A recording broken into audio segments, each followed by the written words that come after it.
strikes. Yeah, it is. It's just becoming so unpredictable, Alex. I mean, if there is any one certainty, it is that there is uncertainty and therefore difficult to call for trending moves. But yeah, interesting ones. If people were bracing for April 2, I mean, he suddenly decided, hey, I want to make April 2 a sideshow. I'm doing something else in between. But it's like a game of cards, right? If you were trying to call somebody's bluff and you thought that the first move was a bluff, but then he wants to double bluff you and he says, no, I'm actually doing this. So that's, I guess, how it's playing out at this juncture, because that's exactly what happened overnight. If you're waking up, if you're watching this, and the first thing that you're seeing is this, then you won't know what I'm talking about. So let me tell you, US stocks stumbled because President Trump announced auto tariffs. And the selling was across the board, but it was concentrated in tech and auto. Because take a look at some of the stocks that were the worst performers. Super Micro Computer dropped as much as 9%. Nvidia was about 6% lower. Tesla was about 6% lower. The Dow as a whole losing about 1/3%. The S&P 500 about 1% or so. But the Nasdaq Composite down as much as 2% or so. What is it all about? It's about a 25% import tariff on vehicles not built in the US. And that would kick in on the 3rd of April, a day after, remember, the reciprocal tariffs are supposed to kick in. Here's what he had to say. This is the beginning of Liberation Day in America. We're going to take back just some of the money that has been taken from us by people sitting behind this desk or another desk that's not quite as nice, but they have their choice of 7, as you know. And we're going to charge countries for doing business in our country and taking our jobs, taking our wealth, taking a lot of things that they've been taking over the years. They've taken so much out of our country, friend and foe, and frankly, friend has been oftentimes much worse than foe. And this is very modest. And what we're going to be doing is a 25% tariff on all cars that are not made in the United States. If they're made in the United States, there's absolutely no tariff. We started off with a 2.5% base, which is what we were at, and we go to 25%. Okay, so it's interesting that in the note that was sent out that had Trump's signature, it referred to Neeraj, US administration citing the threat to national security as the reason for those tariffs, which I found very interesting. The legal basis for that action was a 2019 national security investigation, and that probe apparently found that auto imports impair US national security. The announcement of the auto tariffs, of course, raises fear that the reciprocal tariffs that are supposed to come through on the 2nd of April are not indeed a bluff, and they could come through. What have trade partners said? European Commissioner or Commission President Ursula von der Leyen has criticized the move. She said that it was bad for businesses, but it was worse for consumers. Canadian Prime Minister Mark Carney has said that it was a direct attack on Canadian workers. Now, oil has also, and these are other factors very quickly that you should watch out for, oil has hit a 3-week high on the back of a fall in US fuel inventory. Brent crude, by the way, is at $73 to the barrel. You had gold that spiked a little bit, 3,059 or thereabouts dollars per troy ounce, and treasury yields have also spiked and have hit 4.35% for the 10-year.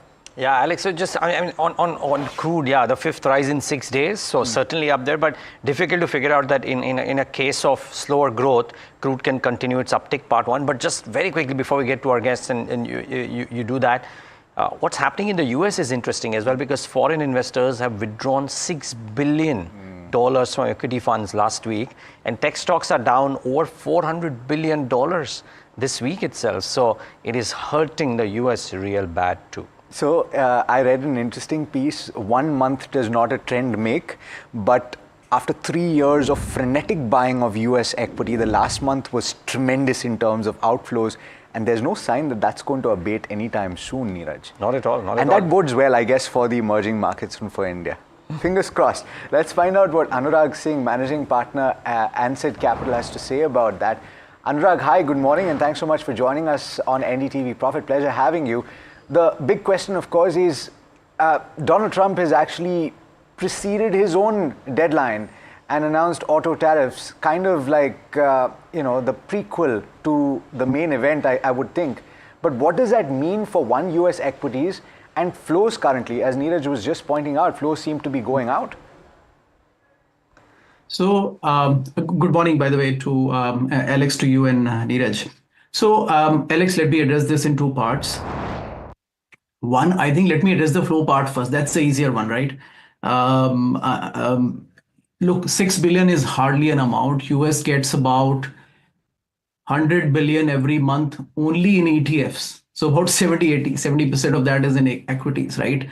And plus add an equal amount from mutual funds, and then there is private equity and other stuff, right? So 6 billion withdrawn, I mean, that's very marginal. And that also is happening because Q1 typically is a time when pension funds balance their accounts, right? Which means that they annually allocate a proportion to debt and equity, and then if they balance some amount go.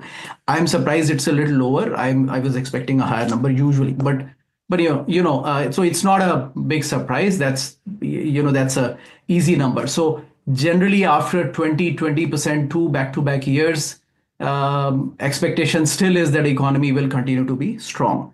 So that's for the flows part. Okay, one, I understand. Tariffs, look, we are all watching the movie together. Alex, I don't have a separate answer on this. What I don't understand is what is the end game on tariff. I would rather prefer one firm decision. And I think that's what the industry view is, that they would rather prefer one final firm decision rather than these, howlers every 15 days, right? I don't know, maybe there is an end game there, right? I don't understand because obviously geopolitics, all these salvos have hit the right spots. Europe is looking weak. US relatively in that sense overall is still looking the strongest economy. Tariffs, I really don't know the end game, Alex. We'll have to watch it together, but it is pretty absurd. What is made in USA? What is the definition? How do you define a car which is like really made in USA? I don't know what is the details around that, right? So we'll find out more tomorrow and, in the coming days. Alex. Because, I would say nobody knows, right? You're right. So what happens in this uncertain period, therefore? Do people take a risk of move on equities by and large? Yeah. So Neeraj, so here is look, I think there are, let's look at two very sensible comments made by Scott Bassett. I think if you heard the podcast, I think I picked up two very important things there. Regardless of the noise in the short term, one, look, Europe is looking relatively weak. I said they were anyways growing at less than 1%. Now, if they to spend more on defense, they'll have to borrow more and raise more taxes on an economy which is relatively flat. Not good, clearly. China's growth is anyway stagnant. So only place looking strong is, in the global landscape, larger economy is US. He made two important points. One, he said, in terms of dodge and cost cutting, everything is fine. But if you cut $300 billion from US government spending, it is 1% of GDP. So his message to the entire Dodge team is, please go slow, right? We don't want to, if you cut 1 trillion, 3% of the GDP is gone. We are in recession then. So that is one very promising point, and he's watching on that, right? Aside of the 10-year yield, which he constantly watches. Second is his plan is that we don't want to just cut the spending right away. We want to ease regulations so that the GDP picks up to 3% and private sector picks up the load which the government was picking up. And all this has to be a gradual exercise over next 1, 2, 3 years. That gives me a lot of promise, Neeraj, that there are sensible people and eventually the direction is going to be up and very strong. So that's the plan on the treasury side. In terms of market, how do we reflect it there? Outside of this noise, maybe first quarter, second quarter, S&P earnings estimate this year are 280. Now, everybody I understand is saying a cautious tone, but the economy is still strong, right? It's not nothing, the spending hasn't gone down. So really, if you apply a 20 multiple, it is 5,600. If you apply a 25 multiple, it is 7,000. S&P 500, I'm saying. Now, take your pick, based on sentiment. But the point is, there is no doubt. Now, one thing is sure, that S&P 7,000 needs a Mag 7 to perform at the levels at which they were doing. If they don't, S&P could be 65, 6,200. But that doesn't mean the market will not perform. Market eventually, from those 7 stocks, to the broader economy, which are like stocks are pretty good valued, right? Reasonably valued. Yeah. So I think that's the story, Neeraj. I think I'm not worried. We signed up for this, and that's okay. We'll take it. Okay, all right. Anurag, on that note, thanks so much for joining us this morning. Pleasure speaking with you. Thank you. All right, let's talk about what happened. Actually, before we do, let's take a look at Asian markets because we haven't done so yet. The last I saw, the Nikkei 225 was trading with cuts of about 1%. That continues to remain the case. Interestingly, the past couple of days, the Chinese markets have opened in the red today. However, they have opened with gains of about 0.1% or so. By the way, you have comments being made by the central bank representatives. So maybe some part of that is playing out. But let's take a look at our markets and what they did yesterday, because you saw a break in the selling finally after 7 days. Of course, the broader markets had seen a little bit of a cool off in that previous session as well, but that continued yesterday. You had foreign institutions that once again bought, and this is heartening, to the extent of 2,240 crore rupees. Domestic institutions selling about 700 crore rupees worth of equity on a net basis. But what happened? You had the Nifty 50 that dropped about 0.8%, and this is the first, as I said, after 7 sessions of gains. 41 Nifty 50 stocks declined yesterday, and interestingly, Reliance Industries and HDFC Bank dropped quite precipitously from the day's high, 1.6 and 1.1% respectively, and that added to the weight down on the Nifty 50.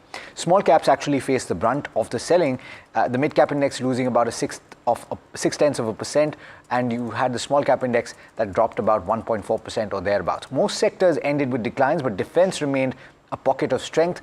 Oil and gas, realty, PSU banks, these are all stocks that led the declines.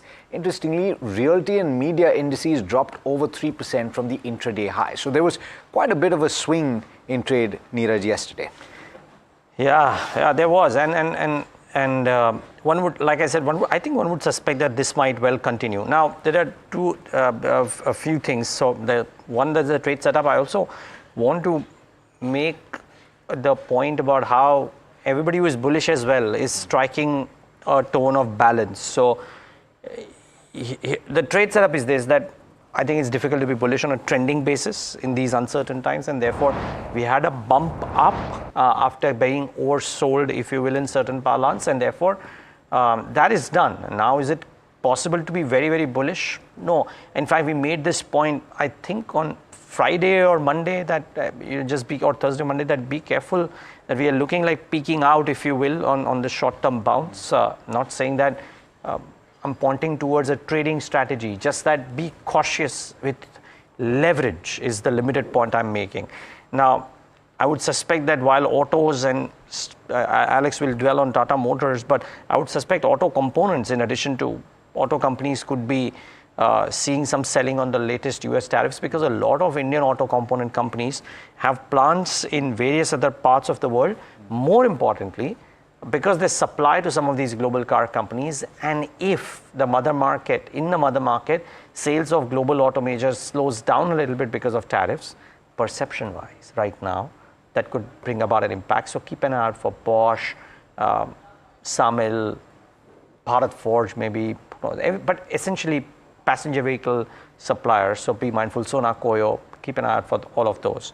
Sona Comstar, that is, erstwhile Sona Koyo.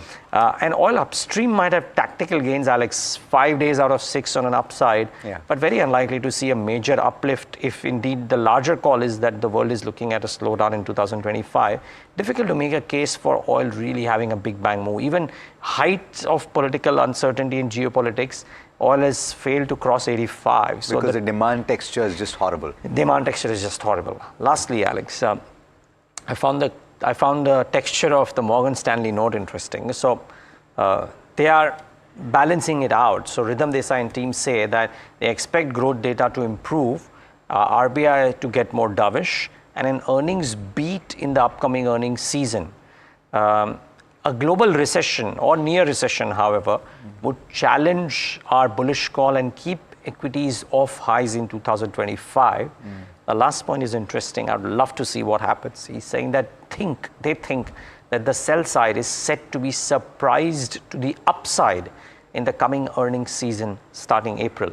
We made this point, right, that we are watching out for 15 days of March to see the earnings commentary from companies. But it also struck me yesterday, Neeraj, that at our conclave, I can't remember the exact date, but February it was certainly last before week. the buying of foreign institutions started, and Rhythm made that point there, sitting on stage with you, saying that it's already turned. And no, the growth levers are in play. Yeah. He had said that exactly. I'm paraphrasing, but essentially that. Yes, you're right. So, and it's playing out. Well, you heard it first on NDTV Profit. But let's talk about the cues heading into the monthly expiry, because you could have to brace for volatility considering how we've seen the last couple of trading sessions. And Puneet is joining in to tell you about this, because Puneet, it's interesting. You will almost certainly end this series with gains, and that is a breath of fresh air, isn't it? Well, definitely. And, we've seen the open interest also fall dramatically going into this expiry. And while it has been a very rosy picture over the last 7 to 8 days, yesterday was a rude shock for all investors. And as you guys rightly said, leverage not a friend today. So we're seeing the implied open also open slightly in the red today. But we have seen the range for the open interest as well as the expiry also for call and put options shorten in this particular time frame. So while we're expecting the Nifty to be in a premium of 35 points, let's also look at the open interest distribution, because we are seeing the maximum call options now at 24,000 odd levels, and that's come down from roughly about 25,000 a couple of days ago, definitely. So watch out for that. The maximum put option open interest is also somewhere around the 23,000 mark again. And while that's higher from the 20,500 that it usually is, going into today is a very interesting session to see where we end. Finally, I just want to look at the delivery data as well, and my colleague Chinmay has put this together, highlighting that HDFC Bank is one of the key ones that has seen consistent delivery over this particular last couple of weeks. So it's 71% of yesterday. We've also seen large cap stocks generally highlight in this particular data, where roughly Bharti Airtel is also one, and IndusInd Bank was an interesting one in terms of 43% delivery.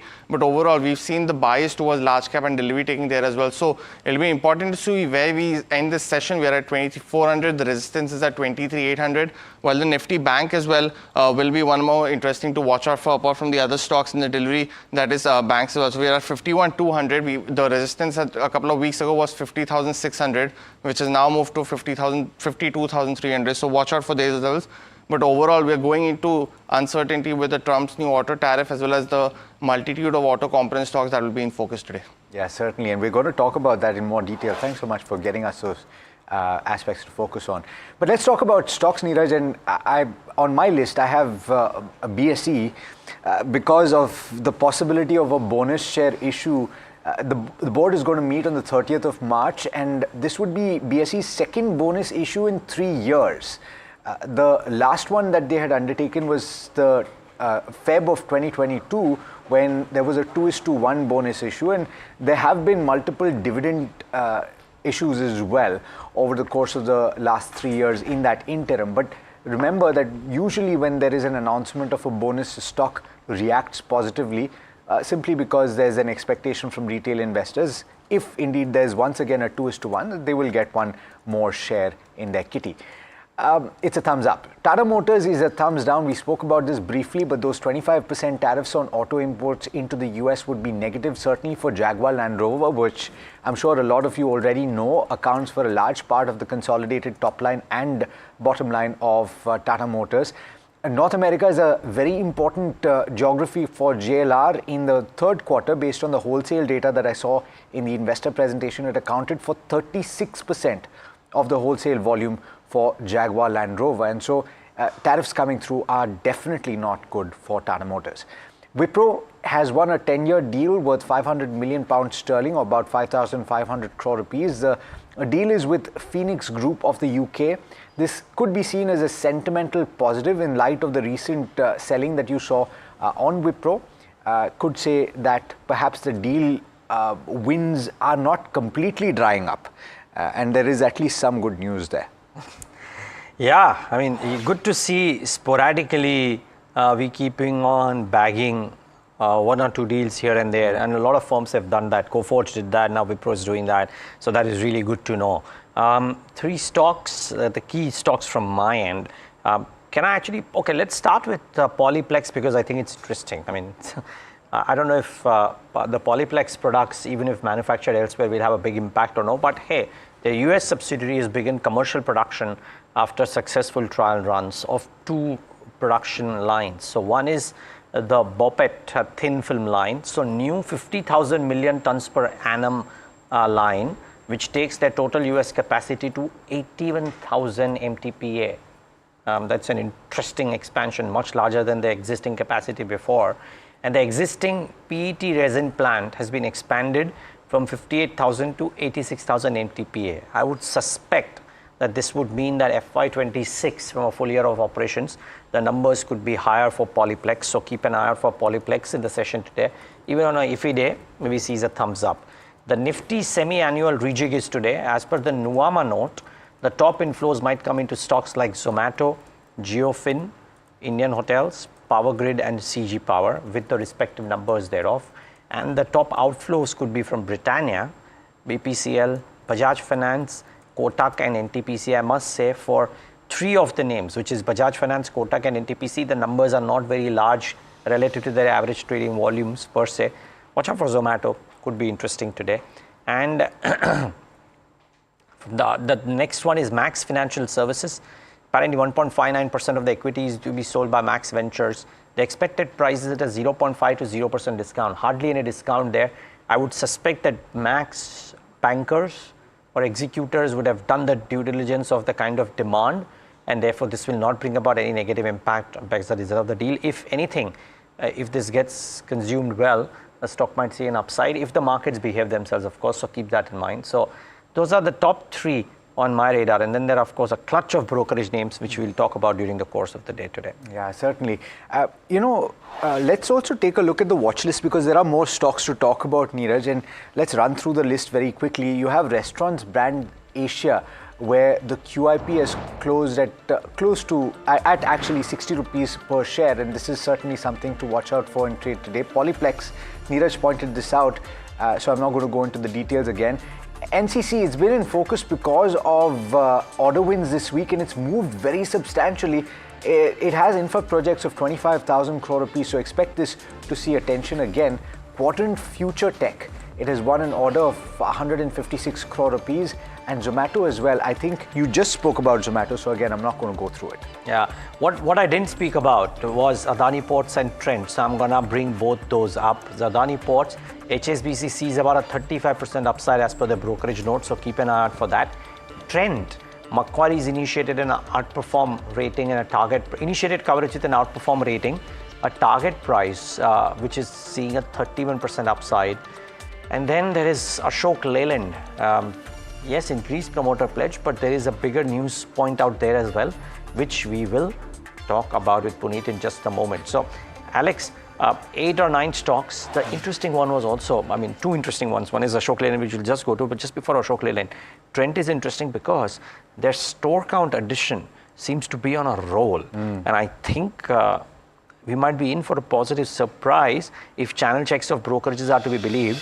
We're in for a positive surprise at the end of March when we look back at the whole year of store rollout. So Trend has been beaten down for the right reasons. Valuations were too expensive, but I think the store count addition is looking okay. Maybe that is one reason why, amongst others, Macquarie's timed their initiating coverage to perfection. Am I mistaken, or did we? So Somit, I think, highlighted this week before last, where their website was not updating or something like that. And, but when the data came through, it was basically addition in a month. The numbers were comparable with a large period of the past. Yeah, so they also accounted for stores which were not live. So the actual number looked a bit inflated. So they corrected it as well. But it's positive. The quantum of addition is now picked up, and I think that could be interesting. Certainly. So watch out for Trent in trade. Ashok Leyland was the last on the watch list, and in fact, let's talk about it a little bit more, because apart from that promoter pledge, Ashok Leyland is in the spotlight because its EV arm is potentially ceasing manufacturing in the UK. Puneet is joining you to tell you more about this. Puneet, important update here. What's it all about? Well, just to start off, it's going to be a positive in terms of the business aspect of shutting and cessation of manufacturing in the UK. And I've just, lost a consensus over in the newsroom whether it will react positively or negatively. But overall, on the business fundamentals, it's going to be a positive in terms of, this particular news flow, because...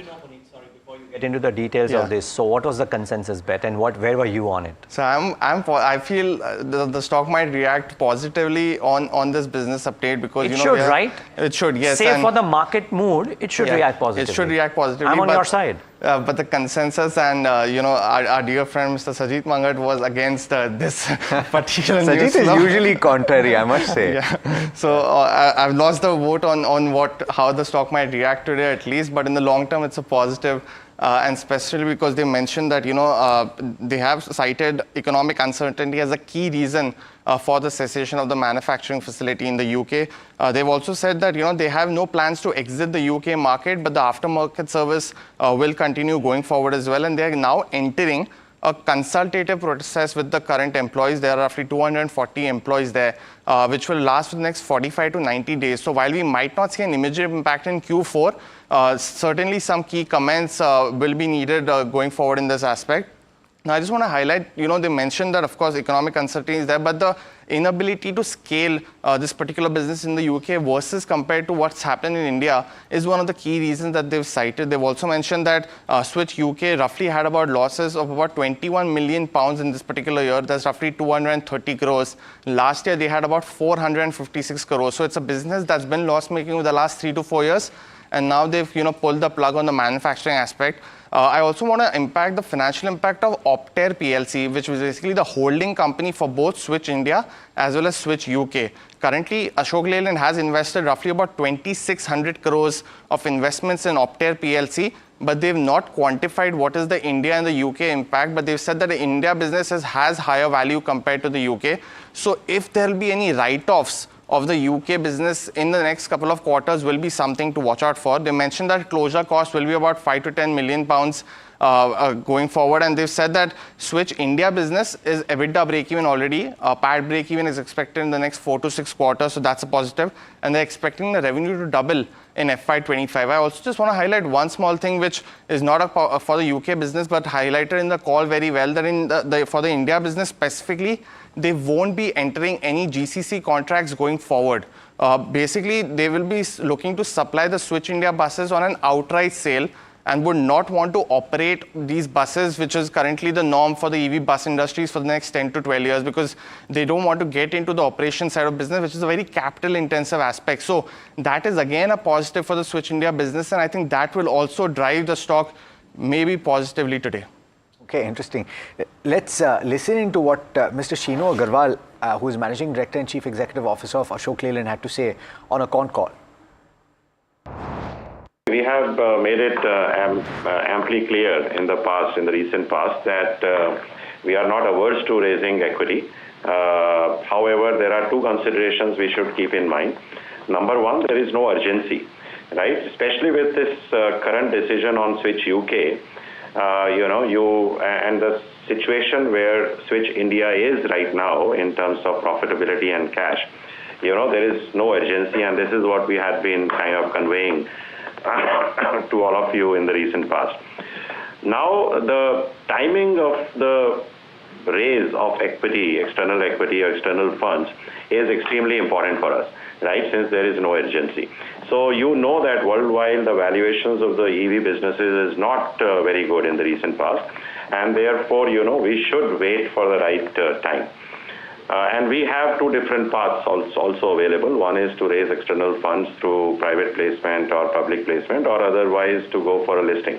So both of these options would be available. I think with the current decision, the confidence in the whole Switch entity would be much higher as a whole, to be more profitable and value accretive. So at the right time, we will decide which way to go. But this is not the right time, and we are neither in a hurry. Okay, but Puneet, what are brokerages making out of it? Let's see if they are on your side or Sajit's. Well, they maintain the ratings. We've taken 3 to 4 while, mentioning that they see this as a positive move. So they've not cut any kind of target prices there. While I've mentioned a few key highlights that you need to watch out for this update, I just want to put out the ratings. Nomura maintained their buy target price of 250 rupees per share. And they've mentioned one key point, that they're seeing potential to create value with a strong growth planned over the next few years. Morgan Stanley maintaining overweight target price of 284. They mentioned that they don't value Ashok Leyland's EV business in the base case scenario, but seeing that in the bull case scenario going forward, and Macquarie also maintaining a neutral target price 234. They're seeing that the near-term earnings is capped because of moderation in the MHCV volumes, but this business aspect is a positive. And finally on BOFA as well, maintaining the target price of 260 with a buy. And they've said that the India EV business has been ramping up, and this emphasizes the company's focus on the profit-making business of Switch India, and with the new governments of Delhi as well as Maharashtra and their focus on EV business, that will be a key positive going forward. Okay. All right. Thanks so much for getting us those details. Of course, you could see some reaction to the incremental pledging of shares by promoters for Ashok Leyland. There is a mix of news here. So some bits of positives and some bits of negatives, certainly, and certainly something to track. We'll get you more details over the course of the trading session, I'm sure. But let's talk about more stocks that could react in trade today on the back of news. And Mahima joining in to round off the list, so to speak. Mahima, morning, and what are you picking up? Morning, Alex. So the first one on my list is Sterlite Tech. The company has announced a successful partnership with Wire, and this is for development of multi-gigabit that is for fiber to home network.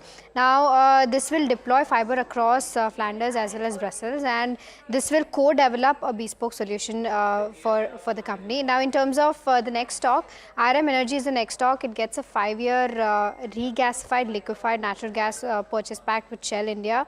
And this will overall enhance the industrial and commercial sector growth for the company, and also a step forward in energy innovation for the company as well. The next one on my list is BSE. The board is set to consider proposal for issue of bonus shares on 30th of March. Then we have Quadrant Future, which has received a letter of acceptance of order worth rupees 156 crore from Railtel Corp, and this is for supply and installation and commissioning of covered systems in the Eastern Central Railway line.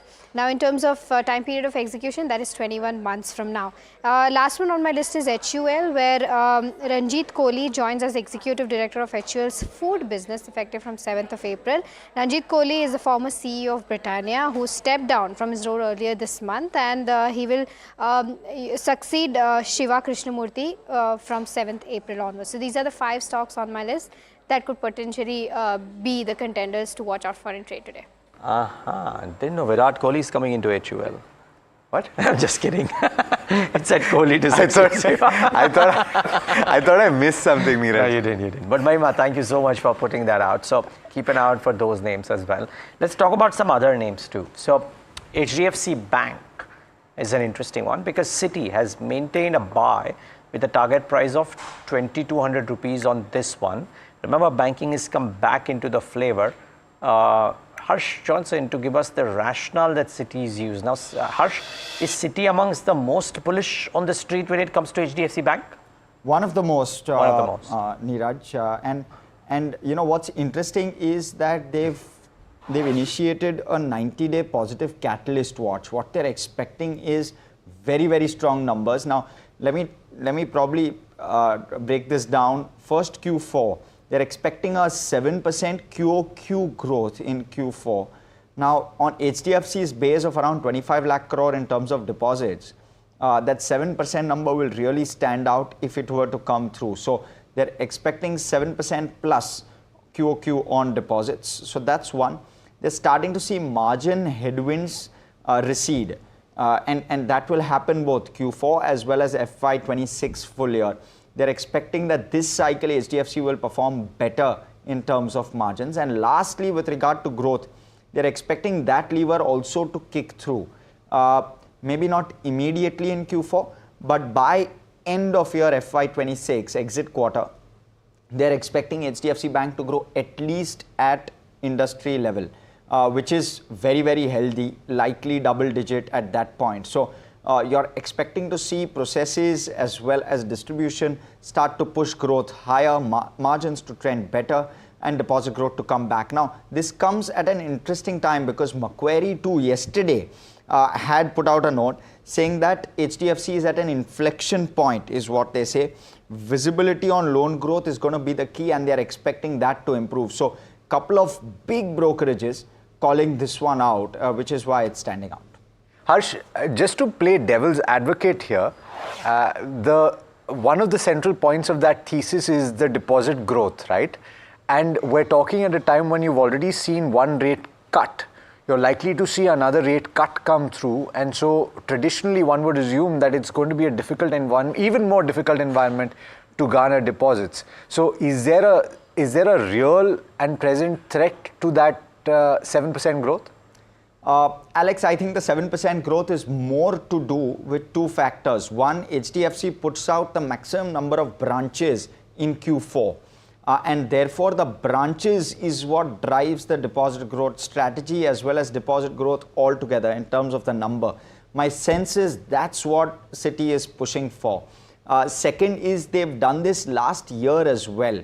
Q4, mind you, is a seasonally strong quarter as well when it comes to deposit growth. And that's why this 7% number is a surprise. But I'm sure that would have also to some extent been built into expectations to some extent.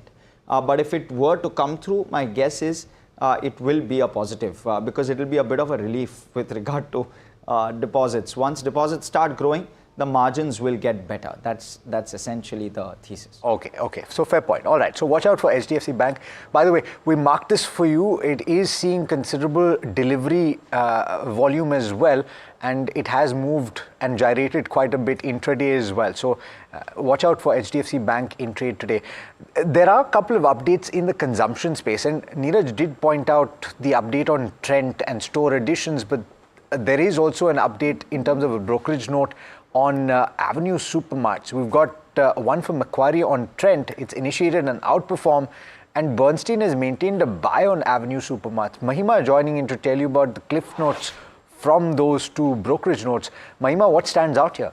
Right, so I'll start with Trent, and as you rightly mentioned, Macquarie has initiated outperform rating for Trent and given a target price of 7,000, and the bull case target price is 10,000. What they're saying is that Trent is leading performance across Asian peers, and Trent has proven its ability to balance fashion risk as well as profitability through frequent style drops. What they're saying is that over FY23 to 25, Trent has seen a sales growth of 45%, that's the CAGR, and overall they've seen a steady margin expansion and a 3x ROC expansion as well to around 30%. So overall, these are the reasons as to why they have initiated outperform. What they believe is that tailwinds will help sustain performance. They believe that Trent's supply chain strengths and design capabilities, which have been built over years of experience, are very difficult to replicate. Overall, the competitive scenario that will be coming in from Shein is overbuilt in their opinion, because the kind of supply chain that Shein has in China will not be able to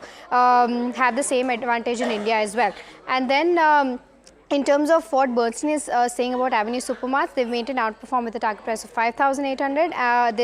They've built this because they believe that store expansion is something that will lead overall growth for Avenue Supermarts, and they believe that the presence in 750 plus cities is needed to capture this serviceable addressable market. So DMart has three-way growth from here, go deeper in western and southern regions, expand in north and northeastern region as well, and they're expecting 60 to 75 new stores over FY26 to 27. So these are the reasons as to why brokerages are bullish on both these counters. Okay, thanks a lot for that, Mahima. And retail would be in focus. You know, the data that I have picked up from somewhere, and need to verify this, of course, Alex, is that trend for Zudio and West Side. Zudio, quarter to date, is about 70 odd stores. YTD about 160. And for West Side, it's about 244, which is about 6 quarter to date and about 12 YTD. So in both the formats, they have closed about 20-21 stores in the 9-month period. But the pickup is positive based on what they had at the start of the quarter, because last year they added about 35 stores in the last 10 days as per the numbers that I have based on the math, and therefore this is positive pickup, and plus the Macquarie note makes it very interesting to see what Trent does. So last year you're saying 2024, 35 stores. FY24. Okay, interesting. Yeah. I think, okay, so let's speak about this, of course, and the auto update with Avinash Gorakshakar, who's Director Research at Profit Mart Securities, joining us this morning. Avinash, very good morning to you. I'm sure you've seen the headlines, and I'm also hopeful that you heard us talking about the auto tariffs. What do you make of the impact, though? Too early to tell, or will there be likely a sentimental negative impact on stocks like Tata Motors and several auto anchor companies, Samil among them? Yeah, good morning, Alex. I think clearly, the tariff issue will continue to linger, but I think it's too early to take a call as to what could be the near-term impact of the tariff issue on companies like Tata Motors or typically, the other larger players. Our sense is that maybe the first couple of quarters, one would like to see the impact on the numbers, on the impact on the kind of, volume of business. Typically, I don't think it would be a severe impact. It would take a long time for this to get reflected in numbers, but I think post-September, Alex, one could get a clearer sense. And we are waiting for the fourth quarter numbers. I think the management commentary also on this aspect is important. We like to hear what the management's belief is. And I think that would obviously give some direction to these stocks. Maybe today the stocks could open a little weak, but I think the real number impact could be felt only after the September quarter. Follow up on that, and talking about a stock that may not react to this auto tariff news. In fact, it won't. Ashok Leyland, but there are several other updates for it, right? One is the promoter pledge increasing quite considerably. But there's also the other update in terms of the restructuring of their business model and what they're doing with their EV business and the closure of that overseas business. What do you make of it? And are you net positive or net negative? No, I think we are net neutral because clearly, the commercial vehicle cycle, Alex is considering as of now is going through a softer period. And I think the market would definitely not like the increase in the pledging because, their group company, IndusInd Bank, I think we've been hearing a lot of, downbeating for this stock. Clearly, I think as far as the restructuring of the EV business goes, one would like to see what kind of impact it has on the company's revenue, on the profitability, and how value gets added to the shareholder. So I think near term, at least for the next 1 quarter, I think one would like to wait and watch as to what these development would actually mean for the company in terms of financial numbers. So I think we have a hold on the stock, but fresh buying possibly could be considered, once the March numbers are out and we get better clarity from the management. Okay. Nilesh Jain of Centrum Broking also joins in the conversation. Nilesh, good having you. Thanks for joining in. We have a sluggish start today, and it's been a bit, iffy the last couple of days. What's your sense on what should the trade be this morning on the benchmarks? Morning, Neeraj. Morning, everyone. So yesterday we have seen a bit of a follow-up move to what we saw earlier on Tuesday, a kind of a reversal formation which resembles a shooting star kind of candlestick formation. That is a bearish reversal pattern. So after rallying for the 6-7 consecutive session, we are expecting some pause in the trend. Today being a monthly of an expiry for the Nifty and Bank Nifty, even if you look at the derivative data, yesterday we have started witnessing unwinding of the position from the 23,500 put strike towards the closing hour. That itself is giving some bit of idea that we may see Nifty inching closer to 23,450 to 23,400 in today's trading session. But we are expecting a kind of a muted expiry, I would say, in the range of 23,400 to 23,600. That's the tight 200-point trading range for the Nifty. Expiry could be seen somewhere around 23,500 plus or minus 50 points. But if at all we see any dip in the morning session, I think that should be bought into with a stop loss below 23,350. There are high possibility of a pullback coming in from the lower levels. And on the contrary, if at all we see any opening on a gap up note towards 23,550 to 23,600, that might get sold into. So more sort of a consolidation is something that we are expecting. Both sides of trade can be seen. Bank Nifty on the other hand, which witnessed a follow-up move similar to the Nifty yesterday, but it is inching closer to its 200-day moving average, which is placed at 51,000. So 51,000 is the strike as well on the derivative data, where we have seen a fresh put writing as well. So that's the important level to watch out for, at least in the morning hour. So the focus should be on stocks rather than index, because today being expiry, the markets are likely to remain slightly volatile.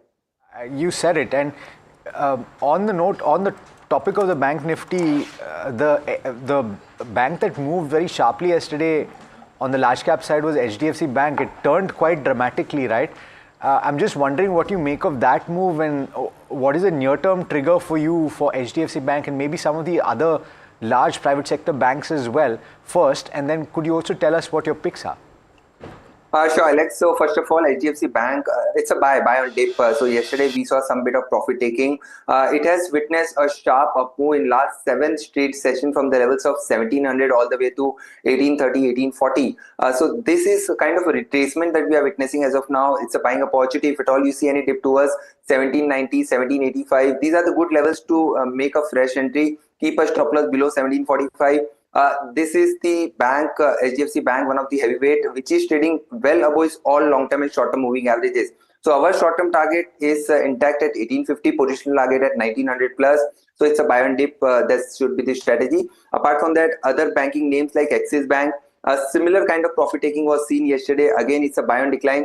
And Kotak Mahindra Bank, which was trading at all-time high, this particular stock is also witnessing some profit taking, or I would say retracement from the highs. So buy on dip in all these 3 stocks if at all we see any further dip. So I have one buy and one sell recommendation, balance approach that we are keeping.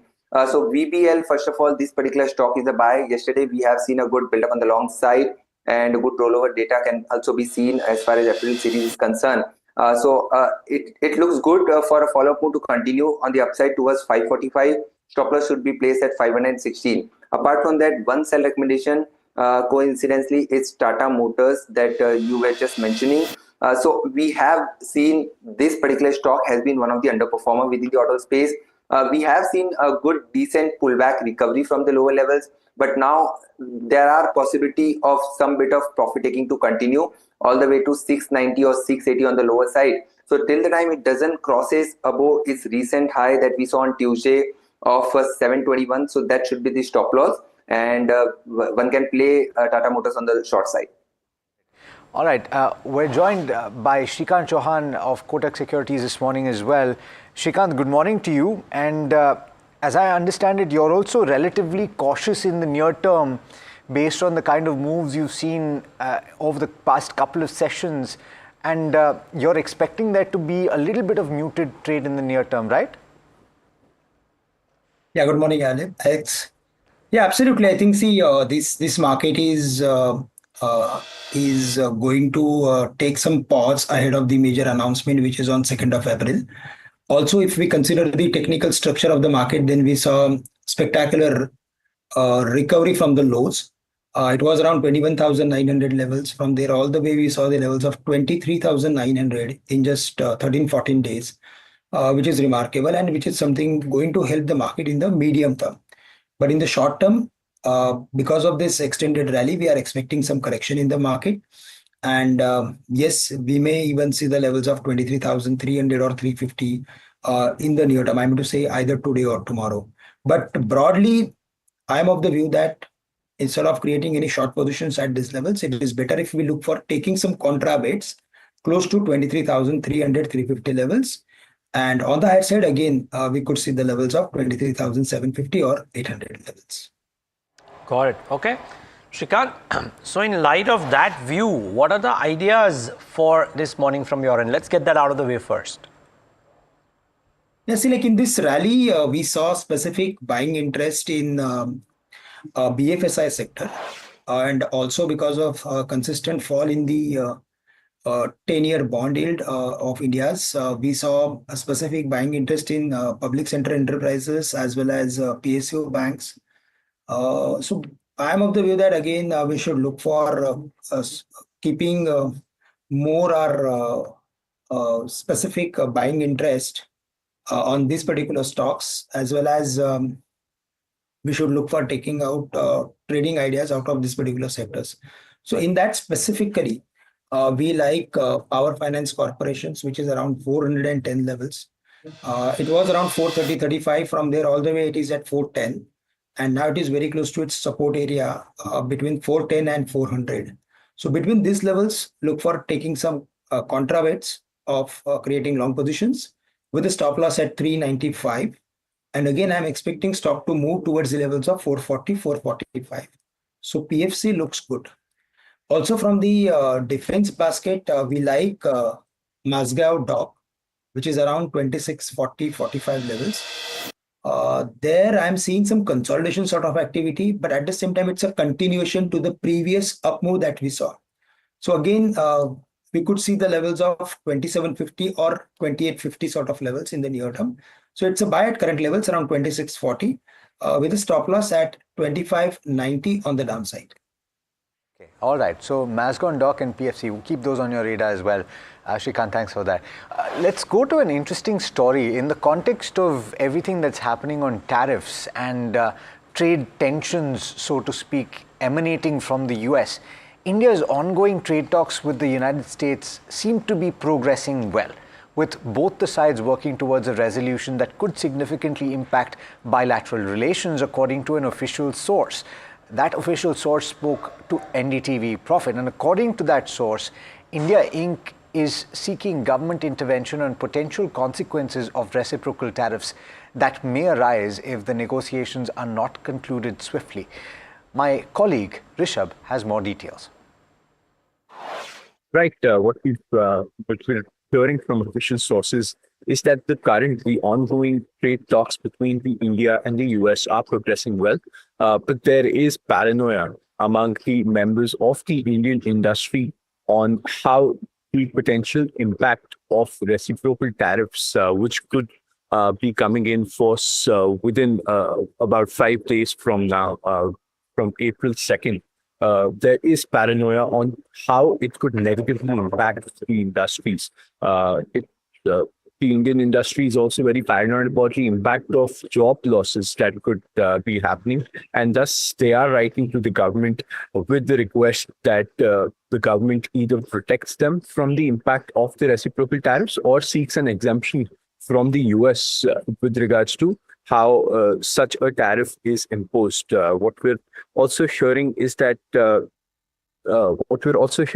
on how reciprocal tariffs might impact the Indian industry is that there might be job losses also at stake. And so therefore there is pressure to seek an early conclusion of the ongoing trade talks with regards to the bilateral trade agreement that is being currently negotiated for. Remember, there is a September deadline for the first tranche of it, but we have a much more early deadline in terms of April 2nd that is coming in. So all eyes on that deadline, which is in about 5 days, which is when we'll know if India has been able to secure an exemption with regards to the reciprocal tariffs that the Trump administration has constantly used as a threat in terms of lowering tariffs.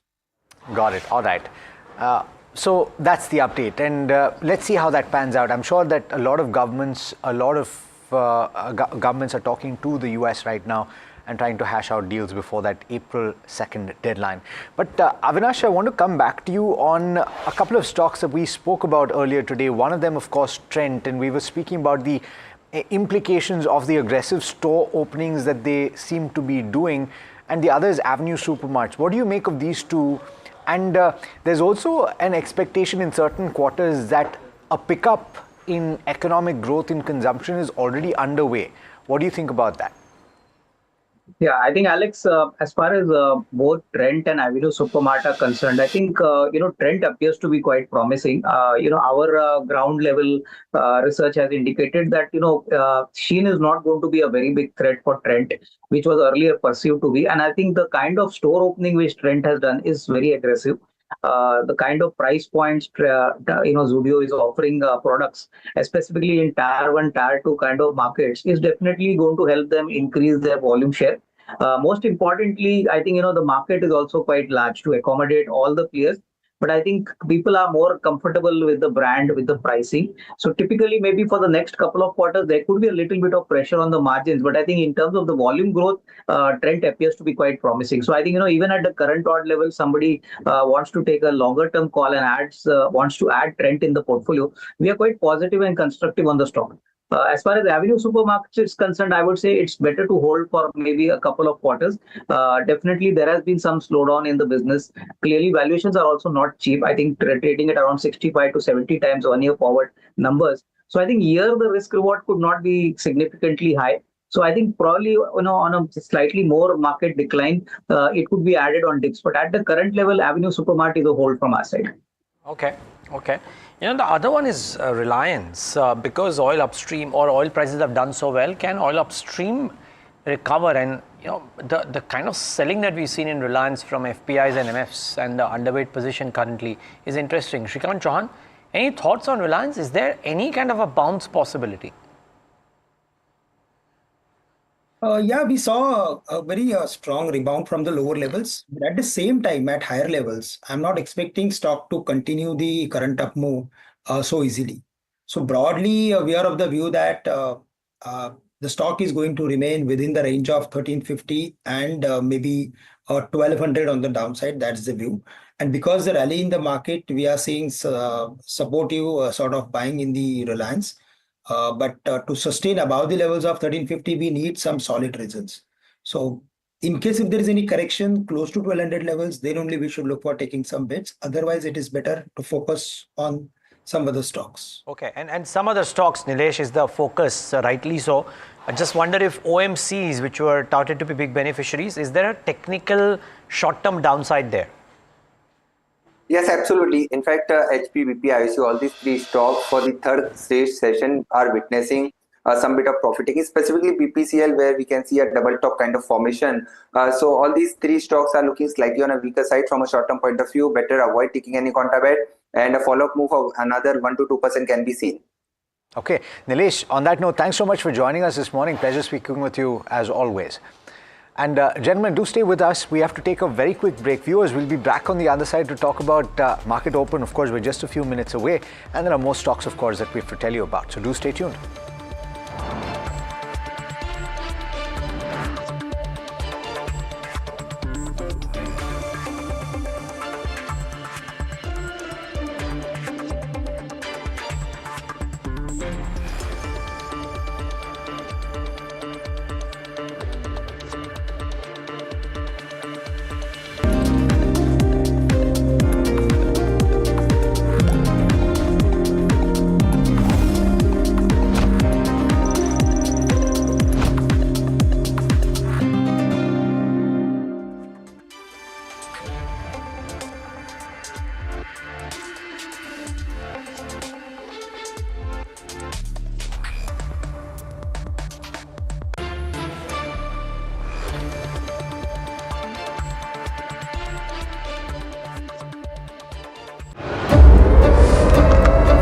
A big proponent of value investing principles. But what is Govind Parikh's secret to market mastery? Asset you have, at the end of the day, it's a paper asset. So you should know exactly to encash sometimes. Harshad Mehta's time, we coined that thing and we put it on in our office notice board. Sell, regret and grow rich. Because the way the market was going up, every day you sell, next day you regret. Do you think the next 10, 15, 20 years are very promising? I'm very, very optimistic. I think markets can correct, but at a low level, everybody is going to come and buy. This is an investment wisdom you cannot afford to miss. Watch it only on NDTV Profit.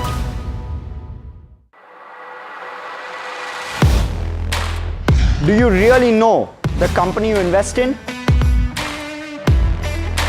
What is the real picture behind presentations and claims? Is the outlook as rosy as the company claims?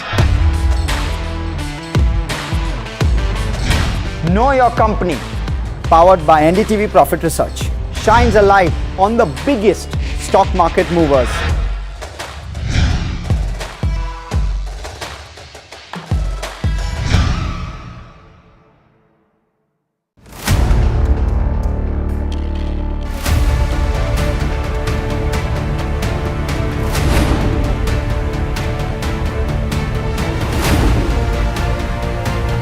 He sold most of his stock.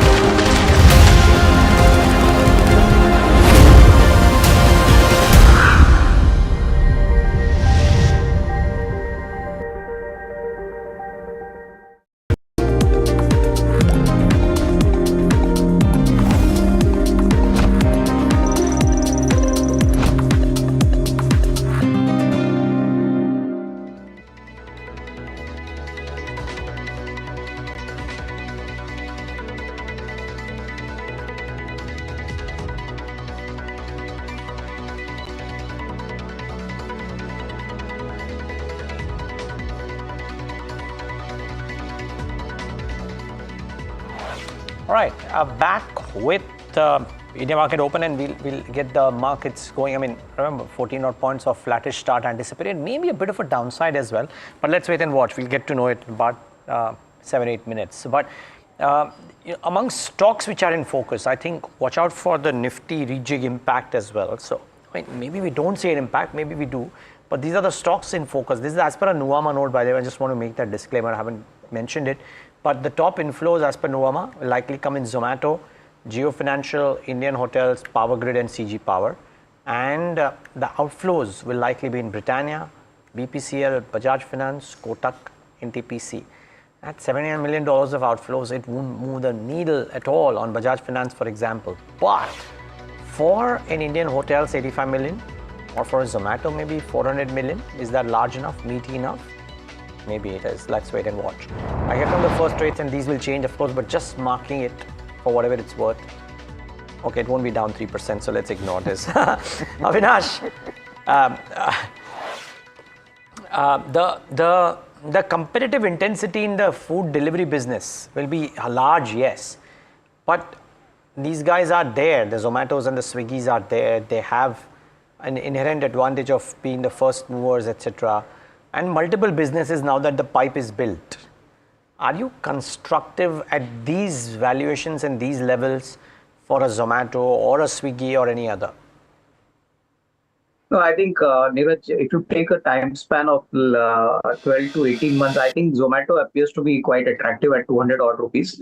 The fact remains is that Blinkit is also picking up. I think most importantly, food habits in urban India are changing dramatically. And the legroom for growth is significantly large. So I think despite the fact that the competitive intensity is increasing, I think there's enough room for all the players to grow. And I think this is definitely a sunrise sector where maybe the numbers don't, reflect the profitability as of now. But over the next, say, couple of years, I think this is definitely going to become a very robust business model. So we have been very constructive on Zomato. Our sense is that Zomato may not be an attractive bet for the short term, but the longer term picture appears to be quite promising. And I think here the management has clearly indicated that their focus on profitability is now very sharp. They want to get more profitable. So I think near term volatility will continue, but longer term, I think even at these levels or maybe at slightly lower levels, we are advising clients to actually accumulate.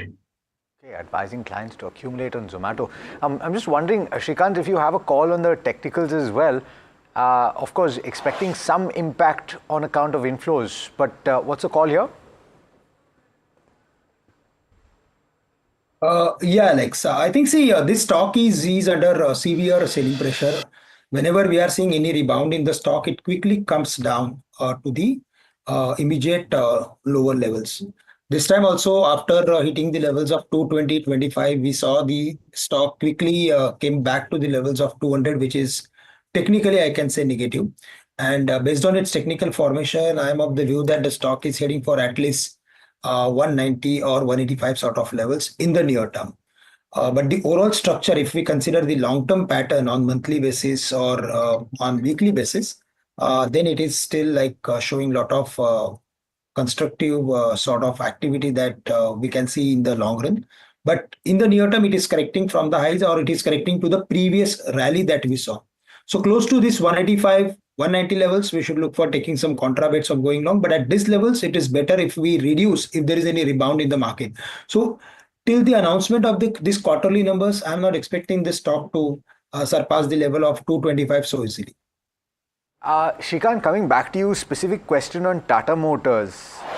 If you see as seems to be the case, if you see a gap down on the stock, would you sell into it? Would you attempt to buy at the bottom? What's your view on this? See, for Tata Motors, my view is that it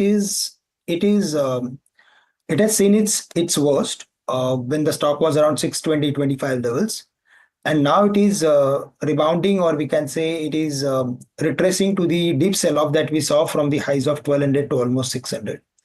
And in case if there is any correction because of this particular news flow, then we should look for taking some contra bets of going long close to 670-75 levels instead of creating any short positions. Broadly, I'm of the view that the stock is heading for the levels of again 900 in next maybe 2-3 months of time. That's a big call on Tata Motors. The 900 in 2-3 months of time, and you could take a contra bet. In case you missed that, 675 is a level to watch on the downside for Tata Motors. It could well hit that level today itself. Harsh joining in now to tell you about the big brokerage call of the day, and this one's a doozy. HSBC maintaining a buy stance on Adani Ports with a target of 1600. Very significant upside being seen. But why are they saying that, Harsh? Well, first off, with regard to what we can expect in FY25, you're expecting the EBITDA guidance to largely be met. That's the anticipation. Now, Adani management, in fact, spoke at one of HSBC's conferences, and this is where the takeaways are really coming from. 18,800 to 18,900 was the corridor in which EBITDA was expected for FY25. They've maintained that guidance. HSBC's expectations are 18,900 in terms of EBITDA. Talking about port volume, though, guidance was 460 to 480 MT. HSBC's expectations at 460 MT. And therefore possible upside to this. We're at the fag end of the quarter as well. They've reaffirmed their volume target. Here it starts getting interesting. 1000 MT by 2030 is what they've reaffirmed. 85% of that is going to be organic from India. 15% is going to be from international. 2/3 of that international is already set up. Tanzania, Colombo. There are going to be other acquisitions likely, and that will likely drive 15% of the 1000 MT of capacity which will come. In terms of tariff, limited impact on India from US tariffs is what they are saying. They're saying even if there is an impact on US trade, firstly, the component of US trade within Indian ports is small. Even if there were to be an impact, it's going to be offset by other countries and trade with other countries. So they're expecting that. Strategy is to continuously invest in logistics networks. Let's talk about capex and cash flow. 45 to 50,000 crore in domestic ports in capex in the next 5 years is expected. 15 to 20,000 crore in the logistics business. So around an annualized growth clip of 12 to 14,000 crore. They're going to fund capex entirely through cash flow. No increase in dividend expected. Leverage reduces. They'll probably opt for dividend and buyback. For the moment, based on DCF, 1600 being the 12-month target price. Well, 1182 and counting. Thanks a lot for that, Harsh. That's Adani Ports for you. Avinash, anything on Adani Ports or any of the other port businesses in the country? No, I think my guess is Adani Ports looks quite well positioned. I think considering the fact that FY24, 5 as well as 26 is going to be pretty strong. And as I think rightly mentioned that I don't assume that the tariff issue is going to have a significant impact on its volume and profitability. We have been also telling our clients to be more constructive on Adani Ports, which is probably the best candidate within the Adani group. And I think clearly in terms of the investor base, in terms of the opportunity, Neeraj, hopefully a better GDP and a better growing economy could obviously help the company record a higher throughput and a better volume growth. So I think we have been telling our clients that accumulated for a 12 to 18 month period, our target price is around 1350 to 1400. 1350 to 1400. Keep an eye out for that. By the way, now that the rates must be settling down, just trying to find out what, let's say, the stocks in the newsmakers are doing. So let's get Ashok Leyland, for example, on the screen and see how that one could be starting off. About 3% lower, 207 or 208. So the arm switched off, which is actually maybe good news because they're saying that, hey, it's not working, let's strip it off. But I think the promoter pledge and the additional promoter pledge is the reason why the stock could be under a bit of a cloud, plus the fact that the market isn't exactly gung-ho. So bear that in mind. But certainly starting off weak today. Is there a trade here, Shrikant Chauhan?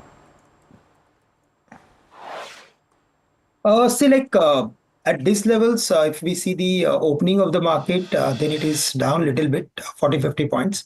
And if we consider these auto companies, then most of these are very close to their resistance level. In that specifically, if we see Ashok Leyland, then most of the time, whenever the stock has moved to the levels of 220-25, we saw a good amount of selling pressure. And even if we consider the long-term pattern of the stock, then it is consistently forming lower top, lower bottom formation. And it is like the most unpredictable stock that I can say based on even technicals or fundamentals. So broadly, I'm of the view that if it is opening somewhere close to 207, 208, then it is better to avoid, because the support level, the major support exists at 195 levels. So close to those levels only, we should look for taking some contra bets with a very short-term view of going long. Otherwise, it is better to stay away. Okay. Stay away. And autos are exactly in the slow lane today. Remember, Ashok Leyland may not really materially get impacted with this 25% duty or thereabouts. In fact, I think hardly anything, but there's more to do with the pledge. But I wonder if Tata Motors, which has got a large, well, if you will, NA market, and look at that, Alex, you pointed this stock out, 5.5% lower in trade. Usually the street sells the rumor and then buys it if it's negative news, or vice versa as well. And the maximum damage happens when the maximum noise is there. Now, I wonder if, Alex, this is the point of maximum pessimism. I know it's difficult to say that in the Trump era because more could happen, but let's assume that the 25% tariff is the worst possible news that can happen for a business like Tata Motors and JLR, which has anyways been coming off due to a variety of right reasons. Does this now start seeing another 5-10% tops as the key downside from where things could actually start getting discounted? Because remember, there is a demerger coming at some point of time, and that could be constructive. So my only concern is, having looked at Jaguar Land Rover and how it's moved over the course of the last several years, it has managed to resuscitate cash flows. They've become positive, several aspects moving in their favor. However, there are headwinds that they're facing as well in the form of Jaguar, which, as you know, is a brand that is going through a bit of turmoil. They've shut off the brand. They're going to revamp the brand. We have a lot of question marks as to whether that's going to take off. China is a question mark. They're manufacturing with Chery Automotive there. How does that JV function? If that market turns around, it would be a huge positive for them. But right now, considering that North America is more than a third of their volumes, if you're talking about 25% tariffs, that's not good for them. Yeah, not good for them at all. But and that is showing. Now, again, the other question is, and it's very difficult to give an answer to this, but could this also be the stick, and maybe there is a bait or a carrot that comes a bit later on into this as well? Could be very, very interesting to see. Small point here, the group of automotive companies there did not release a statement, and the feeling then, what I was reading in the press there, is that they've not released a statement because they're hopeful that in the next 5 days there could be some update based on stock market reactions and the way that Wall Street is looking at it, and there could be a U-turn. That's what they're hoping for. Interesting, yeah. But they should be happy. I mean, cars imported are again expensive, so the local manufacturers should be positive. I'm talking about companies global companies that are listed companies there. Headquartered. Okay. Interestingly, Elon Musk was not part of this discussion. Donald Trump said that he's recused himself from this because he's an interested party. But, that's interesting. That's all things US. In fact, since Jan 20th, almost every single day, I don't remember a single day, but we haven't had a chance to report on something that Donald Trump has done. I mean, there could be very, very few if there were to be as well. But as the pre-open rates have settled, a clutch of stocks would be moving. Like we said, Tata Motors is one such, which could be interesting one. Samadhan Motherson is a big talking point amongst brokerages today. There's a large upgrade that has come in, but clearly the impact of the tariffs is hitting Samvardhana Motherson. What about this one, Shrikant Chauhan? Yeah, here also we are seeing a very a muted sort of pullback after falling to the extreme levels. It was around 220 levels. From there all the way, it fell to 110 levels. And now the pullback is just 10-12% from the lower levels. So I am of the view that it is better to be careful while adding positions at current levels or even now on dips, because the overall formation is suggesting us that there is a lack of buying interest. and let the stock settle and stabilize close to support levels which are around 100. So till then, it is better to stay away from taking any specific position. Follow up on BSE, we're likely to see an up move, at least for the short term, because of that bonus share issue consideration. Would you buy into this? For BSE, see, like if there is a medium to long term view, then we should look for taking any specific buying bet on the stock. But in the near term, if we see the technical structure of the stock, then it is going to remain highly volatile.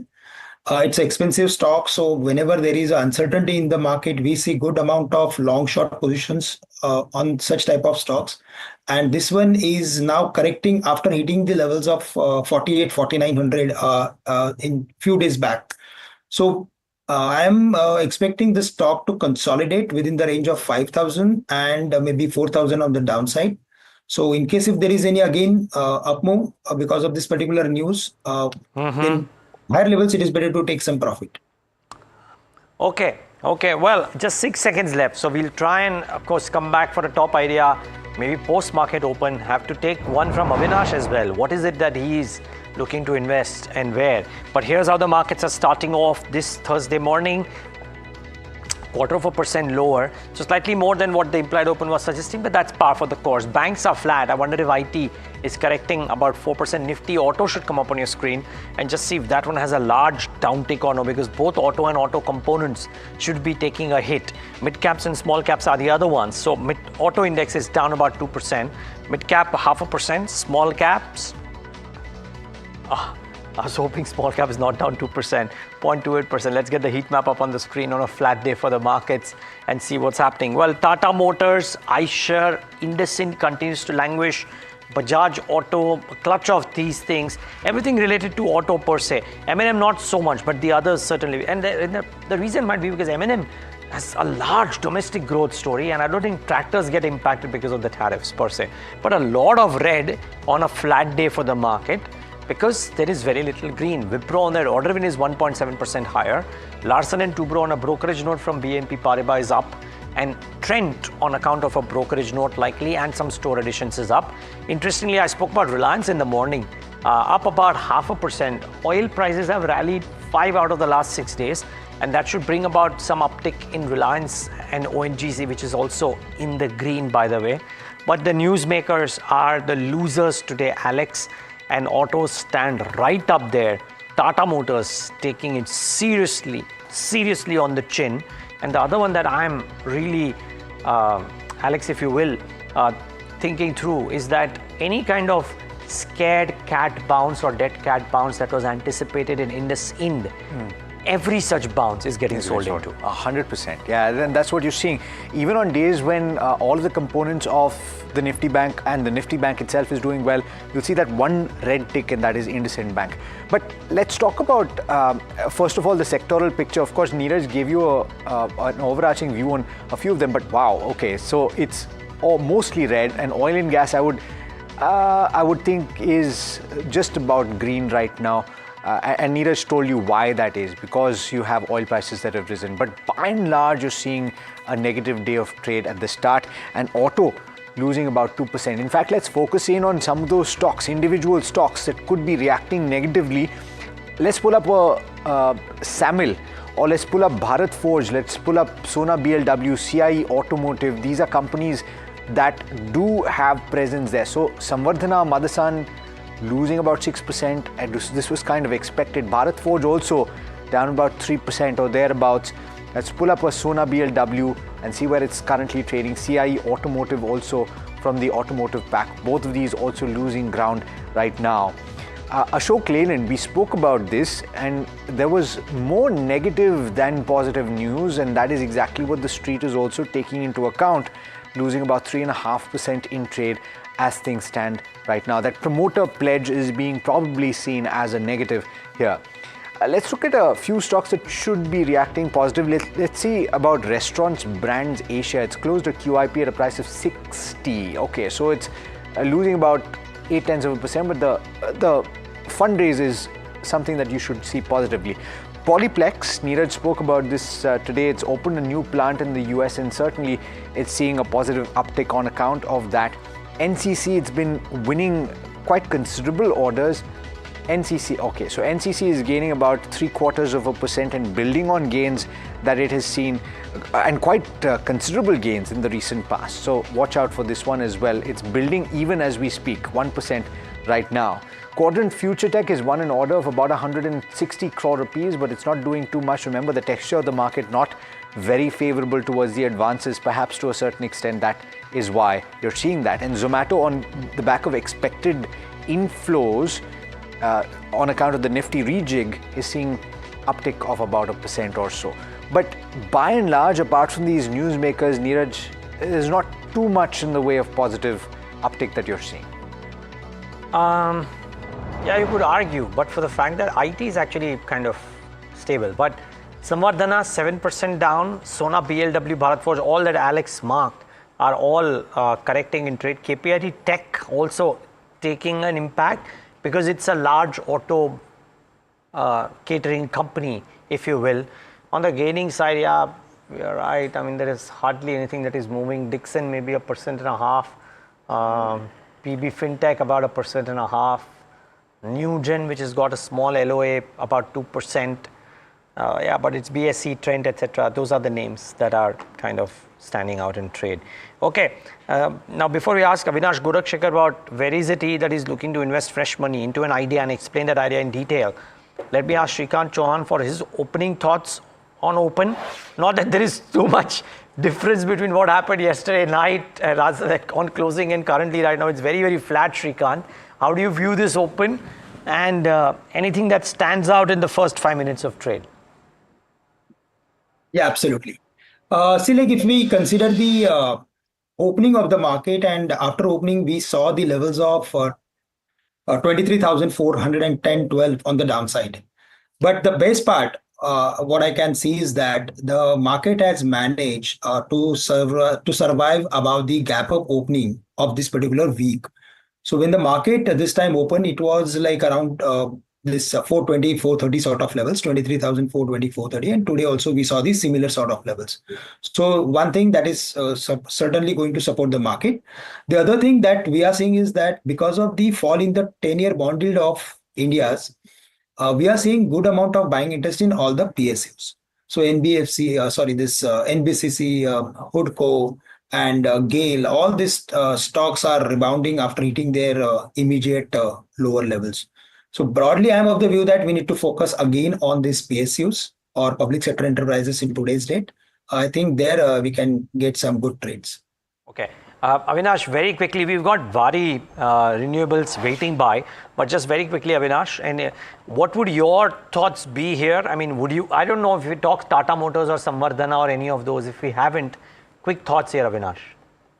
No, I think clearly, for the near term, the volatility, Neeraj, would continue. And I think it's better to wait and watch, probably in the next 4 to 5 days, if some reversal happens on the tariff side or there is a temporary relief, then you could see a better bounce. But I think at least near term looks to be quite cloudy with a 25% import duty. I think Tata Motors seems to be the most, pertinent stock to be hit in the near term. And I think this negative trend will continue till the time April 2nd, the reciprocal tariff continues. So till then, I think we have got to hold on the stock.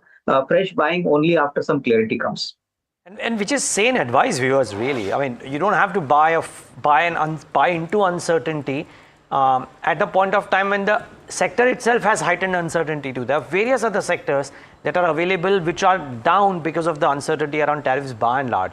Why get into autos right now, especially the ones which are getting impacted likely because of this particular piece. So, sound advice there. Avinash, thanks so much for that. Shrikant, great talking to you as well. Thank you so much, both of you, for taking the time out and being with us today.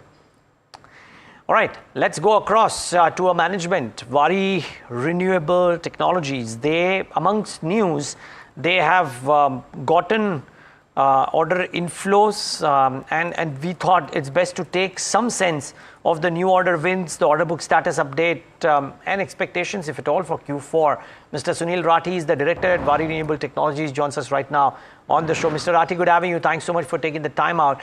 We are asking almost every company which we are talking to in the last 15 days of March to give us a color of how Q4 was? Is there a pickup that is being seen in ordering and the economic activity? Now, you're not per se connected to economic activity because your sector is on a different path altogether. And therefore, I would love to know a bit about order inflows as they've happened in Q4 and the latest order wins that you've had.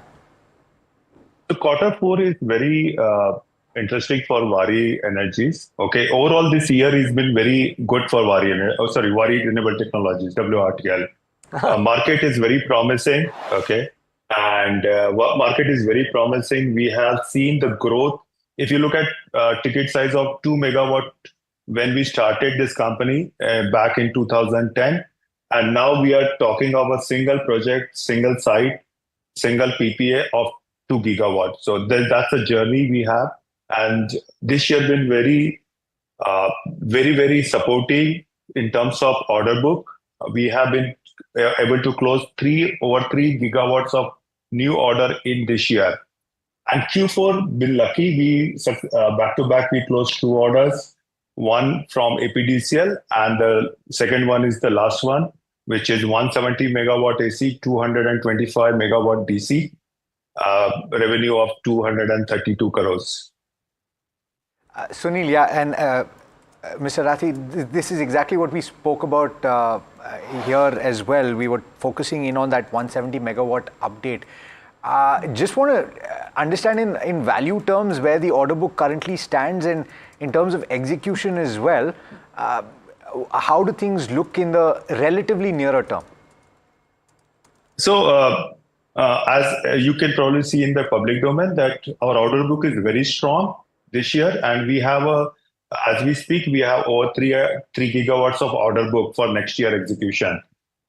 That's very promising. Before we start the next year, we have 3 gigawatts under execution. In addition to that, this order, the last order, which is 170 megawatt, okay, this order is a unique where connectivity and land is in possession. So probably you'll see the fastest execution happening, okay? And probably we'll execute this order much faster than ever before. Much faster than before. Can you help us understand what the timelines are and why are you saying that? So Waaree is known for timely execution. Probably you have seen all the orders, whatever we get, okay? Why we have been getting repeated order is because of the timely execution and optimum price.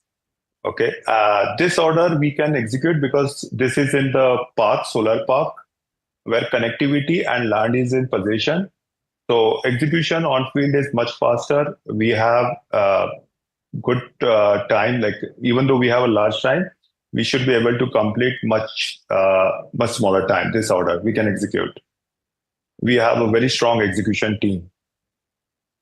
Okay, so assuming that you do this 600 megawatts in Q4, Mr. Rathi, if I'm not getting that entirely wrong, the math would suggest that you end with about 1.6 gigawatts of execution in FY25. Would that be a fair math?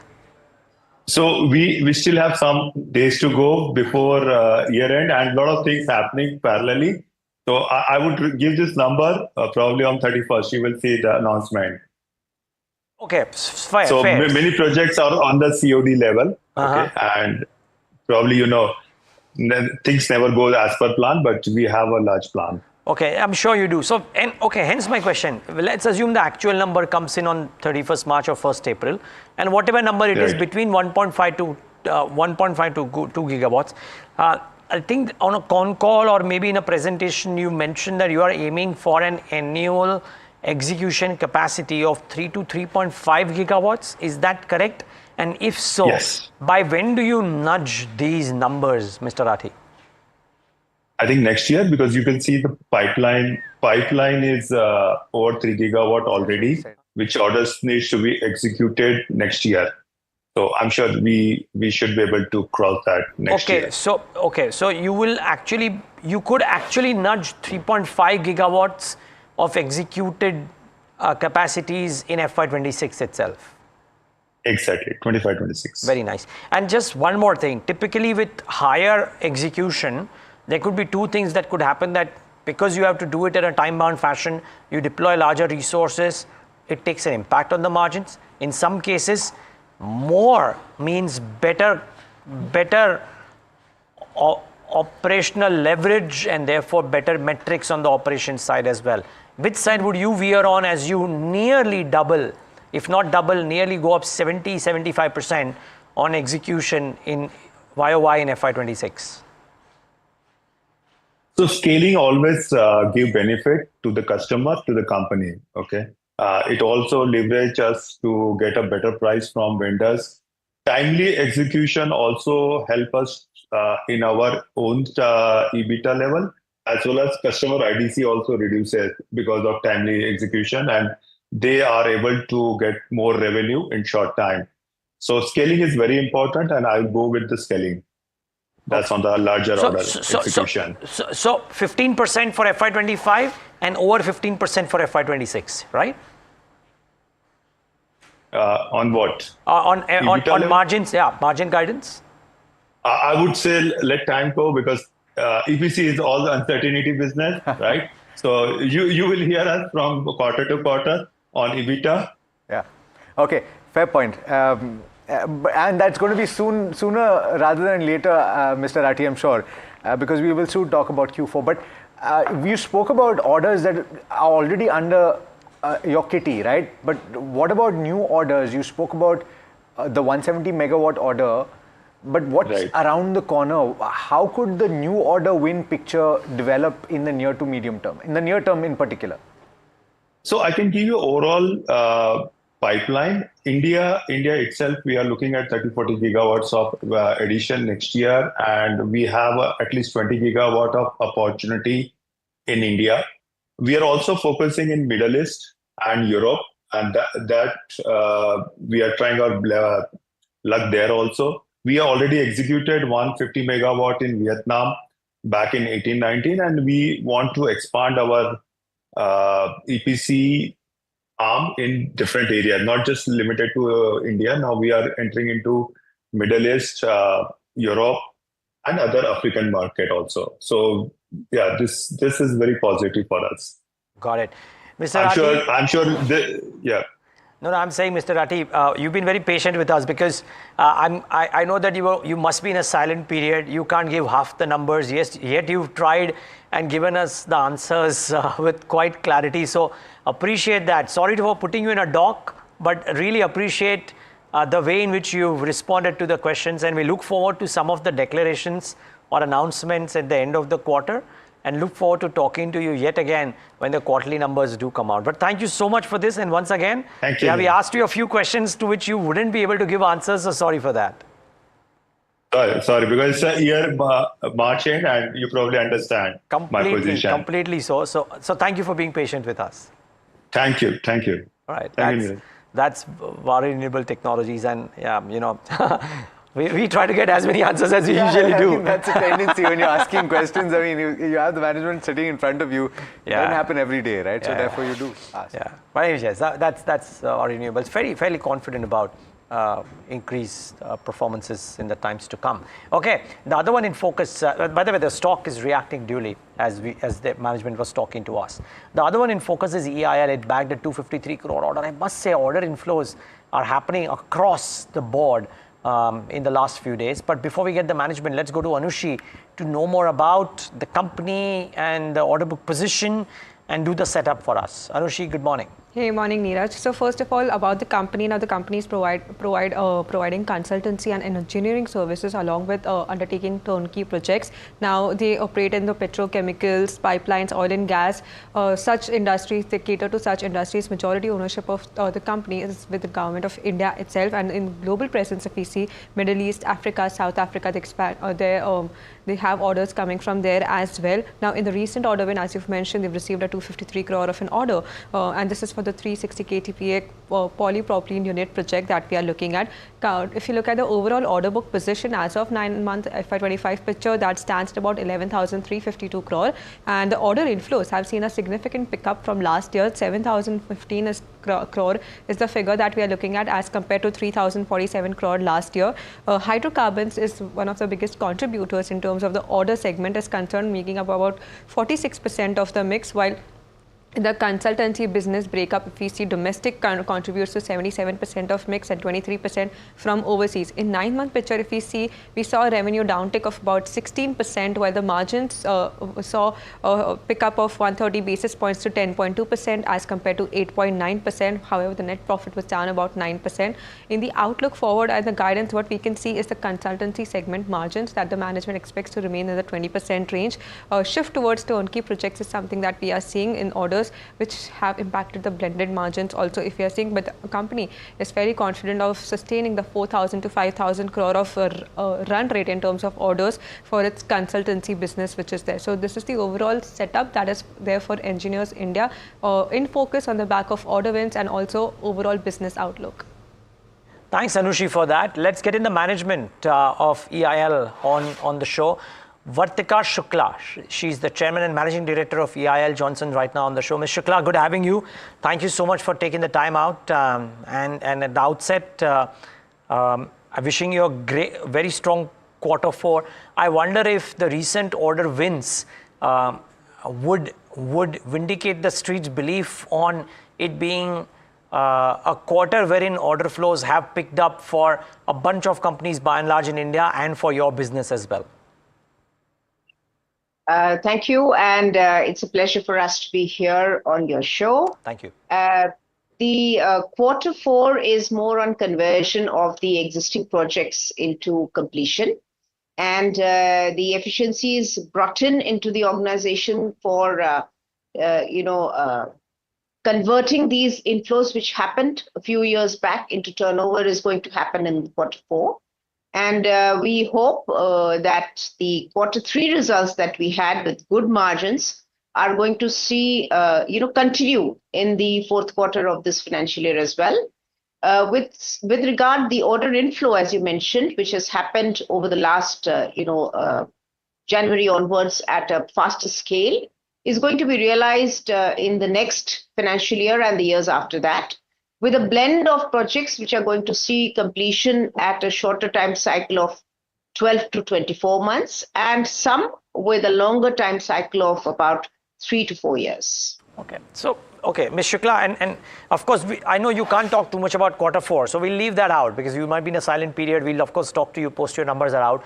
But maybe you can give us some color about the quantum of order flows in Q4 and the nature of order flows, because they do seem to be higher, much higher than the same period last year. So what segment is getting these orders? What's the nature of these order wins?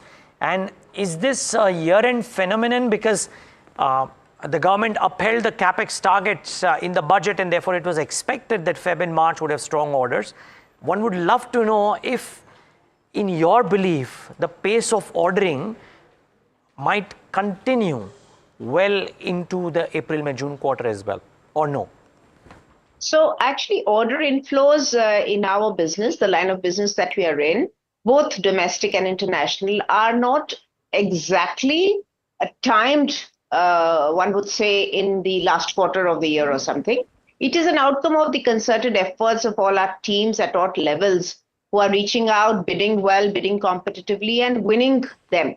So let me give you some numbers on this. Sure. Last year, we did an order inflow of about 3,400 crores, which was a blend of about 50-50 in the consultancy segment, where our margins are upward of 20%, and our LSTK segment, when now margins have improved from 2 to 3% to 5 and 6%, if you see our results of the last quarter. This year, as we close, and we are still some more days to go, we have an order inflow of just the consultancy segment of about 4,150 crores.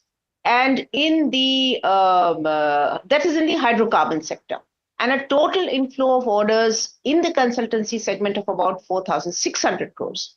And in the turnkey segment, where we largely do cost plus model, so we don't leverage our company onto putting these LSTK projects on stream, but we do a cost plus model largely, and our inflow in that segment today is about 4,000 crores. So a total of about 8,400, 8,500 crore roughly speaking, is the order inflow, which is a very, very robust sign of the, the projections of turning this into good growth in both the top and bottom line in the next financial year. Well, actually, ma'am, that is quite stunning to know, and I should have done my homework before asking you on this. But if I'm understanding this correctly, you're saying that FY24, the inflows were to the tune of 3,400 crores consolidated at both segments. This year, you've done what? Northwards of 8,000 crores of order flows. So, and is that correct? And therefore, I'm trying to think, is the execution timeline really spread out onto this spate of order wins, let's say on average, that you've bagged in FY25? Or do we see a very dramatic jump up in execution and revenues, therefore, for FY26 and 27? Definitely. I mean, in one way, I'm good you didn't do your homework because I have an opportunity to put it out first. But the good thing is that the recognition of our services, particularly in the engineering services internationally, has borne fruit, which has been steadily upward. Like, let's just look at our Abu Dhabi office. We were about 33 crore of inflow 3 years ago. Then we did 100 crore, we did 150 crore.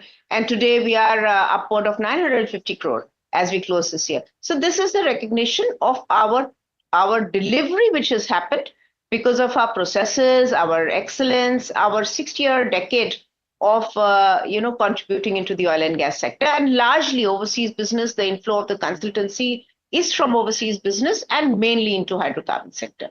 Now, look at the other in order inflows that we have had today. We have an inflow of our total order, about 38% from the infrastructure segment, which is essentially the top layer of the work that we execute in academic campuses, in data centers, in those kind of auditoriums. That is the segment that we work on in the infrastructure, and the industry and the end customer has realized that what EIL brings on the table is good quality, good execution skills, extreme care in knowing what the customer wants, so very, very customer focused, and end-to-end delivery, full responsibility as a single point contact for execution. So these are the positives which have actually resulted in an inflow, which is a hard work of last 2-3 years. And which is amazing to know, but therefore I'm still trying to understand the crux of my question, which is that does all of this get executed in the next 12 to 18 months, or is it an extended timeline? So it's a split of the two. The part wherein the schedules are about 24 months, we would have about 20 to 25%. That will be executed in about 18 to 24 months. But the oil sector or the petrochemical sector that we are executing in India, totaling maybe a capacity of 2 million ton ethylene production, about 1.5 million ton of polypropylene production. These are going to take longer cycles. So if you blend the two and you see the impact on the financials of our organization, we definitely see the top line that we've maintained at around 3,200 as a result of the previous years will jump up not less than 25% in this coming financial year, while we will maintain our improved EBITDA as well as improved PAT positions, which is just a resultant, to the level of what we have shown in the last quarter by way of our execution capabilities, where we make sure our client gets the delivery fast, as well as the internal processes of excellence which we have put in place. Good morning, Ms. Shukla. This is Hiral on this side. So what you're saying, let me just reiterate that. You're saying your margins is something that will improve. You will maintain turnover of last year. So does that mean that 13 to 14% is the kind of margin profile that you're expecting for full year? And because if I look at the first 9 months, we're still in that 10 to 11% kind of a range. Right, right. So this year we are not going to obviously realize on our books, on our turnover, the execution part of the inflow that has come. The growth on the top line is seen in the next financial year, while we maintain our 11% at the bottom and 13-14% EBITDA for last quarter into this complete financial year and moving forward into next financial year as well. Okay. I hope I've answered your question. Yes, yes. And the second part to my question is the expansion that you're looking in terms of your defense production. How big and material is that going to be from here on, and to what extent are you expanding your footprint? Okay. Hiral Defense is what you spoke, if I'm not wrong? Yes, yes. All right. So we were fortunate enough to get a project for the defense sector last year. And this is work in progress.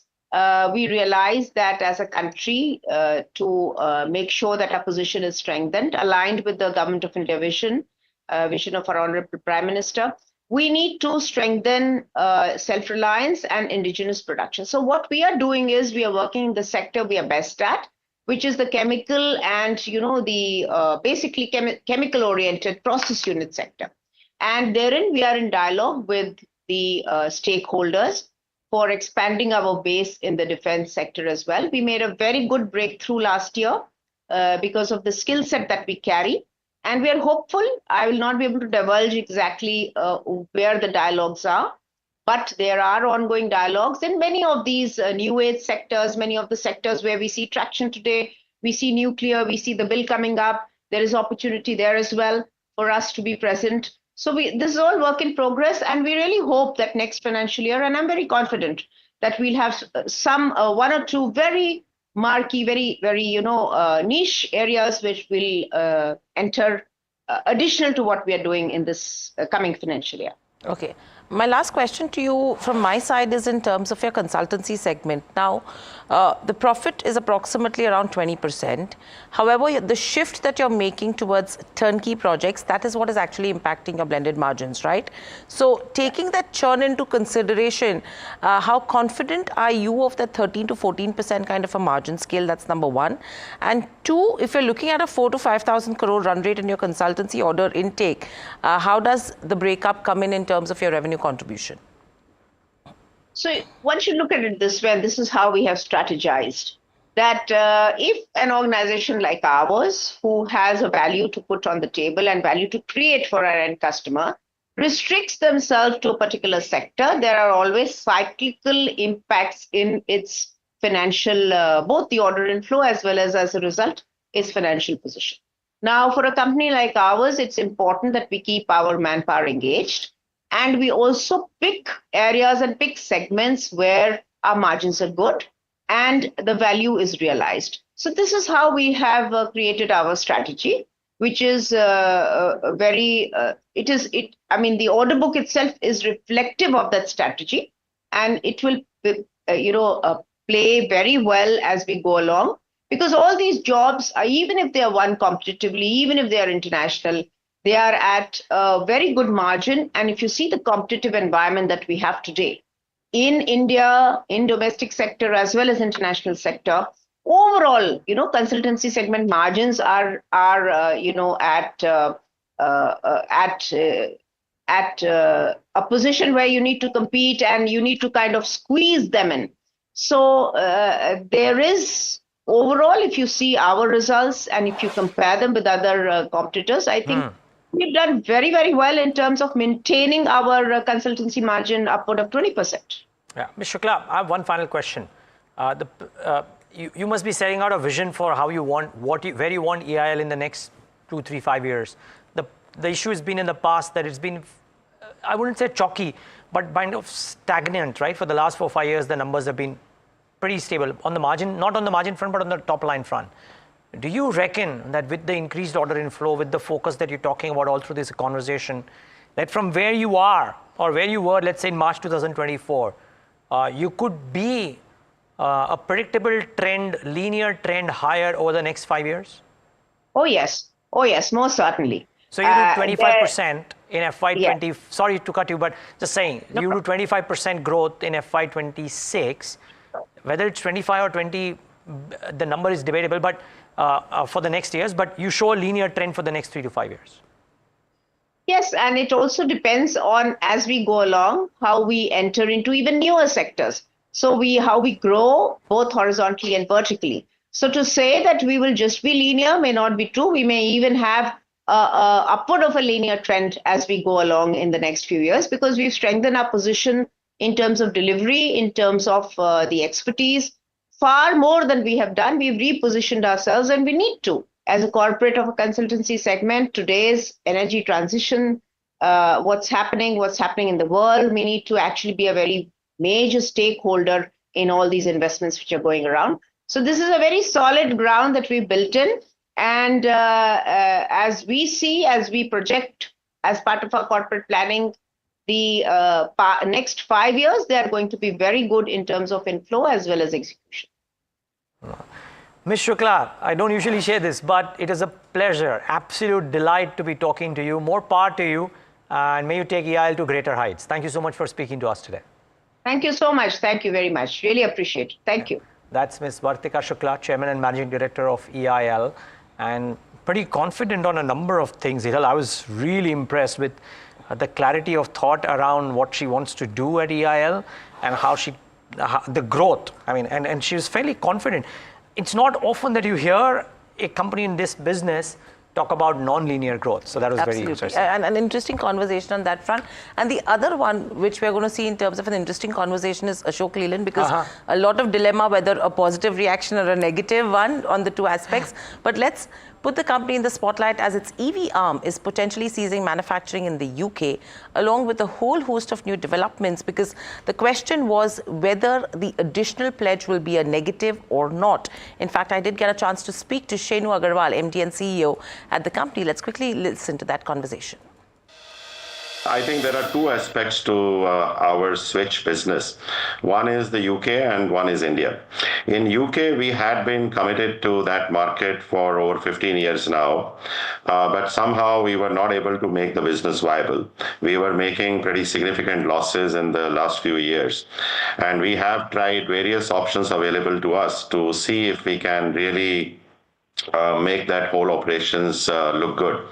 However, we have now decided to start a consultation process with the employees, which might potentially lead to the cessation of the manufacturing activities. At the same time, we are not trying to exit the market. We have a very large vehicle park there, and we want to support our customer base. We also want to find alternative manufacturing sites, for the electric buses to serve the UK and the European market.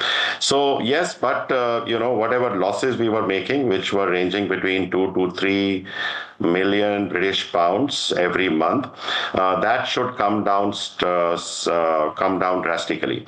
The only thing that would remain in Switch UK operations would be this aftermarket business, which would be small in nature, but it would be profitable. So we can expect that, in terms of consolidation, we would have a positive effect of this decision. On the other side, Switch India is actually doing very, very well, and the market is itself looking very bright, and Switch is rightly positioned, we believe, to take care of that opportunity. Now, Switch India is already expected to be EBITDA positive in FY25, but FY26 is actually looking more promising.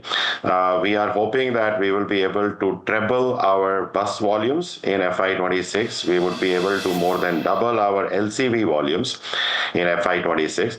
And overall, on the top line level for the company also, we think we would be able to double that or even do better than that. Now, as I said, it is already EBITDA positive. Our next milestone is to make the company PAT positive, which should happen, we think, in the next 4 to 6 quarters. Right. So that's an interesting point that you made in terms of the India business. A follow-up question to this, Shenu, is when you're looking at alternative manufacturing sites for e-buses to cater to this market segment, what are the locations that you're scouting right now? And by when would you look at it? I mean, what will be the timeline, and anything in mind in terms of the capex that will be required? So listen, we have several manufacturing locations in India and even outside India. So we are looking at each one of them. I think we'll make the final call within the next 90 days as to which location would be more suitable to supply to UK and European markets. It could be any location in India, or it could even be location outside India. Yeah, so we'll come back to you on that.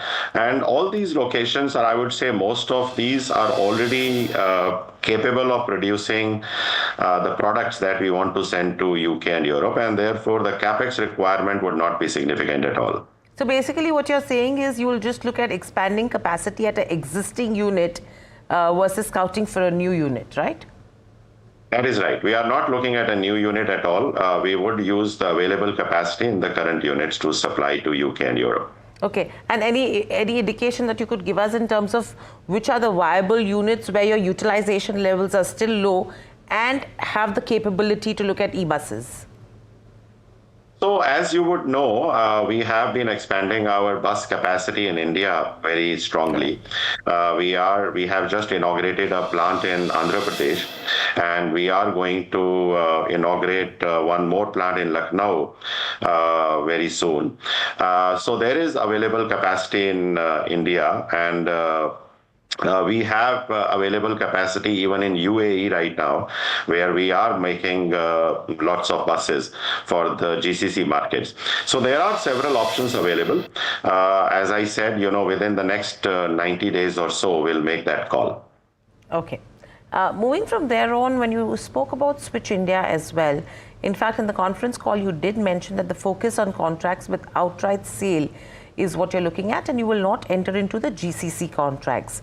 Now, all the GCC contracts will be delivered through OHM Mobility, which is likely to need funding support at a later stage. So what is that time period that you're talking about? What's the amount of funding that will be needed, and how are you looking to fund this process?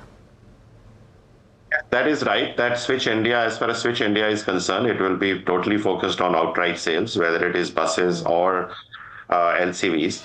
And the reason that we created OM Mobility was to make us a company that specializes in the EMAS, right? So Switch India is a manufacturing, a design technology company, and OM will be an EMAS company. So Switch India, because it is doing really well, it is already EBITDA break even, and we hope that it will be PAT break even as well in next 4 to 6 quarters. The funding requirements of Switch India will not be very significant, because it will have the capability to stand on its own feet. However, because of the nature of the business, they may need some external funding. We are working on it. There is no hurry because it is well capitalized, I would say, for at least a couple of years now. But within that time frame, we will look for an external investor. Okay. And with regards to Switch UK as well, I think you do have a net debt which is around £80 million over there, which is due for repayment in FY29. Now, the fund infusion that was approved in Feb 2025 is going to be utilized to some extent to repay some part of the debt and partly for closure-related expenses, which I'm assuming are estimated at around £5 to £10 million. Anything, is this going to be enough with regards to the equity infusion and the closure related expenses that will be, will they be enough to cover up for the debt? So you are right. The one-time closure-related cost would not be very significant. We are expecting that it would be in the range of £5 to £10 million. However, once we complete the consultation process, we'll have a more accurate number there. And the rest of the money that the board had approved to be inducted into Optare, which is a holding company of Switch UK, will go to pay the debt. Now, the overall debt is 80 million British pounds in Switch UK. But the good thing is that we have an agreement with the lender that it can be paid back by year 2029, right? So we have a long runway to pay that debt. And as we go along, depending on the availability of cash in Ashok Leyland, we would bear that debt over a period of time. But yes, right now, whatever equity infusion we had done in February, a small part of that would go towards one-time closure, and the rest will go towards paying of the debt. Okay. The other aspect, Shenu, to be asking you candidly is, the street is looking at the entire restructuring as a major positive, right? But the other overhang that the street is now worried about is the increase in promoter pledge. What would you have to say on this? Because we've already seen a 15% promoter pledge that is existing. Over and above that, we are seeing another 10.2% that has come in. So it's almost, say, 25% in terms of the total equity. Why an additional pledge right now? I think you are asking the wrong person, but I think the way I would respond is, that the promoter family, Hinduja family, has a lot of business interest outside Ashok Leyland as well. And some of these businesses are doing very, very well. Secondly, I would say that, really I am not privy to this matter as far as the usage of the funds are concerned, but I would be more than happy to get back to you if we have more information.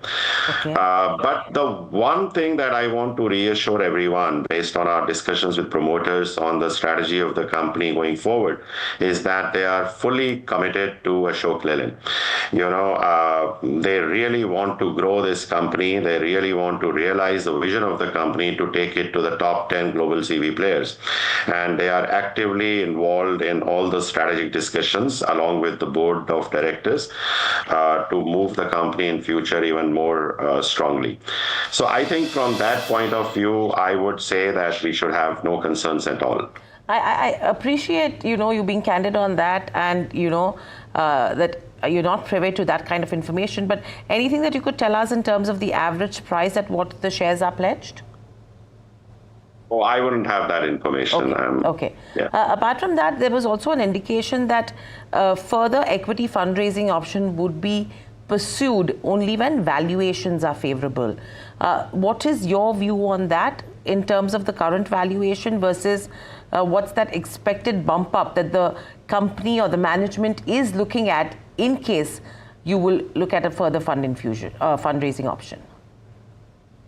Listen, as I said, as part of this restructuring, we are hoping that the cash needs of Switch UK would go down considerably in future.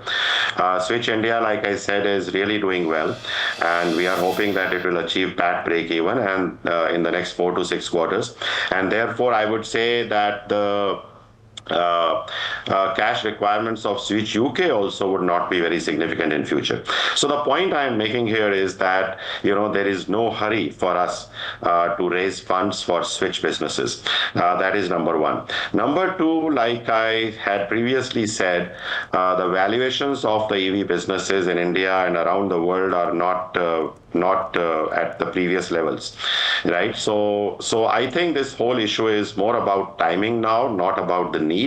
And we would, at the right time, explore the options of fundraise. We always have two options, two paths available to that. One is that we can go for a private or public placement, or other is we can straight away go for the IPO. But I would say it is still 2 to 3 years away from now. Right. Last two questions from me, Shenu. One is in terms of, I'm not sure this is with regards to Hinduja Leyland Finance, whether I should be asking you or not, but the NOC from the RBI for the reverse merger is expected very soon, right? So post this, the process of valuation of both the companies would be initiated, the swap ratio would be determined. So any timelines that you could give us for this one?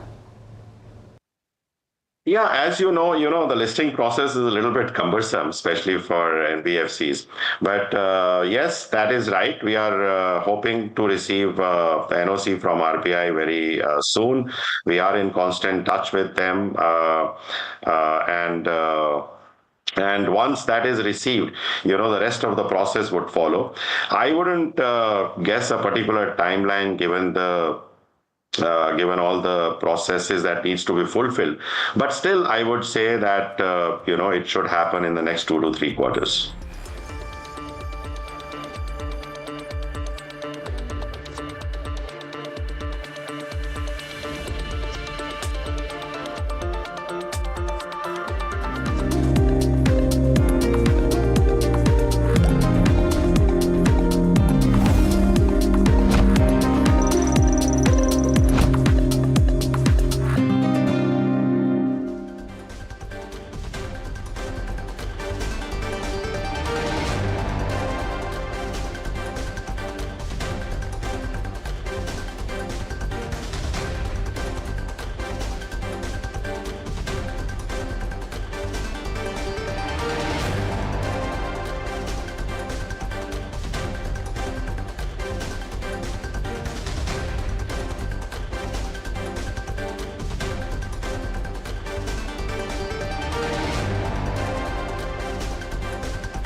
big proponent of value investing principles. But what is Govind Parik's secret to market mastery? Asset you have, at the end of the day, it's a paper asset. So you should know exactly to encash sometimes. Harshad Mehta's time, we coined that thing and we put it on in our office notice board. Sell regret and grow rich. Because the way the market was going up, every day you sell, next day you regret. Do you think the next 10, 15, 20 years are very promising? I'm very, very optimistic. I think markets can correct, but at a low level, everybody is going to come and buy. This is an investment wisdom you cannot afford to miss. Watch it only on NDTV Profit.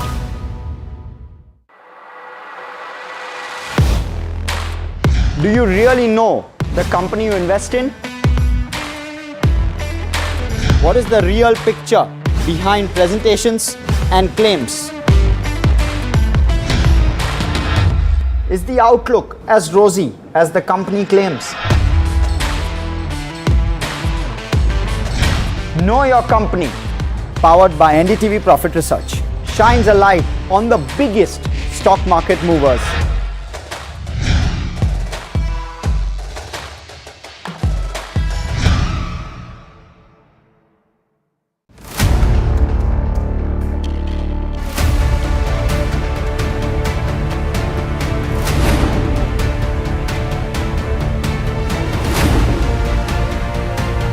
He sold most of his stock, 80%, as on that date.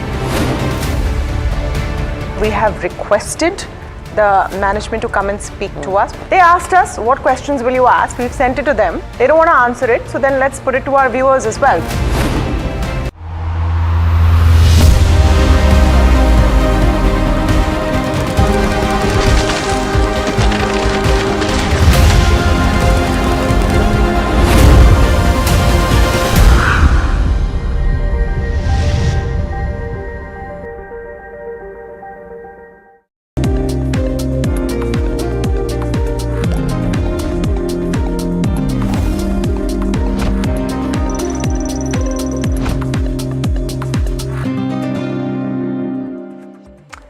Right, back with India Market Open right here on NDTV Profit, and 1/3% for the Nifty and the Sensex, which is not bad going. Nifty IT is up 0.5%, and the banks are piling on the gains. 0.77% higher for the Nifty Bank. Small caps are flat as well, so the markets are not doing bad. It is autos which may be sluggish, but beyond that, things are actually looking okay. 23591 for the Nifty 50. And as I said, IT is not doing too badly either. So let's talk about an IT company.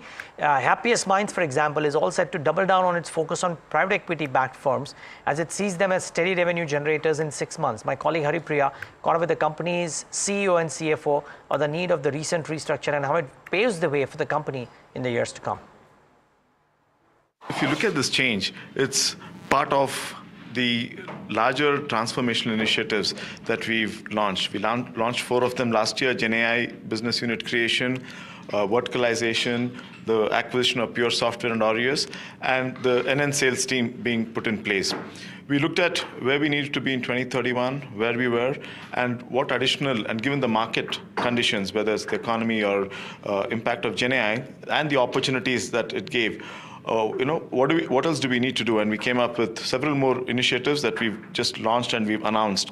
One is around looking at GCCs, using PE firms as a channel, looking at how do we grow $25 million accounts, high potential account strategy, mergers and acquisition, and then we have talent transformation. So 10 initiatives, 10 transformations, and underpinning all of this is the fact that there was a succession planning that had been discussed, and we've kind of brought all of this together along with the succession planning and implemented them. Those are a lot of announcements that you have made, that the CEO has made. So tell us, what is the kind of revenue conversion? How soon do you expect all of this to start bearing fruits? Because multiple changes, also the environment is difficult. We'll come to that later. But give us a sense of how soon are you expecting for these focused areas to start bearing fruits for you? Many of them have already started bearing fruits. For example, the M&A part that Joseph talked about, they are already consolidated part of our financial results. We're talking about product strategy on Artha Banking that comes from the acquisition of Pure Software. When Joseph talked about transforming or focusing on the high potential accounts, these are accounts which have come into our fold through the acquisitions. We are talking about verticalization. The acquisitions have played a great role into strengthening some of our verticals. So many of the things that we talked about, generative AI. Yes, generative AI is something that we started last year and it's already bearing fruits. So if you look at our results, we are disclosing. We may be one of the very few companies which disclose our financial results, telling you how much we generated from Gen AI. So if you look at it, the transformational changes, it's a continuum.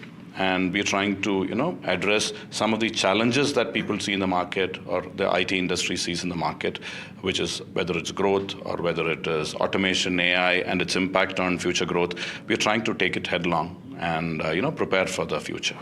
That's the foray in GCC as well as looking at PE firms from here on for happiest minds. But moving on, in a market where valuations have always been a concern and earnings momentum has actually slowed down, there are still some stocks that have no bearish or sell calls from analysts. Now, these stocks also have an upside potential from 6% to 40%. Mika is highlighting all those stocks for us. Mika, over to you. Yeah, we're basing this analysis on mainly three criteria. So one, it should be a Nifty 500 company. Second, it should have an analyst coverage of about 15, and the stock should have no sell calls. So based on this, the top 5 stocks that had the highest upside and no sell calls, you have a KEI Industry, a return potential of 57.6%, Delivery, a return potential of 56.7%, PNC Infra at 40%, DLF at 34%, and Adani Ports at 31%. All of these counters have no sell calls, extensive buy calls. Some have a hold call ranging from 3 to 6, and then you have Adani Ports that has 0 hold calls. In terms of, there are other stocks with 0 sell calls and a 20 to 30% upside. You have counters like Birla Corporation, Karur Vyasya Bank, Sona BLW, Varun Beverages, Max Financial Services, Kalpatru Projects, SBI Life. Even with counters with a 5 to 20% upside but 0 sell calls on the counter, you have something like an Axis Bank, HDFC Life, ICICI Bank, Krishna Institute, HDFC Bank, and Muthoot Finance. When you talk about, the overall analysis here, 228 stocks with an analyst coverage above 15. Out of these, only 18 stocks, which is what I mentioned, had no sell calls and the return potential ranging from 6% to almost 60%. Lastly, when you talk about the top 5 stocks with the highest upside, up first, you have something like a KEI Industries, our analysts like the healthy order book with strong execution record. They also have a robust demand scenario coming from both public as well as private capex. For something like a Delivery, it has underperformed versus its peers, but the company remains stiff in terms of competition to peers. There's no major capex, which allows the company to now focus on its profitability, and it's given positive guidance in terms of its recovery in terms of profits. Then you have a PNC Infra. There's the potential asset monetization that is supposed to happen in the company, which is a positive, and they have also expanding growth opportunities via diversifying into other segments rather than their core segment. Then you have something like a DLF. They have a rich land bank with a strong saleable area as well as gross development value, and they have improving net cash and margin position. And analysts say that there's relatively fewer competition in the NCR market. And then you have something like an Adani Ports. It's one of the operators of India's largest commercial port. It has a land bank of over 8,000 hectares, and it will also benefit from the consolidation of routes in the space, which is a positive for this company. Okay. Thanks a lot for that, Mihika. Now, let's bring in insights from ace investor Govind Parikh, renowned for his sharp eye in identifying multi-baggers. In an exclusive conversation with us, he revealed his secret formula for picking high-yield stocks and the key lessons he's learned from market downturns. Basically, I have seen the crash of 1984 also, just before Indira Gandhi's death. I didn't see that, yeah. But 2000 crash was a dot-com crash. And it didn't affect us much because we were having a very small portfolio, and also people used to add just a .com to an internet company, and the valuations were very high, so it corrected quite a lot. But then our size was small and it didn't hurt us much because we never invested in companies which we didn't know. So basically 2008 crash was the worst crash I have seen In 2008 crash, the Nifty crashed about 50% in 6 months, whereas my portfolio came down by about 75% because the shares we were owning were all blue chip companies, very good companies, but they were quite illiquid stocks. And there was no market for that. When the whole market is in red, nobody was caring for these kind of stocks. So we took a big beating there. Fortunately, we were not borrowed. We never invest in the market. No leverage. No leverage. But we took a big beating, and so we held on to our whatever shares we were. And unfortunately, I didn't have enough cash to buy at those levels, which are so attractive. Subsequently, the lesson that I've learned from this crash, the most important lesson is you must have some cash with you. You cannot have everything in the equities for these kind of things to come. And you should also, expect the unexpected to happen. So that was a very big lesson in 2008. And after that, we've decided that my son Chinmay is working with me. So we both decided that we should have at least 10% cash in our portfolio. And it has been pretty good. So after that, 2020 crash was a COVID crisis. That crisis was actually a life crisis. It was not just the stock market, but everything was down. People were not sure whether they'll live or not. I also lost a couple of friends and 1 or 2 relatives also. So it was a lot of panic was there, and a lot of blood on the street was there. Stock market was, nobody bothered to look at it. But then the valuations were very, very low, and with our experience of 2008 crash, we had a lot of cash at that time.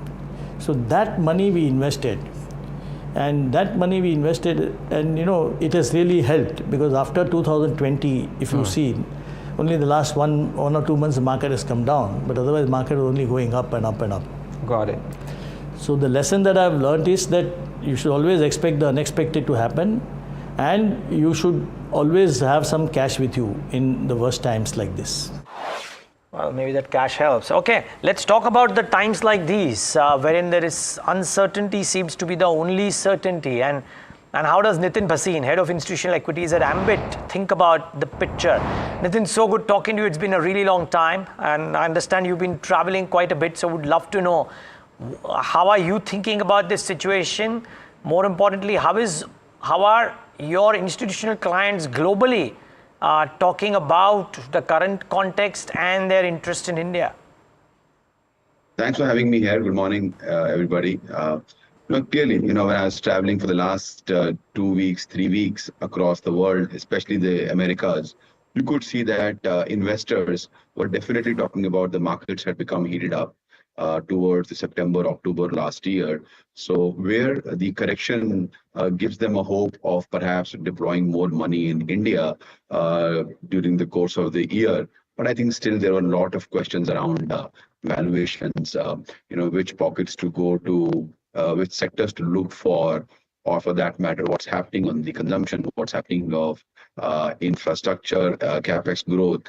But people are appreciating that there are opportunities coming up, but at the same point in time, not very aggressively looking to deploy capital in a flurry, waiting out for some economic trends to stabilize. I would summarize it like that. Right.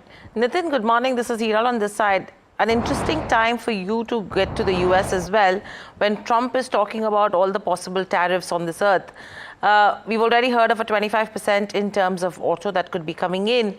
What is the mood check like in the US with regards to where the tariffs go? Because the consensus view is that long term, it will not hurt India as much as it would hit the USA itself. Well, clearly, there are multiple point of views over there, a lot of confusion also, perhaps because we hear about one tariff policy today and perhaps changing next morning. But clearly India's movement, India's steps in the recent budget or otherwise the government's initiative to go out and connect with the establishment in the US speaks that India wants to listen, and India doesn't want to be tagged as a country which is not open to global trade. So clearly, in the near term and in the long term, we understand our country has an opportunity for winning some business from US as it builds its capex, it builds its industry. India has capacities and capabilities, but in the interim, clearly there could be some situations where we miss out on because of certain tariffs. But I would take a little longer view, like 1 or 2 years.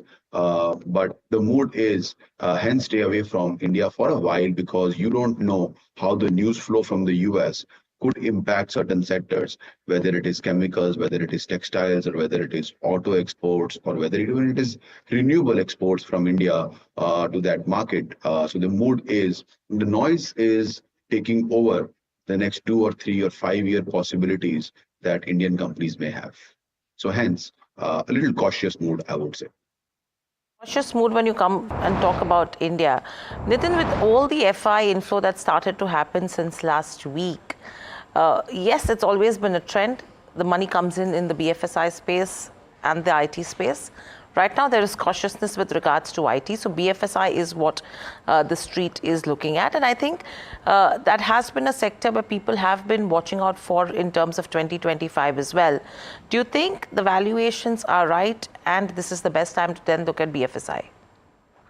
So, for the last at least 3 to 4 months, our view has been that CY25 will be a year of moderate market returns, which would mean that very unlikely that we will make positive returns, I would dare say that, in India, in broader markets, and more so importantly in the small cap and the mid cap space, we might lose an index level money. But there could be stocks which could actually still make money. So our view has been large caps, and within the large caps, we've always maintained banks is a space to be in. And clearly you can see that in the last 3 months or 4 months or 5 months, banks have slightly outperformed the Nifty. Banks have outperformed. Hence, that's sort of a place which was not losing you money, even if Nifty may have lost you a few percentage points in the last 3 months or year to date or 6 months. So banks remains one of the ideas that we say that the people should be investing in. Banks are large cap companies. We prefer large caps right now. And large caps is where the earnings are, or the earnings momentum is, number one.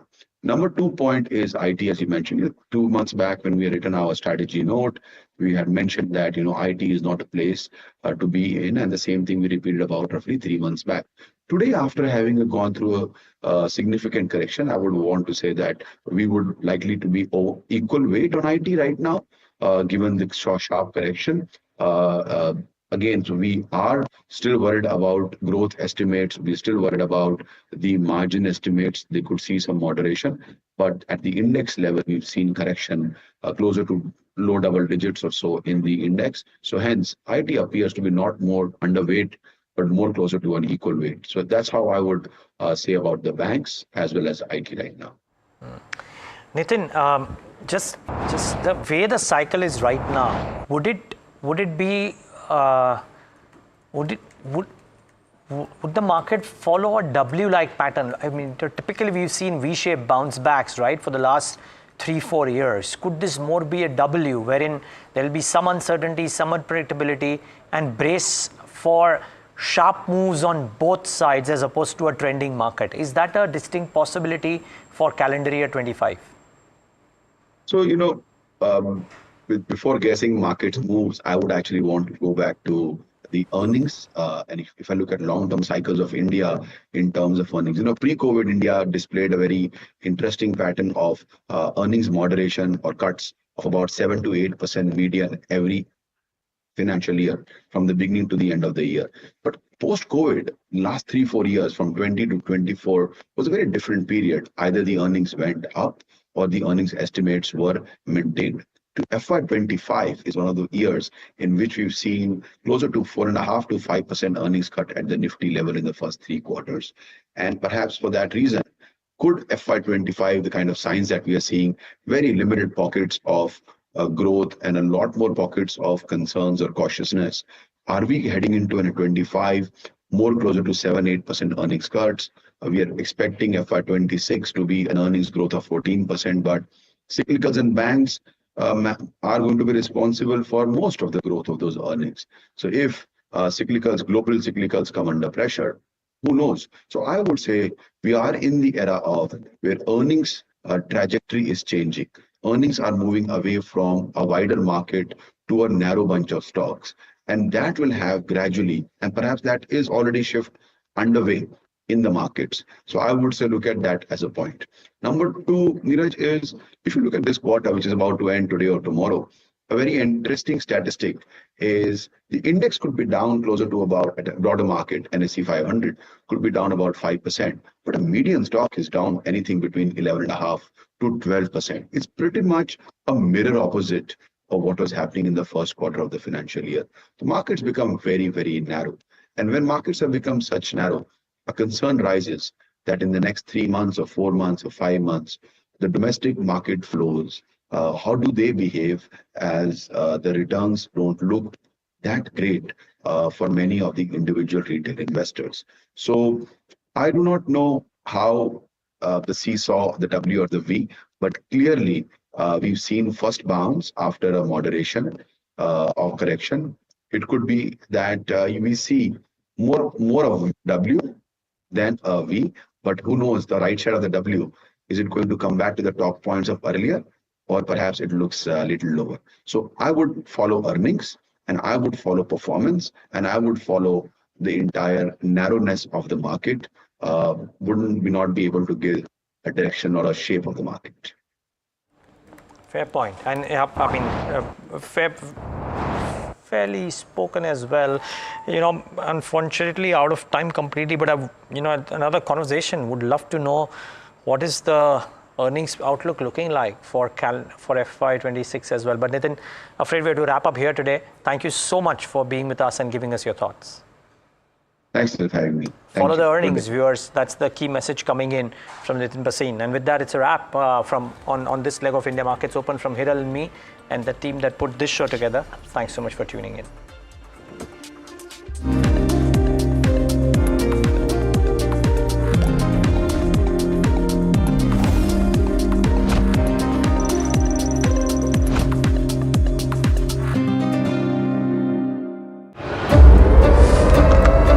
A big proponent of value investing principles. But what is Govind Parik's secret to market mastery? Asset you have, at the end of the day, it's a paper asset. So you should know exactly to encash sometimes. The Harshad Mehta's time, we coined that thing and we put it on in our office notice board. Sell, regret and grow rich. Because the way the market was going up, every day you sell, next day you regret. Do you think the next 10, 15, 20 years are very promising? I'm very, very optimistic. I think markets can correct, but at a low level, everybody is going to come and buy. This is an investment wisdom you cannot afford to miss. Watch it only on NDTV Profit.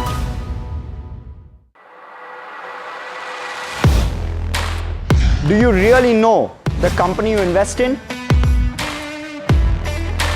What is the real picture behind presentations and claims?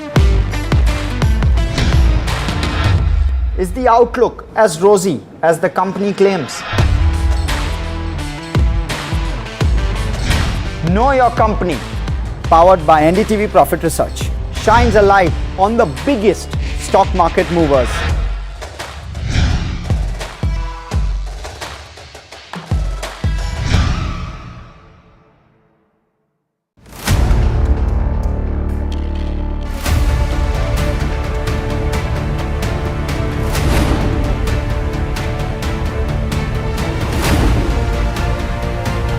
He sold most of his stock, 80%, as on that date. We have requested the management to come and speak to us. They asked us, what questions will you ask? We've sent it to them. They don't want to answer it, so then let's put it to our viewers as well.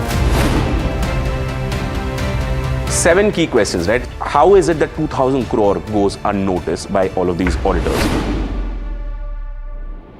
SEBI is seeking more information on the trades and the all the transaction which has happened from the exchanges, both NSE and BSE. The Reserve Bank of India's supervisory officers, they are seeking compliance reports on their foreign currency borrowings by these banks. The DSS is, actively engaging with the Reserve Bank of India to sort of ensure the thorough examination of the matter.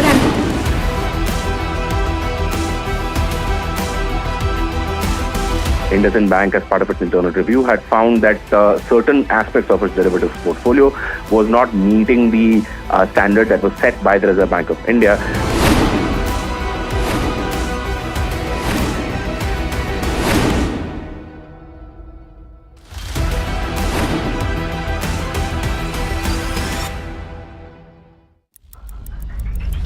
Headlines you start your day with. What matters worldwide is now in the palm of your hands. Get ready to seize the day and maximize your financial potential. Stay ahead of the curve with all you need to know on NDTV Profit.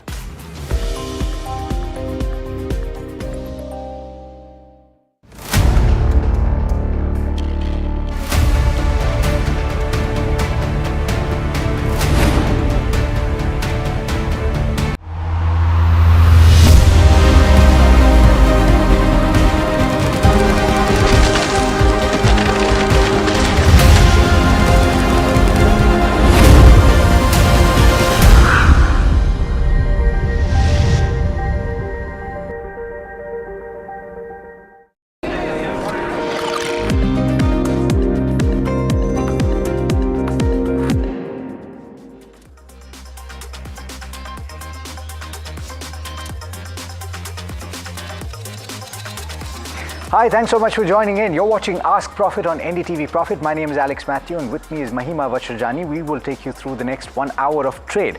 And it started off on a little bit of a weak footing, but it has since turned from that point. Of course, it's not tremendous gains, but nothing to scoff at and nothing to be too upset about, because we are likely at this juncture, if this holds, going to end with considerable gains for this particular series. Of course, today is the monthly expiry and we'll talk about some of the key numbers that you need to watch out for on your screen as well. But for now, you have the benchmark Nifty 50 that's gaining with about 0.6% or so. The broader markets looking sanguine, looking not too bad, and at least not as bad as they did at the start. So you have the mid-cap index that's up about 0.2%, small cap index still in the red. Oh, actually it's turned, wow. So I need to refresh my screen. Gains of about 0.33% for the small cap index as well. And I would hazard a guess to say that the market breadth has changed over the course of the last 1 hour or so. Let's pull that list up. There you go. So widening channel between the advances and declines and tilted in favor of the advances. Let's hope that that continues to remain the case. However, let's look at the contributors on the Nifty 50, because early on you had Reliance Industries that was contributing on the upside. It is still contributing, but to a lesser extent than HDFC Bank, and the Nifty Bank as a whole gaining about 0.7%. So there is strength that is building from the banking space. The fact that is not doing too well. Let's pull up the auto index, because that index was down about 2% at the start, and it is currently off the low point, down about 0.8%. But individual names like Tata Motors, it has taken a bit of a drubbing and it continues to be languishing in trade, down about 5% or so. And the reason for that, of course, is the latest tariff announcement. 25% tariffs going to be imposed on imported cars, automobiles into the US. And Tata Motors, of course, Jaguar Land Rover has 36% of its wholesale volumes that came through from the North America region in the third quarter. So that's seen as a negative. Anything else that's standing out to you? Right, so a lot of counters that are in positive today. Capri Global continues to gain around 6% right now. There is Gujarat Pipavav that's gaining about 7% odd. Gujarat Alkali is also gaining about 6% odd. Neogen Software gaining about 5% odd. BSE Limited, on the back of announcing bonus shares that they consider on 30th of March, is around 6% up. There is Welspun Corp, which is up by 4% odd. Sharda Energy also up by 4% odd. Bank of Baroda also leading with some gains. In terms of stocks that are not doing well, Kesoram again under pressure, down by about 10 odd %. JB Chemicals down by about 6 odd %. And this is on the back of a brokerage note, if I'm not wrong. There's Jaiprakash Associates, JW Holdings, Tata Motors, like Alex mentioned earlier as well, is down by about 5 odd %. Sona BLW, Greenlam, Kaveri Seeds, all of these counters seeing pressure in trade today. So all of these counters are in focus, and of course, the top gainers and losers, of course, on the NSE 500. Okay, all right. So there you go. That's a snapshot of how the markets are looking right now. Let's get our experts on board so that they can start answering the questions that you have. Kush Bora, founder of kushbora.com, and Nirav Ashar, head of equity research and analysis at Latin Manhalal, joining us this morning. Nirav as well as Kush, thanks so much for taking the time. Kush, I'll come to you first. It is expiry day, and if you are a trader, what are the key levels to watch out for? Would you be venturing out and going long at this point, or would you still hold your horses and wait for the dust to settle? Because the start was a little bit iffy. Hey, hi Alex. First up, a very good morning. Hi, Nirav. It's just incidental that this morning we've initiated a long call on the 23,500 call that is expiring today. Around the levels of about 80 for the first target of 140 and the second target of 180. The first target's been hit. Just to say that this is the kind of conviction that we have in the move that has happened today.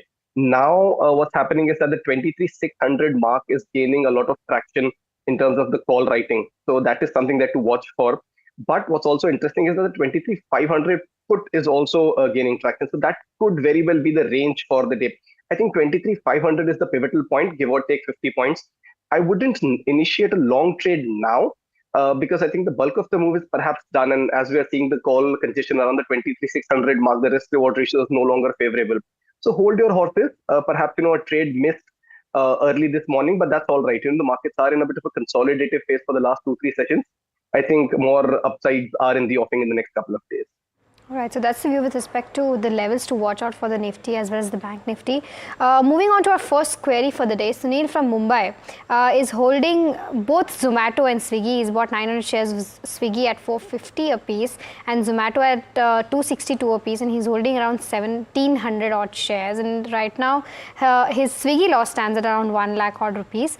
And he wants to know what should be the next course of action for him. Nirav, I'll come to you. Yesterday, there was an interesting note that came out. And Macquarie had downgraded both of these stocks, saying that the competition is playing its part, plus the cash flows are not looking positive right now for both of these counters, and plus both of these counters will face profitability issues in the next few quarters because of dark store additions. What's your view, and which one is a preferred pick amongst the two? Well, I think definitely the competitive intensity is quite high, and there are pressures as far as the cash flows profitability is concerned going forward. But considering the quantum of the loss, I think it is better to wait it out, at least from a medium-term perspective, and hope that things take a turn for the better. And at the same time, monitor the results, the forthcoming quarterly results, and the commentary. Particularly, that is going to be very important as far as both these companies are concerned. I think Zomato is looking a better bet at this point of time. Okay. Any implications of the inflows expected, Nirav, very quickly on Zomato on account of the Nifty reject? Yes, I think it could have it could be a minor positive as far as the stock is concerned. Okay. All right. We did tabulate that. I don't know if we have the data points. There was a Nuvama note on that, and we'll pull that up and show you what the inflows are expected to be.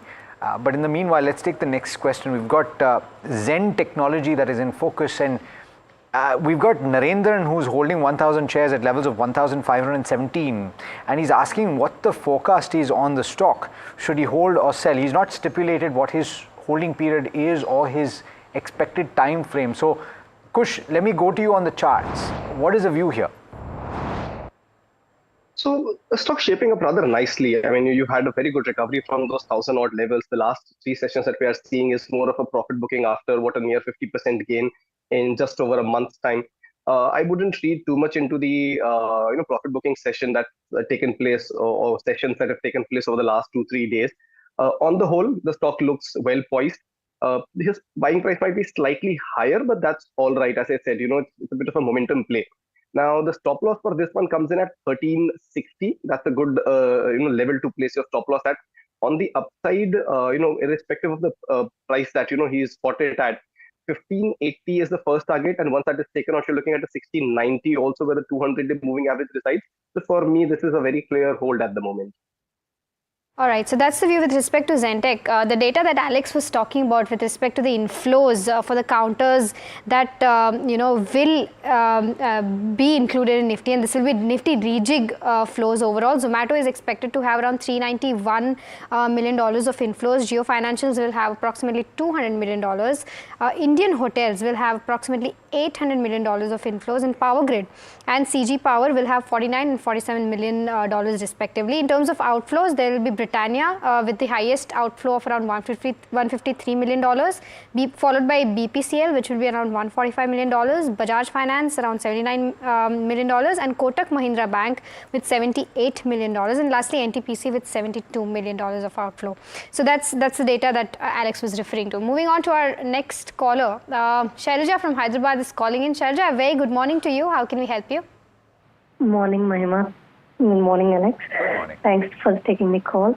I have 60 shares of Tata Motors at a price of 800. So is it good to average at this point, or else I have to wait for some more dip? And I want to know the estimated price to average this average. Right. Okay. Got your query, Sharja. I'll take your query with Nirav. Nirav, I'll come to you with everything that's happening. Trump announcing tariffs for auto as well as auto anch players. What's your view with respect to the entire space as well as Sharja's queries on Tata Motors? The stock is down as much as almost 5% in trade right now. What's the view like and outlook like? Yeah, I think the auto space generally has been doing quite well, but I think it's more the domestic centric players are likely to do better.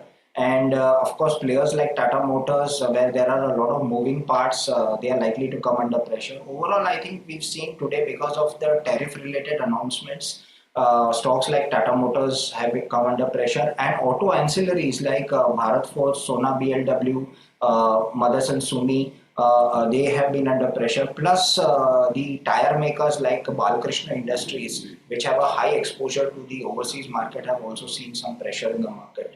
But otherwise, I think it's a positive. But in the case of Tata Motors, it is advisable to wait for the next quarterly results and then take a call whether to average or not.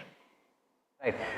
Let me get a technical check on Tata Motors as well, because this morning, Kush, the reason I want to come to you on this is that we got a contra call, and the view was that if it falls to 675 or below, one can initiate at that level for the long term, because the prospects look good on a 3 to 4 month time frame. Do you concur, and would you say that you can buy now? Alex, I'm not sure whether 3 to 4 months really constitutes as long term, because no, not long term. No, I wasn't talking about long term. I was talking about okay. Yeah, I think I heard both the words and both the phrases in the sentence, where long term and 3 to 4 months. But no, irrespective of that, I think the risk reward ratio is favorable. Not sure about a 3 to 4 month view or kind of move here. But yes, if you have a 12 to 18 month kind of a view, then no. As we've discussed time and again, Tata Motors 600 is a very long term. The last time around 2015 was when it tested that high, retested it, about 8 years later. So from that perspective, it's very close to these long term support zones. So yes, if you have a view of 12 to 18 months or beyond, this would be a good time to buy a big stock like Tata Motors. From a very near term perspective, a month, maybe even a quarter, I'm not sure. There could be these pressures, ongoing pressures, and continued news that keep coming in, which most of them haven't really been positive. While the stock is trying to break out, every time there is something that comes about and it just gives way. So yes, if the view is a year or more, then this is a good time to buy or perhaps even accumulate Tata Motors. From a quarter, perhaps 2 perspective, not sure. Very quickly, stop loss in this trade? 600, just a little below that. So maybe about 590 thereabouts is where you can place that stop loss. Got it. All right. Murli is calling us from Bengaluru. Hi Murli, good morning. And Hitachi Energy is a counter that you want to know about, right? Yeah. Please go ahead. Can I go ahead? Yes, please. Yeah, I bought the 25 shares of Hitachi Energy at 12,948. Okay. And it is trading around 12,000 now. Yes. But when I made a study, it appears they are trying to, though it's a very IPE company and being an MNC, they are trying to triple the profit in the next 2 years and 50% growth, 30% growth in turnover for the next 2 years. And seems to be being a power transmission and power thing, okay, scorching summer. Seems to be all said, though it's an high PE. What is your advice? Should I hold for 2 years or add or average now or keep holding? It's a good question. All right.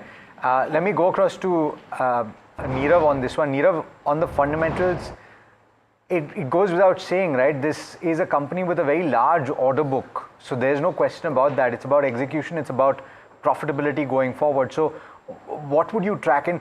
Would you find the valuations attractive as they stand right now to add more? Well, yes, as far as the sector is concerned, as far as the fundamentals are concerned, this is a screening buy and it's a hold, and you can average it also at the current levels. We have a very strong order book, we have a very strong promoter, we have a very strong patented technology, which is HVDC technology. And the company has done a QIP also recently. They are doing an expansion. 1,500 crores has already been put in the expansion to create more facilities to increase the production in the near future. So I think there are no two doubts about it that it's a buy at this point of time. All right, so that's the view coming in on Hitachi Energy. The next question is from Ajit, who is writing in from Oman. He is holding 500 shares of Tata Tech, bought at 1156 a piece, and he wants a long-term view on this. Nirav, I'll come to you again for this particular counter. What's the view like for Tata Tech? Well, I think in the near term, I think we've seen disappointments. I think the results have been lackluster, and I think it would be better to switch to some other better names which are there in this particular space. So I think we would advise to switch to some better alternatives like a Coforge or Persistent Systems instead. Okay, so that's the view with respect to Tata Tech, and he prefers Coforge over Tata Tech is the view coming in from Nirav. All right, our next caller, Rama from Andhra Pradesh, is calling in. Rama, a very good morning to you. How can we help you? Okay, I think we have lost him, but we have his query. We have his query on WhatsApp as well. He's asking, so he basically is holding 91 shares of Tech Mahindra at 1480 a piece, and he wants to know whether he should hold or sell. What's the view like on the charts, Kush, for Tech Mahindra? Well, for now he could hold, and the reason for that is that we all know the entire IT pack and the Tech Mahindra included have actually been hit quite a bit. But then there is this revival underway, and the volumes on the way down seem to be thinning, which is a healthy sign. And the days when the stock has ended higher, you've seen high delivery markup and high volume as well. So all in all, I think this is a hold. 1380, the recent low, that is your stop loss. On the way up, you're looking at the first target of 1480, which incidentally happens to be his buying price. But once that is taken out, the stock could very well head to the 1550 zone as well. So my suggestion would be hold, and the recent low of 1380 should act as your stop loss. Okay. All right. So that's the view on Tech Mahindra. And the IT pack, of course, has been in focus in the recent past because of potential FII buying. Let's talk about, there you go. So, and Wipro doing well on the back of that order win that it announced, 500 million, if I'm not mistaken. I can't remember exactly, but yes, there was an order win that they announced. Siemens is the name of the counter we're talking about next, and Shanta is writing in from Dubai, and he's asking whether this is a good opportunity to buy for a period of 2 years. He's thinking of picking up 10 shares, and this is on the proposed demerger and other updates. Nirav, any view here? Well, yes, I think just like Hitachi Energy, Siemens would also be qualified as a buy. And this demerger exercise only increases the focus as far as the businesses are concerned, and very, very strong technology and technology backbone. So I think strong pricing power also indicated for the company. So it's a buy. Okay, so it's a buy coming in for Siemens. The next counter that we're talking about is are the two airline listed stocks. Satyan wants an outlook on both, that is SpiceJet and Indigo. So he wants to know which one is a better bet right now in these markets, and considering the outlook and the operational metrics as well. Nirav, I'll stick with you again for this one because it's from a longer term perspective. Which one do you like? Is it Interglobe or SpiceJet? Yes, I think it's Interglobe, definitely, considering the scale of operations and considering the fact that they have very aggressive expansion plans. And SpiceJet can be seen as a turnaround candidate, so one can have a limited exposure over there also. Overall, the aviation space is looking positive. Okay, aviation space is looking positive. Interglobe is a pick though, and watch out for that stock. It is controlling 2/3 of the domestic market, so certainly the market leader by far and away. Let's talk about Canara Bank and talk about where it's heading right now, because we've got a question. I am not sure by whom. I'm going to try and pull up that name. Jeevan wants to know about this. He has bought it at levels of 99.89, so slightly above the current market price. What are the prospects on the charts? It's up and about in trade today though. Kush, would you hold on to this? Well, for maybe a quarter or maybe slightly longer kind of a time frame, yes, I would hold on to it. The momentum seems to be missing, and what we've seen over the last couple of weeks is more of a short covering rally in the entire PSU pack. The ones that have been doing well in the banking space have been the leaders. HDFC, ICICI, Kotak to some degree, and even SBI, to a degree.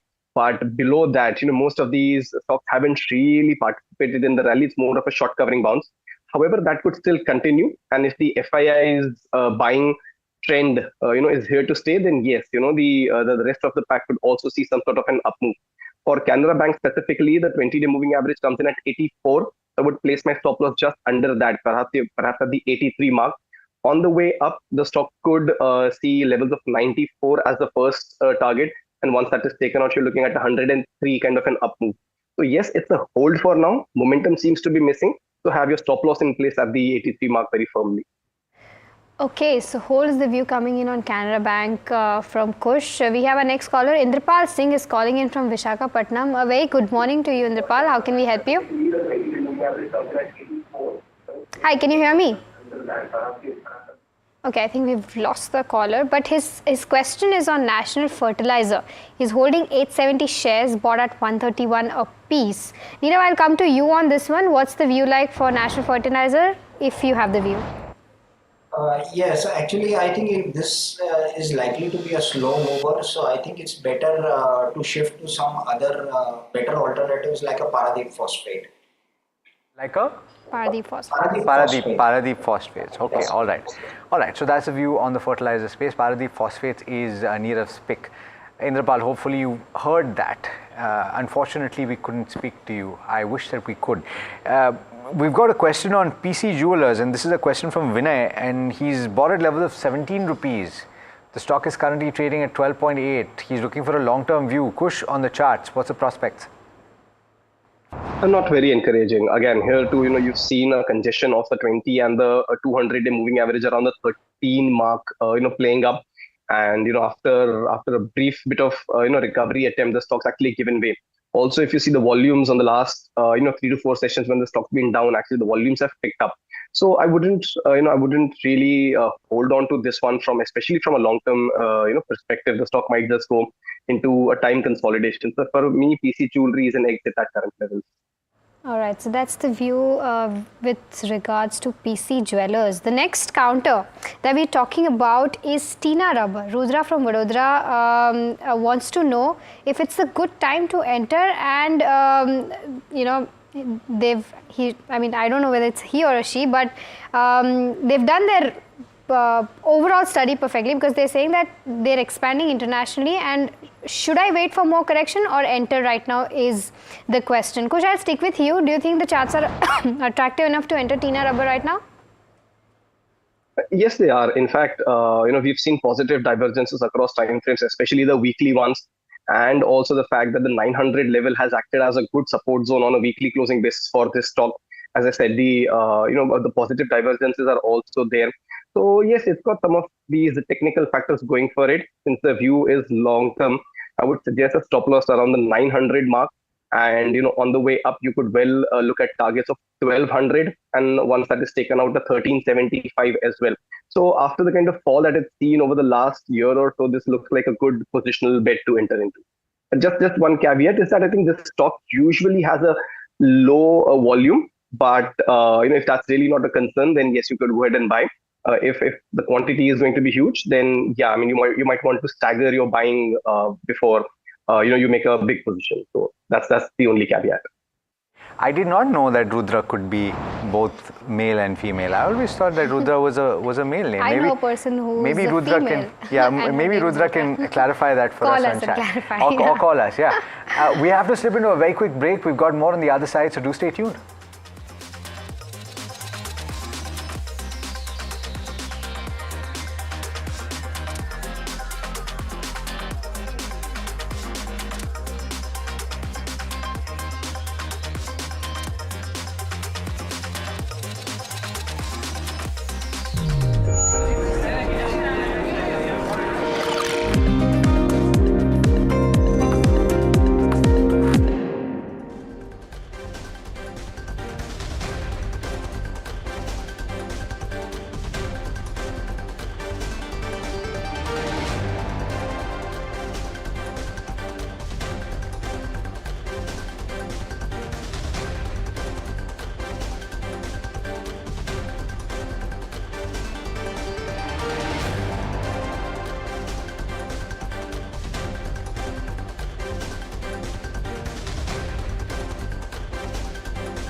A big proponent of value investing principles. But what is Govind Parikh's secret to market mastery? Asset you have, at the end of the day, it's a paper asset. So you should know exactly to encash sometimes. Harshad Mehta's time, we coined that thing and we put it on in our office notice board. Sell regret and grow rich. Because the way the market was going up, every day you sell, next day you regret. Do you think the next 10, 15, 20 years are very promising? I'm very, very optimistic. I think markets can correct, but at a low level, everybody is going to come and buy. This is an investment wisdom you cannot afford to miss. Watch it only on NDTV Profit.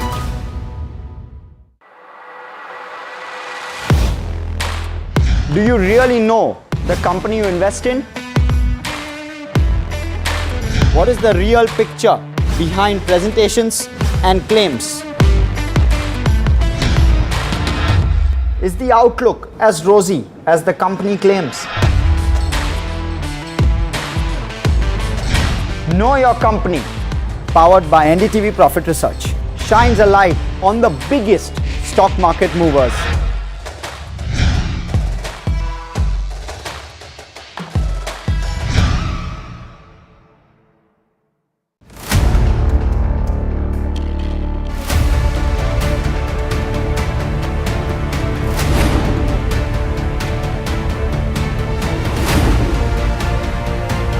He sold most of his stock, 80%, as on that date.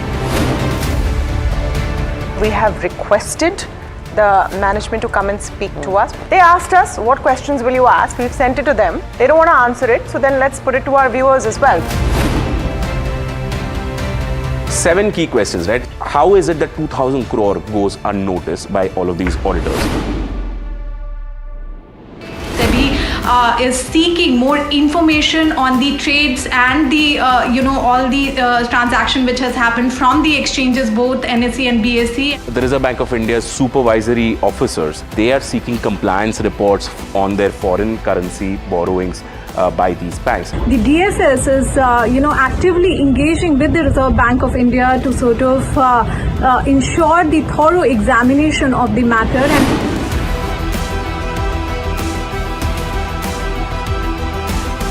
IndusInd Bank, as part of its internal review, had found that certain aspects of its derivatives portfolio was not meeting the standard that was set by the Reserve Bank of India.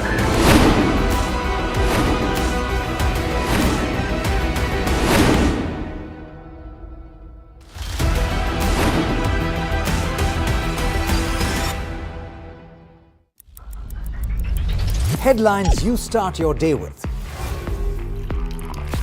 What matters worldwide is now in the palm of your hands. Get ready to seize the day and maximize your financial potential.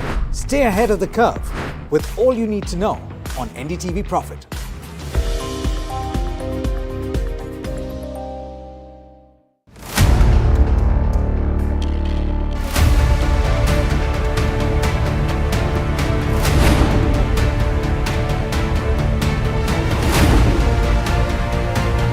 He sold most of his stock, 80%, as on that date. We have requested the management to come and speak to us. They asked us, what questions will you ask? We've sent it to them. They don't want to answer it. So then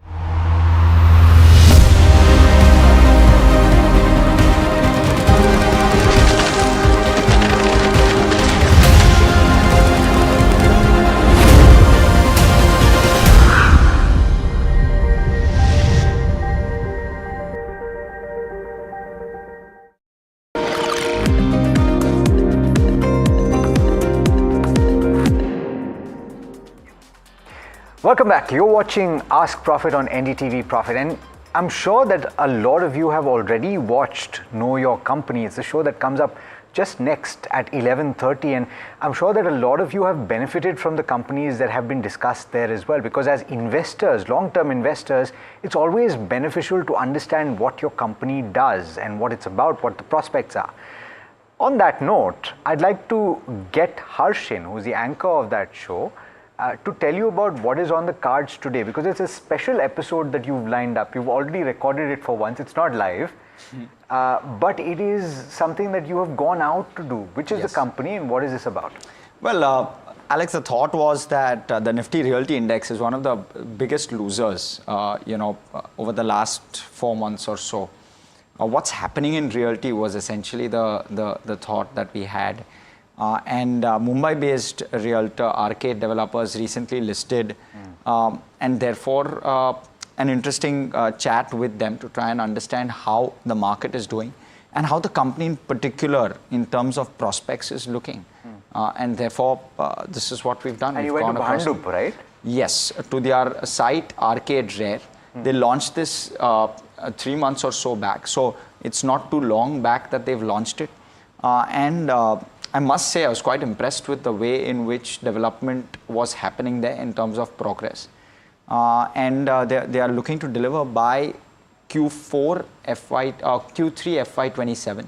The official timeline is, of course, Q4 FY27. And you've spoken about demand trends in Mumbai and inventory levels and all of that, I'm Correct, sure. and pricing. Yes. Great, all right. So a lot to look forward to that in that chat. Thanks so much, Harsh, for joining in and for giving us that perspective. Watch out for that. KYC, Know Your Company. In case you can't watch it live, then do catch it on YouTube. You'll find all of the other episodes there as well.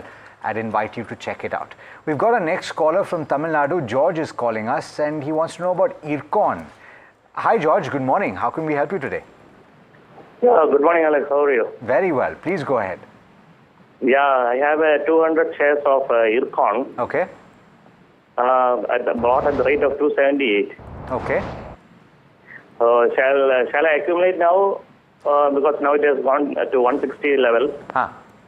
And do you have a long-term view on this, George? Yeah, long-term view, 2 to 3 years. 2 to 3 years. All right. So Nirav, Ircon International, would you buy more at this level, accumulate, and what are the prospects for 2 years? Well, I think we had a very strong view on Ircon, but I think the stock has disappointed in terms of results, in terms of margins, and I think it's better to exit the counter and go in for better alternatives in the railway space itself. Now, these could be the likes of RITES or Railtel. These could offer better opportunities going forward. All right, so that's the view coming in on All right. The next Ircon, and the next counter that we're talking about is Suraj Estate Developers. Aniket from Karnataka is wanting to know as to what will be the best enterprise for this particular counter. Kush, on the charts? I might suggest a wait on this one. The reason being that the stock had actually had a very good run up, but it's given all of that up very close to the listing price. And even now, if you see, the momentum indicators aren't really indicating any kind of an upswing. The move that you saw recently was more of a short covering bounce from oversold territories. While there is a positive divergence, it's failing to sustain. So I will wait it out. If at all he wants to consider an entry, I think he should look at the 275 to 280 zone as as a zone to enter from where the stock has rebounded recently. And in that case, his stop loss will be 245. And on the upside, he could then look at targets of 325. And once that is taken out, 360 as well. So closer to the 270, 280 zone is perhaps where he should consider buying. But again, very strict stop loss near the 240, 245 mark. Right, so that's the view with respect to Suraj Estate. And we have our next caller, Suresh from Hyderabad, is calling in and to ask about another real estate player, that is Brigade Enterprises. Suresh, a very good morning to you. How can we help you? Yeah, hi. I'm holding Brigade Enterprises shares around 50 shares at 980 rupees. So I can hold it for 1 year target. I can only hold it for 1 year. Can I add more in this level, or should I hold it? Okay, got your query. Nirav, I'll come to you. Your view on the entire real estate space, as well as what's the outlook for Brigade Enterprises? Well, I think the real estate scenario continues to be quite positive. It's in a positive state at this point of time. And I think as far as we are concerned, we like to stay with the prominent names like Godrej Realty, Aditya Birla Real Estate, the likes of DLF, etc. But I think Brigade is also a good bet, and he can hold it from a long-term point of view. Okay, hold is the view for the long term on Brigade. All right. Olectra Green Tech is the name of the counter we're talking about next. And I believe Sai Kiran wants to know about this. Can he expect the company to grow well?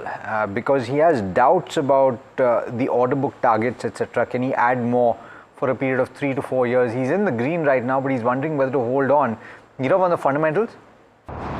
Well, I think there's nothing really wrong with the prospects. I think because they are into the electrical vehicle space, green vehicles. So I think should not be a problem, and he can hold it from a medium to long-term perspective.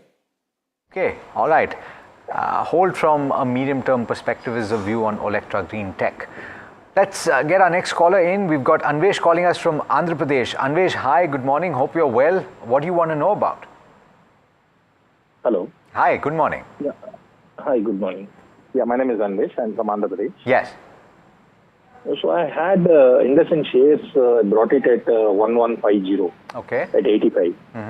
85 shares I brought it at 1150. Okay. But due to the drastic down of 30% one day, and now I don't think so there is a scope upside. So if I want to exit, at what level can I exit, or it is the right time to buy more? Okay, 85 shares. Can you clarify a couple of things for me, Anvesh? Do you have other shares that you bought in the financial space? Yeah, along with this I have LTI Mindtree, TCS, and Axis Bank. Axis Bank as well. All right. So then I'm going to ask Kush this question. Kush, he's already seen quite a bit of capital erosion, but thankfully he's kind of diversified his portfolio. He's got a couple of IT names. He's got a banking name, Axis Bank, Frontline Bank. Would you suggest that he book losses? He's still about 3 days away. I do not know if this is capital loss or capital, as in short-term capital loss or long-term. Actually, let me clarify that. Anvesh, is this a long-term, as in have you been holding for more than a year? Yeah, I want to be at 1 year. No. When did you buy this? Did you buy it more than a year back? It is around last year, October, November. October, November last year. Okay, so it's a short-term loss that you would incur. Kush, booking short-term loss and moving to something else, does that make sense? Well, very strictly speaking, yes. I mean, if you were to ask me, should I buy IndusInd Bank even now, my answer would be no. So yeah, the idea is to exit this one. Now, the reason, there's a slight hitch, in my voice is because he's already incurring quite a bit of loss and the stock is in oversold territories. So if at all he is looking to minimize, his loss, what he could do is he could hold it for some more time with a stop loss around the 620 mark. That's where the stock made its low and it's attempting to find its feet, in the recent rally. Now, while I don't see a V-shaped recovery, I don't want to give him a hope that of course, he'll perhaps in the next year, maybe lesser time frame, end up in a profit. What I mean to say is that there could be, some more rebound coming, his way, where the stock could reduce the losses that he's incurring at the moment. So the levels of 700, perhaps even 745 thereabouts, is where he could start exiting gradually. So just to give him that extra chance of reducing his losses, my suggestion would be to hold with a stop loss around the 625 mark. And Axis Bank, the stock that he's been holding, has actually gained quite a bit of ground. So if he wants to shift, it will not be a bad idea to shift to something like an Axis Bank, perhaps even an SBI. Right, shift to an Axis Bank or an SBI is the view coming in from Kush, where charts are concerned. Moving on to the next query, Sagar from Silvassa is holding 50 shares of NHPC bought at 99 a piece, and he wants to know whether he can average out for a longer term. Nirav, I'll come to you. What's the view like for NHPC? The view is positive, but I think I wouldn't advise averaging at this point of time. It's better to wait, see the quarterly results and then take a call. Okay, all right. So that's a view on NHPC. I believe, so we've got a next question on HUL, I believe, and Venkatesh is calling us. Hi, Venkatesh. Good morning. And how can we help you today? Hi, good morning. Please go ahead. Yeah, I bought HUL at 2950, 70 shares. So should I average or should I hold or sell? My view is for next 1 to 2 years. Okay. Interesting development today. It's a company that you track, Mahima. There was a leadership change that was announced. Right. So Rajneet Kohli, who will join, in fact, from 7th of April as Executive Director of HUL's food business, and he was formerly CEO of Britannia, who left Britannia 1 month ago and now joined HUL, and he'll succeed Shiva Krishnamurthy in the food division business. So that's the leadership change that has happened in HUL today. But since Venkatesh is ready to hold the counter for next 1 or 2 years, I'll take a longer term view on this particular counter. Neera, what's the view like? Inflationary pressure, of course, continues on the counter, and with a lot of developments taking place with respect to the ice cream business as well, what's the long term outlook like? Well, I think the FMCG businesses have been struggling. I think the volume growth has been lacking. And on and off, we tend to see a lot of pressures like input pricing pressure. Recently, we've seen the palm oil prices go up. We've seen the competitive intensity being quite high. We have the local regional players who are giving a tough competition. And I think overall, the space is looking under some sort of pressure. We are seeing the urban consumption has also been impacted. So I think it's better to shift out of this and go in for some other sector, maybe a hotel sector. A good pick in a hotel sector would give better growth prospects at this point of time. So which one in the hotel sector? This could be the likes of an ITC Hotels or an Indian Hotels. I think these could be better prospects. Okay, all right. So shift to the hotel space, which, by the way, is seeing quite a lot of action in the recent past and several to choose from. So he's given you the recommendation for Indian Hotels or ITC Hotels. I think we've got our first message and our first question from Africa today. So it's a momentous occasion for us. We've got Rajendra Reddy, who's writing in from Tanzania, which is on the eastern coast, as you know, of Africa, and a place I would love to visit. Maybe I'll take some tips from you, Rajendra, later. But you've got a question on exchanging solutions, which you would not want to know about, and you've got the price is 118, the buy quantity is 400. You're asking whether to average it and to hold for the long term. You purchase it from the perspective of dividend yield. I'm not very familiar with the dividend payouts. I haven't gone to the details, but any view on this one, Nirav, on the fundamentals, on the long term? Well, I think while the dividend yield may be attractive, but I think it's very important to see what the growth prospects are all about. So if there is growth, then definitely we will see that reflecting in the market cap or in the prices. So I think it will be very important to see the annual results and the commentary from the company before taking any decision with respect to the stock. Okay, and interestingly, till FY24 there was no dividend payout for the counter, but FY24 they declared a dividend of over 1500%, which is why probably the stock has attracted attention and probably why Rajendra has bought it. So keep that in mind, because till FY24 the management had not declared any dividend payment, so it might be possible that going forward also this might change. So keeping that in mind, you should take the call. Moving on to our next caller, Amrita is calling in from Kolkata. Very good morning to you, Amrita. How can we help you? Very good morning. Good morning. I have a share of 300 share. Okay. Gujarat Pipavav Port Limited. Okay. I purchased it at the rate of 183. Okay. Current rate is below 144, so I am incurring a loss of 11,850. But the basic of the share is very good. What I should do? And you want to hold this from a longer term perspective, right? Right. Okay, Nirav, I'll take this question up with you. Gujarat Pipavav is the counter. What's the view like?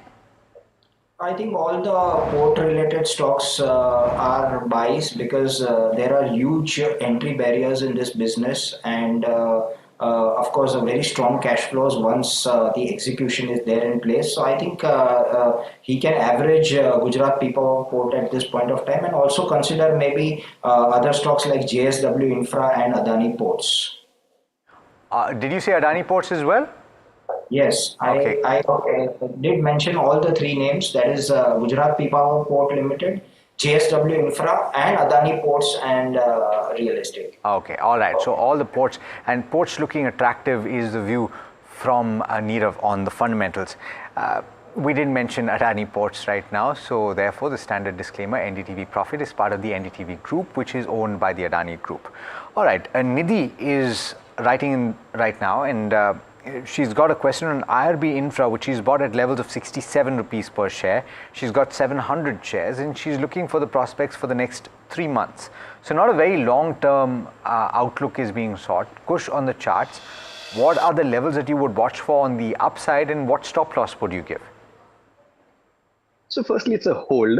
The stock has actually seen quite a beating, but it's attempting to find feet. 42.5. That's where I would place my stop loss. On the way up, you're looking at targets of 49. As the first level, and once that is taken out, perhaps even a 53.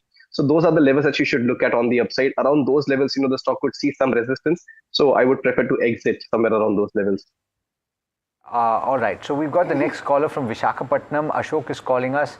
And the question, I believe, Ashok, is on Motilal Oswal. Is that right? Yes. Good morning. And what do you want to know? So yesterday I bought a Motilal Oswal at 625. Okay. At 625, around 100 shares I bought it. I have been observing the charts and looking at the technicals. It's looking good. Can I hold it for 1 or 2 years time? Can I expect the previous price, which is around 1,000 rupees? And can I add more? And what is the outlook of this sector, like Motilal Oswal or UPI AMC? These AMC sectors?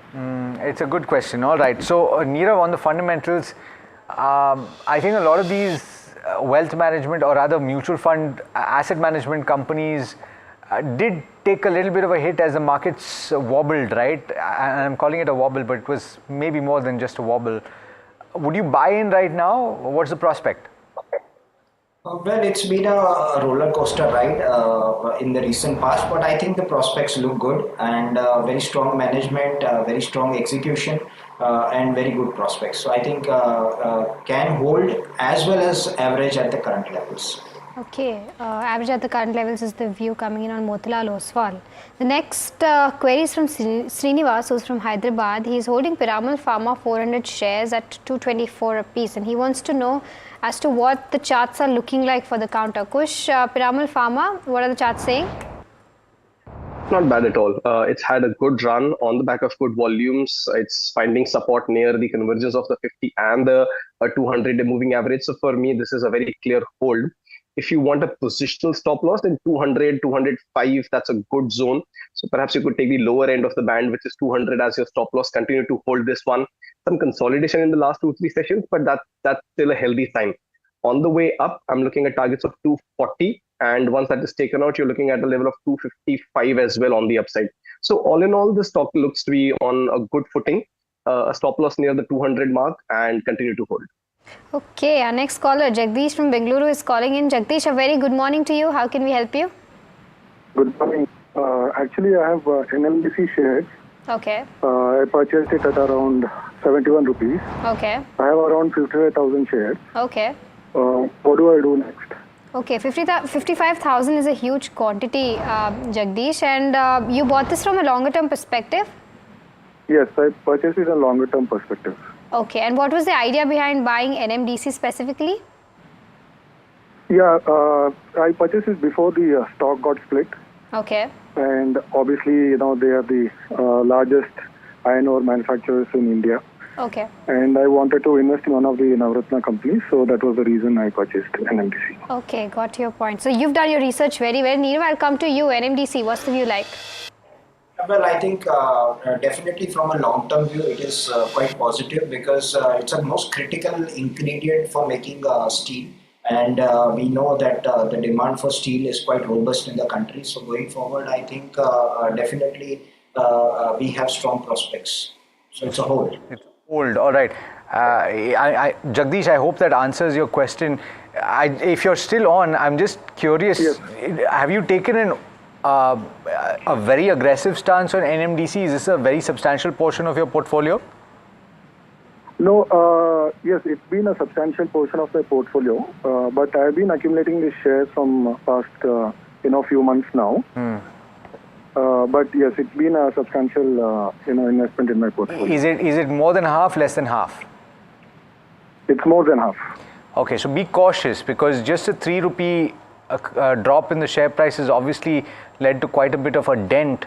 So you might want to bear in mind that concentration risk is something that you should watch out for, right? Because if the prospects are good, it's excellent. Your portfolio will look absolutely fabulous. And according to Nirav, of course, the fundamentals look good. But do bear in mind, do consider the concentration risk. Sure. Thank you for the advice. Thanks so much, sir, for taking the time. We've got the next question on Bank of Baroda, and this is Prakash from Chennai, who is asking about this. He's bought at levels of 207 and looking for a medium to or short-term to medium-term target. And Kush, I'm coming to you on the charts. What's a view here? So first up, I think that's a good entry point, that he's got for Bank of Baroda. This has been one of the rank underperformers in the PSU space and is now starting to find its feet. So kudos on that, entry point.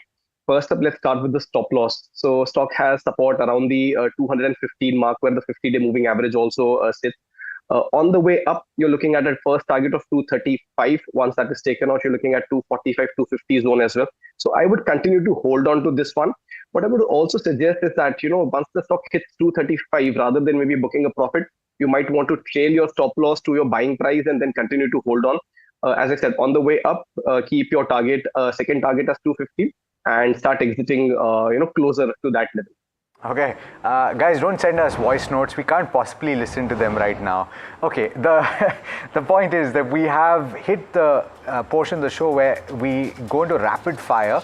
And Nirav and Kush, you know what this means. We will throw as many questions at you over the course of the next 2 minutes.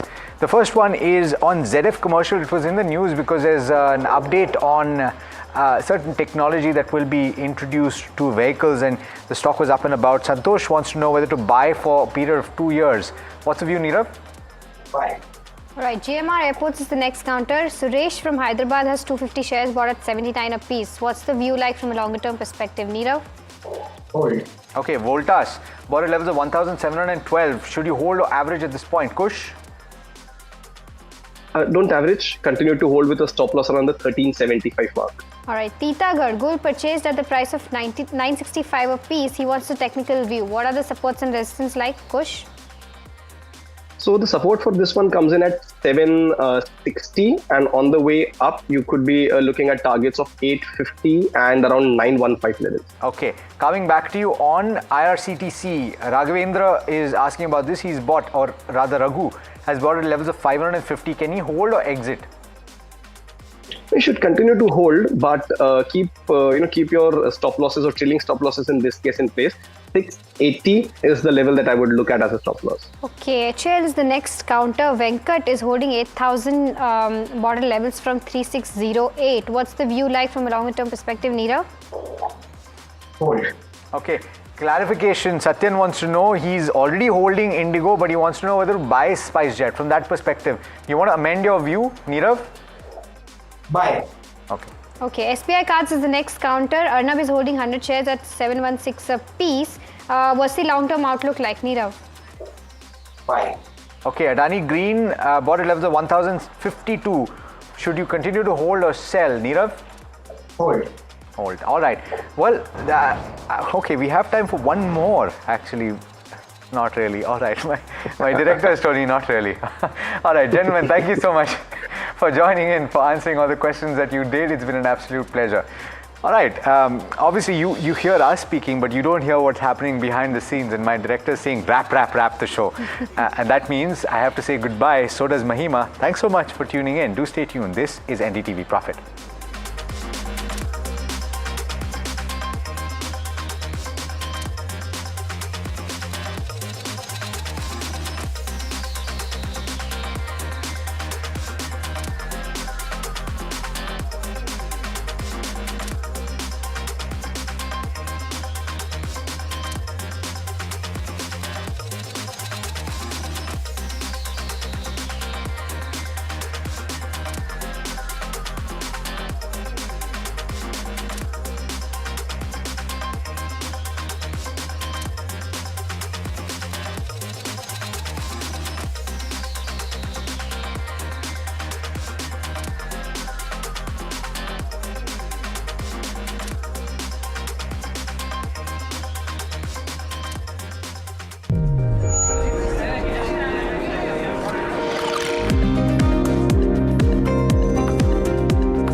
A big proponent of value investing principles.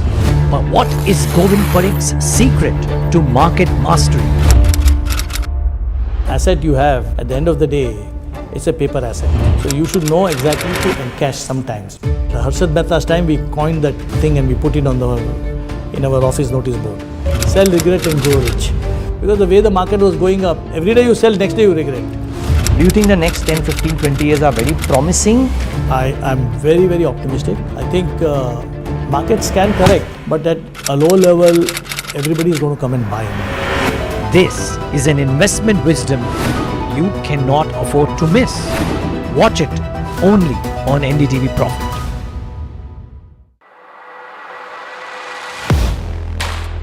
Do you really know the company you invest in? What is the real picture behind presentations and claims? Is the outlook as rosy as the company claims? Know Your Company, powered by NDTV Profit Research, shines a light on the biggest stock market movers.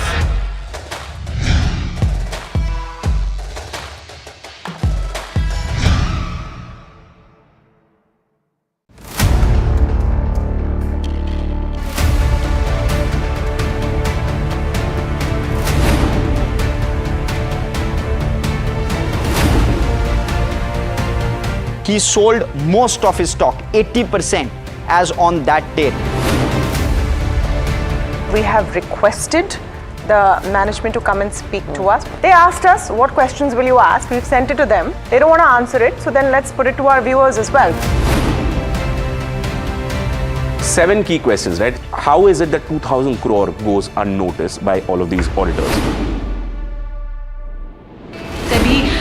Is seeking more information on the trades and the all the transaction which has happened from the exchanges, both NSE and BSE. The Reserve Bank of India's supervisory officers, they are seeking compliance reports on their foreign currency borrowings by these banks. The DSS is actively engaging with the Reserve Bank of India to sort of ensure the thorough examination of the matter.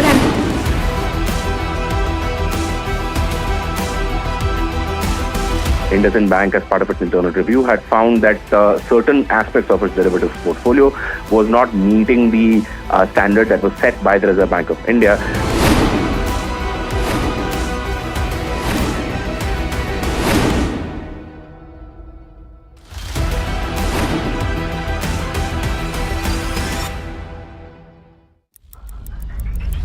Headlines you start your day with. What matters worldwide is now in the palm of your hands. Get ready to seize the day and maximize your financial potential. Stay ahead of the curve with all you need to know on NDTV Profit.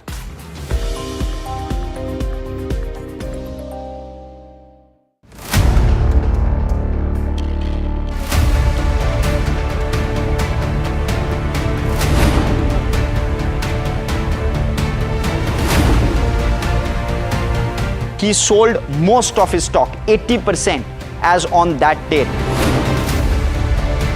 We have requested the management to come and speak to us. They asked us, what questions will you ask? We've sent it to them. They don't want to answer it, so then let's put it to our viewers as well. 7 key questions, right? How is it that 2,000 crore goes unnoticed by all of these auditors? Is seeking more information on the trades and the all the transaction which has happened from the exchanges, both NSE and BSE. The Reserve Bank of India's supervisory officers, they are seeking compliance reports on their foreign currency borrowings by these banks. the DS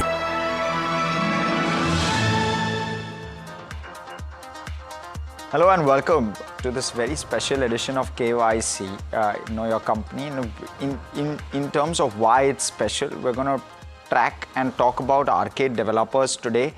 And we've gone to their site and we've spoken and gotten insights from the promoter himself with regard to how the business is doing, as well as what the expectations should be. So hopefully we're able to give you better insights on all fronts with regard to this business.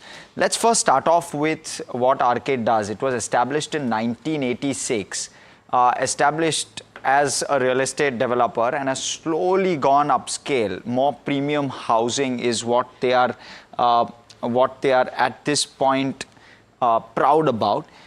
It's purely a Mumbai-based company, so they don't have projects outside of Mumbai.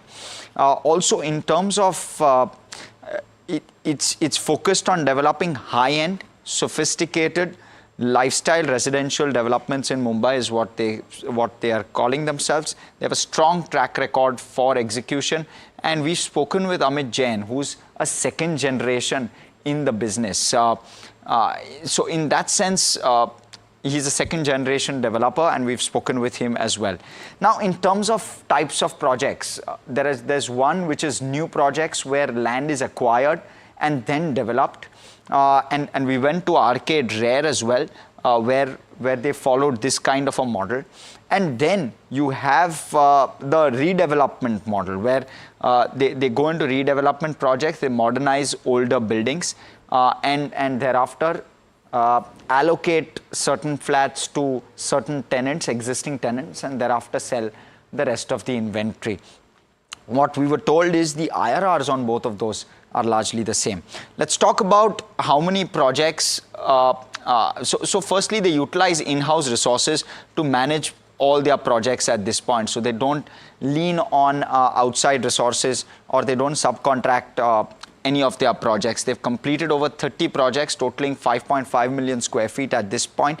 And you'll see some of their projects on your screen as well, which have been completed. That's the map of Mumbai, and those are just some of the projects that they've completed. Ongoing projects, roughly 2 million square feet worth of projects that are ongoing at this point. Those are all the projects they've completed. And even in ongoing projects, they have quite a few. They have one in Borivali, Kandivali, Malad, Goregaon, Andheri, Vileparle, Santa Cruz, Mulund and Bhandup. These are all the areas of ongoing projects that they have and they are currently selling.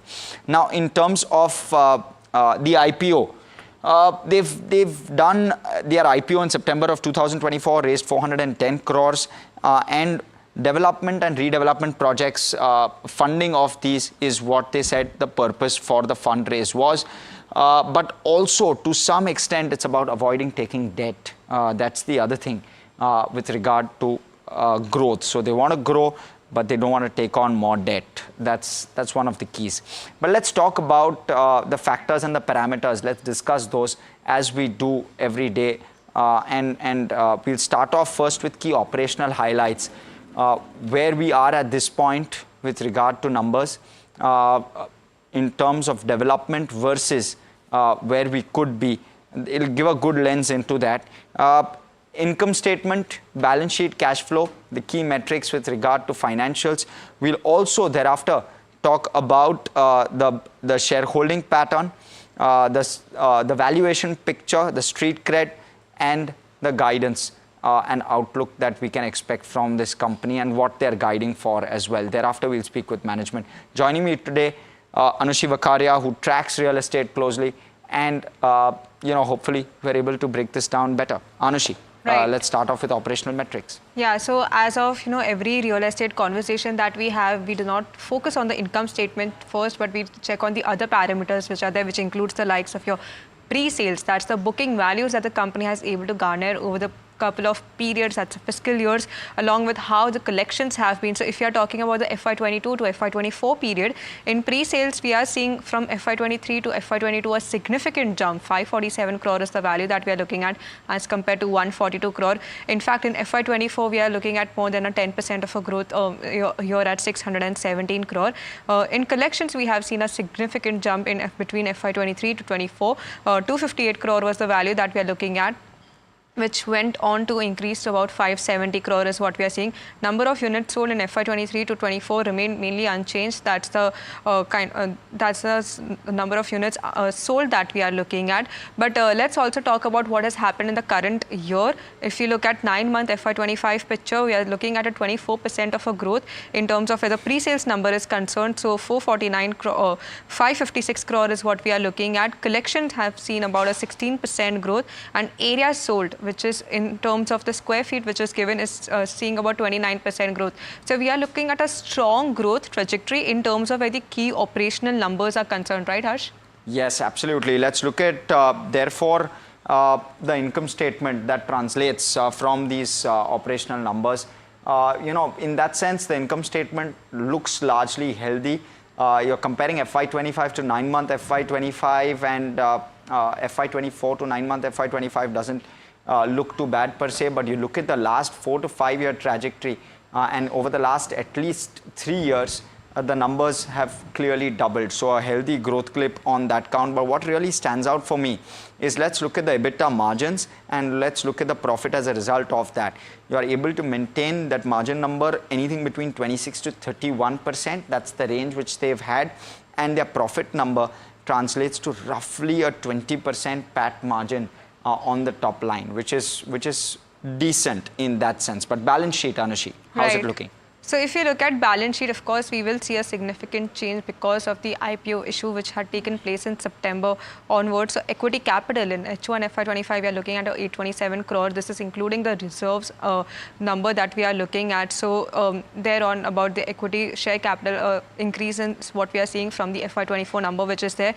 In terms of net debt, it's a net cash position that we are looking at. 324 crore is the figure that we are seeing as compared to a 46 crore. So overall a very healthy balance sheet number. We're looking at an overall deleveraged picture in terms of whether balance sheet is concerned. So even that is on a strong numbers that we are seeing, right, Harsh? Yeah, absolutely. Lower debt in real estate companies is always a positive because when the cycle turns, it helps. And I believe that's the kind of number that we are seeing. Very low debt. Yeah, just want to add on to that even if we are seeing the minus 324 crore figure right now, the management is now even if they are ready to take up little debt in case of there is more land acquisition taking place. So just have to keep that in mind as well if you go forward. Yes, and we spoke with them and probably those insights will come out from that conversation. Right. But point being that negative 324 of debt is because of the fundraise, the IPO raise. 410 crore of raise, those funds weren't utilized sitting in the bank account. It was sometime in September itself, and this balance sheet is of course as of H1 FY25. Let's look at cash flows though as a metric, and you'll see that cash flows also growing at a healthy clip. H1 FY25, the cash flow from operations were negative, but you're looking at net cash flow which was positive, and that's because of fundraising activities that have gone by. Mind you, cash flows will be utilized on a net basis, will be utilized for the purpose of new projects that they will continue to do. But shareholding, Anushi, what are you observing from that metric? So in terms of where the shareholding is concerned, promoter holding, that stands out at 70% of the ratio that we are looking at. But in fact, if you look at what is happening with FIIs, that mix has gone down from 4.3% to 1.3%. Of course, we have to keep other factors in mind also, like the market volatility, which we have seen in the last couple of months. DIIs, majorly we're not looking at a lot of changes here, 0.51%, which has gone down to 0.16%, while the public holds about public stake has increased to 27.8% as compared to 24.4% earlier. Yeah, minor tweaks also that will happen because anchor lock-in, expiry and the like. So maybe that volatility also keeping this particular structure slightly volatile. Listing happened in September, and therefore you might want to wait for a quarter or two to see how this evens out. But for the moment, given that promoters have a 71% stake, it's clearly a thumbs up. Let's talk about street cred. How much value is left on the table by promoters? And essentially the 1 month performance is 6.6% positive, but the year-to-date performance is negative 15, and since September it's negative 3. So it's largely been flat in that sense. We'll give this a neutral because one, you've seen markets fall far more than the stock has, so the stock has outperformed the market, but at the same time, has enough value been left on the table as of September 2024? Maybe not, and that's why we'll give this a neutral at this point. Positives plus negatives to look at, we'll give this a neutral. Let's look at valuations though, and Anushi, let me take this up and maybe you can take up the guidance.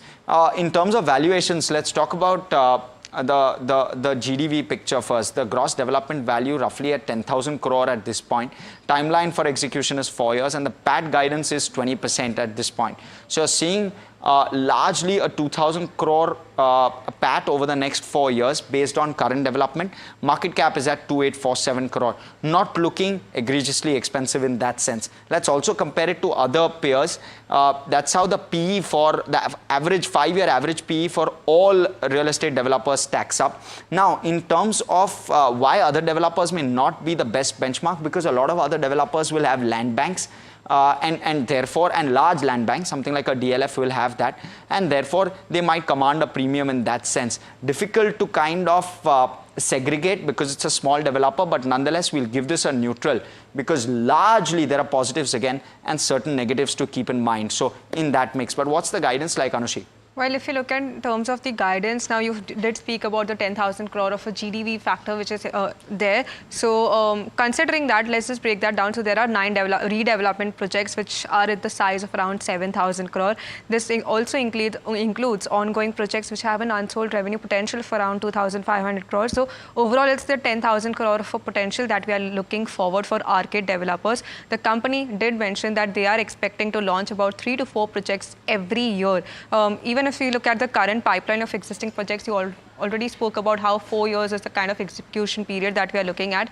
What needs to be focused on is the profit margins, wherein the management expects it to sustain around the levels of 20%. So this is the overall guidance that we are seeing for Arcade. Okay, how does it stack up? Let's quickly pull summarize all of the metrics that we've spoken about. In operational metrics, good growth. Income statement, good growth last 3 years. Balance sheet, deleveraged at this point, no debt. Cash flow is decent. Shareholding is a thumbs up because 71% held by promoters. Street cred, decent-ish. We've not seen a large correction on the stock price. Valuations also looking decent compared to peers at a large discount, but there are exceptions within that peer pack. And outlook looking positive because there's a good visibility with regard to growth. 6.5 on 8 is what an Arcade gets on our KYC rating. But let's not delay this further. As promised, let's take you to Arcade developers' rare project site in Bhandup, where we spoke to Chairman and Managing Director Amit Jain. Take a look at this special coverage from the KYC team.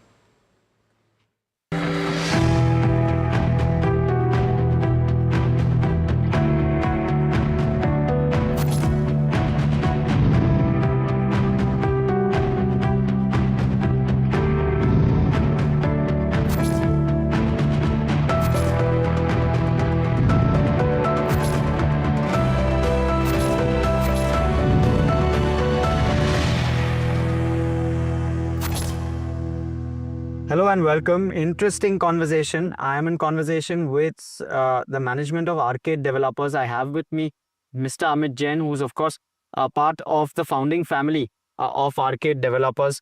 Mr. Jain, first off, great speaking with you. Thanks so much for doing this. Thanks for having me. And of course, we are on site, so you'll see the development of Arcade Rare happening in the background as we talk.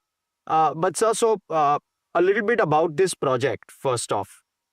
It's a 750 crore GDV project, around 430 residential units, around 50 commercial units.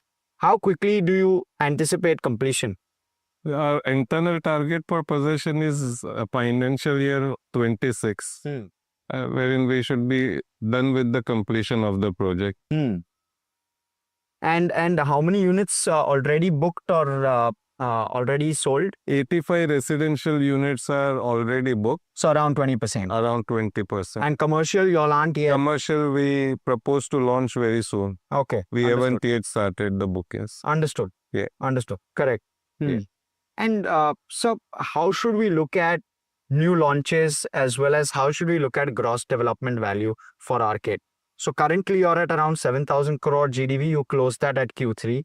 You've added a couple of projects thereafter, around 3,700 odd crore in terms of GDV. So your current GDV pipeline is around 10,700 crore.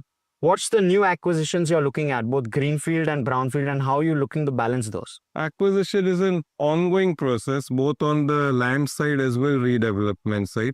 We have a strong business development team working around the clock on both the sides. And this financial year, we are looking to launch 4 projects, 3 redevelopment projects in Santa Cruz, Goregaon and Malad, and 1 land project, which is the Filmistan one in Goregaon West.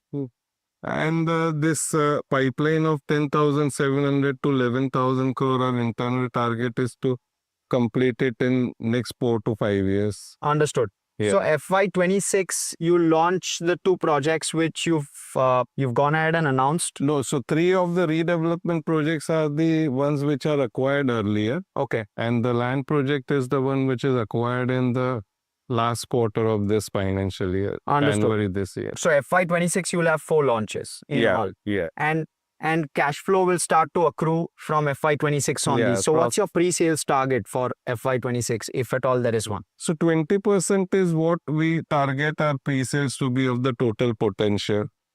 So amongst the 4 projects, the top line potential is 3,500 crore, out of which 700 should be acquired through pre-sales at the launch stage. Got and it. the remaining will follow as per the progress of the project. Understood. Yeah. And that should be sufficient to fund Right, your that should be aspirations. sufficient to keep the ball rolling in terms of cash flows. Understood. And how much would that be? So just give us a perspective. You've got a healthy pipeline, therefore.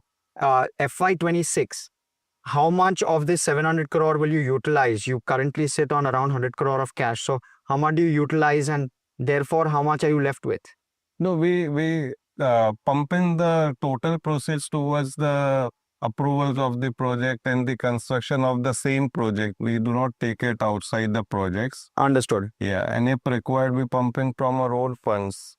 Understood. Towards the approval and the construction. Understood. So you use it project-wise, SPV-wise, you don't... We have a strong financial discipline.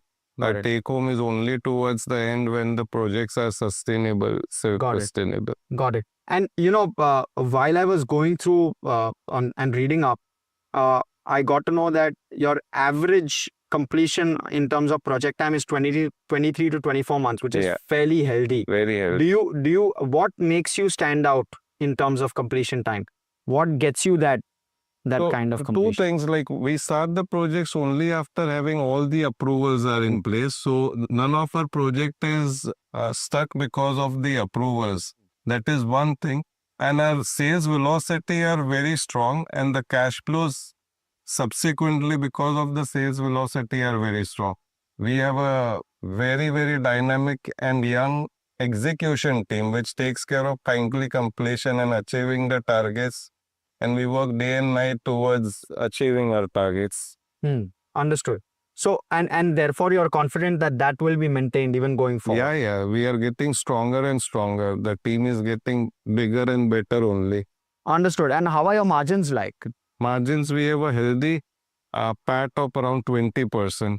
Got it. Currently in financial year 25. Until the 3 quarters, we have 20% plus PAT. So, but that's also because a larger proportion of what you are doing currently is greenfield versus a redevelopment. Redevelopment currently around 35%, if I recall right, during listing. Okay. That mix was expected to change a bit. You were expecting a better mix or a larger mix coming from redevelopment. Is that understanding right? Maybe plus or minus 5%, it may vary year-on-year basis. But we always see to it that our margins are intact and getting better only. With every project, every delivery, the premiums that we manage to get in for the end product is increasing only. So the margins should get better and better. Okay, and how are the IRRs for each of these? So is the IRR broadly the same? Redevelopment IRR as in return to investment is broadly the same. Top line to bottom line, it may look like the margins are better in land product, but return on investment, the money invested is lesser in redevelopment. So the return on investment is broadly the same. Got it. And is there a goal to make it 50-50 or no such we'll try goal to with regard have to a fine balance. We'll see to it that we are around 50-50 broadly in both the segments. Competition a concern in the markets you operate in? So there is enough space for all of us. The residential market is a big market and there is enough space for all of us. Understood. So let's try and dive deeper into numbers therefore. So around 10,700 crore odd is the anticipated top line from all your projects over the next 4 to 5 years. Yeah. Plus the additional inventory which is there in the existing projects. So totaling to 12,000 crore. Okay, so 12,000 crore odd. And largely all of that will get recognized in your P&L over the course of the next 5 years. Yeah. So as it gets recognized, you'll make roughly a 20% margin on it. So around 2,400 crore is the PAT that is anticipated. That's what the plan is. So that's the best way to look at it in terms of cash flow. Of course, FY26 looks like a decent year. What about FY27 and thereon? enough funds which will come in to support all your development projects? We keep on accruing. The discipline is a lot. We do not disburse the money here or there. The discipline is a lot. Understood. And the profits coming in from projects will then fund new projects. Is that how it works? Yeah, that's cyclical. Yeah. Currently, no debt on your balance sheet. Any plans no to debt. take on? We are sitting on cash. We are sitting on 100 crore plus. Correct. Yep. But any plans to take on debt at some point? As and when, if at all required, we'll go in for construction finance, which is available at a lesser rate. Which is just what's the rate that you get in terms of? It's around 9%. Okay, understood. Yeah. Understood. At this point, of course. If at all, maybe in extreme case scenario, we may dilute our equity. The second best But option. it will be a fresh equity issue. Fresh equity. You won't be selling. Currently, you own 70%. You intend to continue doing that. Yeah. Understood. It's only for business, not for sales purpose. Can we say that around 12,000 odd crore, the next 5-year anticipation is that 12,000 crore odd of top line will get recognized on your P&L, which will convert to around 2,400 crore of PAT. And thereafter, you'll keep launching bigger and better projects. Yes. And you'll keep growing within the real estate market. What's the aspiration like? Is it to go to other geographies or is it to stick with MMR? Stick with the core markets. That makes it safer. And as and when you get opportunities, we go out slowly and gradually. Like currently, we are in the process of going to Thane markets. So slowly and gradually, we go northbound. But as much as possible, stick to the core. That makes it safer. Actually, let's go across on site, see how construction work here is progressing. Very interesting project. Nearly 500 units, commercial plus residential coming up here.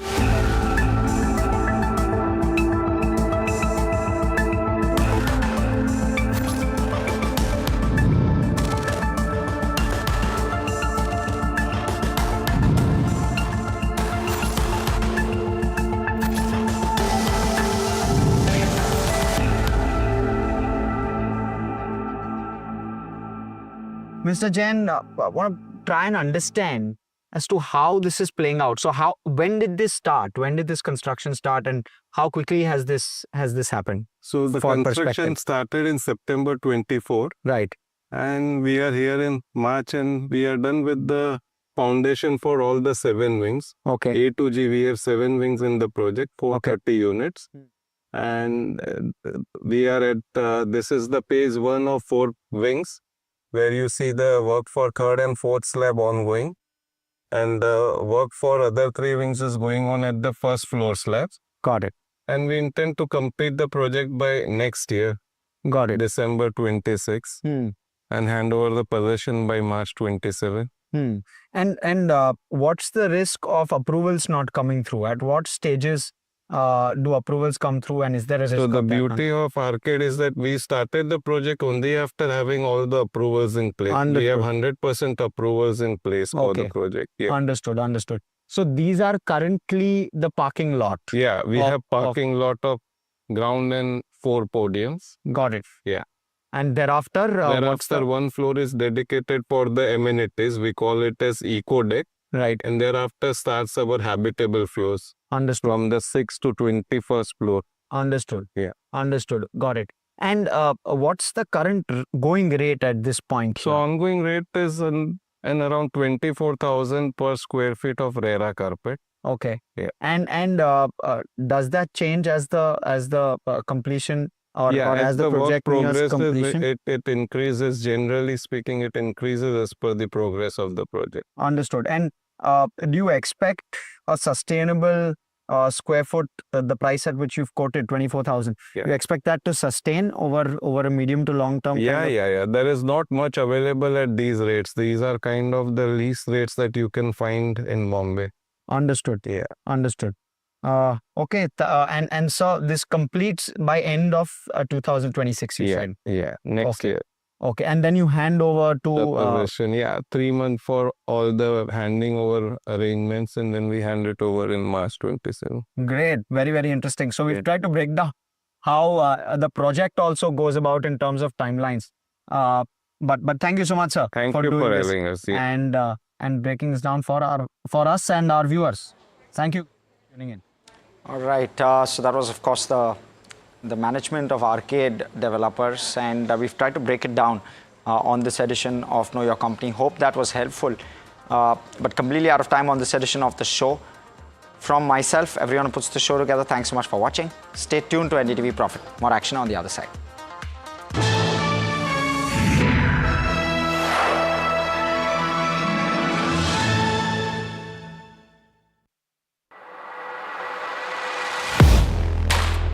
Do you really know the company you invest in?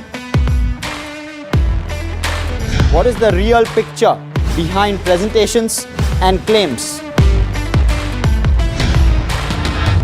Is the outlook as rosy as the company claims? Know Your Company, powered by NDTV Profit Research, shines a light on the biggest stock market movers.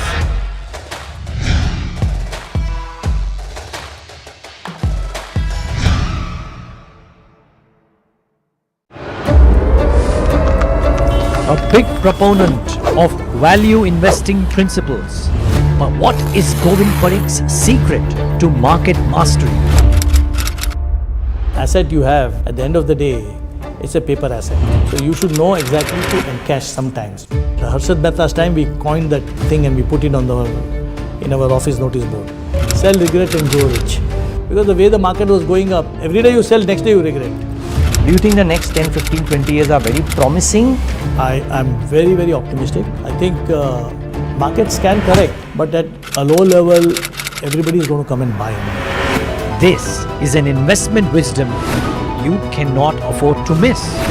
Watch it only on NDTV Profit.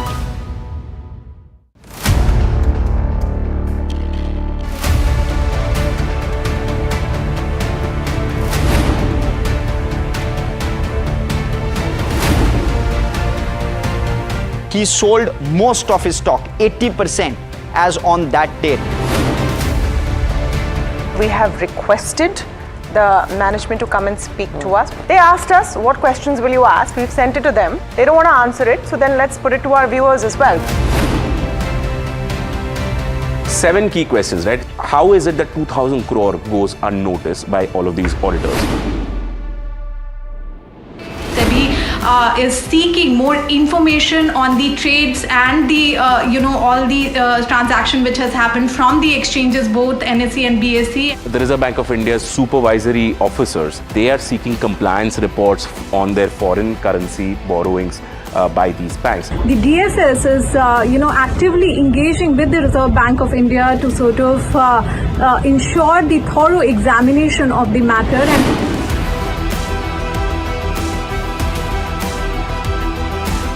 And IndusInd Bank, as part of its internal review, had found that certain aspects of its derivatives portfolio was not meeting the standard that was set by the Reserve Bank of India.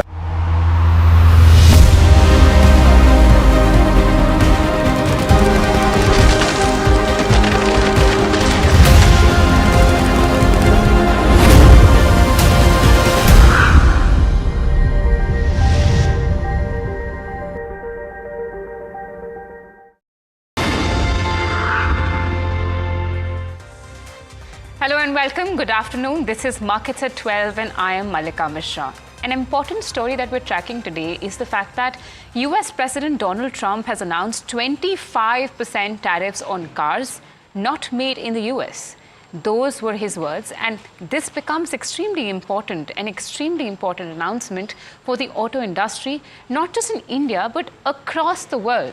Because no matter where you buy a car from, it is most likely that it has been built with components sourced from various different geographical regions. And America definitely has a substantial role to play in the global auto ecosystem. But before we talk more about this, let's now listen into Trump announcing these tariffs. This is the beginning of Liberation Day in America.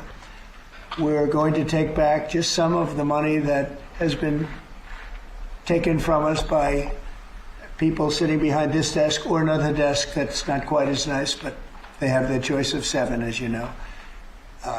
And we're going to charge countries for doing business in our country and taking our jobs, taking our wealth, taking a lot of things that they've been taking over the years. They've taken so much out of our country, friend and foe, and frankly, friend has been oftentimes much worse than foe. And this is very modest. What we're going to be doing is a 25% tariff on all cars that are not made in the United States. If they're made in the United States, there's absolutely no tariff. We start off with a 2.5% base, which is what we were at, and we go to 25%.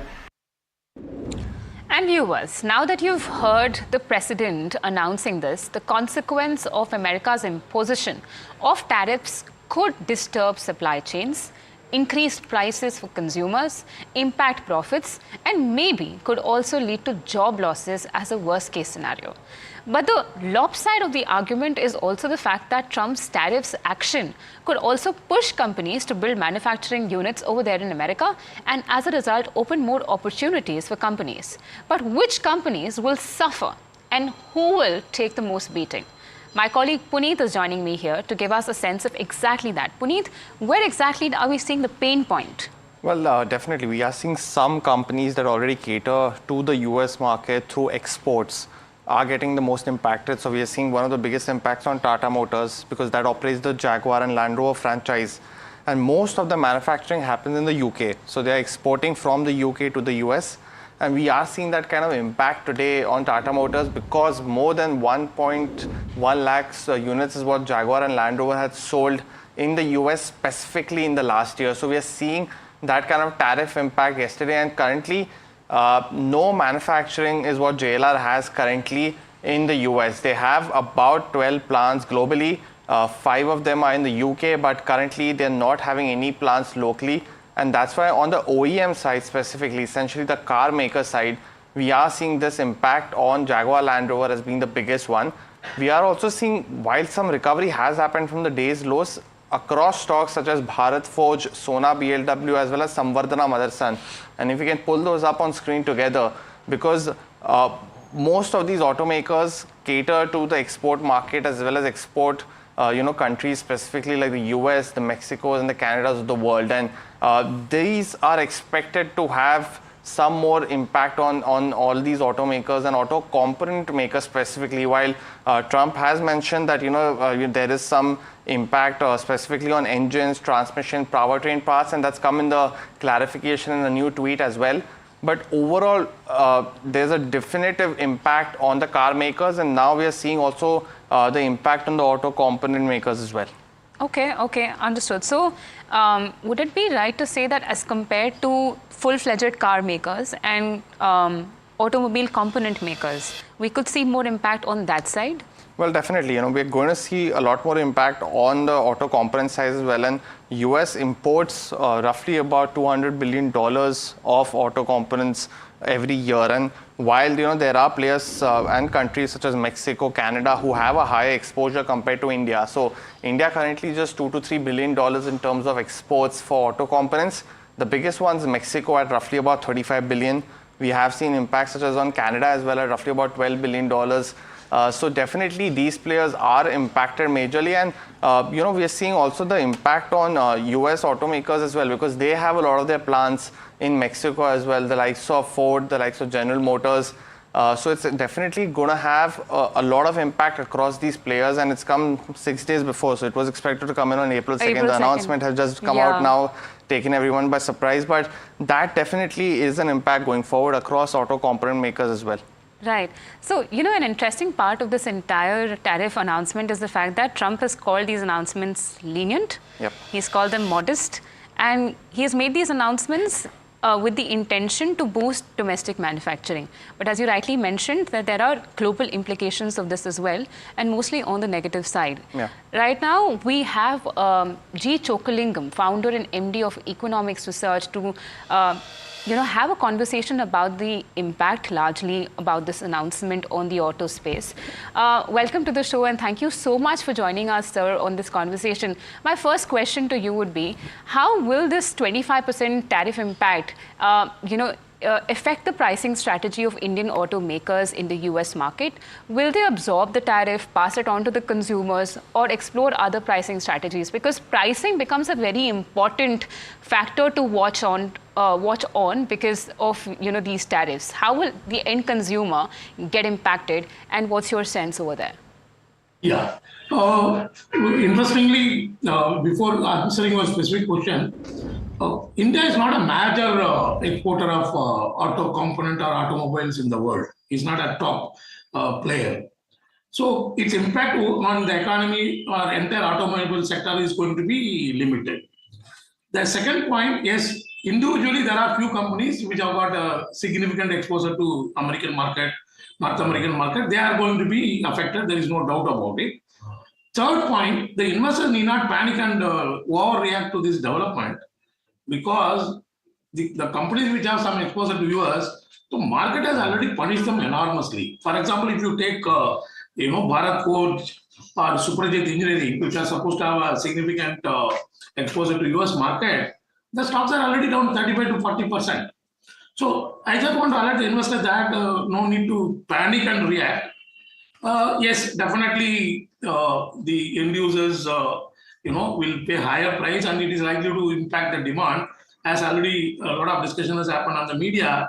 So the companies like Tata Motors, Ashok Motor, Sona BLW, and Samvardhana Motherson, Suprajit Engineering, these are the companies which are going to be affected. But unfortunately, and this is happening when the Indian automobile sector has slowed down.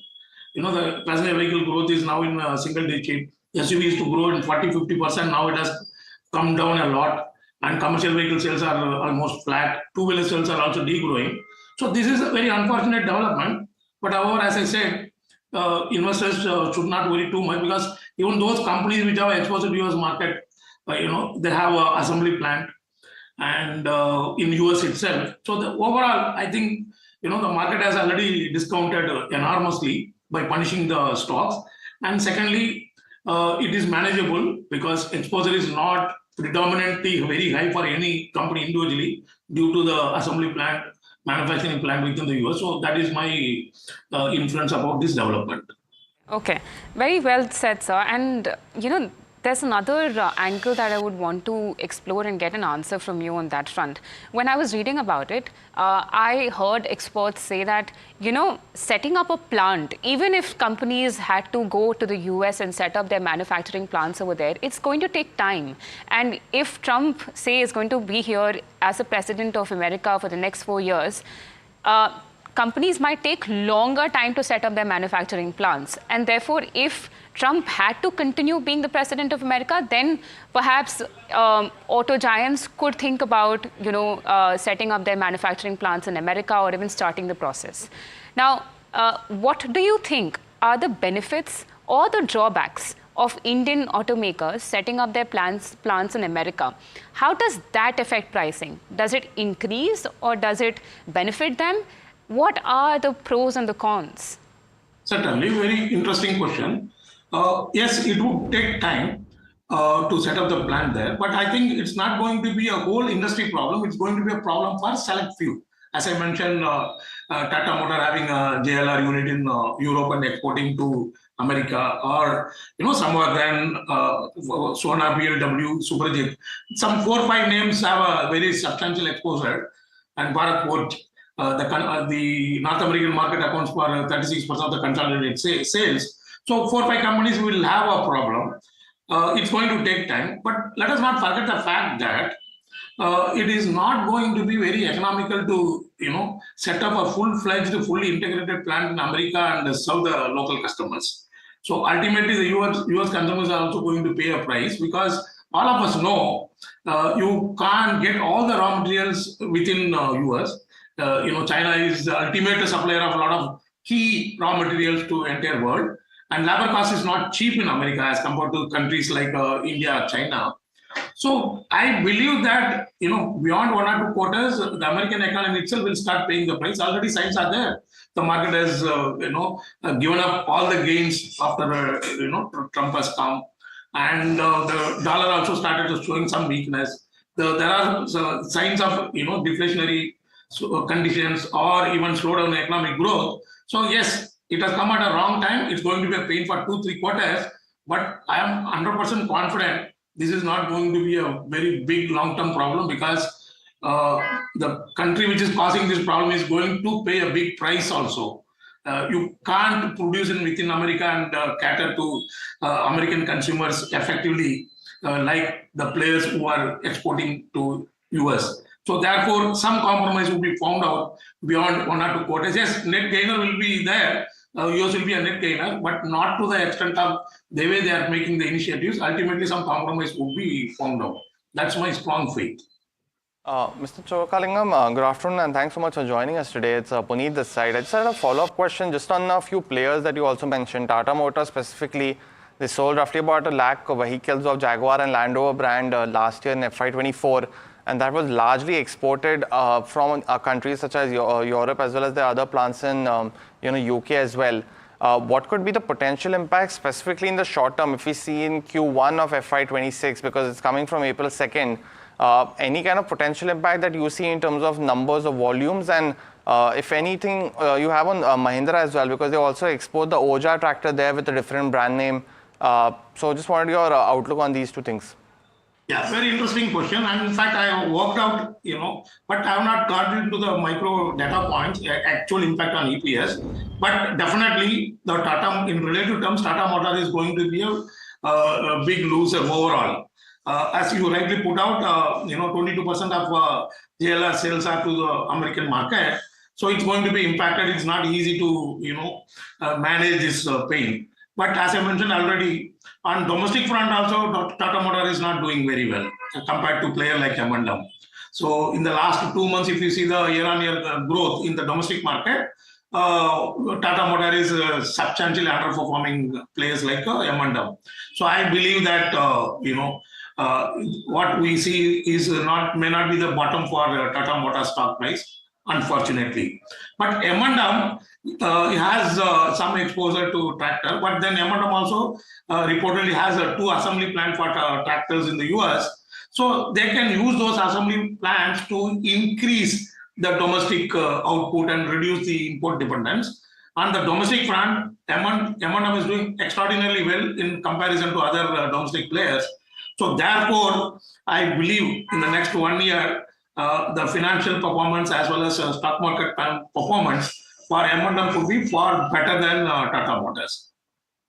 Mr. Chokalingam, just one more. So you're saying essentially this could not be the bottom essentially, because we saw for Tata Motors it went all the way down to 620 from those highs of about 1197 that we saw in July of 2024. So you are seeing some more pain there. I wanted to ask for stocks like Samvardhana Motherson as well as Sona BLW as well. These guys have corrected because of potential tariff impact. But Motherson has a big plant in Alabama as well, and while Sona BLW is working out, I think they have a lot of exposure in Mexico via their plants. So in terms of the auto component space, and specifically if you have anything on Bharat Forge as well, because it's almost recovered all its losses today, do you think that this could be a bottom for the auto components side and something to watch out for going forward in these names? Definitely, as you rightly mentioned, some of the companies are recovering. That is mainly because, as I said, 35 to 40%, most of these, component companies have already fallen. Yes, one can say that, same thing is applicable to Tata Motor also. But now, coming back to components, one, they are already punished a lot. And some of all the names, if you see, they are a diversified product profile. Like, for example, Bharat Forge also has a defense. So diversified product profile, diversified geographies, many of them have some units in the US as well. Now, for Tata Motor, those advantages are not there. It is just the direct impact on, car exports from Europe to America. So the exposure to America is not diversified in terms of the product profile. It doesn't have any major, producing unit in US. So now coming back to Tata Motor, relatively why I see possibly there could be little more pain. Of course, substantial pain may not be there because stock has fallen a lot.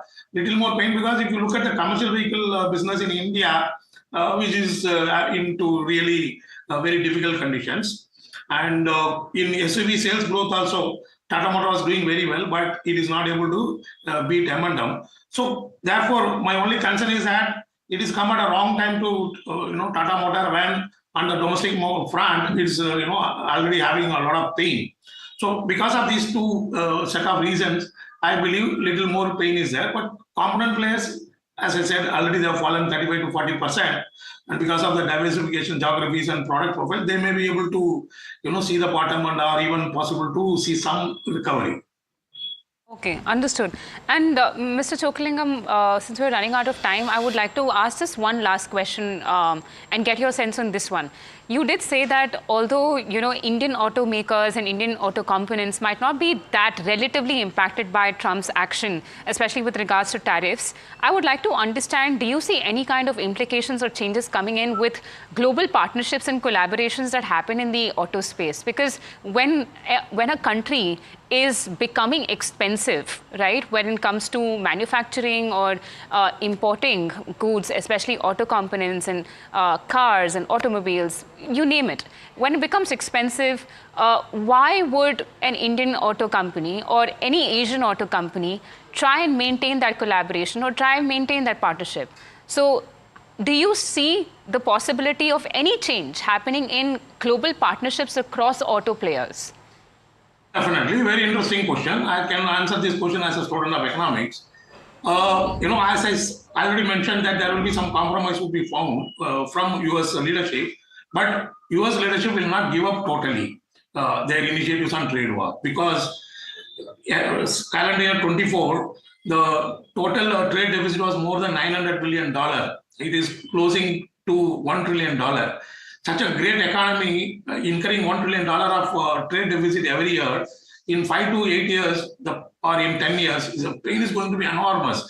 So therefore, the trade war would continue, but may not be at the same aggressive tone, but it will continue. Some balance would be there. But in the process of the remaining 4-year term, as you rightly identified, it is going to alter the automobile structure quite substantially in the world. So I completely agree. There will be more and more, the relationship strengthening between US auto giants and the Indian auto giants. More and more investments, like as I said, M&M will strengthen from assembly to semi fully manufactured plant for tractors in America. So this is going to make a dramatic change. So you will see a big shift towards technology partnership and financial joint venture partnership between America and India, which is inevitable. So that's going to happen. One has to wait and see how this is going to transform. But definitely that will happen. Definitely, definitely. Thank you so much, Mr. Chokalingam, for giving us those insights on what's changing, what could change for the Indian auto space largely, globally. And of course, thank you, our auto analyst, Puneet Javeri, for joining us in this conversation. Moving on, viewers, already we're seeing early summer demand, says Kamal Nandi, Executive VP and Business Head of Appliances Business at Godrej Enterprises. Listen in to the conversation where he gave an outlook for FY26.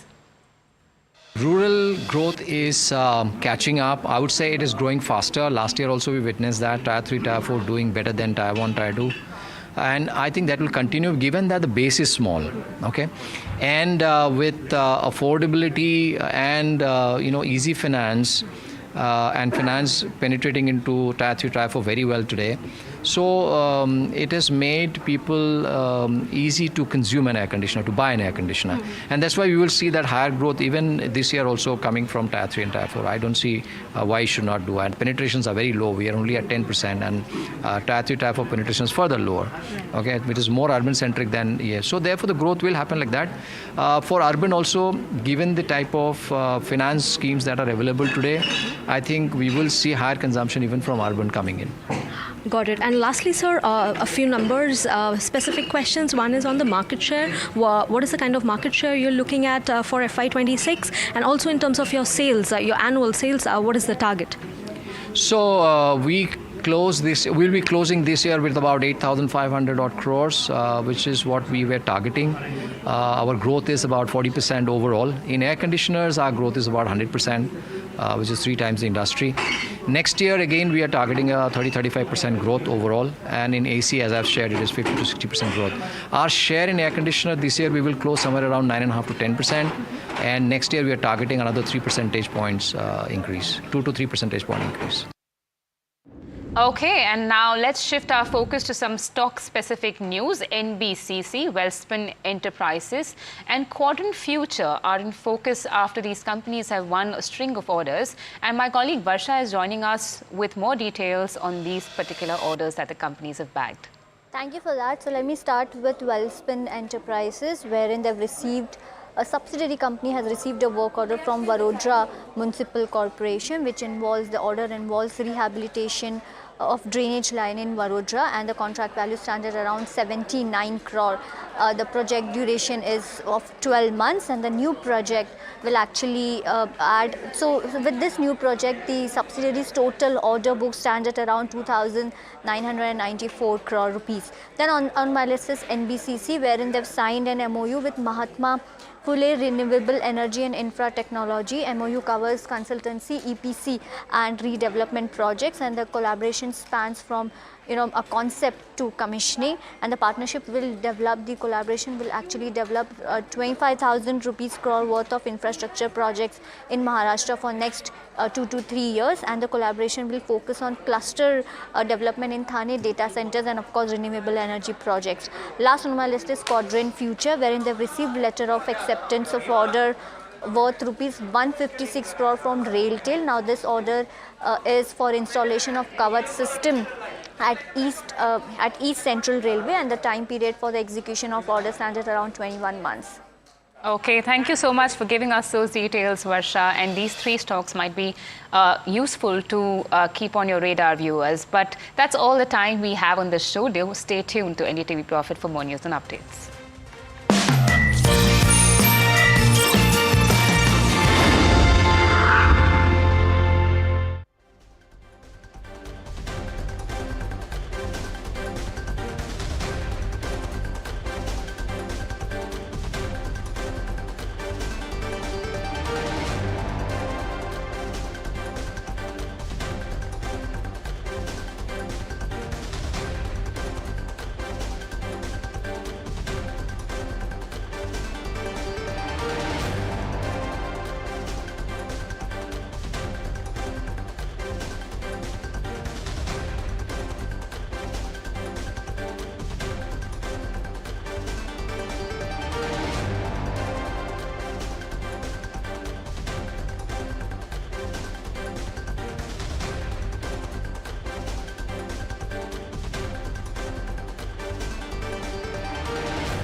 A big proponent of value investing principles. But what is Govind Parikh's secret to market mastery? Asset you have, at the end of the day, it's a paper asset. So you should know exactly to encash sometimes. The Harshad Mehta's time, we coined that thing and we put it in our office notice board. Sell, regret and grow rich. Because the way the market was going up, every day you sell, next day you regret. Do you think the next 10, 15, 20 years are very promising? I'm very, very optimistic. I think markets can correct, but at a low level, everybody is going to come and buy. This is an investment wisdom you cannot afford to miss. Watch it only on NDTV Profit.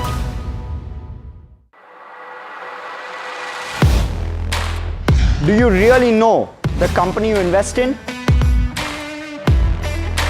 What is the real picture behind presentations and claims? Is the outlook as rosy as the company claims?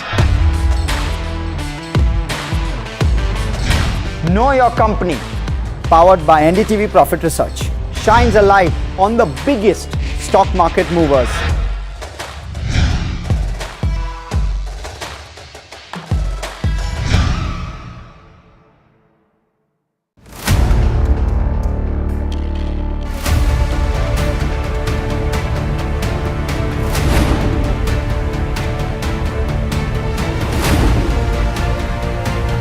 He sold most of his stock, 80%, as on that date. We have requested the management to come and speak to us. They asked us, what questions will you ask? We've sent it to them. They don't want to answer it, so then let's put it to our viewers as well. 7 key questions, right? How is it that 2,000 crore goes unnoticed by all of these auditors? Is seeking more information on the trades and the all the transaction which has happened from the exchanges, both NSE and BSE. The Reserve Bank of India's supervisory officers, they are seeking compliance reports on their foreign currency borrowings by these banks. The DSS is, actively engaging with the Reserve Bank of India to sort of ensure the thorough examination of the matter.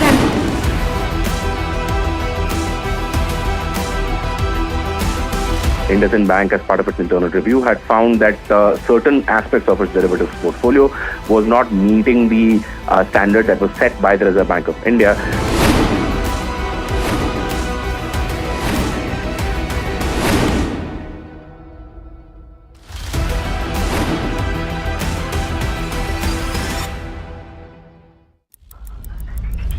Headlines you start your day with. What matters worldwide is now in the palm of your hands. Get ready to seize the day and maximize your financial potential. Stay ahead of the curve with all you need to know on NDTV Profit.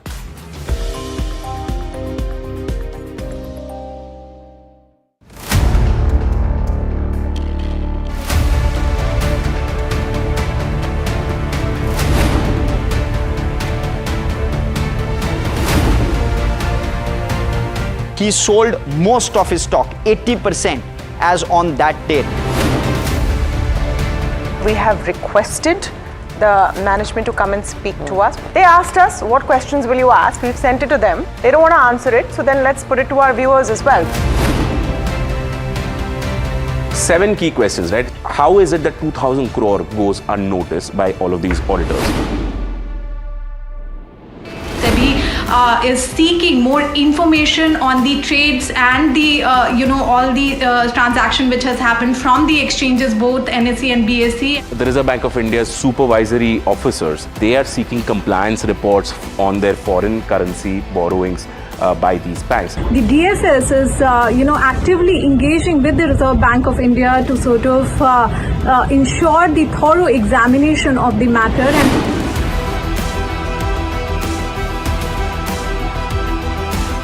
And IndusInd Bank, as part of its internal review, had found that certain aspects of its derivatives portfolio was not meeting the standard that was set by the Reserve Bank of India.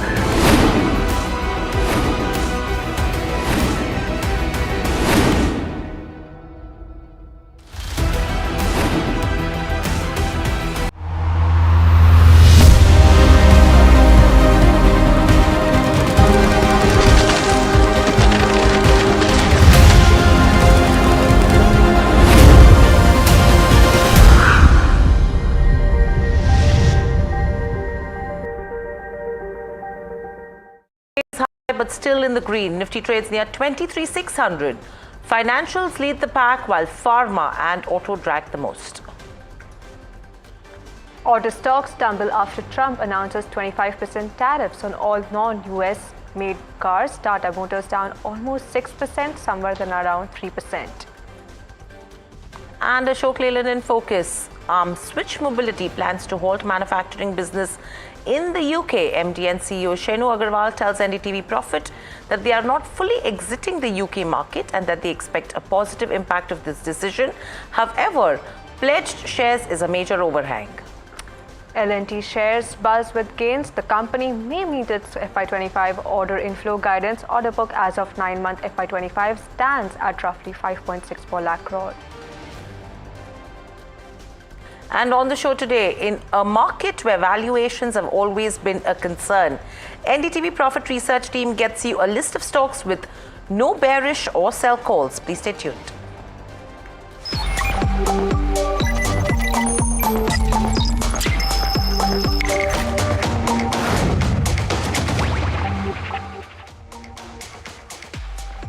Hello and welcome to NDTV Profit. You're watching Profit Buzzers. I'm Hiral Datia and with me is Anushi Vakaria. Good afternoon, Anushi. Clearly, if you see in terms of markets, we're off the day's highest levels, but we've managed to trade in the positive. Let's quickly pull up Nifty 50 on the screens and see the kind of levels that we're tracking so far. Overall, 23,600 is the level. We've given up that number. 23,581 is where we are trading at, but pretty much close to the day's highest level. So that recovery has also come in back again. Overall, let's pull up Bank Nifty as well as the Nifty IT index and see what's happening, because the FIs are the ones who are betting big on these sectors. IT still is not in the limelight. Bank Nifty also seeing gains of almost 0.7 to 0.8%. IT also trading in the positive with gains of 0.3% coming in there. Let's look at the sectoral heat map, because the major pressure points are the auto and the pharma pack, and this is on the back of Trump tariffs. Pharma, the biggest loser, followed by auto, healthcare, and metals also pretty much on the borderline. But apart from that, all the other sectors which are trading in the positive. Let's look at the heat map in terms of Nifty 50 as well, and the stocks which are putting pressure later on after that. But clearly, if you see in terms of the stocks, Tata Motors, the top loser, 5 to 6% is the kind of cuts that you're seeing on the counter on the back of tariff impacts. Apart from that, you have HCL Tech, Dr. Reddy's, Sun Pharma, M&M, that are under pressure. Now, the reason why Sun Pharma, Dr. Reddy's are down is one of the reasons is Eli Lilly's diabetes drug launch in India, because these are the ones which are coming in later on. They are still in R&D and launch phase. You have Eli Lilly, which has already come in and launched Mounjaro, and probably that's one of the reasons why you're seeing that pressure on pharma as well, along with the tariff implication that could be coming in on the 2nd of April. What's actually holding up in today's session, you have a Hindalco, which is seeing some smart moves. You have Bajaj Finserv and Finance in the positive, L&T, BPCL, Wipro, Ultratech. These are a few of the top gainers. Let's look at, the quantum and the stocks which are actually looking at the pulling Nifty lower. If you can get the contribution heat map of Nifty 50 as well. HDFC Bank, ICICI Bank, L&T and Bajaj Finance are holding up. Tata Motors is putting pressure. Sun Pharma, Bharti and M&M, these are the ones which are contributing to that downtick as well. So clearly, the interest from the FIs is coming back, Anushi, in terms of where the large cap space goes. Right. Everyone is talking about that valuations are getting reasonable there. Yet no one really wants to touch the small and the mid cap space, and that is going to be concerning as well, because the kind of uptick or downtick that we see in terms of the stock price on a daily basis is huge, right? Right. Now, if the money is not going to come into broader markets, is it going to only be in the large caps? And if so, there could be a lot of sectors which could be bearing that brunt as well. But what are broader markets telling you today? Of course, Hiral, as you mentioned, there's still a lot of volatility that we are seeing in the broader markets. In fact, yesterday we did see that the benchmark indices were underperforming the broader market, but that's not the case scenario here because of the kind of uncertainties from the global cues, from other stock-specific reasons that we're seeing, as Hiral mentioned about the FIIs and all that. Currently, Nifty, mid-cap 150, if you're looking at trading flat, it's almost flat in the red. And small cap 250, if you are seeing, is seeing gains of around 0.1% or so. Let's see in the mid cap 150 what are some of the key draggers which is kind of leading to this performance that we are looking at. So in terms of where the key draggers are, we are seeing Sona BLW down about 6% in trade today. We have something like Ajanta Pharma, AU Small Finance Bank seeing cuts of around 3 to 4% each. What's also there is something like MRPL and Lupin seeing cuts of around 2 to 3% each as well. But let's also see some of the contributors in the green that we are seeing. BSE seeing gains of around 4%, Hardcore, Dixon Tech and Focus. Interesting is JSW Infra. Now this is one counter which has been buzzing recently. It's up around 2.3%, and this is after a big acquisition update that the company came out with. So this is in terms of the mid cap flavor that we are seeing. If you pull up the small cap 250 and look at the top contributors here in this section, we have something like, if you can just pull the top small cap BSE 500, we have Capri Global in focus. Then along with that, we have stocks like Gujarat Allies, Sapphire Foods seeing gains of around 4 to 5% each. But JB Chem is one counter seeing cuts of around 7%, and this is on the back of a block deal that we are seeing. So on a BLW, again, as we talked about it, seeing cuts of around 6%, auto stocks under pressure. Tata Motors joining in that list. So overall, Hiral, if we see, as you've mentioned, that the benchmark indices holding up in trade today as compared to the broader markets? So absolutely, benchmarks are holding up, right? But the key question from here on is, what do you do in this kind of a market?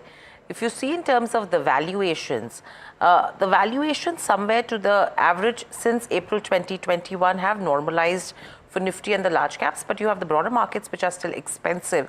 In fact, to discuss further on this, Anup Vijaykumar, investments and head of research at Capital Mind, joins in. Anup, good afternoon and welcome to the show, and a pleasure to speak to you. Good afternoon, Hiral. Thank you so much for having me on. Always a pleasure. Anup, clearly, we're looking at valuations in terms of Nifty and the large cap space which have moderated. Firstly, would you say that they are okay, or are they still expensive? And especially if you have to look at the broader markets as well. So my short answer would be valuations have moderated, but they're still expensive, especially for the mid and the small caps.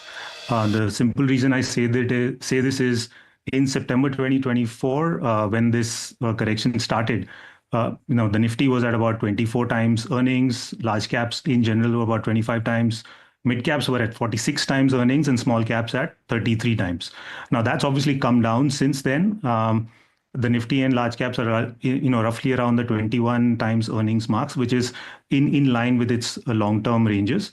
But the mid caps and small caps are at 36 and 28 respectively, which is, if you were to look at its longer-term trend since April 2021, is still above what the average has been over the last 3 to 4 years. So that tells me that the small and mid caps are still expensive compared to where they typically tend to trade, and that's the reason I would not call the broader markets in fair valuation zone at this point.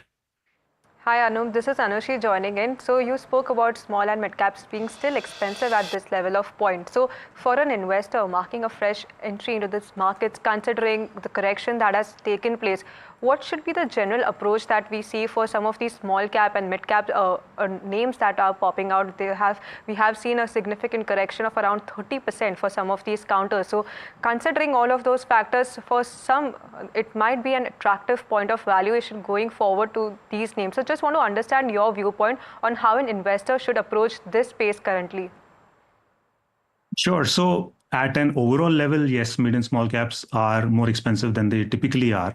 But if you were to look at it from a stock and a sector level, you will find that there are certain pockets which had run up quite a bit going into the September-October 2024, which are the ones have seen the maximum correction. So the stocks that you mentioned having fallen about 40-50% from their all-time highs are I would call them narrative-driven stocks, which had stories around order books and diversification into new happening sectors, etc., without necessarily having the business results to back it up. Now, if you're going to get into mid and small caps, you really do need to look at the underlying businesses and see where are their earnings visibility over the last, let's say, 4 quarters and into the few quarters that are coming up.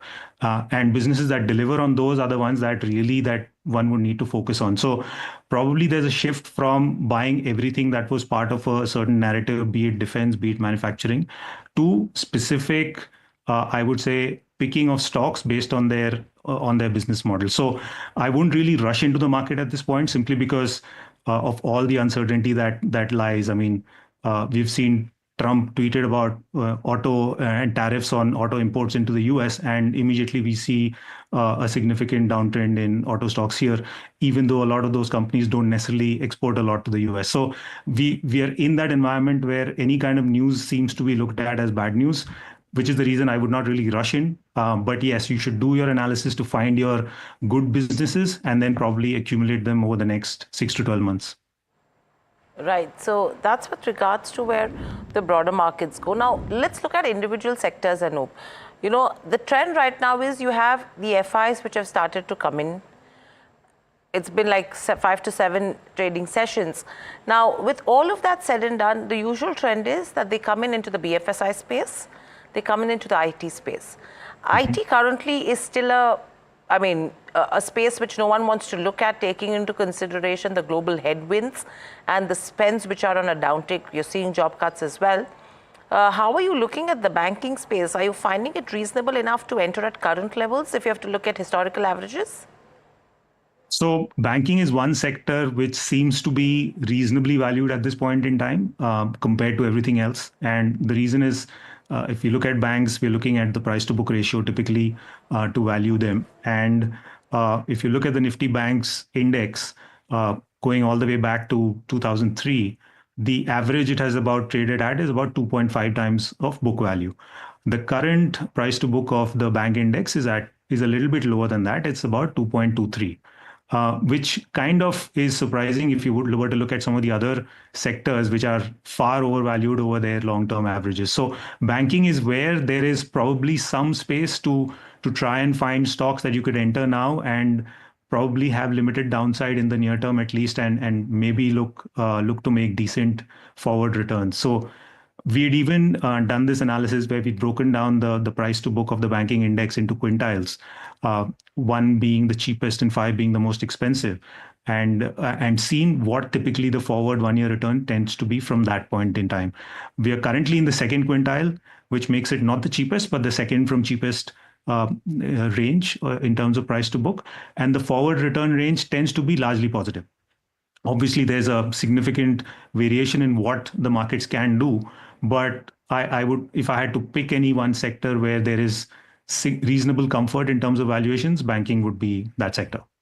Okay, Anup, so while you're pointing out an overall optimistic view for banking sector, we have something like auto and realty, which have corrected in FY25. What we are looking at major correction in these two counters, especially if you look at some of the individual stock names in the real estate space as well. So want to consider your outlook on how to approach these sectors going forward. Now, while one side you are remaining constructive on banking, I want to understand from you which are some of the other pockets in terms of sectors where an investor can now focus on. So if you were to go back 5 years, which is almost exactly to the COVID bottom that we had, from where pretty much all stocks have rallied, and look at the various sectors, some of the strongest performing sectors since March of 2020 have been auto, realty, energy, etc., which have done the best. And like you mentioned, they are also the sectors that have corrected the most since October of last year, in the last 6 months. So essentially what we see is a little bit of a reversion to the mean when it comes to sector performance, that the sectors that did really well over the last 4 to 5 years have corrected a little bit, probably in line with giving back some of their gains, given that they'd all gone up quite a bit. Metals is one sector which has actually been standout even in the recent correction, where the Nifty has fallen 9%, but the metal index is also roughly tracking what the Nifty is, which is rare for sectoral indices which tend to fall more. So other than banking, it's been metals. IT has been reasonably, I would say, resilient in the recent correction, but then there are those headwinds like you mentioned with the impact of AI and what that can potentially do to the business model going forward. Anup, interesting point that you made. A couple of your analysis that I'm looking at is energy, real estate, auto, oil and gas, FMCG. These are the ones which have moved up to the tune of almost around, say, 20 to almost 51%. Real estate being a 51% gainer, auto almost 50%. And these are the sectors which have seen a correction to the tune of almost around 17 to 25 to 28% since October 2024. Now, does that mean you're expecting to see further pressure? And if so, till what extent will you see that pain?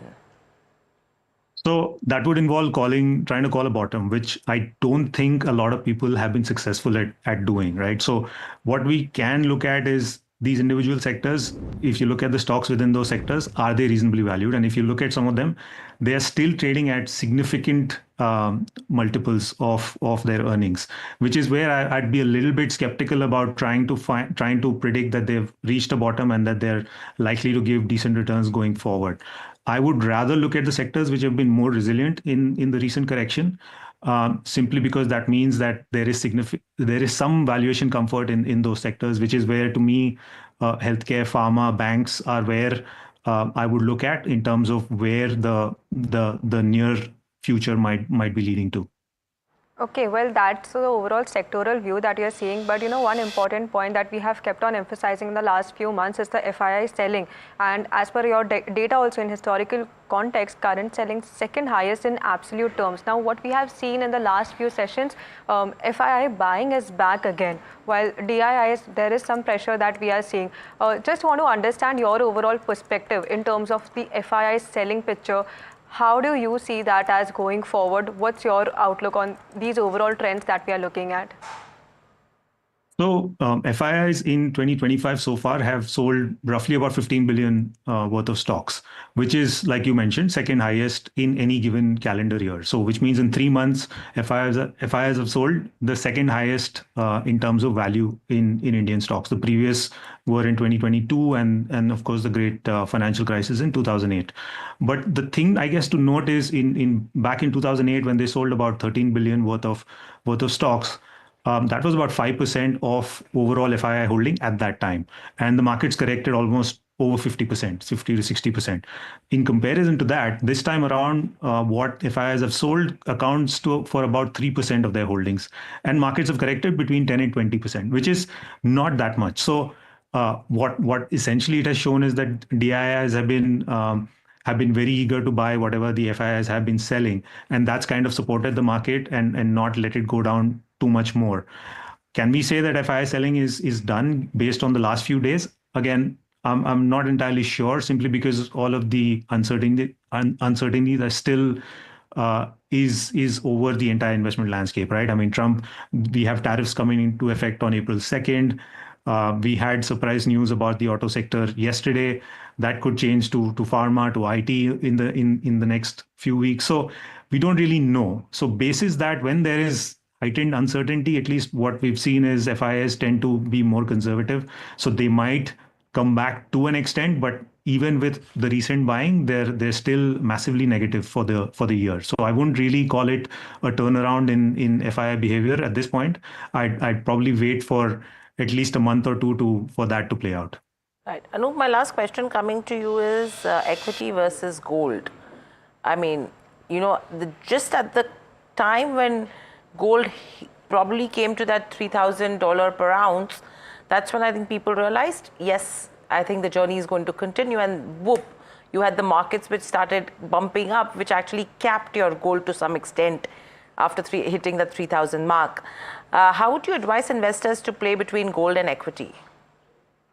So you can think of gold in two ways. One is as a tactical allocation when equities are showing weakness, and the other is for it to be a permanent part of your portfolio in order to kind of reduce some of the volatility. So we've looked at gold returns going all the way back to 1970s, and I know that since gold is now making all-time highs, there is a lot of talk about allocating to gold. But it's not always a smooth ride. So from the 1970s, which is 50 years ago, gold returns have varied across various decades. It was massive. An Indian investor would have made over 20% annualized in the 1970s, but then the 80s and 90s, he would have made low single digits. Again, in the 2000s, they would have made about 15% in annualized returns, and then a little less than that in the last 20 years. So it does vary. But at the same time, it's interesting to note that gold's annualized returns over the last 50 years come up to about 13%, which is not very far off from what the Nifty has delivered, with much lower volatility. And that's the reason I like to think of gold as an allocation that can help you reduce the overall volatility of your portfolio. So think of a certain allocation that you earmark for gold in your overall allocation to risk assets, and then keep rebalancing to that every year. That would be the approach I would take, as opposed to thinking, okay, now is a great time to get in. Let's sell equities and get into gold, which tends to be the worst time to allocate to an asset when it is making all-time highs.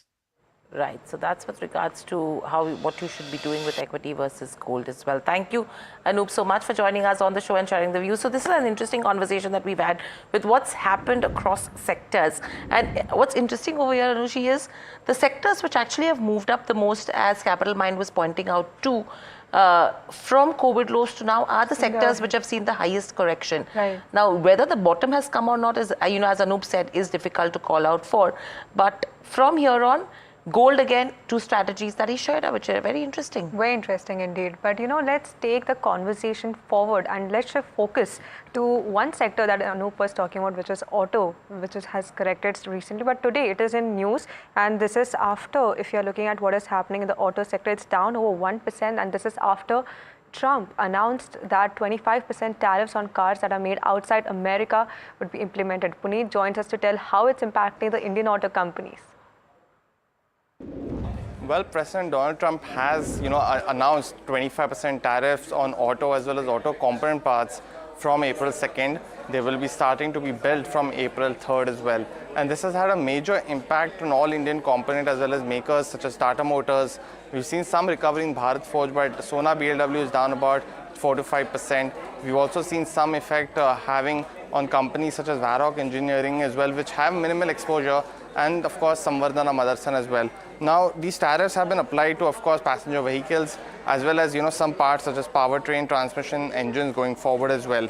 When you look at the current tariff structure, the US charges about 2.5% tariffs on imports from India for both automobiles as well as automobile parts. But India, on the other hand, charges a 110% tariff going forward. We've also seen that Tata Motors is one of the biggest impacted stocks, and that's because its brand Jaguar Land Rover sells more than 1 lakh vehicles in FY24 of the JLR brand, and that was generally imported from markets and manufacturing facilities from the UK as well as Europe for JLR. So definitely are there.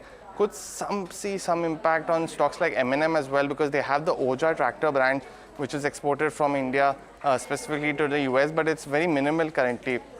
On the other hand, we are seeing some impact specifically on auto component makers like Sona BLW as well as Samvardhana Motherson, because they have multiple plants in Mexico as well as in US also. But there is a large export contingent from them specifically. We have seen for Sona BLW, roughly 72% of its revenue is generated from outside India, while US accounts for 40% of the company's revenues. On the other hand, Bharat Forge is another one where 75% of the company's revenue comes from outside India, and US accounts for almost 1/4 or 25% in terms of revenue as well.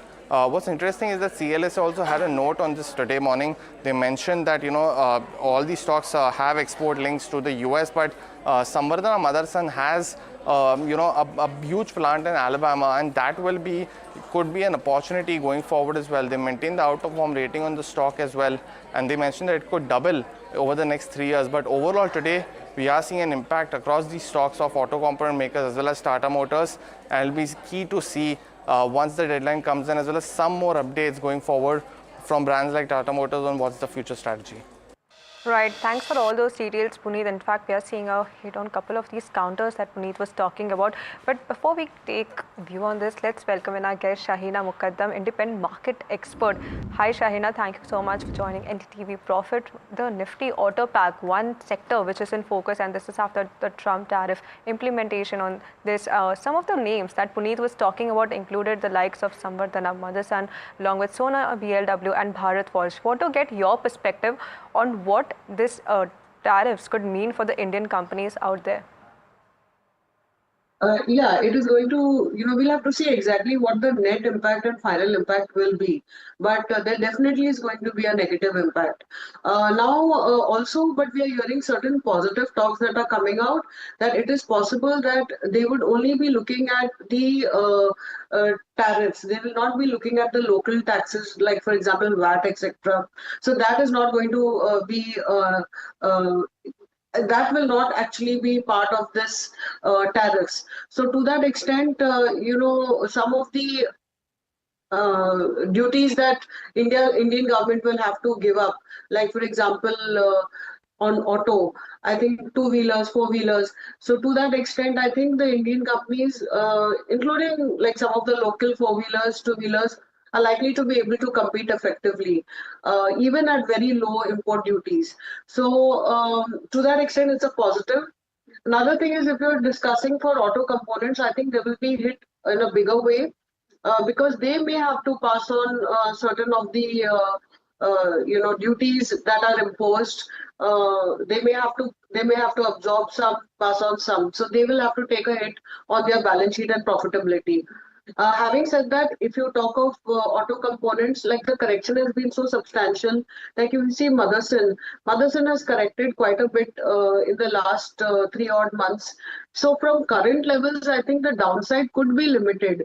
Of course, you need to keep stop losses, but there is going to be an impact. You've got to see it. And then take a call in terms of how you're going to add. But I don't think you should be selling at current levels.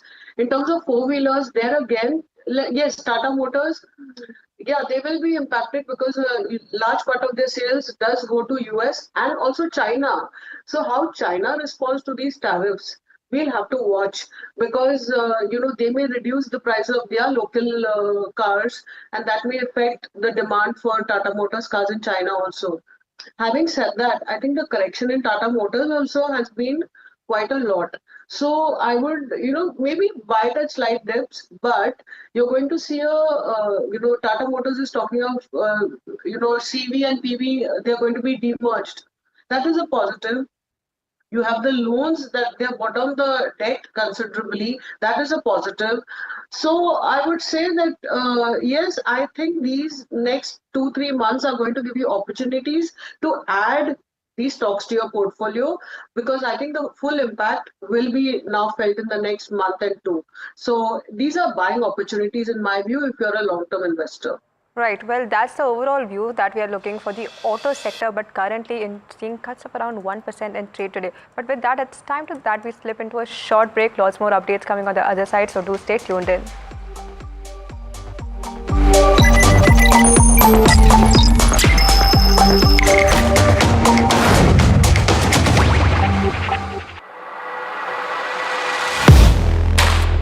Do you really know the company you invest in?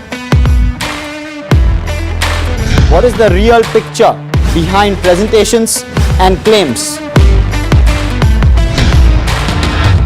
Is the outlook as rosy as the company claims?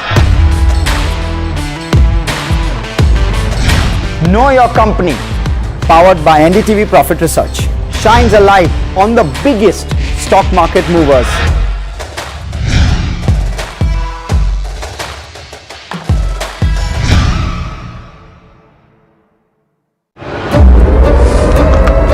A big proponent of value investing principles. But what is Govind Parik's secret to market mastery? Asset you have, at the end of the day, it's a paper asset. So you should know exactly to encash sometimes. Harshad Metta's time we coined that thing and we put it on in our office notice board. Sell, regret and grow rich. Because the way the market was going up, every day you sell, next day you regret. Do you think the next 10, 15, 20 years are very promising? I'm very, very optimistic. I think markets can correct, but at a low level, everybody is going to come and buy. This is an investment wisdom you cannot afford to miss. Watch it only on NDTV Profit.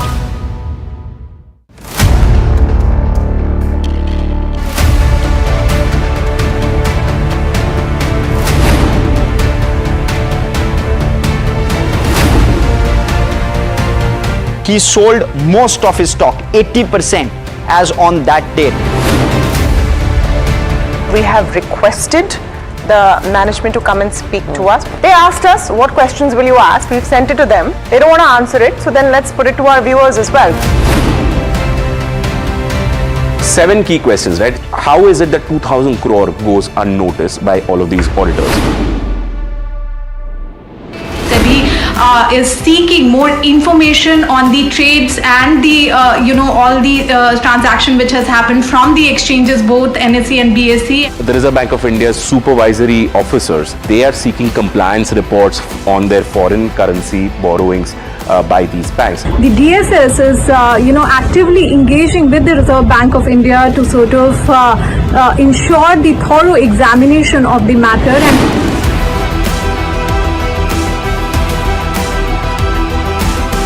IndusInd Bank, as part of its internal review, had found that certain aspects of its derivatives portfolio was not meeting the standard that was set by the Reserve Bank of India.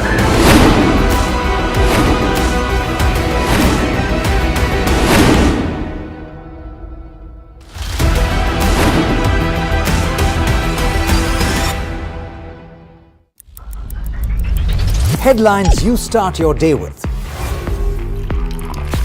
What matters worldwide is now in the palm of your hands. Get ready to seize the day and maximize your financial potential. Stay ahead of the curve with all you need to know on NDTV Profit.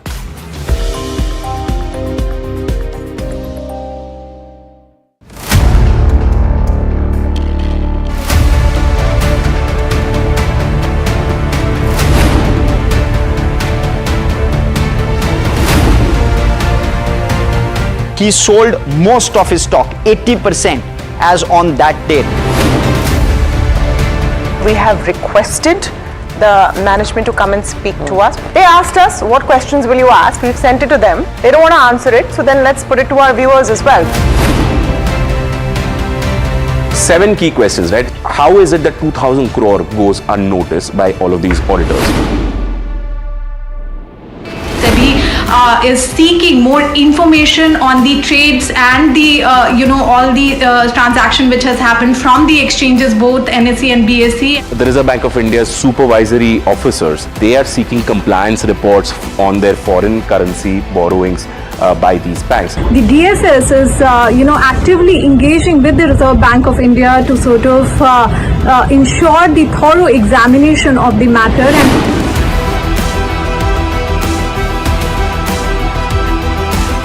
And IndusInd Bank, as part of its internal review, had found that certain aspects of its derivatives portfolio was not meeting the standard that was set by the Reserve Bank of India.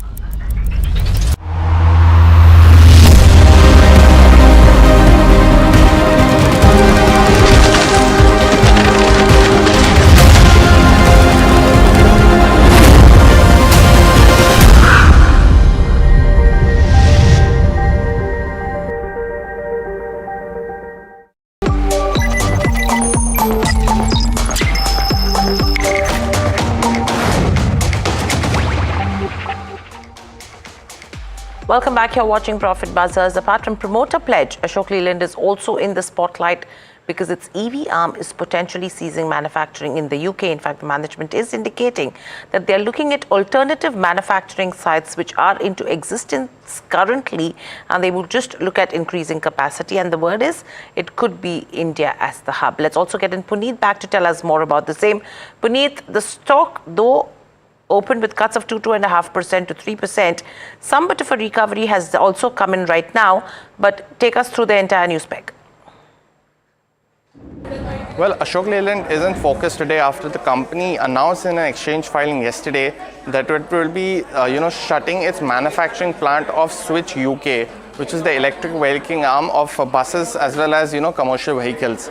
Now, this could largely be a positive on the stock because the Switch UK subsidiary has been, in the losses, while the Switch India business has been doing very well. So it could be something that, would be a positive going forward, and analysts have also given it the thumbs up in that aspect. But we are seeing some pressure on the stock today, and that's largely due to an additional pledge of 10% that the promoter has created over 30 crore share that it holds. Overall, the pledge has gone to 25%.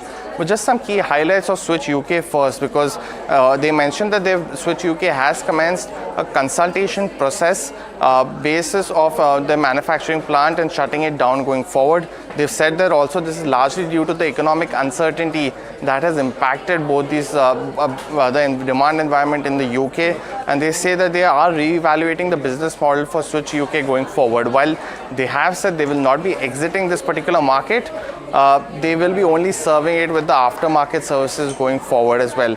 Now, Switch UK had roughly lost about £21 million in this year specifically, and we've seen that roughly about 230 crores of losses in this particular year. We've also seen that Optare PLC, which is the holding company for both Switch India as well as Switch UK, has an investment of about 2,600 crores from the likes of Ashok Leyland. Now, if there is some kind of rundown of those investments, will be something to watch out for, because they've not quantified those two aspects as well. We've also seen Switch India, hit already EBITDA break-even in FY25, and they've said that they're anticipating PAT break-even in the next 4 to 6 quarters. Thank you, Puneet, for getting us the details. In fact, also let's listen in to a quick bite from Shenu Agarwal, the MD and CEO of the company. We are not trying to exit the market. We have a very large vehicle park there, and we want to support our customer base. We also want to find alternative manufacturing sites, for the electric buses to serve the UK and the European market. So yes, but whatever losses we were making, which were ranging between 2 to 3 million British pounds every month. That should come down drastically. The only thing that would remain in Switch UK operations would be this aftermarket business, which would be small in nature, but it would be profitable. So we can expect that, in terms of consolidation, we would have a positive effect of this decision. The word coming in from Shenu, but let's also welcome in Osho Krishnan from Angel One. Osho, what are charts indicating for an Ashok Leyland? Because the stock did open gap down. There has been some bit of a recovery that's come in now. Are you seeing buying interest, or would you say this is a sell on rise candidate right now?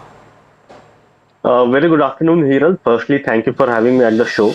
Well, looking at the technical view of Ashok Leyland, then in the last 2 trading weeks, there has been a very strong momentum in the counter from 195 towards 220 odd levels. But yes, because of the news, we have seen some kind of sell-off in the counter at the early stage of today's trading session, but again have started gaining some traction at the lower level. So I'm expecting that, looking at the technical front and the historical parameters for the counter, the support zone is very nearby. Approximately 200 and 195 has historically provided very strong cushioning to this counter. And also on a broader term time frame, the 89-day weekly exponential moving average, from where we have seen multiple times recovery in this counter, is also placed around the zone of 200. So I'm expecting that from here onwards, from a positional point of view, definitely we can see some kind of positive traction in the counter. But for short-term perspective, yes, 198 on the lower end and approximately 220 to 225 on the higher end is the immediate range. Until we break through beyond the range, we can see some kind of tight consolidation coming in this count. Okay, so that's the view that we are seeing for Ashok Leyland. But let's shift focus, and one stock which reported a significant order win yesterday was L&T. In fact, we saw a 15,000 ultra mega order for the company with a size of more than 15,000 crore, and this put into their offshore hydrocarbon business. But what does it mean for the overall FY25 picture for L&T if we are looking at? Now, if you look at the 9-month FY25 figure in terms of the order values, the order inflows which are concerned, that stood at about 2.67 lakh crore. In March so far, we have seen an influx of around 23,500 to 32,500 crore. Do note that L&T reports its order inflows in a particular category, the order type being ultra mega, large, significant or so. So what we have seen in March is some of the couple of building and factories orders in the range of 2,500 to 5,000 crore, water and water treatment business orders in the size of 2,500 to 5,000 crore as well. So taking March in consideration, we have seen a significant pickup in terms of where the order inflows are concerned, roughly to the size of 32,500 if we take the higher end into consideration. Now, this is a sharp jump from what we are seeing in the Jan and the February order inflows that were there. In February, we had seen an order inflow of around 7,500 to 15,000 crore of range, while in Jan we had seen this number in the range of 4,500 to 10,000 crores. So considering all these 3 months, if we look at the overall Q4 picture and build our own analysis on what could be the order inflow, that roughly builds up to around 35,500 to 57,500 crore. So taking that plus the 9-month FY25 into consideration, we have total order inflows of the size of 3.02 lakh crore that's the lower end figure that we are looking at versus the 3.24 lakh crore, that's the upper end figure that we are looking at. So comparing these two values to the FY24 picture, the FY24 order inflow of 3.02 lakh crore, we are looking at a growth of roughly, if the conservative way is considered, then we are looking at a flat growth, while if you are taking the higher end growth, we are seeing a growth of around 7%. But do note that while speaking about the 15,000 crore order, we do not know how big of an order size that is, so that remains on the conservative side. So considering that we are seeing about a 7% of growth in order inflows, the management has guided for a 10% of a growth in their order inflows which are there. In fact, it expects to surpass this number which is there in 9-month FY25. We had seen about a 20% of a growth in their order book, roughly exceeding the mark of 5.6 lakh crore, in fact, that we had seen. So this is the overall picture that we are building for L&T, which they might exceed their FY25 guidance which is given. But let me take this across to Shahina. Shahina, what's your view for L&T? Now, the focus has been on the order inflows, and particularly from the Middle East is what the analysts are particularly excited about. But recent concerns were also on the Aramco side of the business, wherein they had trimmed their capex needs and all that. So just want to understand your outlook on L&T. The order book position remains very strong, as you put it. Also, in terms of even domestic, yes, they are doing well in their Middle East business. In the domestic also, they have got very good orders that are coming in both in real estate as well as in infrastructure. They are improving their, there are a number of areas in which they are looking to improve in terms of their cash management. They are improving their ratios over there. You have other like the metros that domestic infrastructure that will benefit L&T.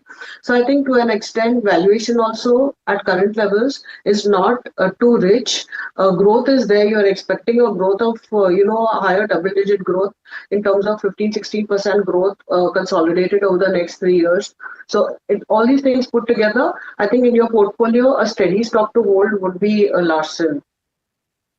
Fundamental view that we are looking for L&T, but Osha, I want to understand from you also, what's your view on L&T? See, L&T last month, if I have to say, has corrected approximately 12% after a very strong consolidation around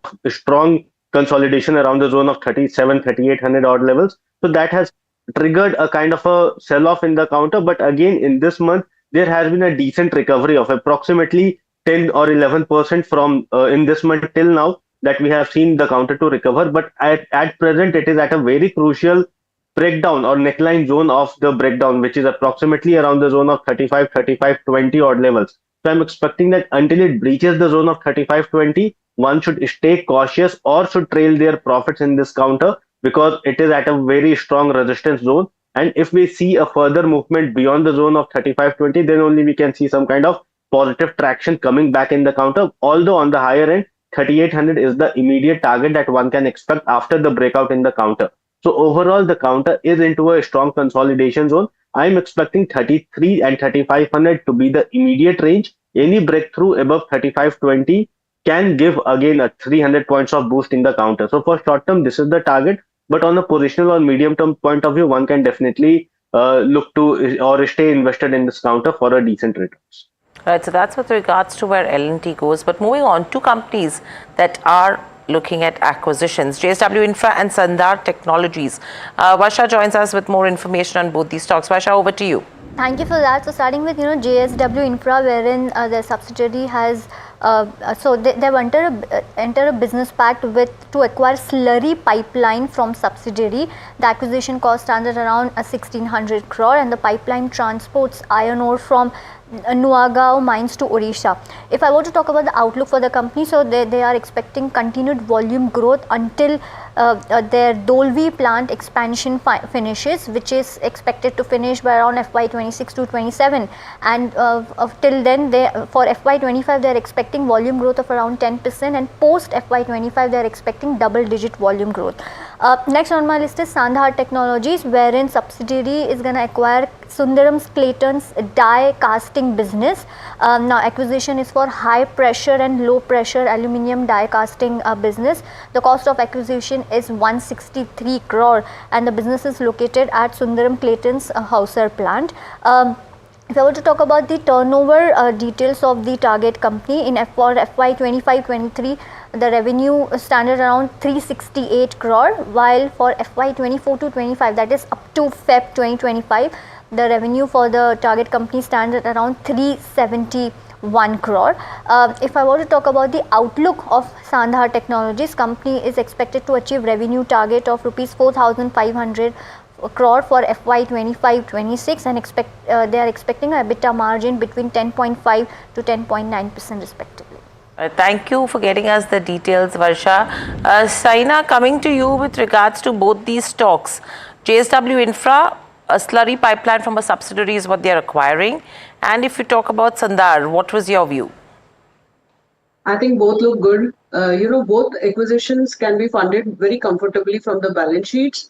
JSW Infra, I think though it's 25%, if you compare it, market share comparing it to Adani Ports, the growth that they're talking about, they're talking about almost doubling, their capacity of the three ports, like there are currently three ports. From here, they're talking of, from 170 million tons, that, targeting more than double. Valuation also, I don't think it is too expensive. So JSW Infra looks good at current levels. You also have Sandhar there, it's a small cap, but they're doing pretty well in terms of numbers, and their balance sheet can easily, factor in the acquisition. So I think both look decent at current levels. So overall, a positive view is what we are seeing for both these counters. Osho, I want to understand your take as well. Now, Sandhar Tech in the last 6 months have seen around a 32% of a correction, while even JSW Infra in last 6 months, it is not one of those performers as well. So want to understand your view on these two. See, firstly, for JSW Infra, well, this counter is on the verge of giving a V-shaped recovery on the daily and weekly time frame chart. So on the higher end, 330 is the immediate resistance for the counter, and until it breaches the same zone, there should be a caution maintained to the counter, or if someone is holding, then one should trail their profits in this counter as of now. Overall, the counter has definitely seen a very strong surge from the zone of 210 towards 330 now. But with this move, there is a possibility of little bit of profit booking in the counter. So I'm expecting 300, 290 to be a very strong support zone, while on the higher end, 330 is still a very strong resistance. So one should definitely try to keep their risk management in the counter accordingly. Now coming to the next company, which is Sandhar Technology. So this company is into a very decent correction. It has fallen very decently from the zone of nearly 560, which is the 200-day simple moving average, and from there onwards it has tested the zone of 320. So till now, until the counter breaches the zone of nearly 420 on a decisive manner, which will be approximately 38.2 Fibonacci retracement of the fall, till that time one should remain cautious in this counter. One can become aggressive, or one can start accumulating the counter once it surpasses the zone of 425 on a sustainable basis, with a gradual up movement or upside movement, expected potential target of nearly 500 followed by 560 from a positional point of view. Right, so that's with regards to where Sandhar Tech go. But moving on, two IT stocks that are in focus, one from the large cap and one from the mid cap space. You have Wipro and a Newgen Software. Wipro is seeing gains of almost 1.5%. Newgen is up around 3.5 to 4%, though it has given up gains from the day's highest levels. Now, in terms of Wipro, they've got a £500 million strategic deal, and this is with a UK-based Phoenix Group. It's a 10-year deal, and the reason why this deal is interesting is because one, it marks Wipro's entry into an account which is actually a stronghold for TCS. Secondly, this is the second best deal over the past 4 quarters for a Wipro, and from here on, the deal profitability would be lower initially, but it will ramp up from the third quarter of FY26. So this is going to be an interesting one to watch out for from here on. And secondly, if you talk about Newgen Software as well, it's a $1.3 million order for enterprise content management, which is executed in 5 years. Shahina, Newgen Software, Wipro, how would you weigh in? I would, if I have to pick between the two, I will pick Wipro. Newgen Software, I think in valuation terms, it is extremely expensive. Also, if you saw last quarter, the numbers were not very, decent. They actually are having some problems in the domestic market. So I would prefer Wipro at current levels. You saw last quarter, they did pretty well actually. They have been showing a good growth both in terms of earnings, profitability, and now this additional order flow. I think it would add almost 3 to 4% to their overall revenues going forward. But of course, I would prefer buying IT stocks at a dip going forward, because as we know, there is an overhang. We really don't know what's going to happen with tariffs and with visas, etc. in the US market. And that's an important market for IT stocks. So be cautious, keep stop losses, and wait for maybe a couple of weeks to actually add. Interesting point in terms of IT. Osho, any short calls in terms of IT, or are you still long on any of the names? And Wipro, absolutely, but apart from Wipro, anything else as well? Yes, definitely. There are many counters which are in my radar from the IT space. But firstly, I'll be talking about Wipro, because historically, Wipro is at a very strong support of 200-day simple moving average.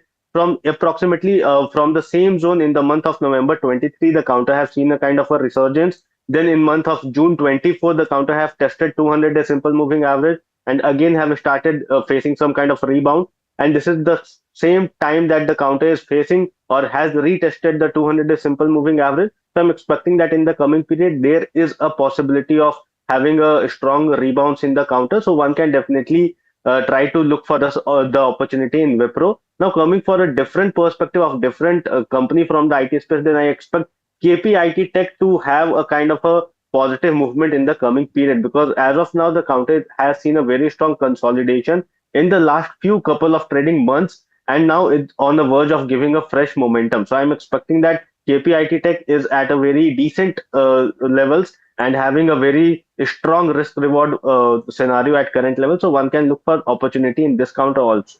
Okay, so that's the view for the IT sector. But let's shift focus to block deals are there, and this includes JB Chemicals, which trades more than 5% of equity in block deal. Along with Max Financial Services, we have Mahima joining us.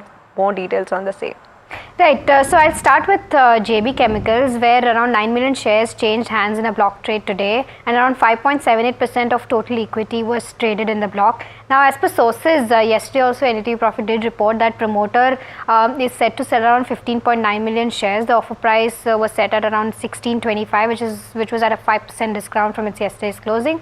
In terms of offer size, it was 10.2% of total equity, but as of now, the block trade has taken place for around 5.78% of the equity. The overall block deal size is supposed to be around 2,576 crores, and Kotak Securities, Jefferies, IFL Capital and Spark Institutional are the bankers for the deal. In terms of the promoter holding as of December 24, it stood at around 53.7%. The next in line is Max Financial, where around 1.48% of equity was traded in 7 different blocks. The shares gained after the block deal. The share is up around 2.5% as we speak, and the average transaction, the trading price that was there as per the weighted value average was around 1141.2 per piece. Now, in terms of shareholding for Max Financial, promoters hold around 3.34% stake, mutual funds are holding around 34.95% stakes, AIFs is holding around 1.51% stake, and insurance companies are holding around 6% stake. And lastly, FDIs hold around 21.8% stake, FPIs hold around 25% stake, and individuals hold around 4.5% stake. So these are the 2 blocks definitely in focus today. Okay, thanks for all those details, Mahima. Osha, coming to you on these 2 counters, what's your view on these JB Chemicals along with Max Financial Services?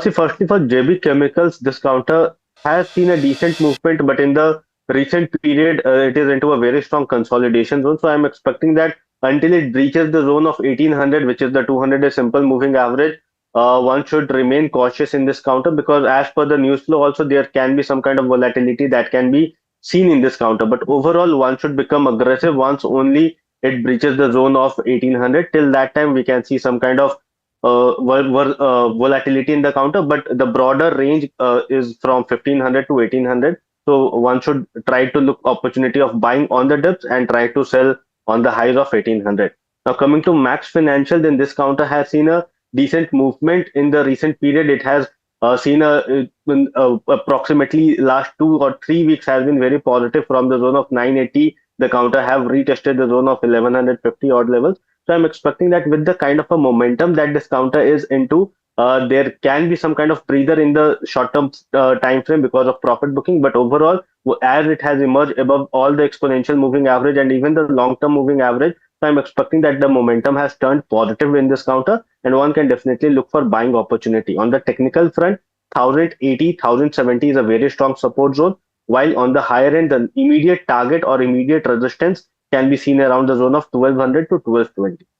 So that's what Max Financial Services. But moving on, 2 stocks, Trent and DMart, that are in focus, and this is because brokerage firms are bullish on both these counters. Mahima is back with us to get us more. Mahima, over to you.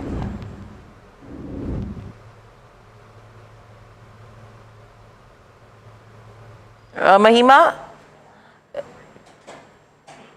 I think Mahima is not able to hear us, but very quickly, I'll just take you through the two reports that we're talking about. You have Macquarie, which has gone ahead and initiated an outperform on Trent.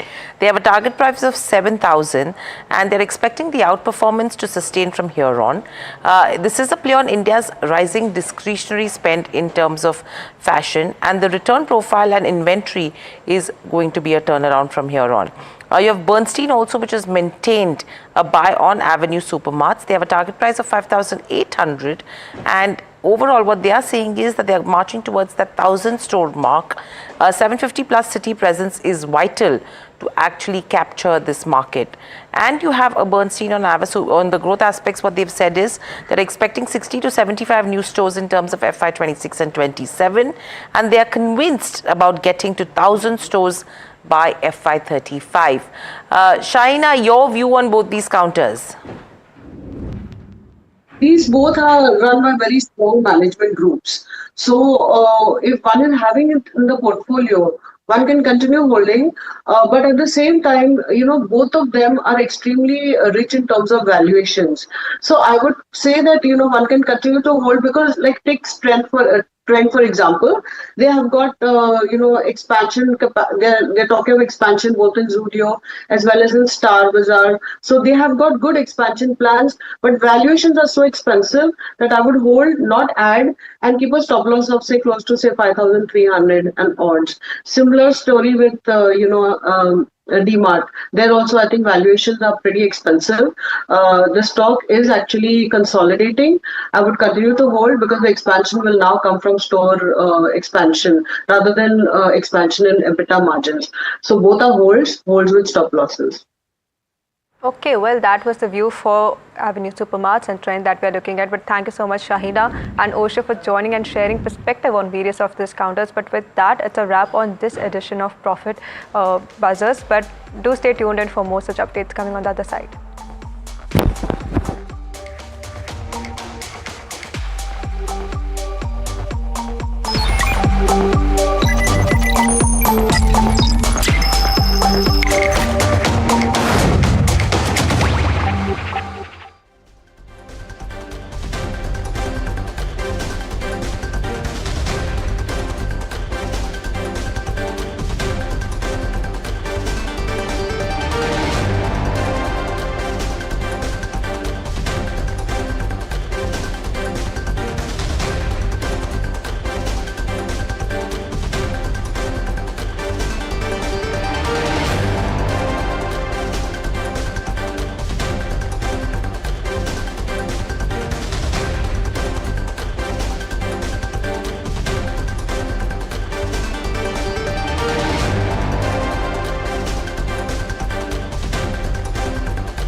A big proponent of value investing principles. But what is Govind Parikh's secret to market mastery? Asset you have, at the end of the day, it's a paper asset. So you should know exactly to encash sometimes. The Harshad Mehta's time, we coined that thing and we put it on in our office notice board. Sell, regret and grow rich. Because the way the market was going up, every day you sell, next day you regret. Do you think the next 10, 15, 20 years are very promising? I'm very, very optimistic. I think markets can correct, but at a low level, everybody is going to come and buy. This is an investment wisdom you cannot afford to miss. Watch it only on NDTV Profit.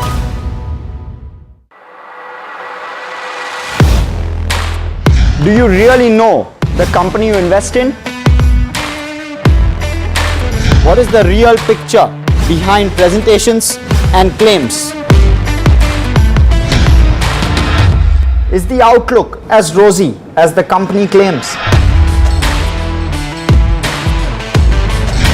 Know Your Company, powered by NDTV Profit Research, shines a light on the biggest stock market movers.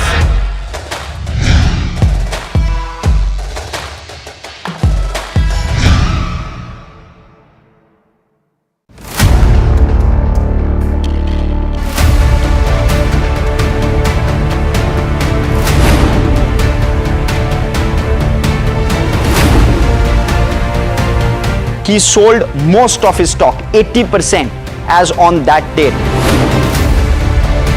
We have requested the management to come and speak to us. They asked us, what questions will you ask? We've sent it to them. They don't want to answer it, so then let's put it to our viewers as well.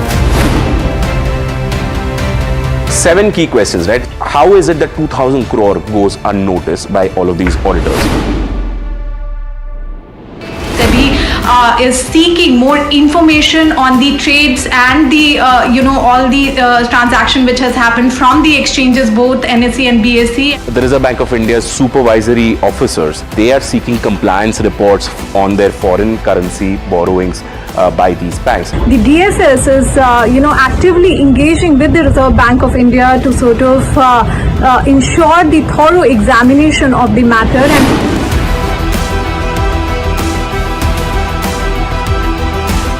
And IndusInd Bank, as part of its internal review, had found that certain aspects of its derivatives portfolio was not meeting the standard that was set by the Reserve Bank of India.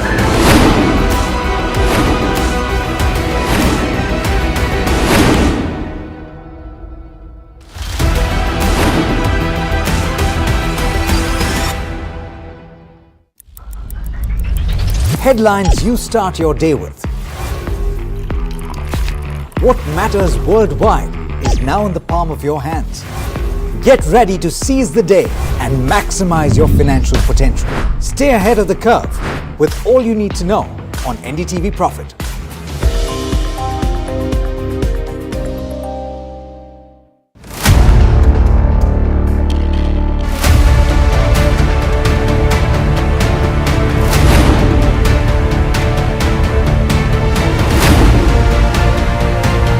He sold most of his stock, 80%, as on that date. We have requested the management to come and speak to us. They asked us, what questions will you ask? We've sent it to them. They don't want to answer it, so then let's put it to our viewers as well. 7 key questions, right? How is it that 2,000 crore goes unnoticed by all of these auditors? Is seeking more information on the trades and the all the transaction which has happened from the exchanges, both NSE and BSE. The Reserve Bank of India's supervisory officers,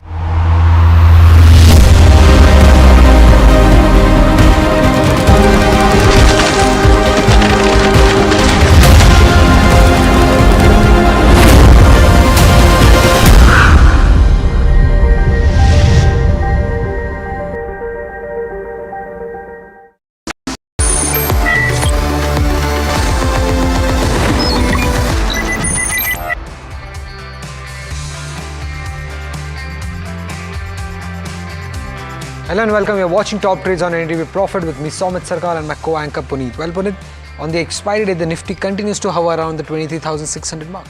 Well, definitely. It's been an interesting session to say the least, because while over the last 6 to 7 days we saw, really strong moves, over the last couple of days seeing some correction. We are off the day's low of 23,412. Let's also look at the Nifty 50 contributors as well.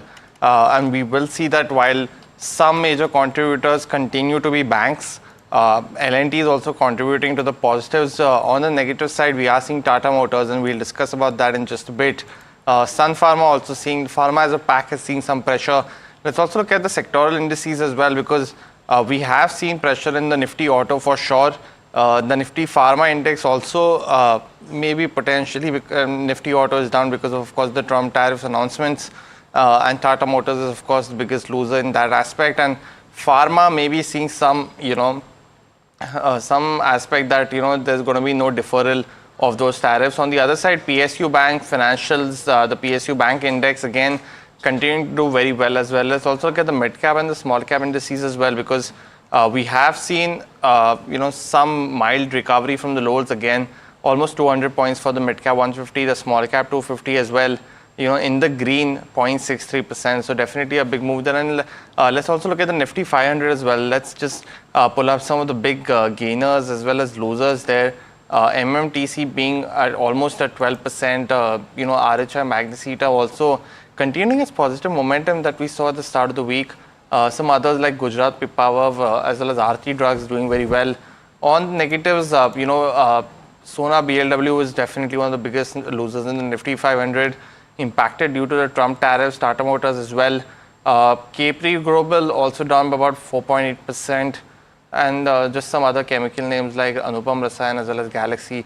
But overall, we have seen, some pressure in certain stocks, but overall, both the mid cap, small cap, as well as the Nifty 50 has been doing very well. Let's at this time also get in our guest for today, Sonam Srivastava, founder and fund manager of Right Research.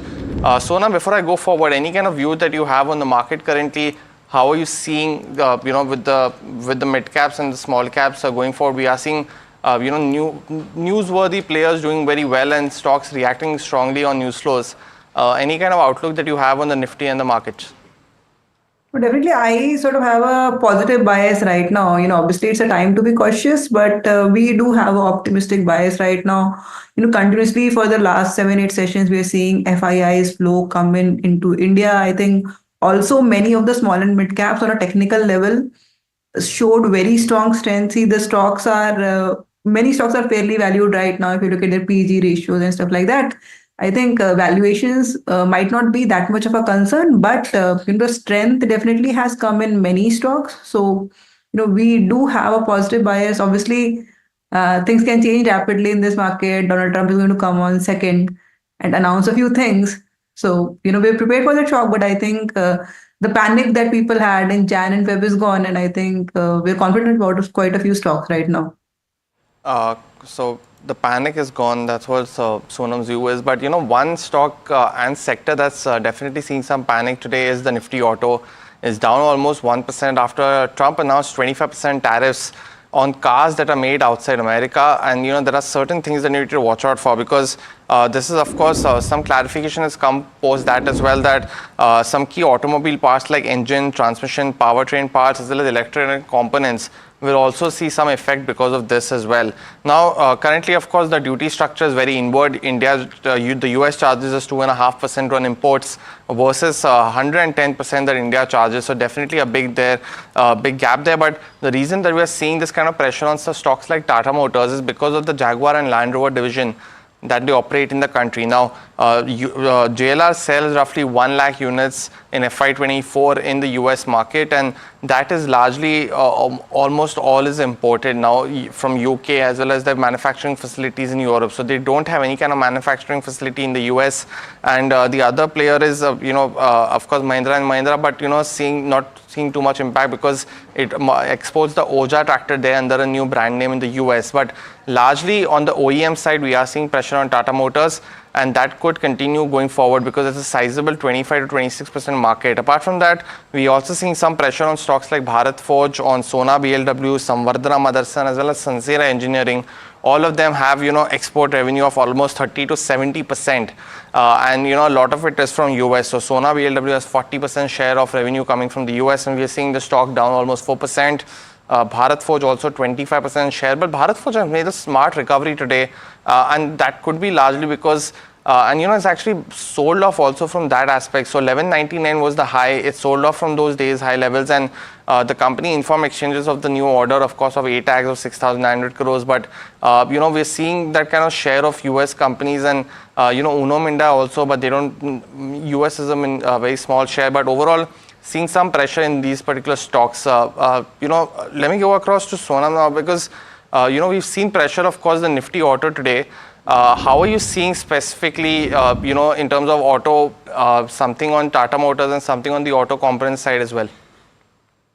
Yeah, definitely. See, I think auto sector might be, I think many people have speculated that might be the worst hit sector with the tariffs, right? And you also explained quite a bit on that. Also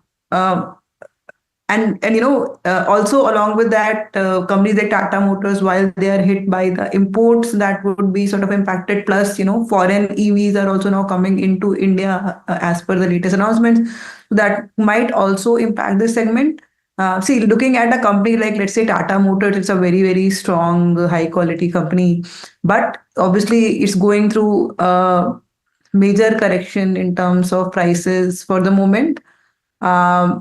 I would assume, it is deeply in the undervalued category right now, but I don't think it's the right time to buy. I think we have to see how the company pivots through these changing regulation, how it adapts, and then it might be interesting. I think even the auto component companies are, seeing this movement because of the news. There are quite a few very good companies in the auto component segment that, we really like. So, I would think that once the tariff situation is clear, they might be good stocks to buy at a good value.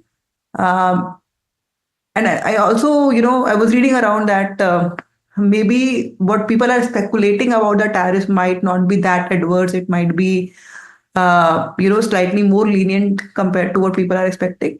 But we have to see what happens on the day, right?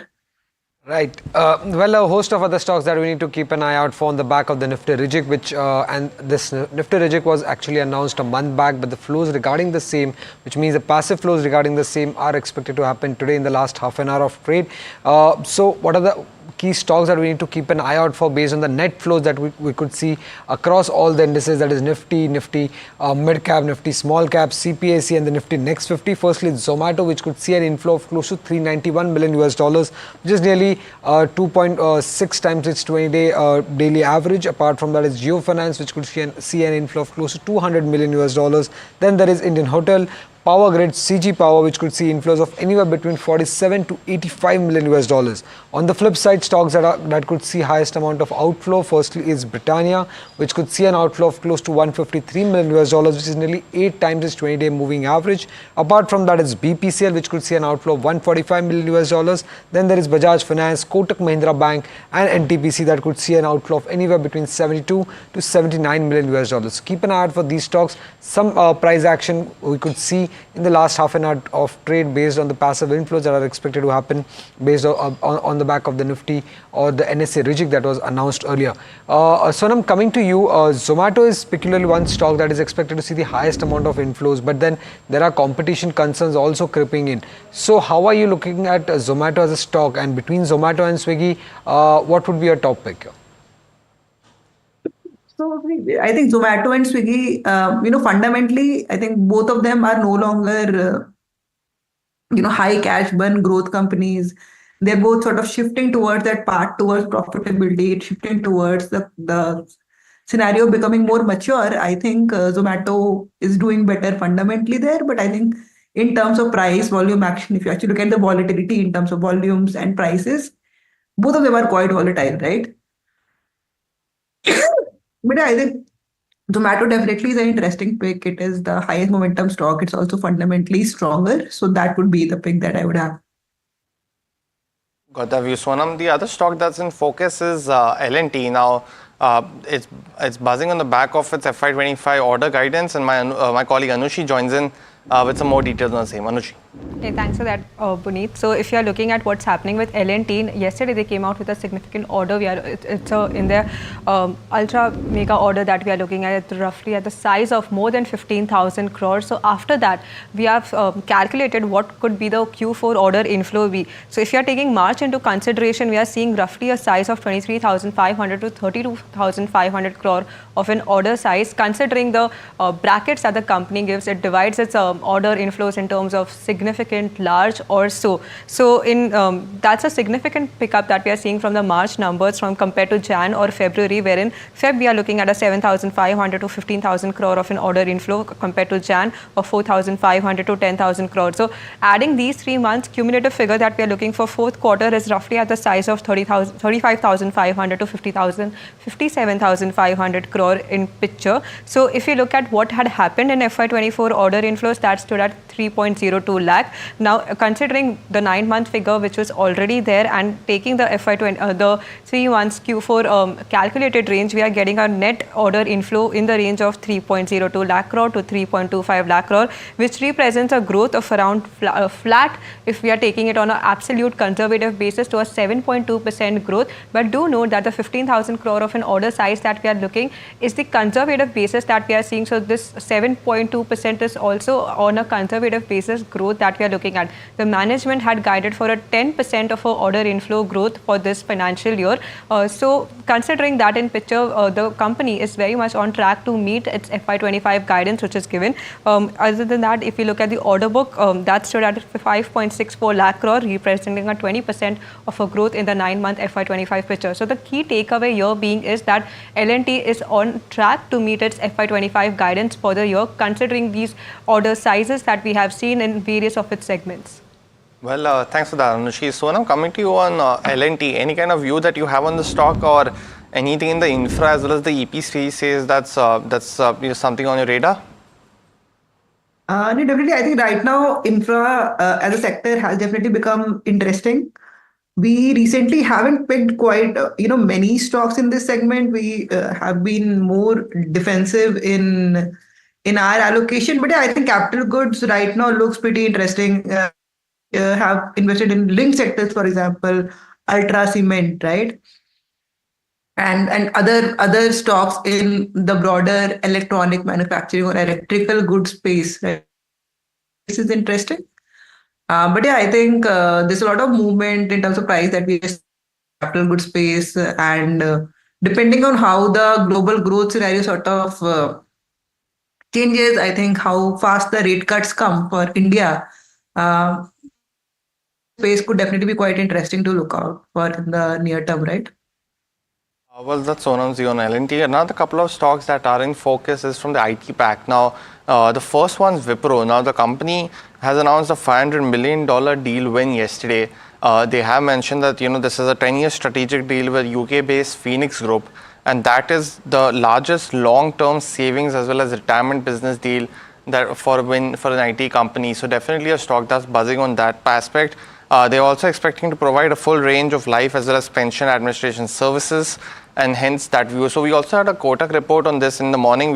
They mentioned that the deal is a net new and would start to ramp up gradually from Q3 in this particular year. We've also seen that the profitability would be slightly lower initially, but is expected to pick up post that as well. And they mentioned that Wipro's entry into an account that has been a stronghold for TCS is another something to watch out for. Apart from that, finally, they mentioned that Wipro has multiple false starts in the past, but it's going to be something to watch out for with aspect of this deal, and they're largely positive on the stock as well. The other ones, of course, Newgen Software as well. They had a 1.28 million order win. That's from an enterprise content management solution company, and the contract is expected to be executed over the next 5 years. So definitely the stock reacting in that aspect as well. But so now coming back to you, we've seen the IT pack largely see a lot of correction, then some pullback, but again it's in the downtrend again.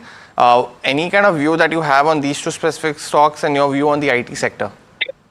Yes, definitely. See, I think the bigger concern for the IT space has been the lower deal wins, right? I think we saw the report that in 2025, in fact, the number of deal wins have been drastically lower in the same time around the last few years.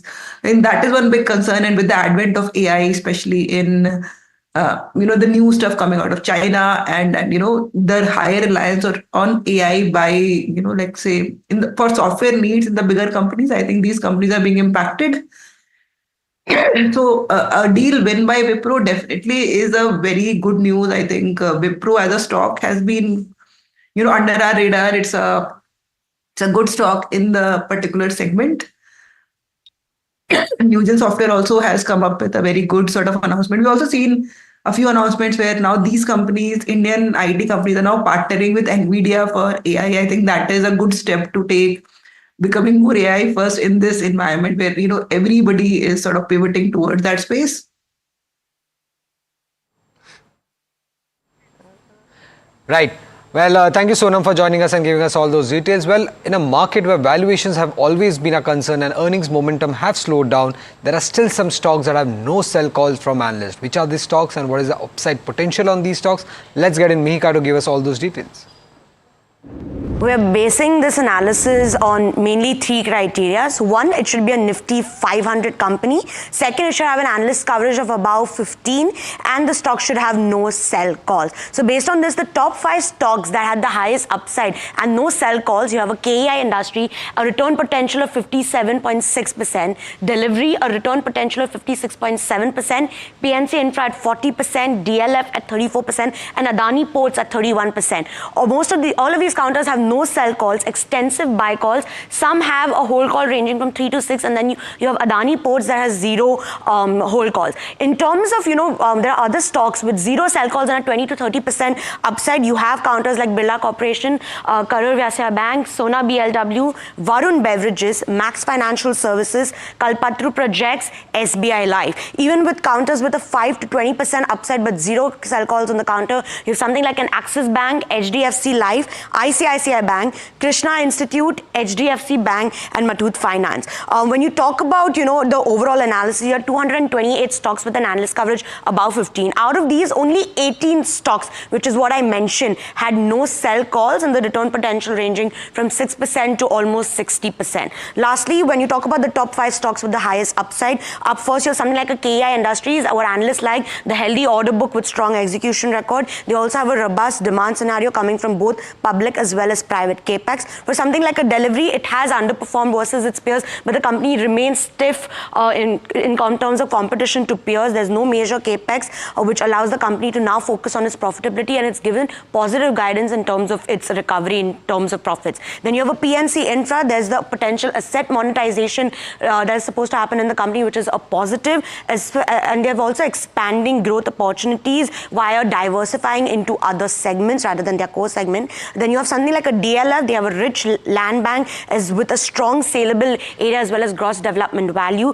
and they have improving net cash and margin position, and analysts say that there's relatively fewer competition in the NCR market. And then you have something like an Adani Ports. It's one of the operators of India's largest commercial port. It has a land bank of over 8,000 hectares, and it will also benefit from the consolidation of routes in the space, which is a positive for this company. Well, thanks for that, Mika. And with the onset of summer, we are going to be seeing a lot of stocks as well as companies in focus, from ACs to ice creams and as well as dairy. So now Mother Dairy has recently forayed into the protein market with the launch of their Pro range. My colleague Shasha joins in, and they actually spoke to the managing director Manish Bandlish, and here's what he had to say on what's going on with the company's play on the protein market as well as the growth outlook going forward. Listen in.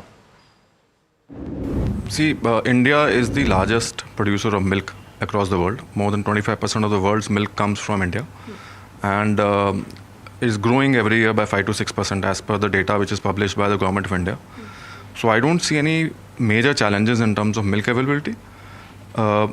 Price of milk or that we source is a very natural phenomena every year, that it goes up in the summer months. But as of now, for the last 1.5 years, there's a lot of stability in terms of prices. So I don't anticipate any changes in terms of any price hike immediately. But we will see as the year goes by. Okay, so production costs are stable at the moment as we speak? Yes, production costs are largely stable for us. Okay. And I don't anticipate any major challenges coming our way in the next few months. Got it. And so in terms of your annual sales target, what are your predictions for FY25 and also for FY26? See, we have been growing steadily for the last 4 years. Almost 65 to 70% revenue growth has happened for the last 4 years. This year we should be closing upwards of 17,000 crores. Last year was 15,000 crores. So it's a good growth that our organization is likely to achieve. Next year again we are targeting almost 20,000 crores of revenue for our organization. Well, that's all the time we have on this edition of Profit Top Trades. Stay tuned to NDTV Profit for more. India Market Open comes up next.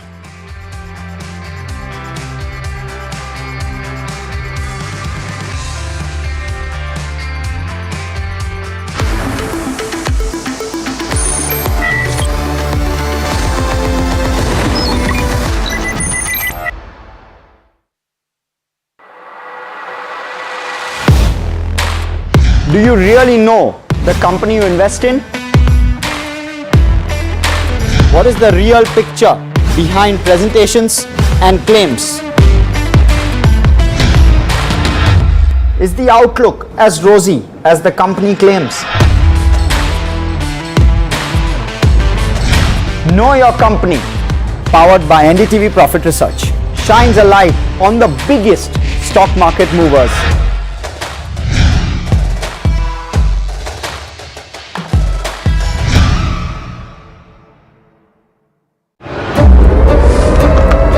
A big proponent of value investing principles. But what is Govind Parikh's secret to market mastery? Asset you have, at the end of the day, it's a paper asset. So you should know exactly to encash sometimes. Harshad Metta's time, we coined that thing and we put it on in our office notice board. Sell, regret and grow rich. Because the way the market was going up, every day you sell, next day you regret. Do you think the next 10, 15, 20 years are very promising?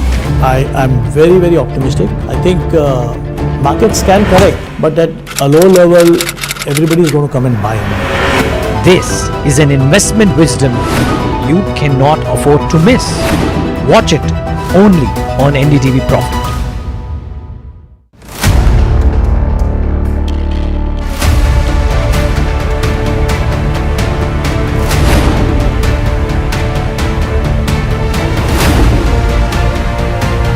He sold most of his stock, 80%, as on that date. We have requested the management to come and speak to us. They asked us, what questions will you ask? We've sent it to them. They don't want to answer it, so then let's put it to our viewers as well. 7 key questions, right? How is it that 2,000 crore goes unnoticed by all of these auditors? Is seeking more information on the trades and the all the transaction which has happened from the exchanges, both NSE and BSE. The Reserve Bank of India's supervisory officers, they are seeking compliance reports on their foreign currency borrowings by these banks. The DSS is, actively engaging with the Reserve Bank of India to sort of ensure the thorough examination of the matter.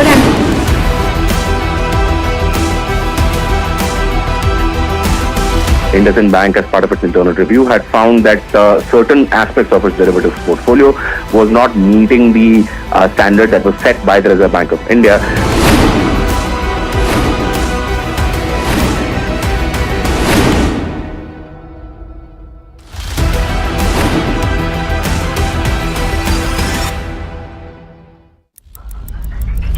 Headlines you start your day with. What matters worldwide is now in the palm of your hands.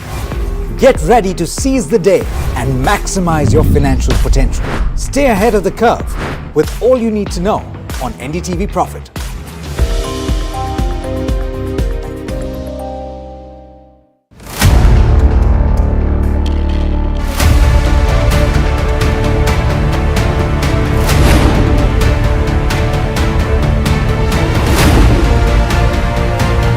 He sold most of his stock, 80%, as on that date. We have requested the management to come and speak to us. They asked us, what questions will you ask? We've sent it to them. They don't want to answer it, so then let's put it to our viewers as well. 7 key questions, right? How is it that 2,000 crore goes unnoticed by all of these auditors? Is seeking more information on the trades and the all the transaction which has happened from the exchanges, both NSE and BSE. The Reserve Bank of India's supervisory officers, they are seeking compliance reports on their foreign currency borrowings by these banks. The DSS is, actively engaging with the Reserve Bank of India to sort of ensure the thorough examination of the matter.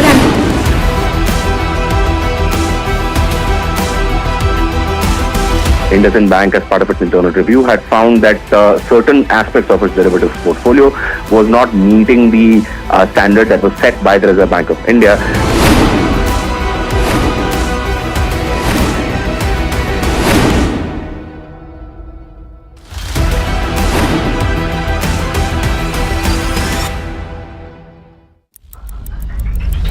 headlines you start your day with. What matters worldwide is now in the palm of your hands. Get ready to seize the day and maximize your financial potential. Stay ahead of the curve with all you need to know on NDTV Profit.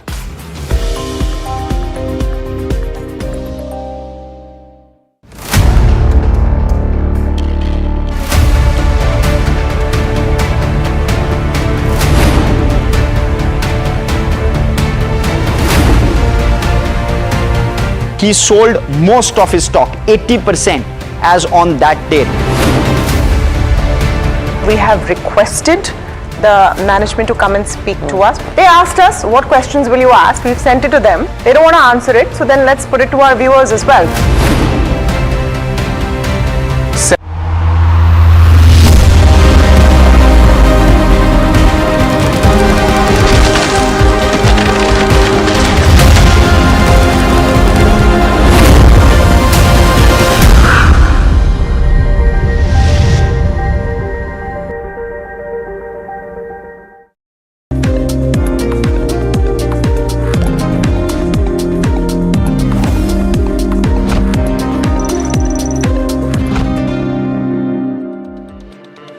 Hello and welcome. You're watching India Market Close here on NDTV Profit. I'm Harsh Saita. Quickly on to where we are, where markets are concerned. The Nifty 50 is up around 0.5% thereabouts. We're at the day's high point or close to the day's high point. Let's pull up the intraday index or rather intraday chart. And there you go. Very, very close to the day's high, maybe 20 odd points. But it's a very tight band that we're trading in as well. As you can see, for a better part of the day, we've traded in a fairly healthy band, which is the other positive.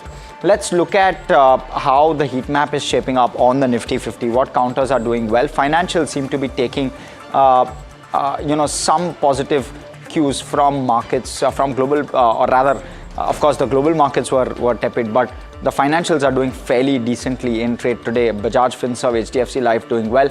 Trent also up around 2% odd.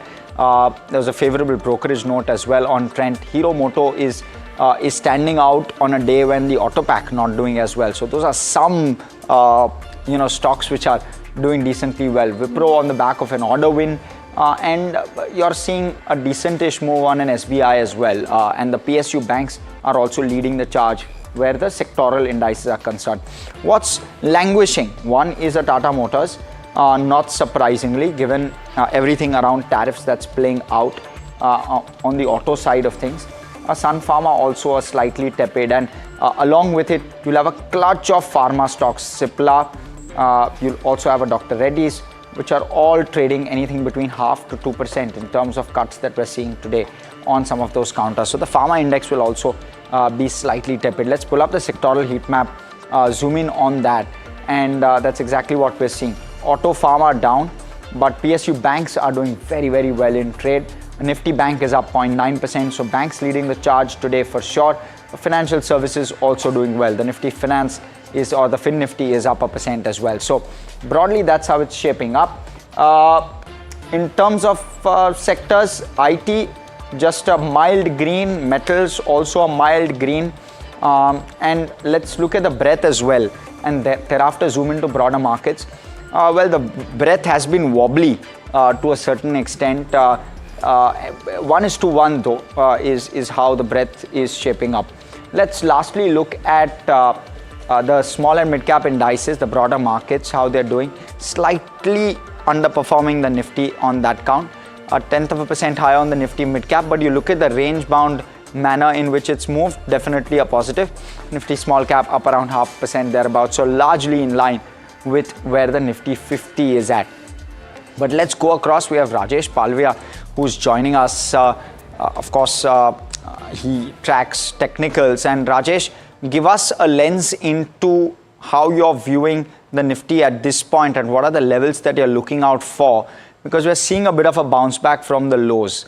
Do we resume from here now? Good afternoon, Harsh. Good afternoon, everyone. Looking at the overall setup, yes, so we do believe that, yes, we may see further more bounce from the current level as Nifty managed to hold about 23,500. So that's the immediate support area based on the put-based concentration. And again, overall technical structure is also on the bullish side as the Nifty's managed to cross all its near-term, short-term moving averages. So I think till Nifty not slips below 23,500, 450 zone, I think one should remain on the long side of trade. Your stop loss should be placed at 23,450.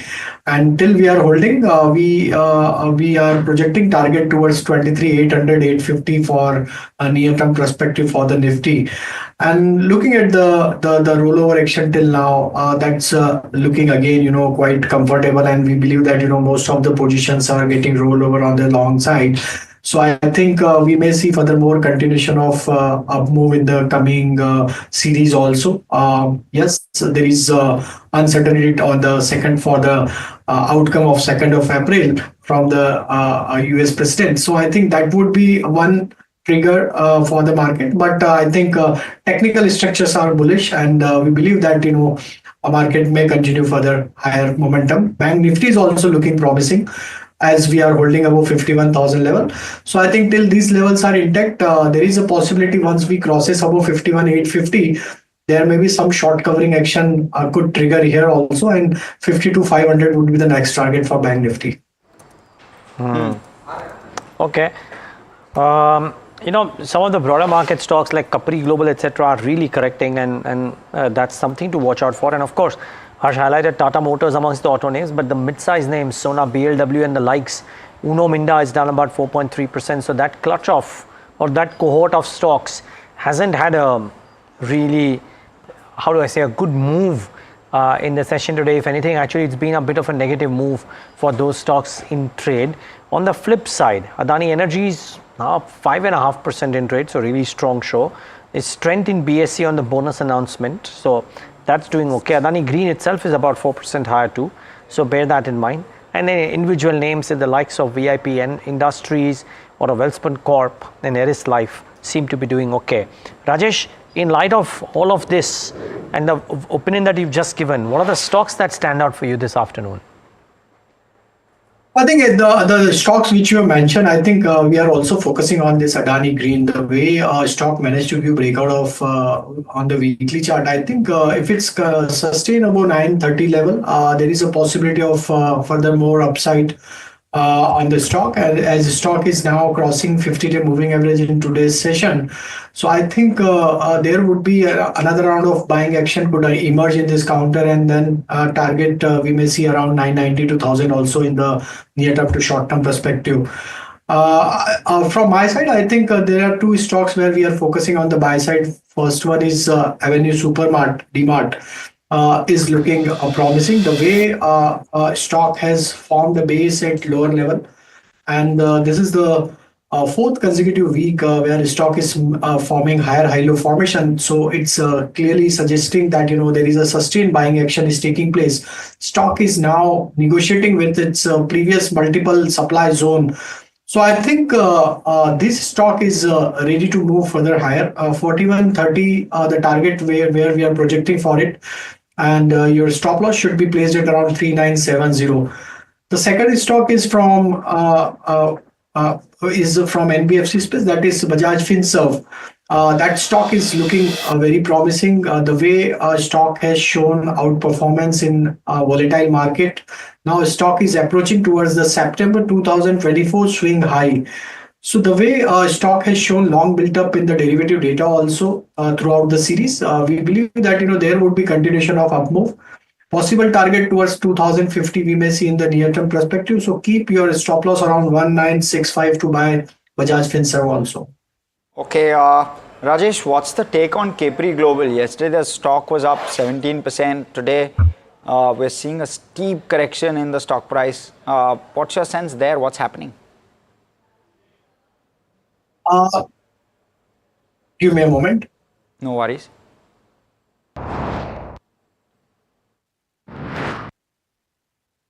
So Capri Global has also witnessed, good buying interest, and looking at the near-term, short-term structure, I think stock may extend its gain.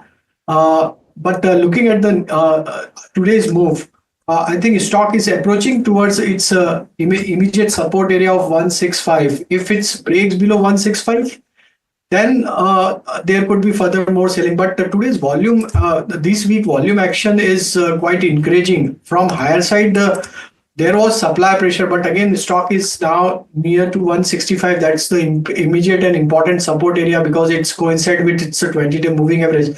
So I think now 165 should be watched closely. If it's break, then next target on the downside would be 155. But if it's able to defend this 165, some pullback action towards 174, 176, we may see in the near-term perspective. Okay. All right. Thanks for those views. But we're joined in now, management conversation by the Chairman Managing Director of GAIL, Sandeep Kumar Gupta, joining us this afternoon to talk to us about major changes proposed in the PBGRB proposed amendments or PNGRB changes that are being proposed.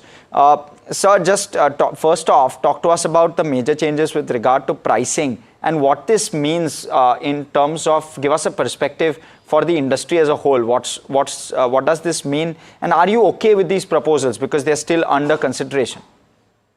Yeah, PNGRB has hosted a public consultation document. And I, at the outset, I welcome this move by PNGRB, which is a very, very positive move for the entire sector. The major changes which are proposed under these are regarding the zonal tariffs. As you are aware, and the present mechanism, there are 3 zones, but the proposed mechanism will have 2 zones only. And all the CGD consumption in the domestic PNG sector and CNG will be governed by only zone 1 tariff. So this will be very positive for CGDs. And as you are aware that GAIL is present in 72 geographical areas out of total 307 in the country. So it's a big positive for GAIL's CGD network. Second change is regarding the isolated fields, where currently the divisor for tariff determination is the actual volumes, whereas our actual volumes in these isolated networks is far below the normative capacity. So, currently the normative capacity becomes the divisor, whereas now they have proposed that the actual volumes will be the divisor. So this will give a boost to our tariff realization from these isolated networks. And then the other proposed change is regarding the excess capacity utilization, where presently the excess capacity utilization more than the normative capacity is sort of surrendered by the pipeline operator, whereas in the proposed structure they have proposed that 50% of this will be retained by the pipeline operator and 50% will be surrendered. Right. Yeah. Good afternoon, sir. Soumit Sarkar also joining into the conversation. Now, post this recent PNGRB proposal that have come in, obviously it will be positive for the city gas distribution companies. But what does it do to your pipeline tariff? Now, you are expecting a pipeline tariff hike to come in from the first quarter of FY26. We have already seen this being delayed for quite a long. By when are you expecting now the pipeline tariff hike to come in now?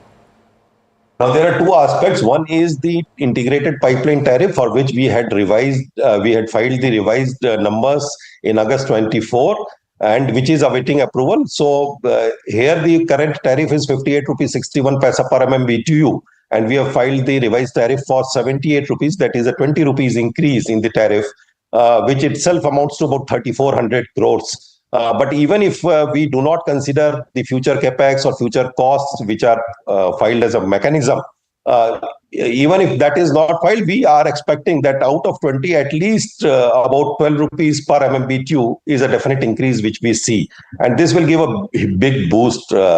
Second is regarding the these guidelines for which the PCD has been hosted. There, our isolated network is likely to gain about 125 to 130 crores. So these are 2 big positives which we are expecting. And as far as timelines are concerned, I am not very sure about how much time this particular change in the regulations will take, but our integrated tariff is, I believe, is nearing completion and is likely to be considered by the regulator in perhaps the April meeting. And we are very hopeful that it will get through. Right, sir. And so what is the kind of volume growth that you're expecting when it comes to the transmission business? Any guidance if you could share for FY26? The natural gas consumption in the country is growing very handsomely. Last year it was 10 to 11% increase. This year the increase is less because the last year the base number was lower. But we expect that our transmission volumes will attain a increase of say 8 to 10% going forward on an annual basis. And considering the revised tariff and the increased volumes, this again we expect will be very good for the company. So now if we shift focus to your gas trading business, now this has been the key earnings driver of late for GAIL. Now how much of your US contracted gas is currently tied up? If you could share some details on that front. Yeah, we had 14 MMTPA contract, out of which 5.8 million ton was from US. And we have recently done 3 more deals totaling to 2.25 million tons. So our total portfolio is now above 16 MMTPA. And this is well diversified, not only in terms of geographies, but also based on the linkages. Some are US volumes are HS linked and others are crude linked, some Brent, some JCC, etc. And we will be ramping up these capacities going forward also. So we are well diversified as far as our portfolio is concerned. And how much of this portfolio is already tied up? Any guidance on that front? That is what I said, that now with 3 new tie-ups, our total portfolio is 16.5 MMTPA roughly. And going forward also, depending upon the robust growth which we project for the country, we will be tying up fresh volumes every year. So in third quarter, we had seen a mismatch when it comes to the supply and demand, and hence you had to buy expensive LNG from the spot market. Any such one-offs that you have witnessed in the fourth quarter as well? Not exactly, but then let us not see on a month-to-month or a quarter-to-quarter basis. We have to our investors, to the analysts, we have given a guidance that our marketing margin will be in the range of 4,000 to 4,500 crores on an annual basis. And we stick to that guidance for the current year as well as going forward. You must appreciate that out of this trading margin, there is a good chunk which is stable and the other is volatile. And because of which we are giving a guidance range of 4,000 to 4,500 crores. Right, sir. 4,500 was the EBIT guidance for FY25. Anything that you can share for FY26 as well? I said it will be 4,000 to 4,500 crores on an annual basis going forward for every year. Right, sir. And lastly, sir, how has been the petrochemical business? Any improvement? Because third quarter was also quite weak. We were barely in profitability. Have the prices improved? Have the product prices improved in the fourth quarter? Unfortunately not. So petrochemical sector is definitely constrained as of now and looks for improvement in the margins or maybe improvement in the tariff protection for which the industry is definitely advocating. Right, sir. Well, sir, thank you for joining us and giving us those detailed explanation about various business segments of GAIL. Over to you, Harsh. Yeah, Samit, you want to quickly sum it up in terms of what your key takeaways were. What really stood out for you? Well, firstly, it was the fact that the management is expecting at least 12 rupees hike in the integrated tariff pipeline, and they're expecting that to come in anytime soon. Correct. Obviously, the PNGRB proposal is positive, and that was pretty much well established even before this interview. And post that, they are also quite confident when it comes to the gas trading business. There is also something positive that has come in from the interview, and they're expecting the tariff pipeline transmission volumes to continue to grow. So these were broadly the positives that have come in from the interview. Okay, so those are some takeaways. But let's go across to Rajesh, take a view on GAIL. Thanks so much for that, Somin. Rajesh, is there a view that you have on this one, 3.5% higher in trade today? Overall, structure is looking bullish on the near-term perspective, though there was some profit taking has been witnessed in last couple of days from the level of 100-day moving average. So, but near-term structure is still bullish till the stock is holding above 172 level. So I think those who want to initiate as a positional perspective, they can buy at the current level also. Even in the decline also, they can add with stop loss of 172. Once the stock crosses over 185, I think there is a possibility that we may see rally to extend towards 195 to 200 zone also. Rajesh, I also wanted your view with regard to Tata Motors. I know this is a lot of this is news based, it's global, it's on the fundamental side, but what are you seeing on charts at this point? So after today's correction, stock is now trading almost at its 20-day moving average support area. So 660 is the crucial for this correction. If stock manages to hold 660 level and able to absorb all the supply pressure above these levels, so there could be some pullback for trading point of view. I think 685 to 690 would be the next level again on the high side, but one needs to keep a strict stop loss of 659 if you are initiating buy in this decline. Some stocks which are standing out, Rajesh, one of them, of course, I would love to have your view on GAIL, but the one that has zoomed in trade in the last few minutes, one or two of them, there is NIIT, there is GSFC, and Shoppers Stop. Any thoughts on any of these? So NIIT, yes, after a recent rally, some profit taking was there at a higher level, but in today's trade, again, yes, buying interest has been there in the counter. Stock is managing to hold above its 20-day moving average. Looks like 120 to 135 would be the near-term range for the stock. So we may see some consolidation, but above 135 there could be breakout, and then possible rally can extend towards 145, 150 zone. But the clear breakout has been witnessed in Shoppers Stop. Stock managed to give breakout of its multiple supply zone at around 536 zone. So I think if it's able to sustain over 536, there may be furthermore follow-up buying action we can see, and possible target towards 570 we may see in the Shoppers Stop in the near-term perspective. Okay. Rajesh, the other one that we had a conversation with today was EIL, Engineers India. Do you have any thoughts on the charts? Because the stock is up just about 1%, but the guidance that they've given for a lot of things is very constructive. Looking at the near-term, short-term structure, stock is still in the consolidation. Structure is still on the weaker side, as the stock is not able to cross its falling trend line on the weekly chart. Looking at the near-term structure, I think 165 to 168 is the major supply zone. If stock crosses above 168, yes, there could be a sign of trend reversal on the counter on the weekly chart, and then possible really we may see towards 180, 185 zone also. But till the time, some consolidation in range of 152 to 165 we may witness for some couple of week for the stock, and either side breakout will decide the major direction for the stock. Okay. And speaking of EIL, thanks for those views, Rajesh. We even spoke with the management. In fact, they spoke about how consultancy margins will rise to as much as 20%.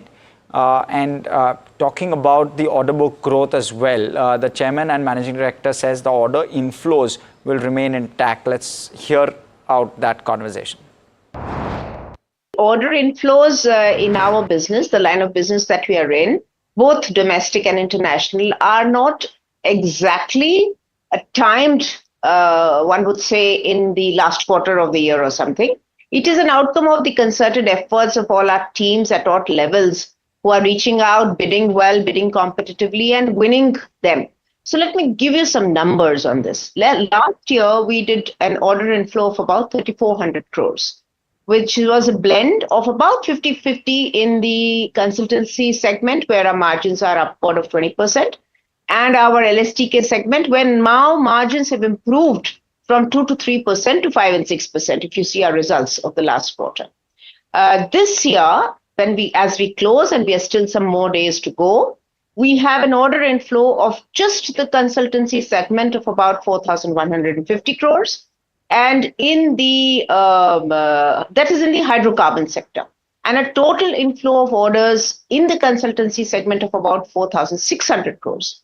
And in the turnkey segment, where we largely do cost plus model, so we don't leverage our company onto putting these LSTK projects on stream, but we do a cost plus model largely, and our inflow in that segment today is about 4,000 crores. So a total of about 8,400, 8,500 crore, roughly speaking, is the order inflow, which is a very, very robust sign of the, the projections of turning this into good growth in both the top and bottom line in the next financial year.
A big proponent of value investing principles.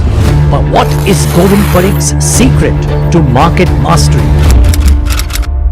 Asset you have, at the end of the day, it's a paper asset.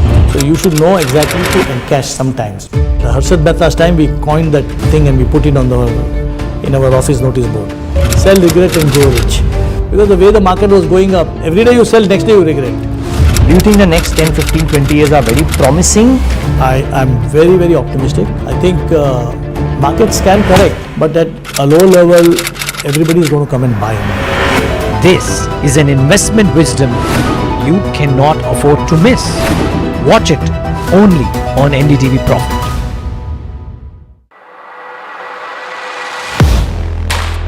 Do you really know the company you invest in? What is the real picture behind presentations and claims?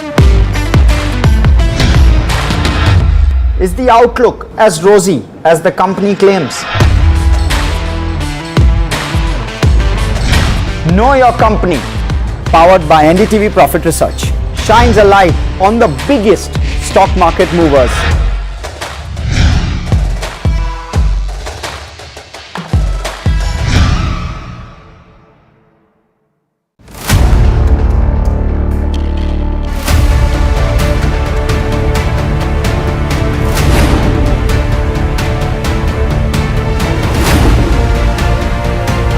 He sold most of his stock, 80%, as on that date. We have requested the management to come and speak to us. They asked us, what questions will you ask? We've sent it to them. They don't want to answer it, so then let's put it to our viewers as well. 7 key questions, right? How is it that 2,000 crore goes unnoticed by all of these auditors? Is seeking more information on the trades and the all the transaction which has happened from the exchanges, both NSE and BSE. The Reserve Bank of India's supervisory officers, they are seeking compliance reports on their foreign currency borrowings by these banks. The DSS is actively engaging with the Reserve Bank of India to sort of ensure the thorough examination of the matter.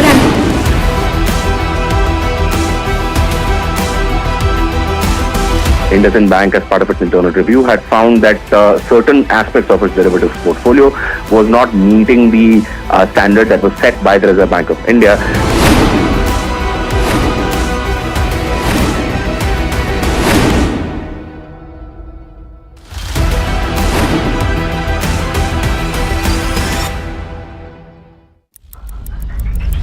Headlines you start your day with. What matters worldwide is now in the palm of your hands. Get ready to seize the day and maximize your financial potential. Stay ahead of the curve with all you need to know on NDTV Profit.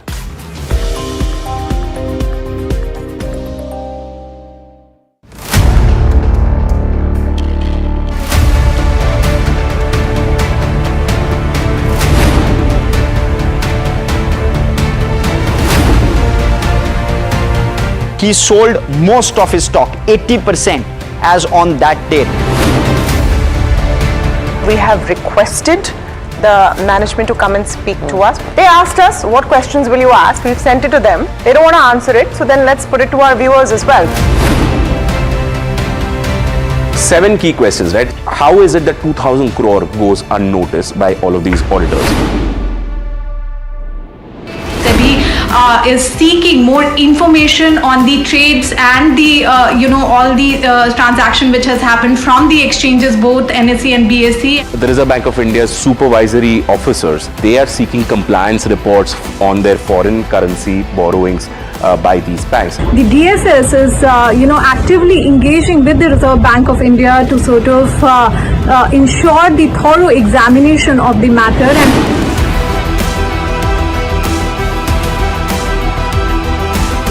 And IndusInd Bank, as part of its internal review, had found that certain aspects of its derivatives portfolio was not meeting the standard that was set by the Reserve Bank of India.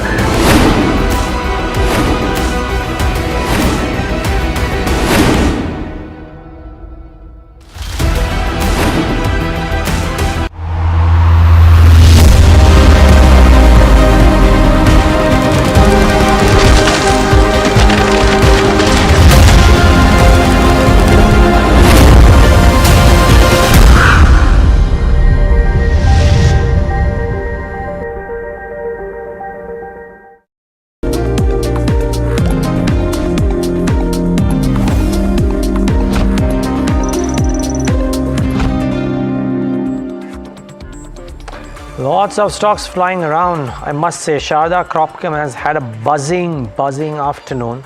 So big mover there. So watch out for that stock too in trade, and a clutch of others. Sign DLM, I think, has had a good move. Orient Pro Solution, big mover in trade. Well, so some sparks in an otherwise decent afternoon. But it's that time of the show when we get you what is being heard on the street. Samit Sarkar joins in with all the chatter from the dealing room. Samit, activity normal or higher than usual? Well, there is a lot of interest in stock specific, a lot of stock specific actions that I've been hearing. Firstly, it's Titan that is there on the list. Steady buy flows from domestic mutual funds on that counter is what dealers are indicating. Dealers are also expecting one potential upgrade, brokerage upgrade to come in for Titan by an MNC that could come in the next couple of days. Hence, that stock is one stock on the counter and it has been buzzing. Second is a sector, cement stock. A lot of large HNIs have bought in positional trades in select cement names. Dealers are expecting potential large price hike announcements to come in probably next week, and hence this buying action that we are seeing in select cement names today. Apart from that, third stock on the list is APL Apollo Tubes. That stock is up 2.5% right now in trade. It was largely flat. If you see in the last half an hour, we have seen this move coming in for APL Apollo Tubes. Strong buy flows on FI desk. Dealers are expecting strong Q4 update numbers to come in from APL Apollo. CDSL is the fourth stock on the list. What I'm hearing is there are strong high sell flows coming in on institutional desk for this counter. It had perked up over 1% in trade, but right now just 0.4% up. There are sell flows on this counter, CDSL. And lastly, it's VIP Industries. Now, multiple times we have heard this chatter when it comes to VIP Industries, but again, this has started to make rounds on the street, and hence the stock is buzzing. It's up 6.5% in trade. It's the buzz of the promoter stake sale or some fundraise from a private equity investor is just around the corner is the buzz on the street, and that's the reason this stock has been buzzing in trade today. So with both of these are different, right? I mean, a promoter stake sale materially different from a fundraise that the company will do. So it could be a combination of both. Promoter might sell some of its stake. Fund infusion could come in from the private equity. That's what is expected. That was the buzz is. That's the reason the stock is buzzing. Got it. Okay, thanks for qualifying that. Interesting names out there, Harsh. Very interesting. And let's ask Kush Bora a quick question with regard to exactly that one. VIP Industries. Kush Bora looking interesting. And let me follow it up with an APL Apollo as well. What are the views on these two counters in particular? Hi, Harsh. No, we're not too excited about the move that VIP is making. As Samit already said, that there have been times when these news do come about and then just fizzles out. So from a price action standpoint, this has been an extremely disappointing run for VIP for the last about 3.5 years. So is there a turnaround, this time around? Maybe, but we let the price action confirm that. Right now, these are just very early signs. So, give that a miss. APL Apollo Tubes, yes, that's one counter which is actually shaping up rather nicely. It has crossed some of the short-term averages, and now it's hovering around the 200-day moving average. For now, comfortably above it, falls at about the 1500 mark. So right now, it's comfortably above it. I'd perhaps give it one more day, see if it settles above that. Then, a new trend could emerge, which could take the stock to 1635, 1650 odd levels. Also, since he was mentioning about some of the cement names, yesterday we discussed Shree Cement as one of our picks, and 30,150 was the first target, 30,750 the second one. The first one comfortably taken out, strongly headed towards the second one. So if anyone does have that position, would be a good idea to now hold this with a trailing stop loss near the first target of 30,150. And yes, I do see some traction in some of the other names as well in the cement pack. Okay, and what about Titan Kush? Very, very quickly. Again, Titan hasn't really done all that much. If you see, in the last few sessions, even now it's trading, below that support zone of 3,100. So I'd be a little cautious.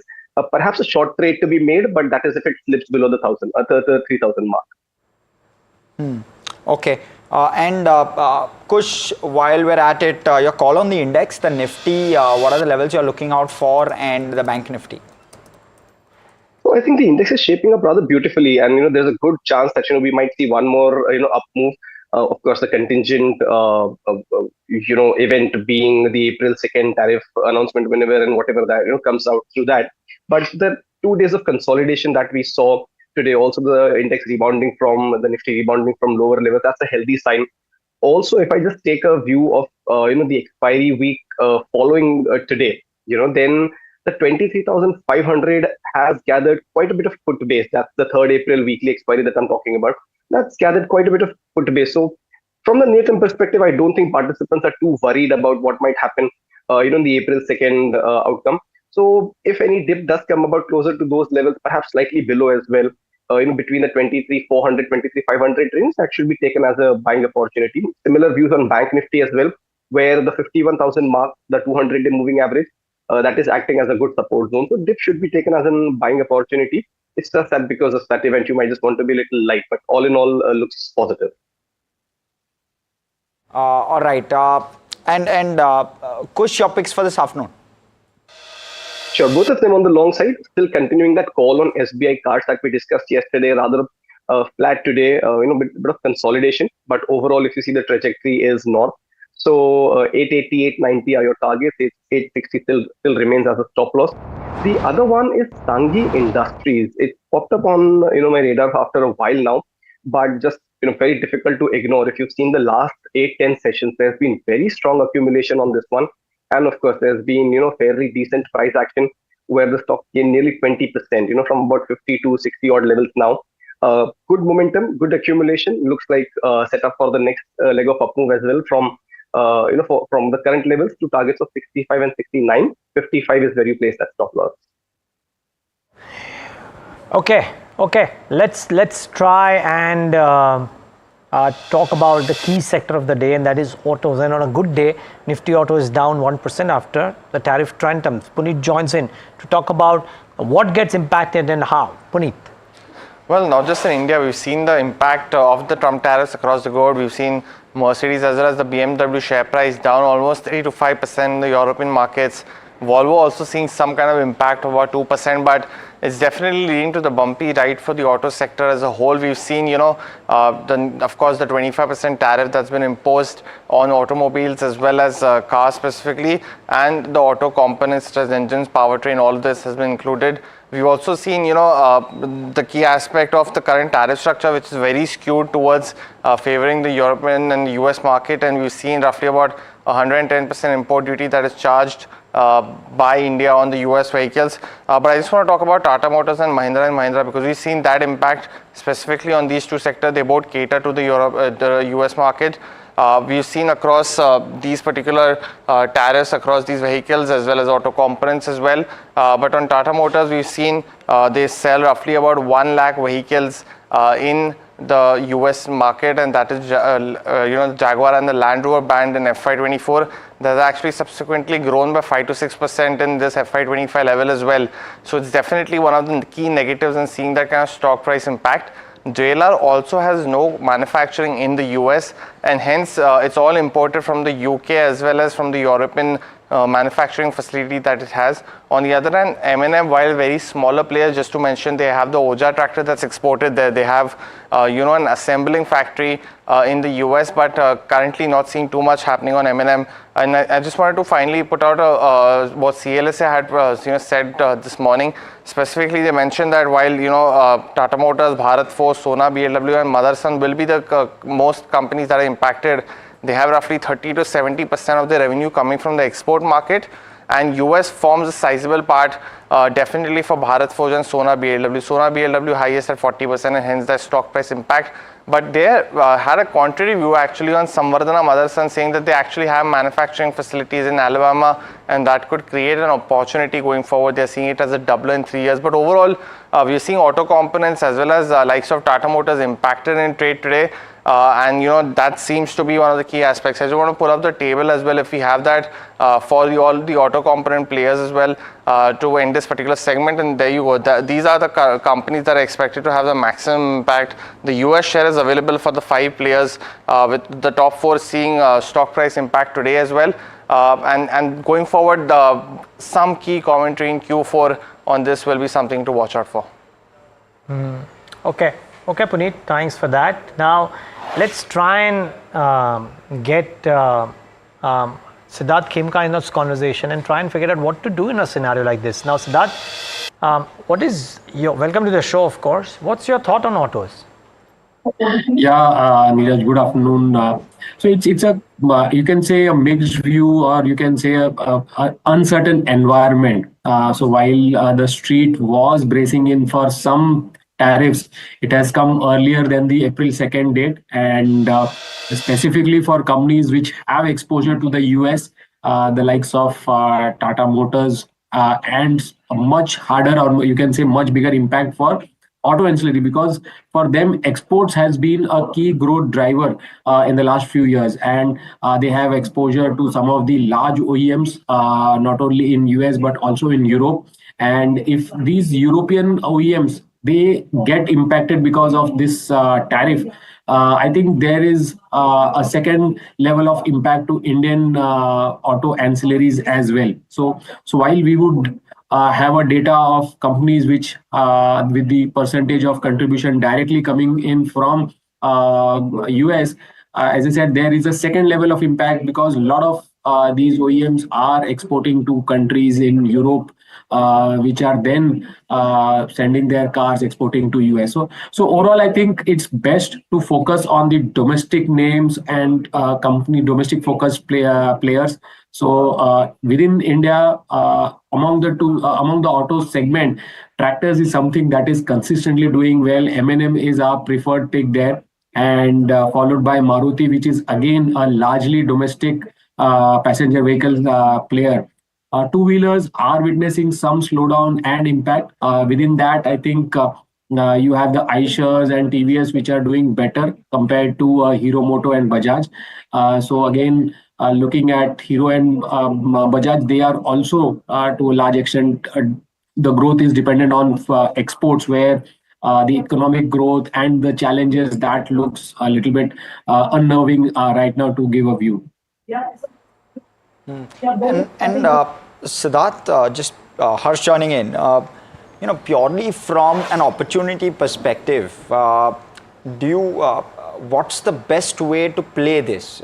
Is Auto Ank one way? Is a Sona BLW uniquely placed in that sense, given that they have a plant in Alabama? How should we play this?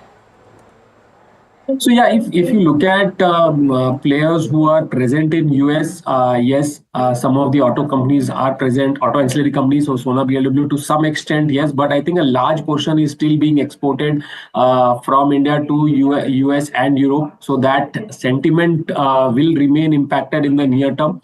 Then you have the metal companies which are suppliers. So, for example, Hindalco, which is a large value-added supplier out of US. I think that could benefit a lot if a lot of other companies are setting up their manufacturing assembly plants in US.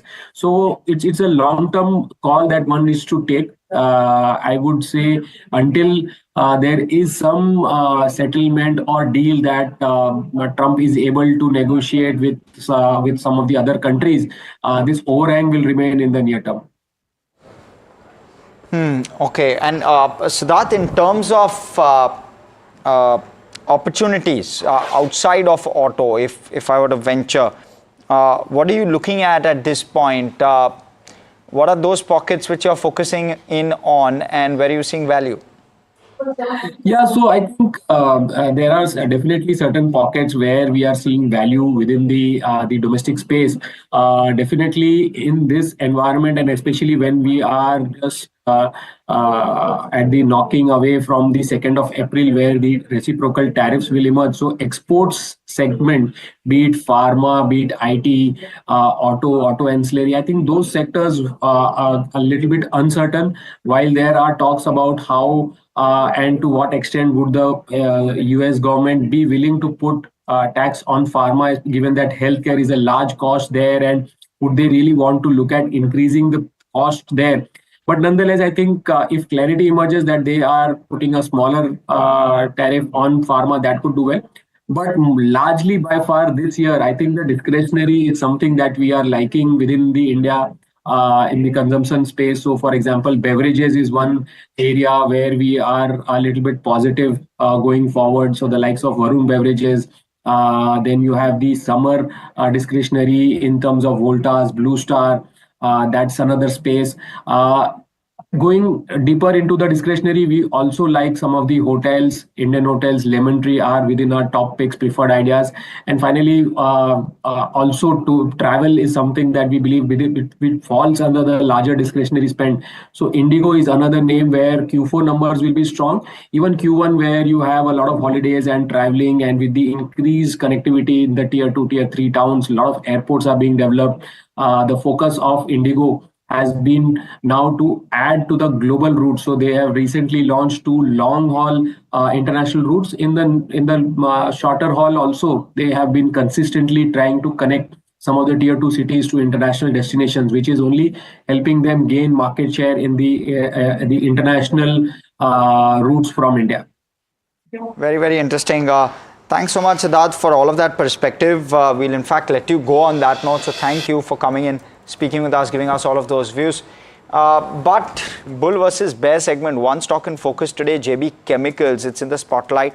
Stock dramatically dropped after around 6% stake changed hands in a block deal. And we also had Swami talking about it yesterday, that possibly it's a promoter block which has gone. Varsha joins us with what's working and what's not working for the stock. Zooming out, the 5.5% is okay, but perspective now at this point, Varsha. Thank you for that. So let me start with the news, wherein so there are reports that KKR may have exited a 6% stake in JB Chemicals. Now, why this is important? Because after the entry of KKR, the margins of JB Chemicals increased drastically. They moved to higher margin products, and a lot of new segments were actually introduced. And this is the so this is the fear of investors, that after KKR, what will actually happen of JB Chemicals. So this is one of the disadvantages that this company has. But on the bull side, if you see, CDMO business is actually next leg of growth when it comes to JB Chemicals. In fact, in Q3, the CDMO segment for the company grew 33%, and they are expecting mid-teens growth as well when it comes to CDMO. Next, if you see, they are actually anticipating a double-digit growth when it comes to their international business for Q4.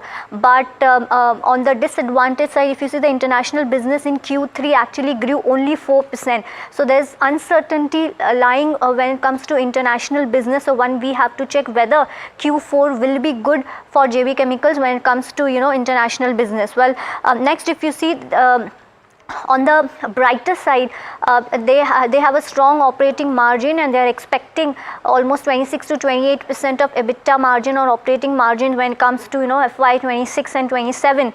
But inflationary pressure and uncertainty may impact this margins going forward. Also, if I were to talk about their domestic business, so the good thing is the domestic business grew almost 22% for the company year on year, but this high growth of domestic business may not sustain when it comes to long term. And overall, if you see, Harsh, so the uncertainty lies when it comes to KKR going out of the business, because KKR was actually planning to move fully out of the business, but it did not get that chance. So investors are of a worry that after KKR, what will happen for JB Chemicals, because the change that the company has seen when it comes to margin, when it comes to business, and when it comes to products was tremendous, was very good for the company. Thank you so much for that perspective, Varsha. For sure, eye on KKR and what they are up to therefore. But joining us, Amay Chalke, Pharma Research Analyst at JM Financial. Of course, Amay also wrote a short report with regard to the drug Ozempic, and we will talk about that, Amay. But because bearing in mind the conversation we've just had with regard to JB Chemicals, do you have a view on this one, and how do you view the CDMO business as a whole, both for JB Chemicals in particular, as well as the opportunity for Indian pharma, and how best would you play that? I think for JB Chemicals, it is one of the fastest growing company in Indian space, India pharma space, from the listed pair point of view.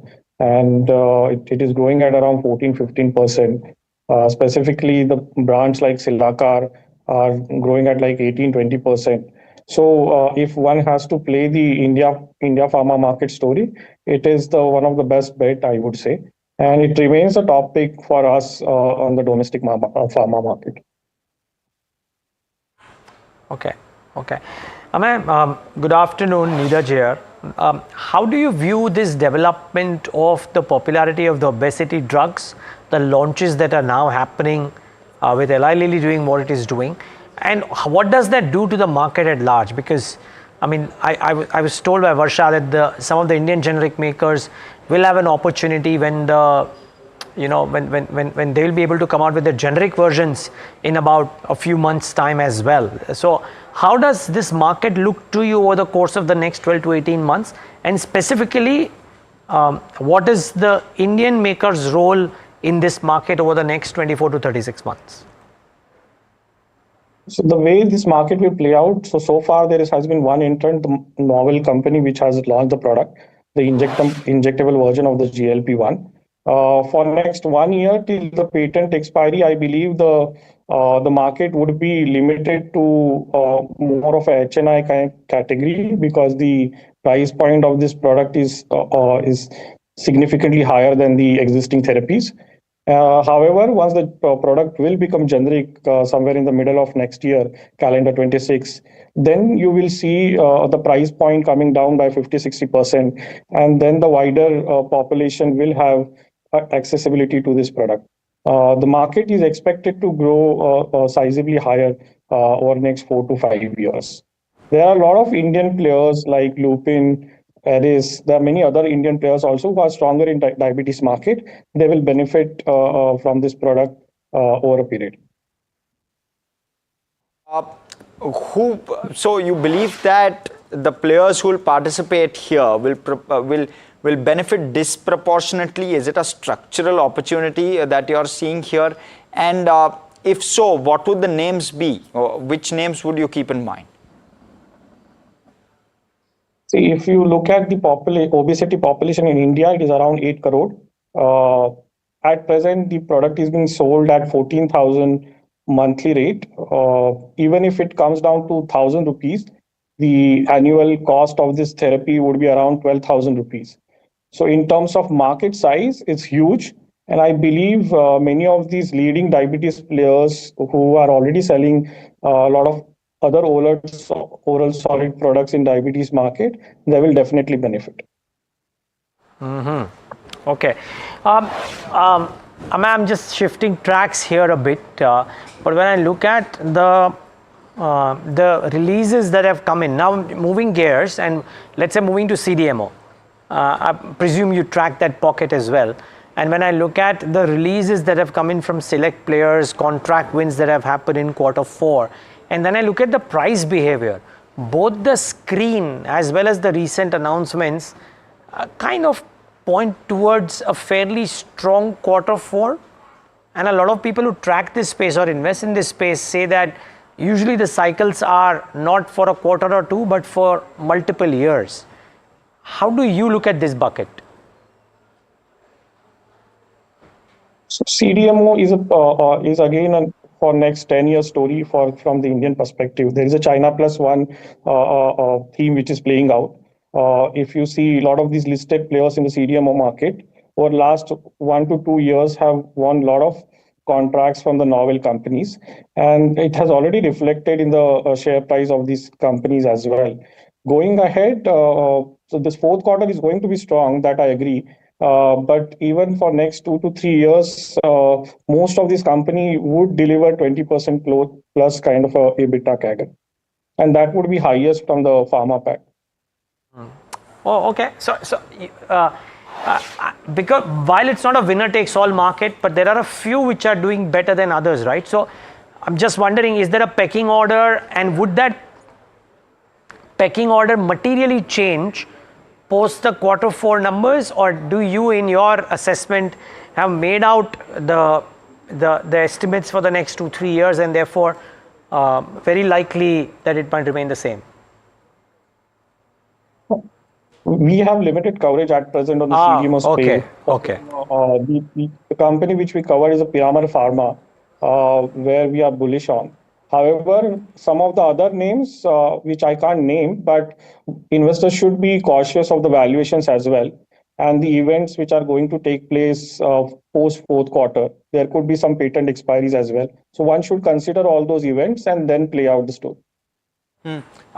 Moving back a couple of notches, with regard to the anti-diabetic portfolio of existing companies, what's the impact of this new drug going to be? I know we're still probably a year away, but what's the impact going to be on them? Because that will be another space to watch out for and possibly avoid, if at all. So for next 1 year, there might not be immediate impact, but once the generic players are entering the market, the price point can come closer to the 1,000-2,000 rupees, and then we could see some impact on the insulin market growth going ahead. And there could be some impact also on the second line of therapies, where the oral solid products are also there. So the market will shift towards GLP-1 over next 5 to 10 years. Okay. Thank you so much, Amay, for coming in, speaking with us, giving us that perspective. Pharma is a pack which is seeing a bit of pressure in trade today along with the auto pack. So good day to take perspective. But very quickly before... let's do this. Let's slip into a very short break.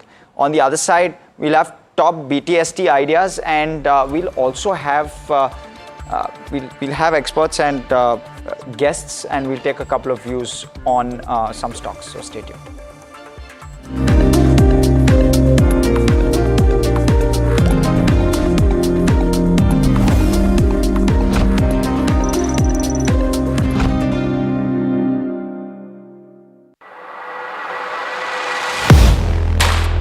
Do you really know the company you invest in?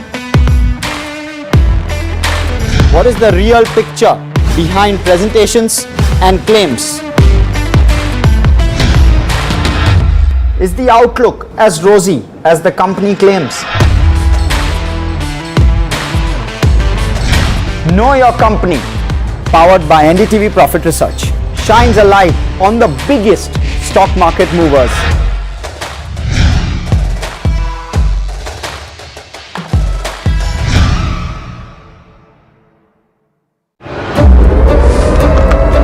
a big proponent of value investing principles. But what is Govind Parikh's secret to market mastery? Asset you have, at the end of the day, it's a paper asset. So you should know exactly to encash sometimes. Harshad Metta's time, we coined that thing and we put it on in our office notice board. Sell regret and grow rich. Because the way the market was going up, every day you sell, next day you regret. Do you think the next 10, 15, 20 years are very promising? I'm very, very optimistic. I think markets can correct, but at a low level, everybody is going to come and buy. This is an investment wisdom you cannot afford to miss. Watch it only on NDTV Profit.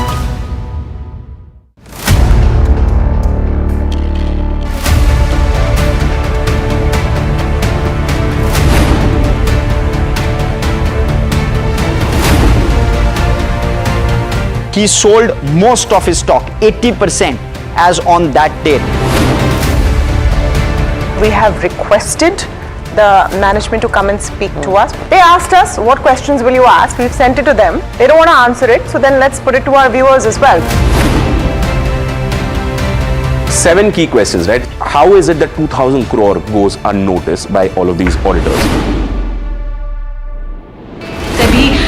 Is seeking more information on the trades and the all the transaction which has happened from the exchanges, both NSE and BSE. The Reserve Bank of India's supervisory officers, they are seeking compliance reports on their foreign currency borrowings by these banks. The DSS is actively engaging with the Reserve Bank of India to sort of ensure the thorough examination of the matter.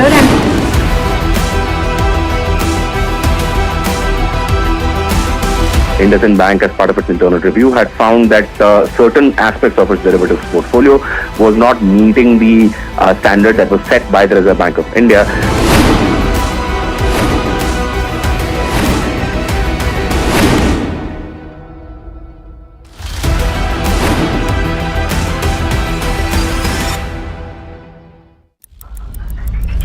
Headlines you start your day with.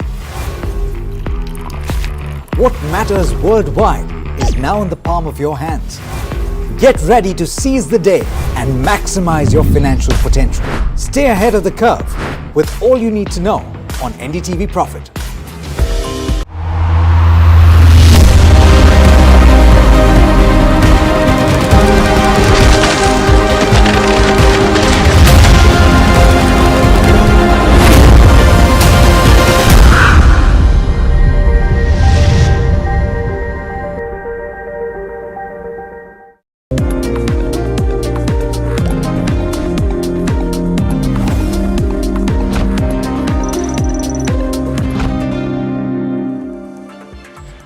Welcome back. You're watching India Market Close here on NDTV Profit. Have with me Kush. Kush, with regard to pharma, we were just speaking about pharma few minutes back before we went into break. What is your sense at this point? Are there any stocks which are standing out for you? Under a bit of pressure today, right? So just trying to get perspective. Yeah. In fact, not just today, Harsh. I mean, some of these names, you look at something like a Sun Pharma or a Lupin, they've been under a bit of pressure for the most part of this week, right? But still, despite that, a couple of them do stand out. Good structure from a technical standpoint. I think Piramal Pharma was one sector which the previous speaker, expert also discussed. The stock is taking support near the 200-day moving average. So it's more of a profit booking after a good run that the stock has had. So yes, I mean, this is one stock with support around the 205 mark, upsides of 235 and 250 very much on the card. One other stock that I like is Mankind Pharma. Had a good run over the last 8 odd sessions. Now it's just facing up around the 2450 mark, which is the 200-day moving average resistance. I think once that is taken out, the stock could very well zoom higher to 2550 and then perhaps even 2650 kind of zone. So just wait for the resistance to be taken out. Mankind Pharma otherwise looking on a good footing. Okay, and Coach, curious with regard to your view on a Hero MotoCorp on a day when the Nifty Auto is not doing too well. That one's moved, or that one is playing on another field altogether. What's your sense on it? 3% higher, one of the top gainers on the Nifty 50 as well. Very constructive. In fact, if you look at a very short-term kind of a pattern, there's a very short-term rounding bottom formation where the resistance came close to the 3680 mark. The stock is fairly above that. In fact, even the last 4 sessions, that was 3680 thereabouts was the level where the stock was resisting. Couldn't find a closing above that. Today, on the back of good volumes, the stock is up.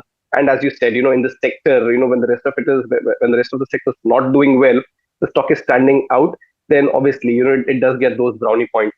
So yes, on a good footing, the breakout today above that resistance level is healthy. It will now come up again, see next level of 13,900, and beyond that, perhaps even 4040 kind of levels are on the card. So yes, Hero MotoCorp on a good footing. This breakout today is a very healthy sign. And what about Trent, Kush? Well, I mean, fairly divided. I think the street is on this one. There's a bit of a recovery. Always seems overvalued from a fundamental standpoint, but right now, from a trading perspective, seems to be catching up steam. So yeah, I mean, if you want to play the momentum, a trade on this one, then with a stop loss around the 50 to 75 mark, you could play this one. Today it's crossed the 50-day moving average after a goodish bit of 4 or 5 months of struggle. On the upside, levels of 5600 and 5750 also come into play. So yes, it could be a bit of a momentum play right now, but not sure if it's completely out of the woods just yet. Okay, so those are some views coming through on Nifty 50 counters, but Sudeep Bandyopadhyay at this hour also joining us. Welcome, good afternoon, Sudeep. Thank you for coming in, speaking with us.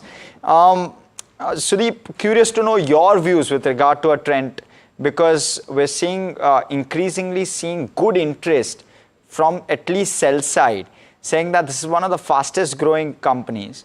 We've seen a very sharp correction from 8,000 plus. We're now just about at 5,500. We've seen a rebound as well. At this point, how would you view trend? Well, I think Kush was just mentioning that fundamentally people are still a little cautious, and so am I.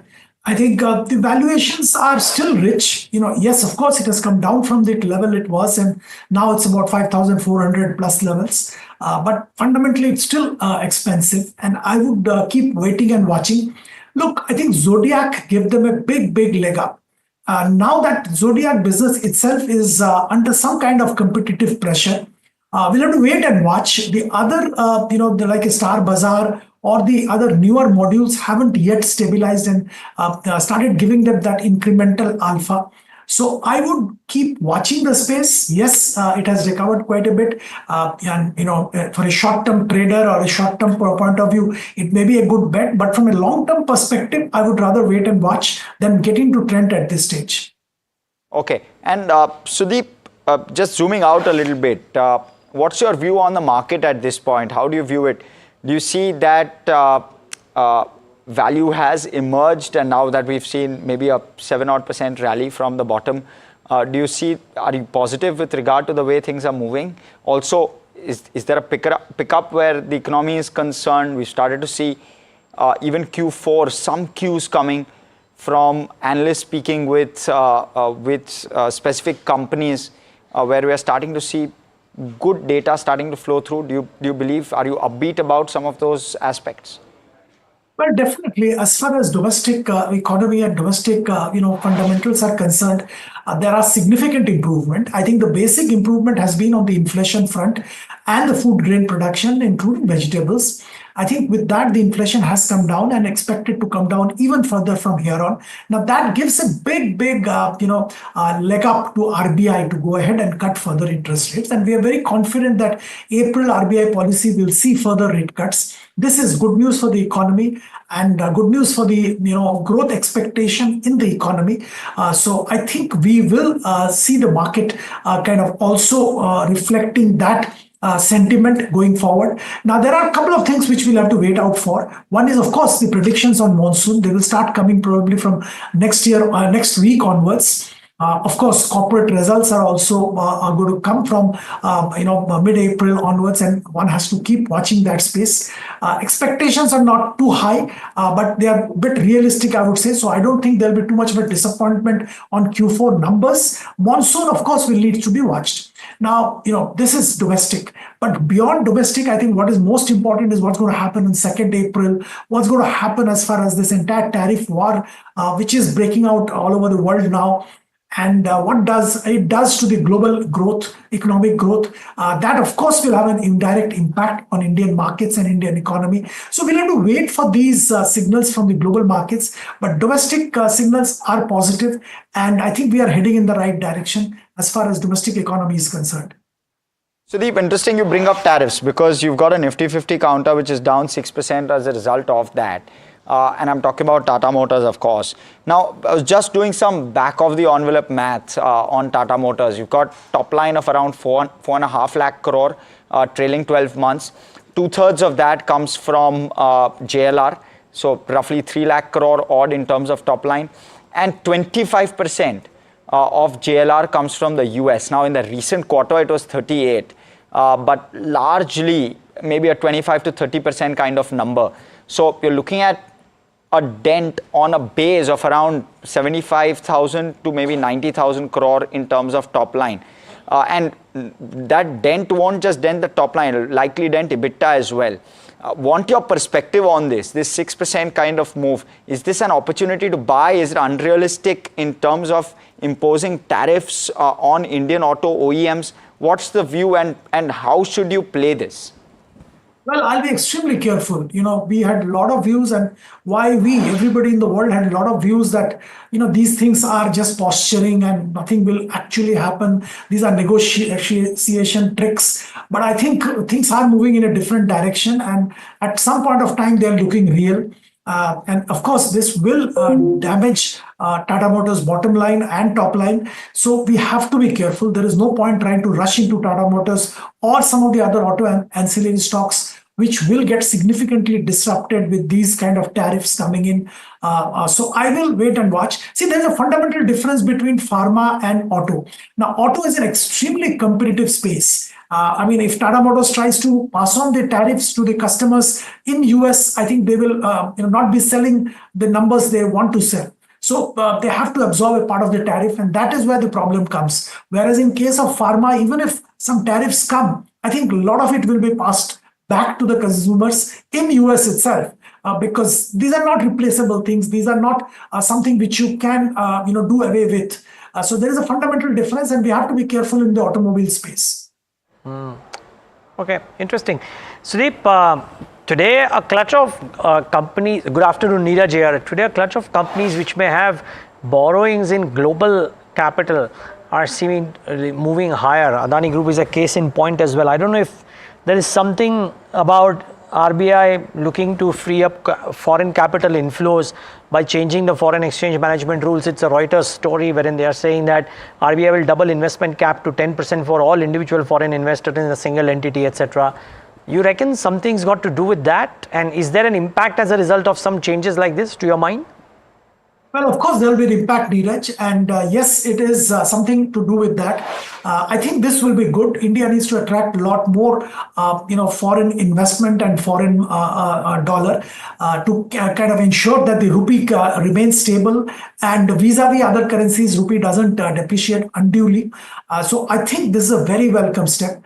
Look, beyond all this currency management and things like that, I think what is fundamentally important is that for us to build infrastructure, for us to build the way we want to build India, a lot of capital is required. And unless we are permitting foreign capital to come in a bit more freely, the challenge will remain. You won't have that kind of capital locally available to support the growth aspirations of India now. Okay. Sudeep, I have one more question. There is an appetite that is building up for NBFCs across the chain, from housing finance to others. I mean, today we've seen microfinance NBFCs select ones of them. I mean, maybe the one or two which are owned by MNCs but are moving up as well. Is this a bucket that you would consider as an investment at the current juncture, or is the road still a bit unclear?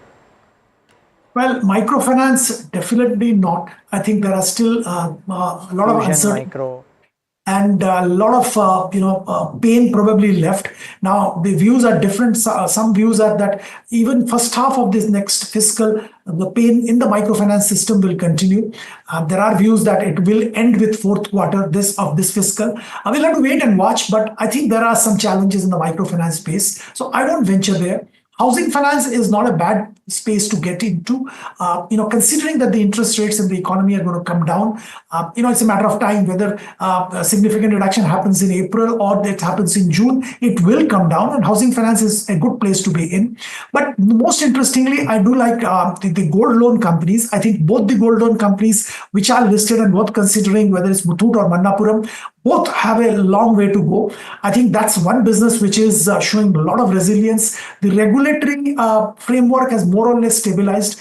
And of course, the gold prices are shooting up. And that does give a lot of comfort to the gold loan business. So both the gold financiers do look attractive from a long-term perspective, as do the housing finance companies.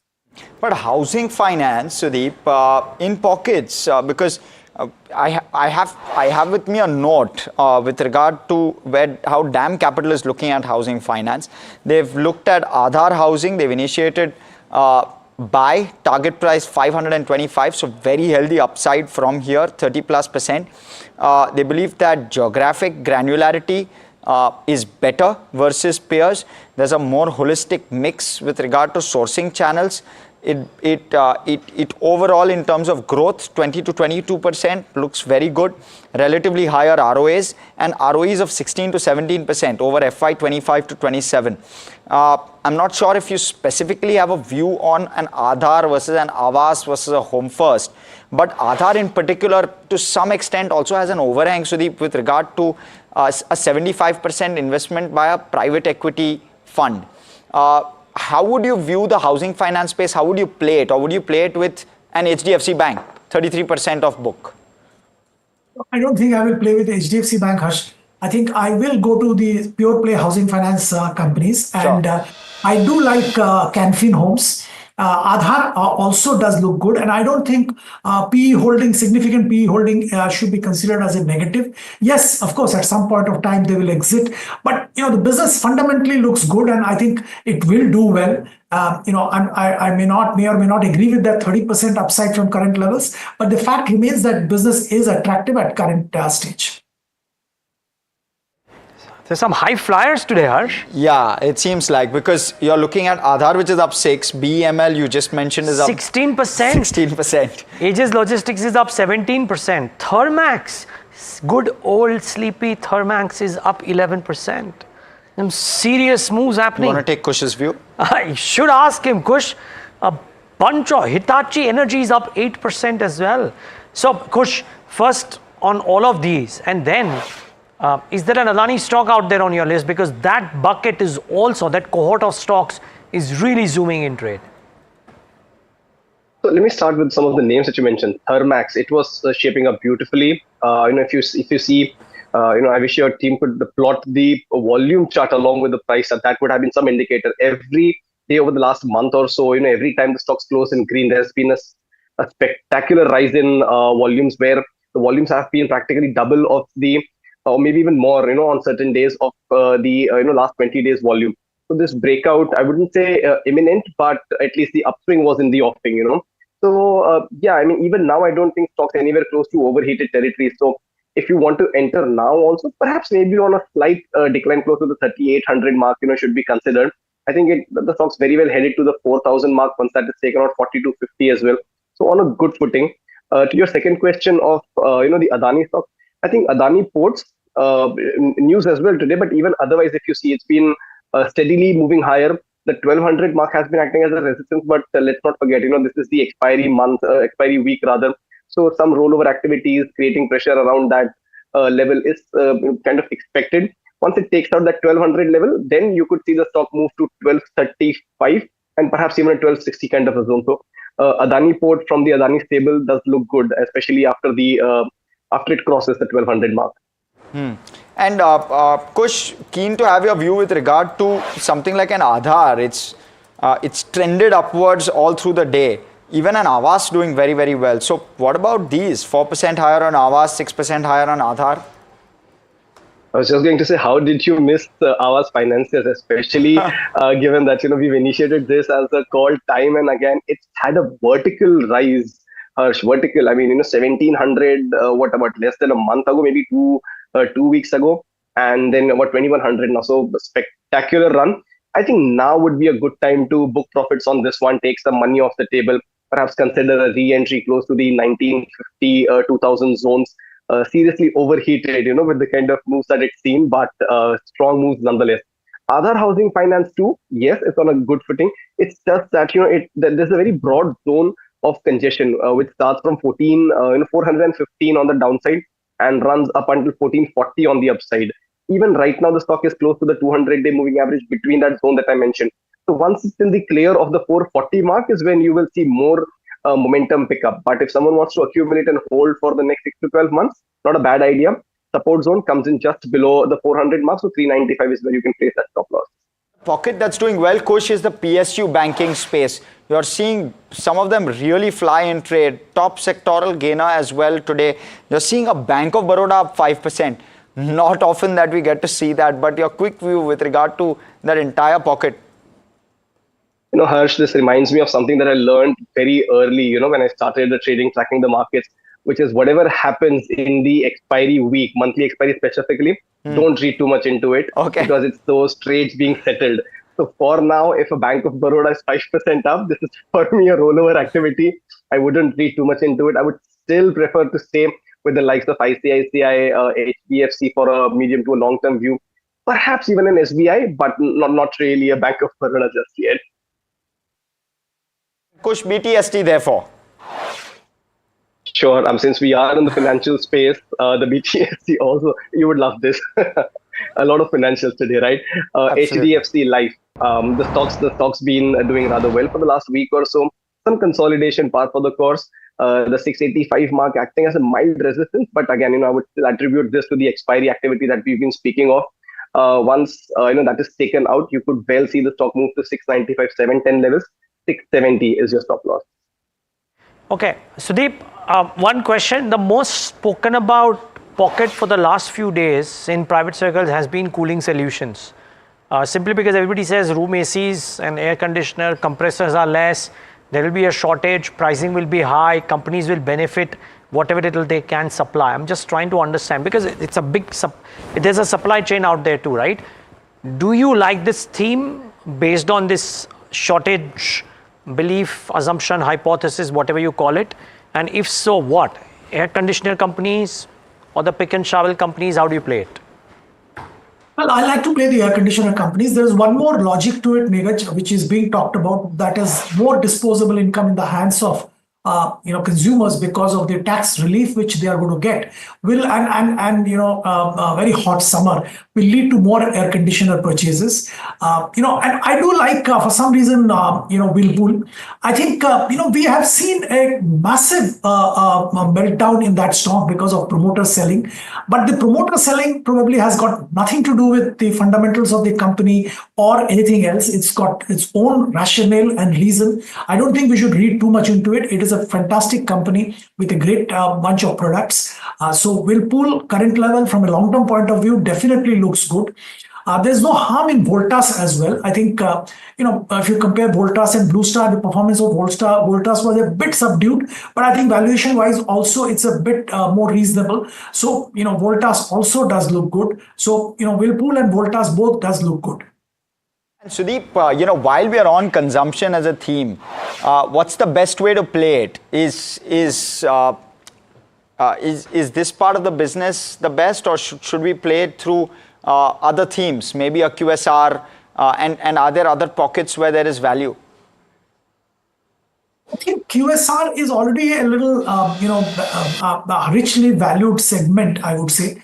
So instead of QSR, I think the real benefit of the tax exemption probably will go in consumer durables. So it's better to look at the consumer durables and stick to that. And I think air conditioner, which we were just talking about, is a fantastic space to be in, because that's the next consumption item which many households, both urban, semi-urban and rural, are looking at and would love to have. So I think that's one space. The other space probably will be, some of these, paint companies, because, a lot of these houses need refurbishment.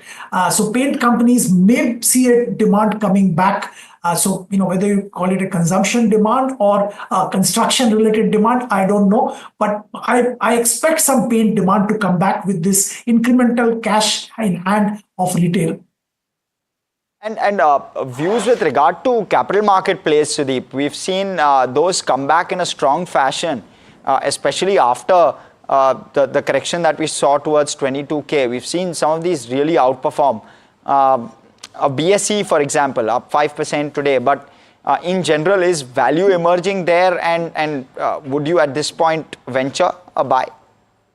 The 2 points, Harsh. I think one point is I do like this space, but considering the valuations at which these are quoting even now, I would rather stick to the segment where financialization of saving directly benefits and will continue to benefit in spite of whether the market comes down or goes up. These are the infrastructure service providers like CAMS and KFinTech. Fantastic businesses, and they keep earning income irrespective of market going up and down. Also, Southeast Asian market is opening up where the revenue potential is significantly higher. So both these companies, from a long-term point of view, in spite of the valuation, can be looked at.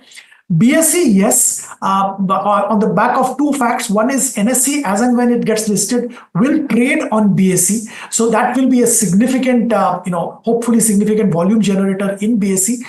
The second is, of course, this entire expiry thing getting opened up has given BSE a lot of opportunity to kind of move around and garner market share. I think that's a good thing. A lot of changes which have happened recently also has indirectly benefited BSE. So BSE, from a long-term point of view, in spite of the valuation, can be looked at. And let's not forget the commodity exchange, MCX. I think that also is in a good space. And if somebody wants to be in that space, because the opportunity there will keep growing. So MCX also, from a long-term point of view, can be looked at. We're going to start last minute buzzers, which is a segment we've been doing since the last couple of days. Kush, let me first start off with you. A Welspun Corp up nearly 6% in trade, and APL Apollo up nearly 3%. Quick views with regard to some of these. So APL Apollo, as we discussed, around the 200-day moving average, should actually hold in good stead, going forward. But Welspun, I think it's been quite volatile. We've seen a fair degree of volatility on this one. The momentum indicators pointing north and volumes also up. But despite that, I'd be a little cautious. I wouldn't suggest a fresh position, but if you've got something, you could definitely hold on to this one with a stop loss around the 845 mark for higher levels of 895 and then 910. Sudeep, do you like metals? I do. And what within that? Well, Tata Steel definitely looks very promising. Look, Tata Steel always had a problem with Tata Steel Europe, and that was a loss-making unit. Now with rearmament happening and a lot of infrastructure spending happening in Europe, I'm very confident that Tata Steel Europe will break even and start making money. That will change the balance sheet structure of Tata Steel Consolidated, and that's definitely good news. The second stock I like is Vedanta. I think this demerger is real, with the 5 companies coming in with very clear focus and overall metal segment doing well. Vedanta is in a fantastic position today. Kush, I want to take one view very quickly from you. Capri Global, top gainer on the Nifty 500 yesterday, top loser today. What's happening here? There was massive volumes in trade. Just give us perspective. What exactly is playing out here? There has to be a news around this, because these kind of moves, as you rightly pointed out, without news are thing in the news. Well, a little, yeah. Well, then it's a very clear avoid. Look at the high that the stock has made, 231, and then just fallen off a cliff. So moves like these, not a very comfortable sign. For me, it's a very clear avoid. If you have the overall trajectory of the stock is anyway down, so you might as well exit. Okay, so that's the view coming in on Capri Global. We had a couple of views on this particular counter, and what we're going to do is we're going to call management tomorrow, speak with them, zoom out a little, calm the nerves, and try and figure out as to what's happening. But thank you so much, Kush, as well as Sudeep, for coming in, speaking with us. We're a minute and a half from close today, and essentially broader markets doing well. In fact, let's pull up the Nifty. We are as is. It's been a very, very range-bound day of trade, and that's surely a positive on a day like this. Let's pull up the Nifty 50 intraday, and after that initial bit of volatility, we've been very, very flat. So positive on that count. The other piece is with regard to how broader markets are doing. Let's pull up the advanced decline because that was wobbly. We had plenty of fluctuation with regard to advanced decline, a few flip-flops, but towards the last hour and a half, we've seen that settle as well. Of solid 1:1 where the advanced decline is concerned. Not looking as bad. Let's pull up the Nifty mid-cap and small-cap indices intraday. And what we're going to see largely is at least the mid-cap closing at the day's high. So 0.5% higher, positive where mid-caps are concerned. So is the small-cap index. So the broader market's doing well now. The small-cap index has outperformed the Nifty, mid-cap largely in line with the Nifty. So some bit of stability, some real high flyers today. Something like an Aegis Logistics up 18%. Capri Global is likely the stock of the day, the way in which the stock has moved intraday. So those are some names for you flying around. But let's pull up the sectoral heat map as well. And in terms of sectors, it's pharma and auto, which are the key laggards in trade today. 1.1% lower on the Nifty Auto Index, around 0.5% lower on the Nifty Pharma Index. Top gainer, Nifty PSU Bank, 2.5% higher. Wow. I want to pull up the intraday graph for the Nifty PSU Bank, and thereafter I want to also pull up the contributors on the Nifty PSU Bank if we can, because this is some move by the PSU Banking Index. 2.5% move, of course, expiry day as well to be kept in mind while we look at this move. And let's look at the constituents as well on the PSU Banking Index. Bob up 4, except for an IOB. You've got very, very strong traction across the board. I wonder what an SBI has done. Can we pull that one up as well intraday and try and zoom in and see what's happened on that one? There you go. 1% higher on an SBI as well. The heavyweight also pulling the index up. So surely this is one to watch out for, and possibly a reaction tomorrow as a result of what's happened today on the Nifty PSU Bank.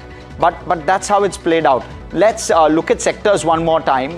Quickly zoom into another couple of sectors that have done well. The Realty Index is up 1.5.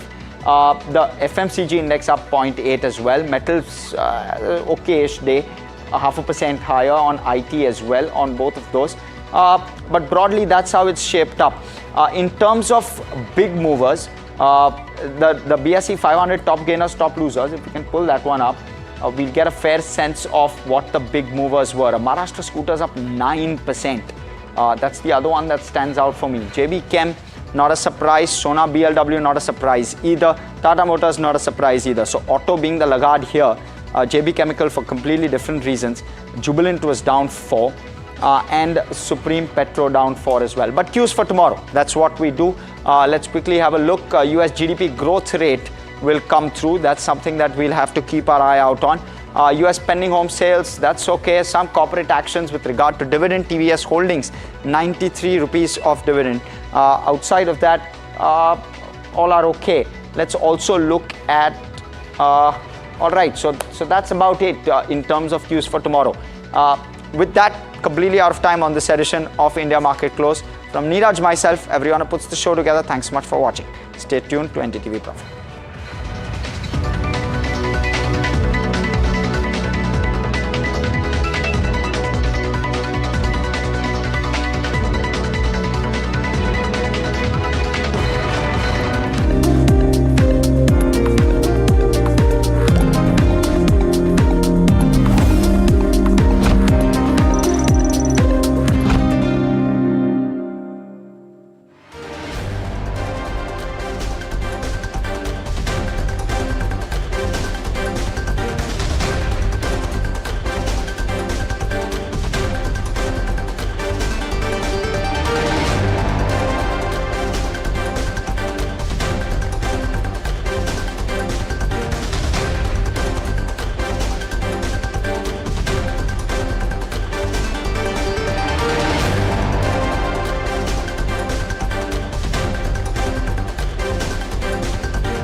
big proponent of value investing principles. But what is Govind Parik's secret to market mastery? Asset you have, at the end of the day, it's a paper asset. So you should know exactly to encash sometimes. Harshad Metta's time, we coined that thing and we put it on in our office notice board. Sell regret and grow rich. Because the way the market was going up, every day you sell, next day you regret. Do you think the next 10, 15, 20 years are very promising? I'm very, very optimistic. I think markets can correct, but at a low level, everybody is going to come and buy. This is an investment wisdom you cannot afford to miss. Watch it only on NDTV Profit.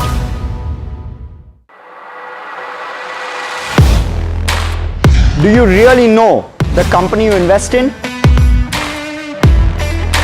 What is the real picture behind presentations and claims? Is the outlook as rosy as the company claims? Know Your Company, powered by NDTV Profit Research, shines a light on the biggest stock market movers.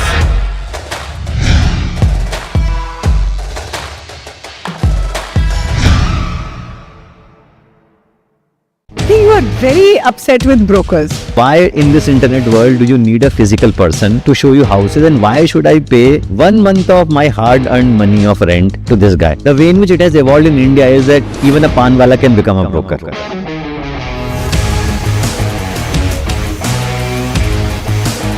So you were bored of the steady paycheck at the end of the month. So I think it was a sort of midlife crisis as to where am I going. One day we saw that some 50-60 people are standing outside the building, but they were actually brokers who wanted to break the office. Buy or rent? Rent. If you are not looking for emotional well-being. Would you suggest that everyone who wants to leave their 9-to-5 job should do it? I think huge amount of drive you should have. Just because you had a fight with your boss doesn't mean that you leave your job.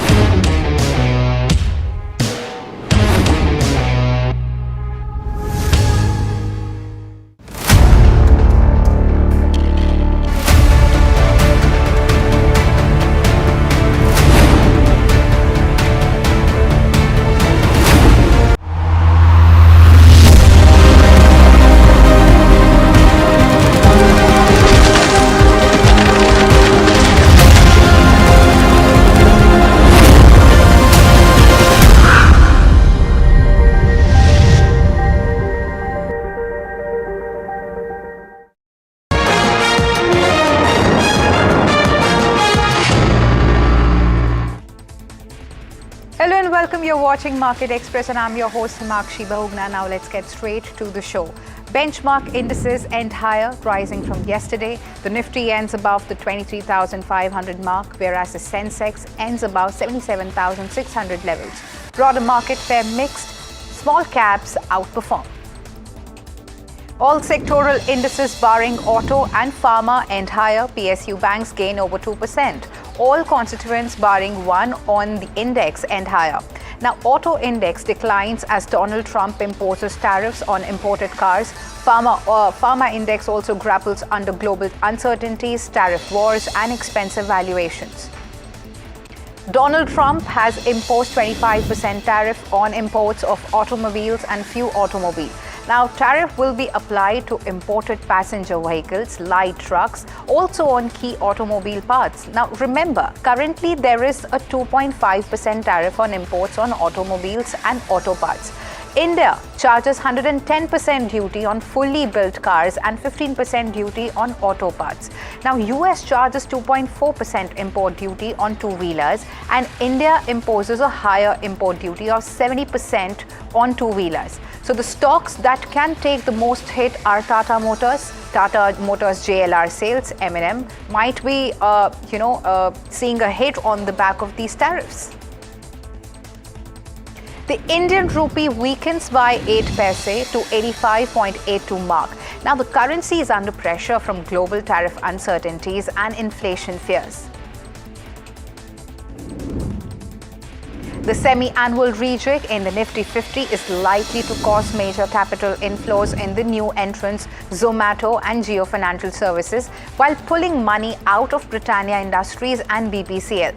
Zomato is set to get 3,351 crore rupees in fresh flows and Jio Finance about 1,714 crore rupees in terms of cumulative flow from passive funds, according to Novama Alternative and Quantitative Research. The stocks have been added to the benchmark index from today. Now, it will coincide with the derivative expiry for weekly and monthly contracts. Morgan Stanley's managing director, Ridham Desai, releases a note on India's equity strategy. He says, and I quote, "Expect growth data to improve, RBI to get more dovish, and an earnings beat in the upcoming earnings season. A global recession or near recession would challenge a bullish call and keep equities off highs in 2025. Think the sell side is set to be surprised to the upside in the coming earnings season starting April." End of quote. Ashok Leyland is under pressure, and it is not just on the back of Trump imposing tariffs that's dragging the index lower. It's the company's EV business it has started consultation process for cessation of manufacturing facility in UK. The company cites economic uncertainty as reason for cessation and says that it has no plans to exit the UK market, but reevaluating business model. Nomura maintains a buy on Ashok Leyland. Says that with no clear visibility on the EV bus market in the UK, cessation of operations a step in the right direction, and the company switch India will turn business into EBITDA break even this year. So Nomura sees a potential to create value with strong growth. Sterlite Tech announces a partnership with Wire for supporting development of its expansive multi-gigabit fiber to the home, that is the FTTH network. Now, Wire's way of working is to team up with the partners to deploy fiber across Flanders and Brussels in Belgium, all while staying conscious of their impact. IRM Energy signs a 5-year agreement with Shell Energy India for the supply of regasified liquefied natural gas, that is the RLNG. The total quantity to purchase will be 1.23 million metric British thermal unit. The pact will enhance industrial and commercial sector growth. BSE is likely to consider bonus share issue proposal in its upcoming board meet on Sunday, March 30th. Now, according to the data available on the exchanges, BSE last distributed a bonus in the ratio of 2:1 in 2022.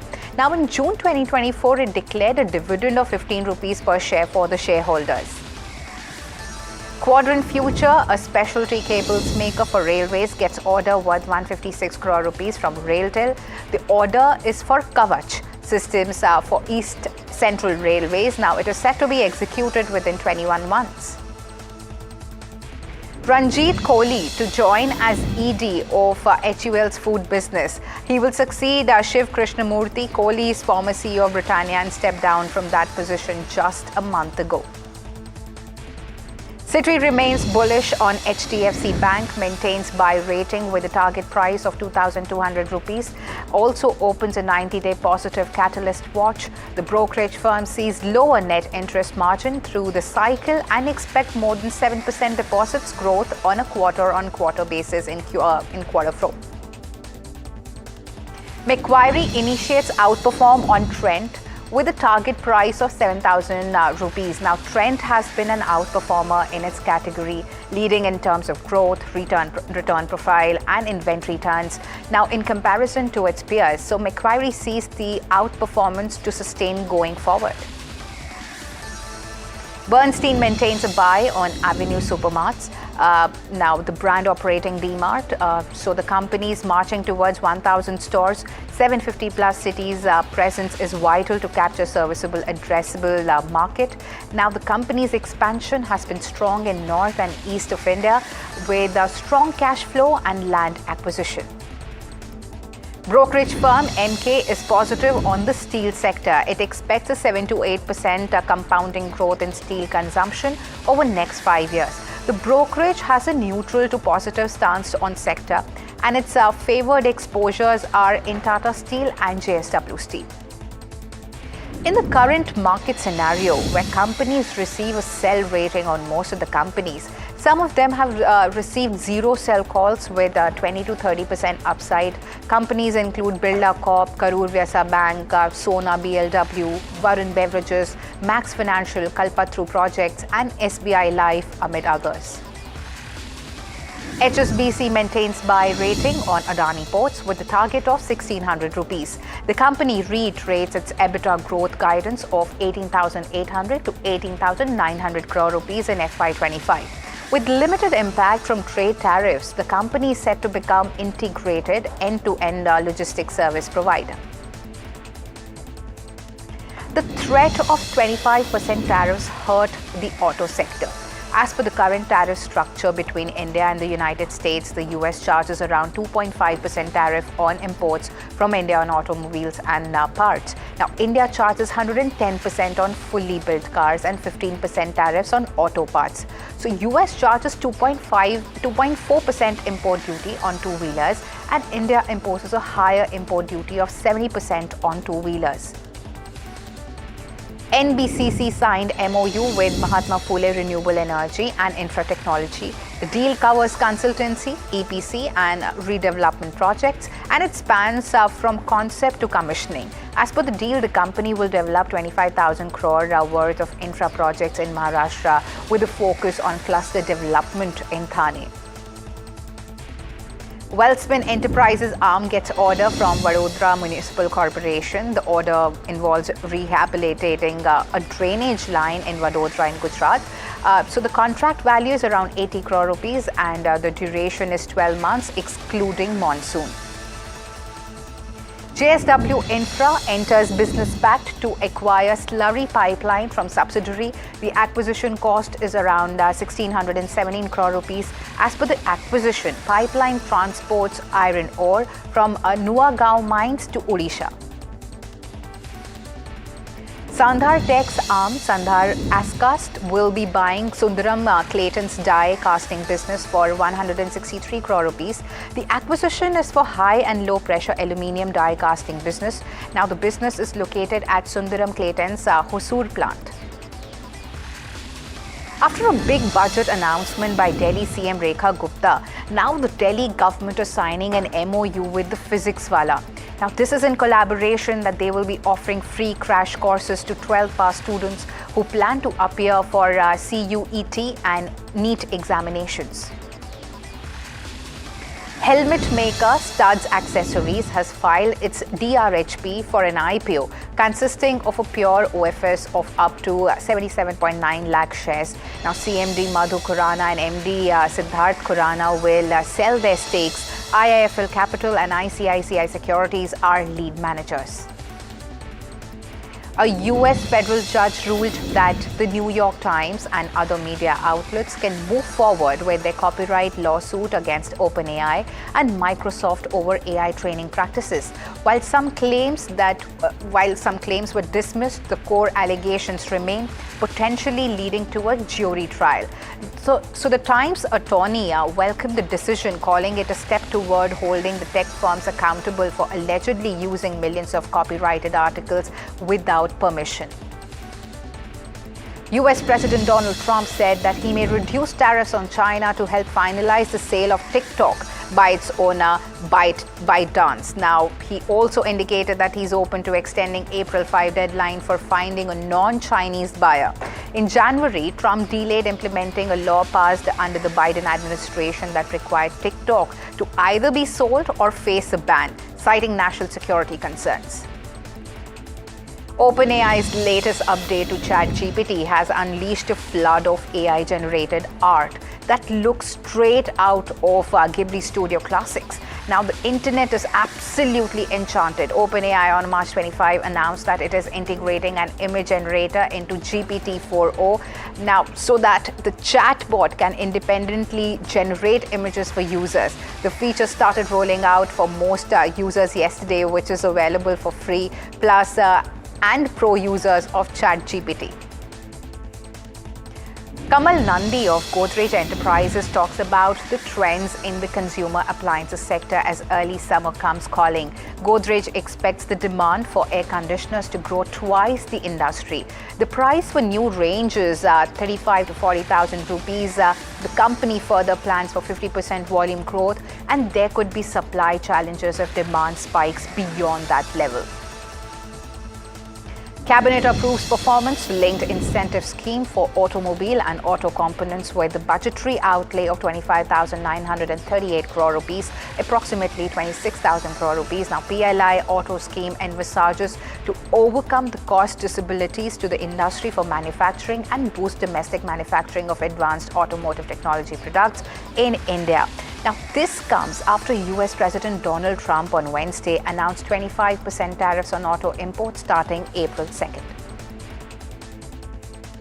Bureau of India Standard cracks down on e-commerce firms. The BIS has found out substandard products which were violating the quality control orders. The operation has lasted for more than 15 hours and more than 3,500 products have been seized by the government body. Bharti Airtel lands the To Africa Pearls cable in India. As part of this, To Africa Pearls cable will connect to India to Africa and Europe via West Asia. Chief Minister Devendra Fadnavis announced that all electric vehicles in Maharashtra will now be tax-free, scrapping the previous 6% tax on EVs costing 30 lakh rupees and above. Declaring Maharashtra the EV manufacturing national capital, he emphasized that the state's goal of 80 to 90% EV adoption by 2030. The government will also transition all ministerial and public vehicles to EVs in a phased manner. The Karnataka High Court has ordered action against a city civil court judge for citing non-existing Supreme Court judgments in a ruling. So Justice R. Devdas called the act disturbing and directed a probe stating the references were never cited by the plaintiff's counsel. Health Ministry issues letter on heat health action plan. The letter states that advisory will be followed by all states and union territories. March to May above normal heat wave days expected, whereas it asked for daily surveillance and clinical diagnosis of heat stroke. The letter also talks about an integrated health information platform across all states and daily heat alerts by Med Department. So the states have been asked for training of medical officers at grassroots level. Prime Minister Ishiba reaffirmed Japan's request for an exemption from US auto tariffs and stated that the government is considering the most effective response. He indicated that countermeasures remain a possibility. Donald Trump has promised a pleasant surprise on April 2nd, calling it Liberation Day. He suggested upcoming policies will drive auto plant construction, impose tariffs on the pharmaceutical sector, and reopen coal areas. Now, Trump also reiterated his opposition to wind energy, saying that we don't like the wind. Prince Harry has resigned as patron of Sentable, the charity he co-founded to support young people with HIV and AIDS in Lesotho and Botswana. His departure follows a dispute between the trustees and the board chair, which he called devastating. Kolkata Knight Riders have finally got their first points in the Indian Premier League as they defeated the Rajasthan Royals by 8 wickets. Batting first, Rajasthan Royals secured 151 runs. In reply, KKR's Quinton de Nock scored an enormous 97 runs in 61 balls, helping the Knights win their first game. Viewers, with that, it's a wrap on Market Express. Stay tuned to NDTV Profit. There's more lined up ahead.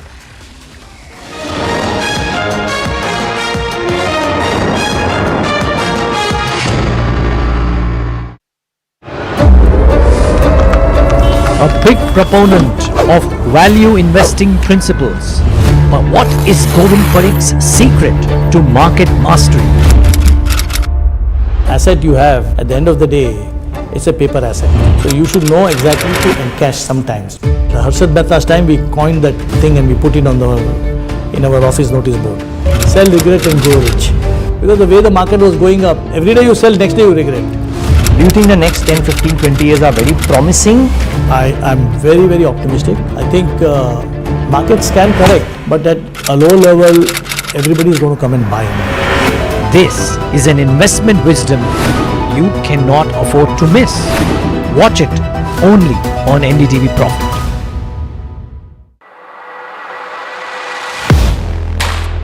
Do you really know the company you invest in? What is the real picture behind presentations and claims? Is the outlook as rosy as the company claims? Know Your Company, powered by NDTV Profit Research, shines a light on the biggest stock market movers.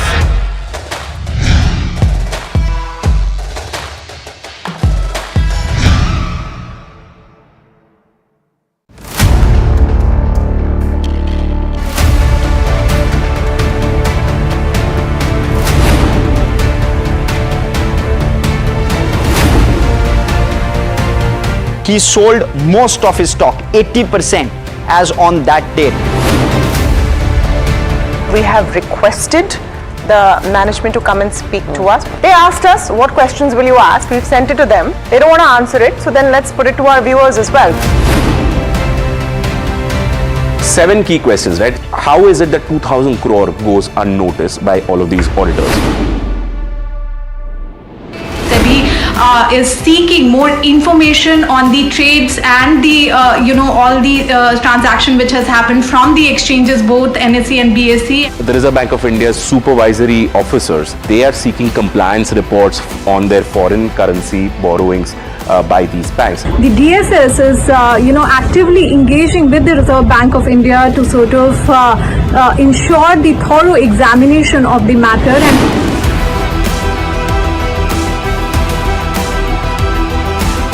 And IndusInd Bank, as part of its internal review, had found that certain aspects of its derivatives portfolio was not meeting the standard that was set by the Reserve Bank of India.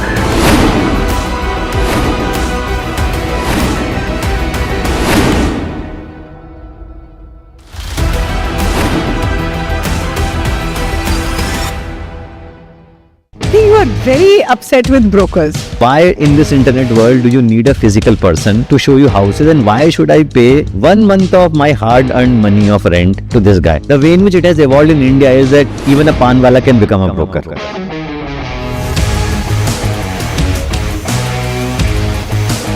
So you were bored of the steady paycheck at the end of the month. So I think it was a sort of midlife crisis as to where am I going.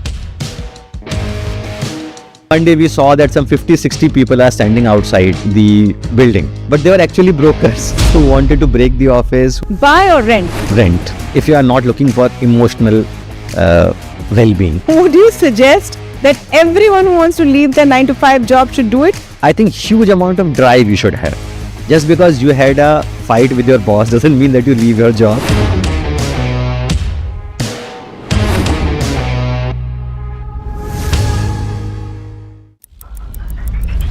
Headlines you start your day with. What matters worldwide is now in the palm of your hands. Get ready to seize the day and maximize your financial potential. Stay ahead of the curve with all you need to know on NDTV Profit.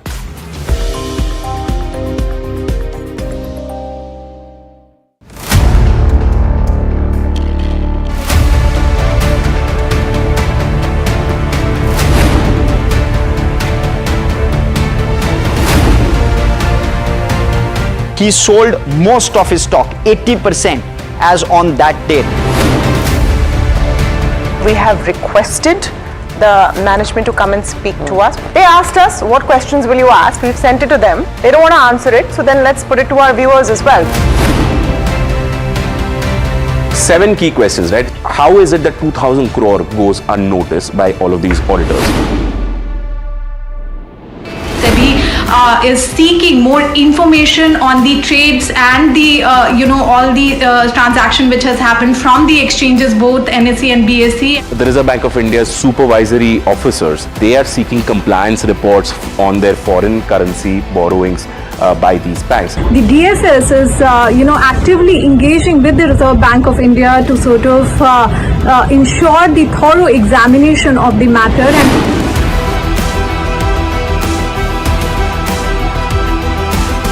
And IndusInd Bank, as part of its internal review, had found that certain aspects of its derivatives portfolio was not meeting the standard that was set by the Reserve Bank of India.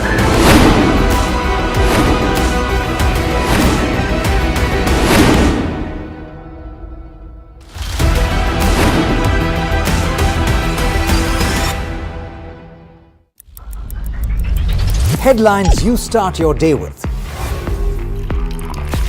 What matters worldwide is now in the palm of your hands. Get ready to seize the day and maximize your financial potential. Stay ahead of the curve with all you need to know on NDTV Profit.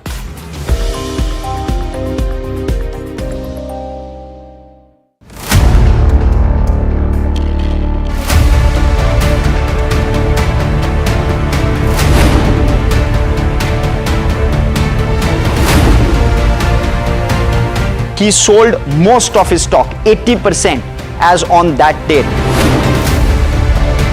We have requested the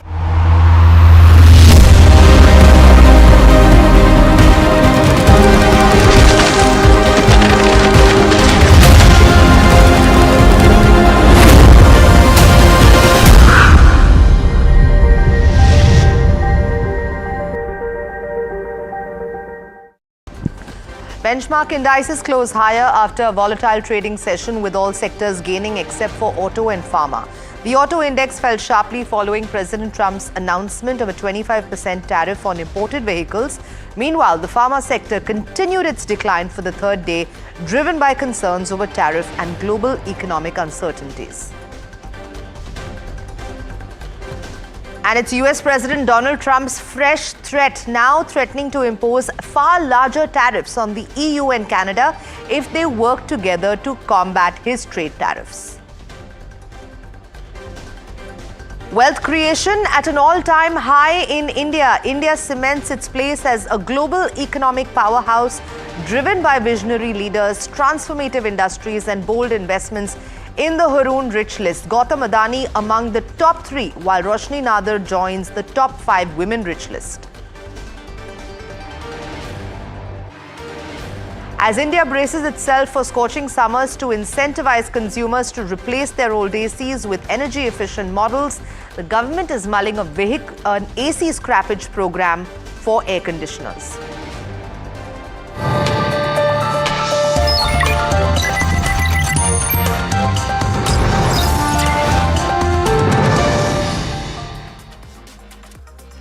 Good evening, you're watching Profit 360 on NDTV Profit and I'm Sanjana. Along the next half an hour, we're going to bring you the latest on markets as well as national and international news. First up, let's take a look at what Donald Trump woke up and said today. The US auto industry is bracing for a major shakeup as President Donald Trump announced fresh tariffs on imported cars and car parts. A 25% import tax will take effect starting April the 2nd, with levies on auto parts following in May or later. Now, the White House expects the move to generate $100 billion annually, with Trump arguing that the tariffs will drive job creation and investment in the US manufacturing sector. Let's hear in from the announcement from the Oval Office, while my colleague Puneet will also speak of the impact on the Indian auto industry.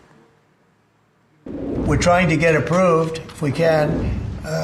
If you borrow money to buy a car, you're allowed to deduct interest payments for purposes of income tax, but only if the car is made in America. So if the car is made in America, you get a loan, you can deduct the interest. That's a big saving. A lot of people in that part of the world, in terms of buying cars, a lot of them don't think in terms of deductions. People that think in terms of deductions are very wealthy people, but people are going to start understanding what a good deduction is all about. So when you get a loan to buy a car, and I think it's going to pay for itself. I don't think there's any cost. I think you're going to have so many cars built, but you're only going to get that deduction of interest if the car is made in the United States of America. So I'm going to sign this, and Mike, I hope you can get that, because I think it's going to be amazing in terms of the number of cars that are going to be made because of it. Well, not just in India, we've seen the impact of the Trump tariffs across the globe. We've seen Mercedes as well as the BMW share price down almost 3 to 5% in the European markets.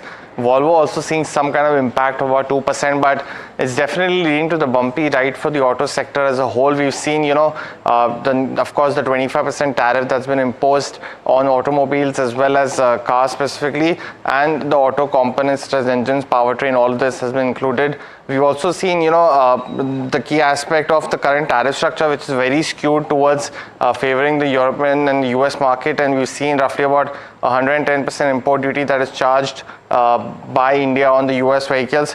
But I just want to talk about Tata Motors and Mahindra because we've seen that impact specifically on these two sectors. They both cater to the US market.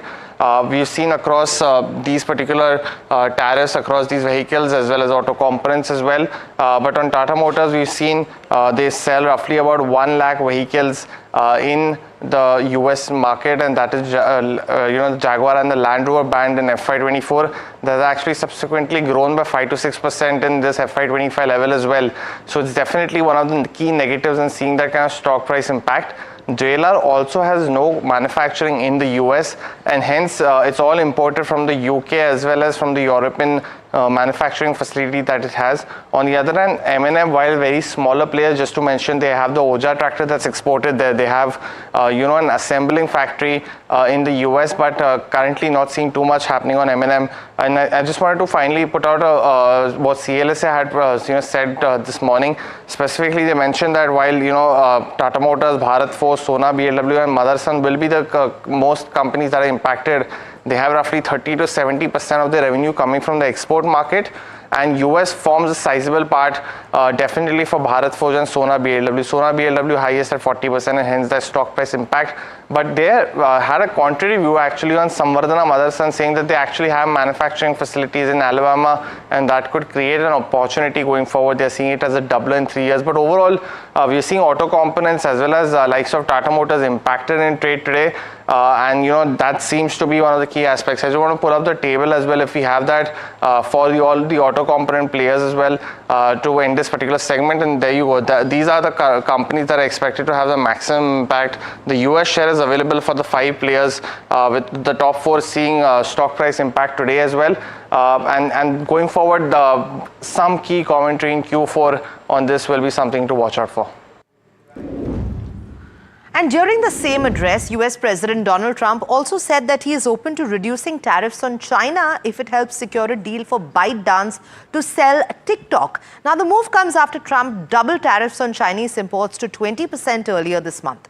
Under the US law, ByteDance was required to divest from TikTok by January 19th or face a ban. But a 75-day grace period extended the deadline to April the 5th.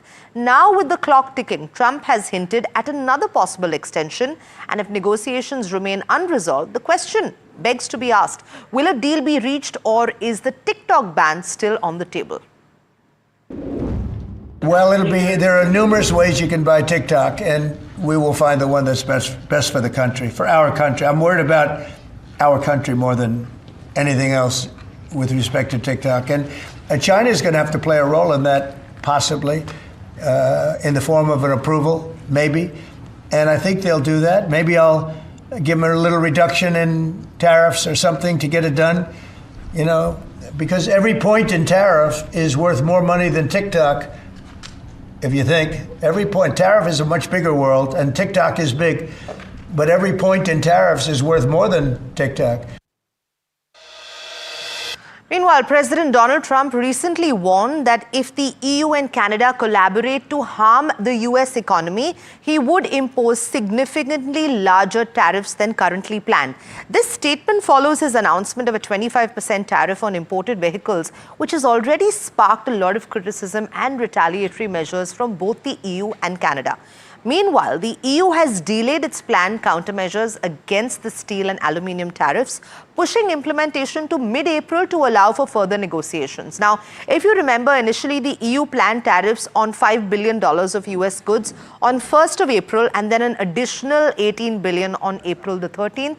But it is now reconsidering its approach, and after we saw Trump posting this on Truth Social, it remains to be what the strategy will be going forward. But now let's also take a look at what happened in the markets in India today, where benchmark indices ended a volatile trading session on a positive note, with gains primarily driven by the financial sector. We saw the PSU banking index surging over 2%, led by strong performances from Bank of Baroda and Punjab National Bank. However, like we have been reporting, the auto sector lagged behind and the pharma index extended its downturn for the third consecutive day. My colleague Puneet once again joining us to provide us a comprehensive wrap-up of the day's market activity. Puneet, over to you. Well, it was a very interesting session of trade today. We've seen the Nifty as well as, the Sensex end 0.4% higher for the day.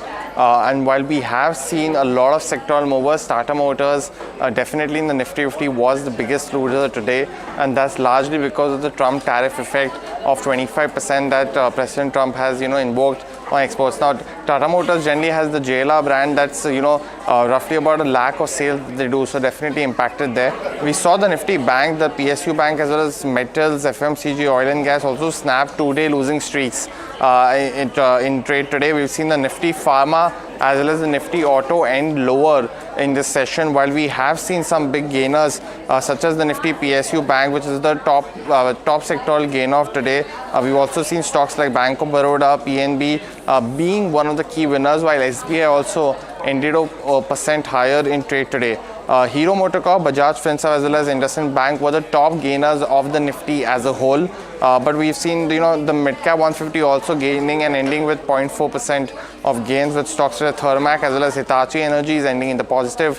While on the small cap index, we did see almost a percentage gain for the index as a whole, with Aegis Logistics and BEML being the key winners. But we did see some losers such as Capri Global down almost 15% by the end of the trade. The Nifty Mid-Cap 150 as well as the Small Cap 250 has also snapped 2-day losing streaks. So a lot of positives going into tomorrow's trading session, but the auto index definitely the biggest loser in trade today.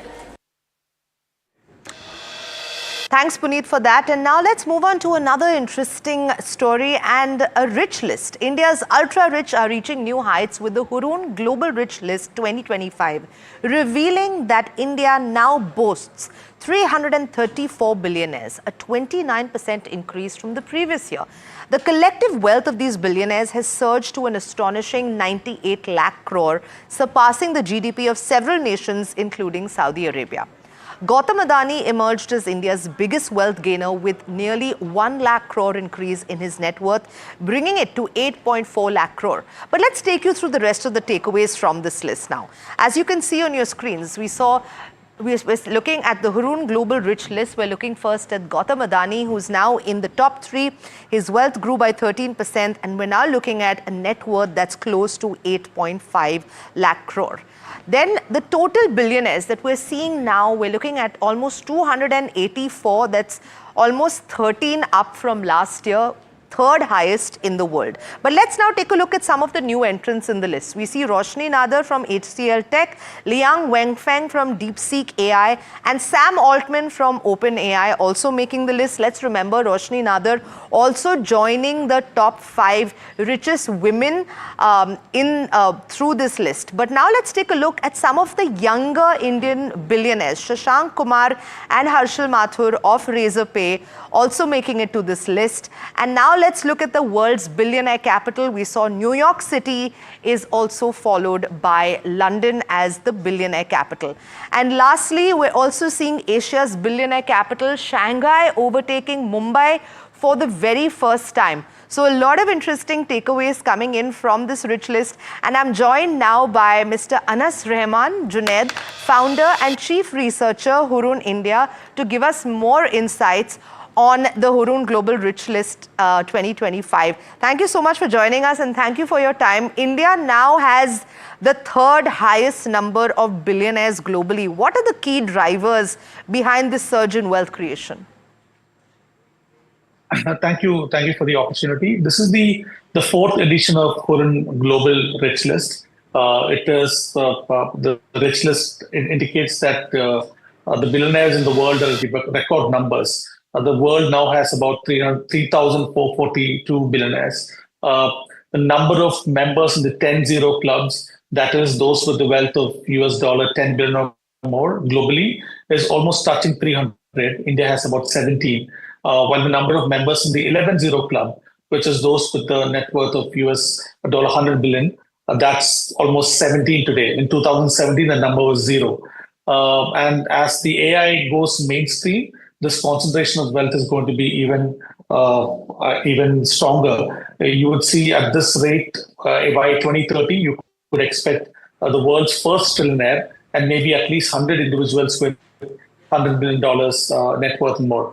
So that's from a global picture. Sure. India now has about 284 billionaires. And from an Indian context, the story from my perspective is how the wealth creation is happening, how that will evolve in the next 10 years. A lot of interesting trends. You have seen the wealth creation from the startup ecosystem. You would see wealth being driven by a stock market performance, the family businesses unlocking value, the real estate sector, which will have a further impact on wealth creation, sure. Healthcare, another sector, then interest in international private equity and capital providers in the Indian market, which will have a further unlocking value. So a lot of interesting trends from the Indian context. So, Anas, one interesting trend that spoke to me very personally. Are we likely to see more Indian women breaking into the billionaire ranks soon? Yeah, when we started the Hurun global rich list about 14 years back, the number of billionaires in India was 0. It's about 5. Now it's about 22. Now, if you do a comparison of the number of women billionaires in the list, in China, that number is 175. India is only 22. But China is a massive economy. So I would expect that the number of women wealth creators are going to continuously increase. In fact, we'll have an exponential increase in the next 10, 15 years, driven mainly by the next generation of women taking over the family businesses, more and more startup founders, which will have a representation of women, and also professional managers who could be women as well. So these sort of 2-3 trends. I think a huge gap to be filled, going by a trend in, let's say, if you take China as a trend, which has got at least almost 8 to 9 times more than women in the list. I think in the next 10 years, you could see a good number of increment in terms of women wealth creators. We're also seeing the youngest Indian billionaires at 34. How do Gen Z and millennial entrepreneurs compare to the old guard in their approach to wealth? I think India is still a young country. I think if you look at overall over the last 20, 30 years, the principles for wealth creation, be Gen Z or old guards, it's been the same. But one key difference now that we have in the world now is extreme dependency on technology or influence of AI, right? So I think the young and Gen Z would potentially be more connected with AI and the new tech, which will significantly have an impact in wealth creation. Numbers, so to speak, right? Some of the top wealth gainers in this year's list have some impact on or some dependency on AI, be the CEO of NVIDIA or DeepSeek founder who's entered the list this year, or Sam Altman.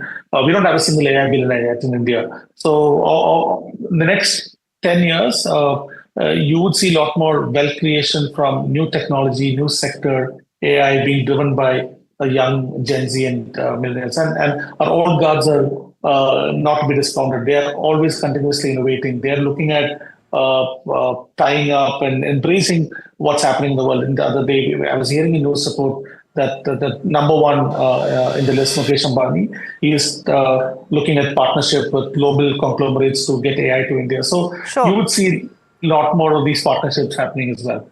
Absolutely, Anas. Thank you so much for your time. And here's hoping that we see younger billionaires make it to the list, and also more women, as we saw Roshni Nadar of HCL Technologies making her debut on the list, and also the cumulative wealth of all of these people reflecting a very dynamic shift, like you rightly pointed out, in various industries. Thank you so much for your time. Thank you. Thank you. Now, the government has approved the production-linked incentive, also known as PLI scheme, for the automobile and auto component sectors with a budget that's close to 25,000 crore. This scheme aims to address cost challenges in the industry and promote domestic manufacturing of advanced automotive technology products. This initiative is expected to boost production, attract investments, and strengthen India's automotive supply chain. And additionally, it will help transition the industry towards a cleaner, more sustainable technology such as EVs and hydrogen-powered vehicles. Now, FY24 was the first performance year of the PLI scheme for auto and auto components, for which disbursement happened in FY25. But we're looking at an aggregate incentive of 322 crore rupees that have been disbursed under the scheme as of now. Here's my colleague Pallavi with more details. Now, the Ministry of Heavy Industries has issued an update regarding the PLI scheme for auto and auto components. Let's remember that the Union Cabinet had approved the PLI scheme for automobile and auto components in 2021 with a budgetary outlay of almost 26,000 crore rupees, 25,938 crore rupees to be precise. Now, as of December last year, companies under the scheme have already committed about 25,000 crore rupees in capital investments. This includes, new capacity, upgrading technology. For instance, Tata Motors as well as Mahindra & Mahindra have both committed to massive investments in EV production capacity. In terms of employment, the PLI scheme is said to have generated thousands of jobs, almost 36,000 jobs directly and indirectly in manufacturing, supply chain management and R&D. In terms of sales, sales growth in sectors like EVs and critical components have seen significant improvement. For example, the introduction of new models in EVs have led to a rise in sales.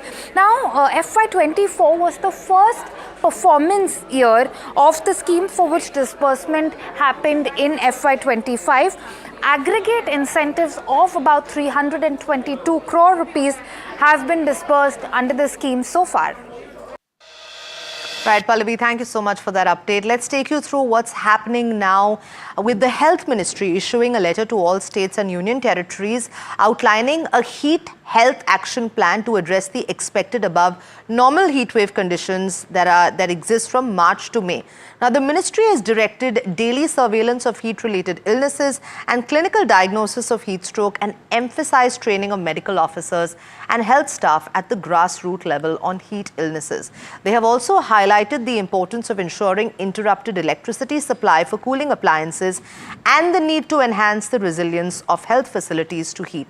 Let me quickly go across to my colleague Tanushka, who's joining us for more. Tanushka, if for context, if you could just let our viewers know, is this normal for the Health Ministry to issue a directive or a letter like this ordinarily to states, or is this something that we have been seeing happening just maybe for the last few years?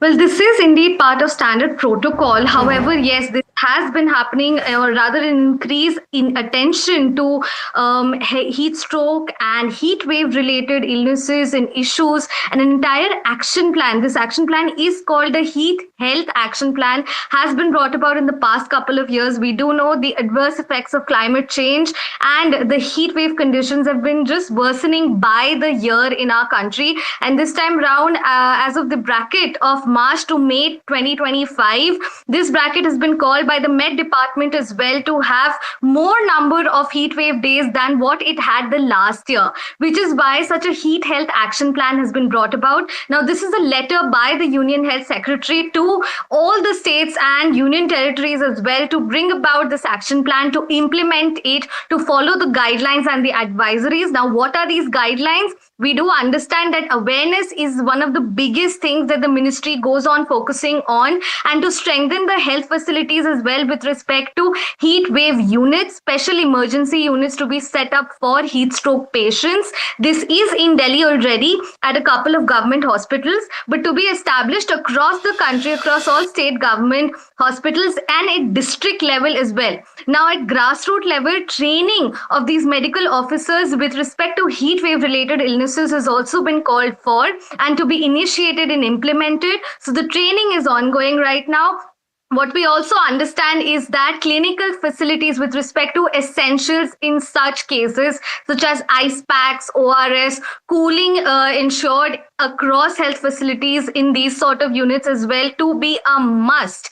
And what we also know is that these sort of health related illnesses are becoming rampant and are going to continue to be so, which is why such a directive has been issued, and all the states are expected to get on with it and implement these guidelines to fight the heat wave days that are just around the corner. Back to you. Right, Tanushka, thank you so much for bringing us those updates, and more stories actually around the heat and the summer that is just coming up, because to provide relief from the sweltering, scorching heat, we're also seeing the Avadi City Police in Chennai that have introduced air-conditioned helmets for traffic police personnel who spend long hours under the sun.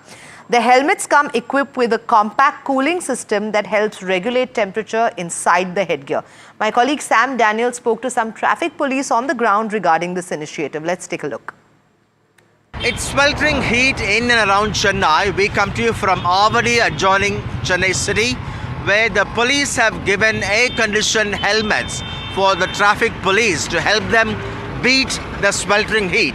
The temperature this season could go up to 37.5 degrees now, and it could go further high in the months to come. And this air-conditioned helmet provides 8-hour long cool air supply around their head so that they can beat the extreme heat conditions. Thank you very much for your time. How does it help you? எப்படி இது பயனுள்ளதா இருக்கு? ரொம்ப யூஸ்ஃபுல்லாக sir இருக்குது.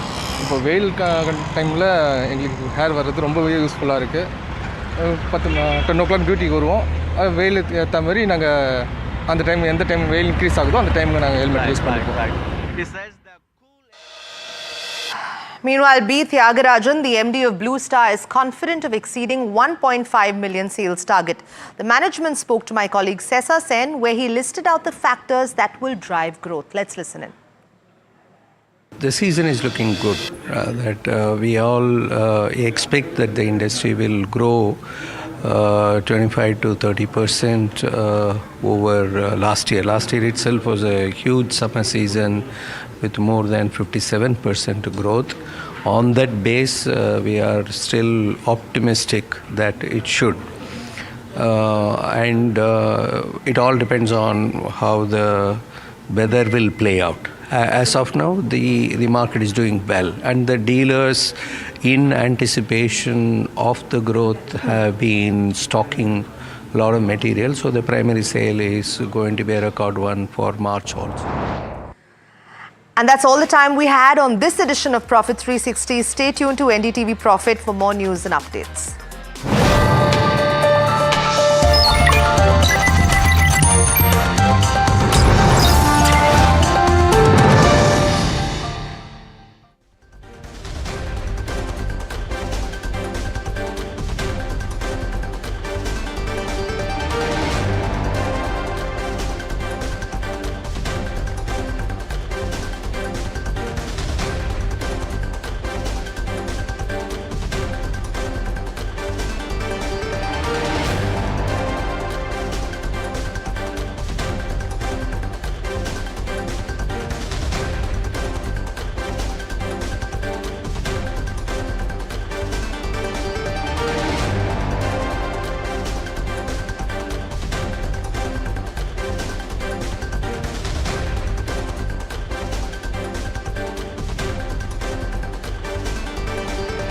You are very upset with brokers. Why in this internet world do you need a physical person to show you houses, and why should I pay 1 month of my hard-earned money of rent to this guy? The way in which it has evolved in India is that even a panwala can become a broker.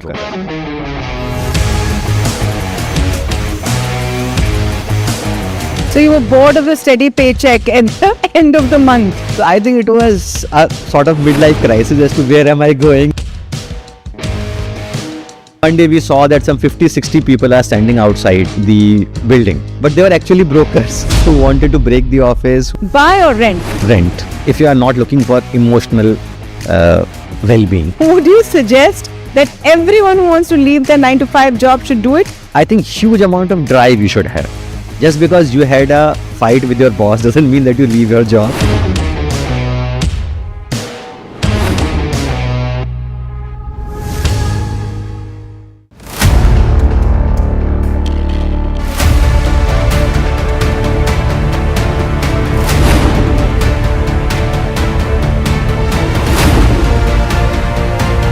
he sold most of his stock, 80%, as on that date.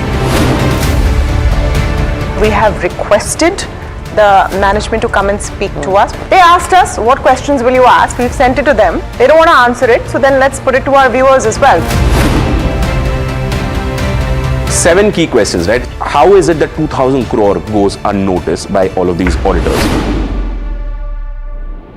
SEBI is seeking more information on the trades and the all the transaction which has happened from the exchanges, both NSE and BSE. The Reserve Bank of India's supervisory officers, they are seeking compliance reports on their foreign currency borrowings by these banks. The DSS is, actively engaging with the Reserve Bank of India to sort of ensure the thorough examination of the matter. And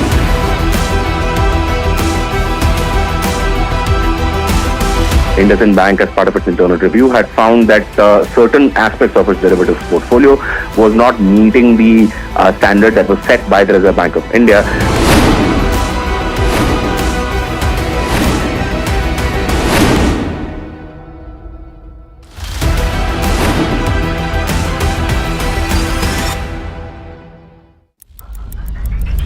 Headlines you start your day with. What matters worldwide is now in the palm of your hands. Get ready to seize the day and maximize your financial potential. Stay ahead of the curve with all you need to know on NDTV Profit.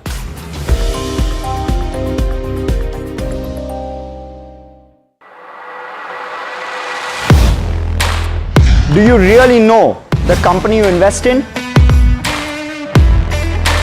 What is the real picture behind presentations?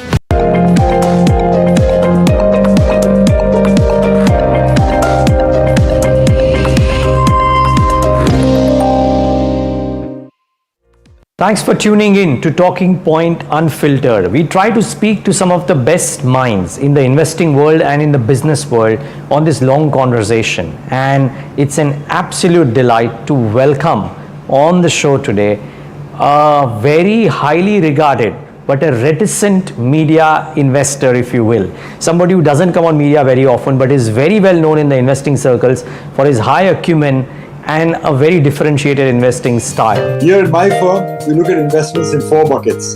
Yes, no, too difficult to understand, and what does Govind Bhai say about these investments? Of course, he's a very, very sharp investor and very astute investor. He's been investing now for more than 45 years. Govind Bhai has often led from the front by introducing Dalal Street to a plethora of brilliant businesses, well-run companies in the South. He's just such a wonderful human being, so unassuming, so kind, always so helpful. I truly appreciate and cherish Govind Bhai's hospitality, thoughtfulness, and wisdom on investing, and the friendship that has endured for over 3 decades now. If one were to write a chapter on India and then go towards South India, there's one name which would come absolutely on top of the list. It's our dear friend Govind Parekh.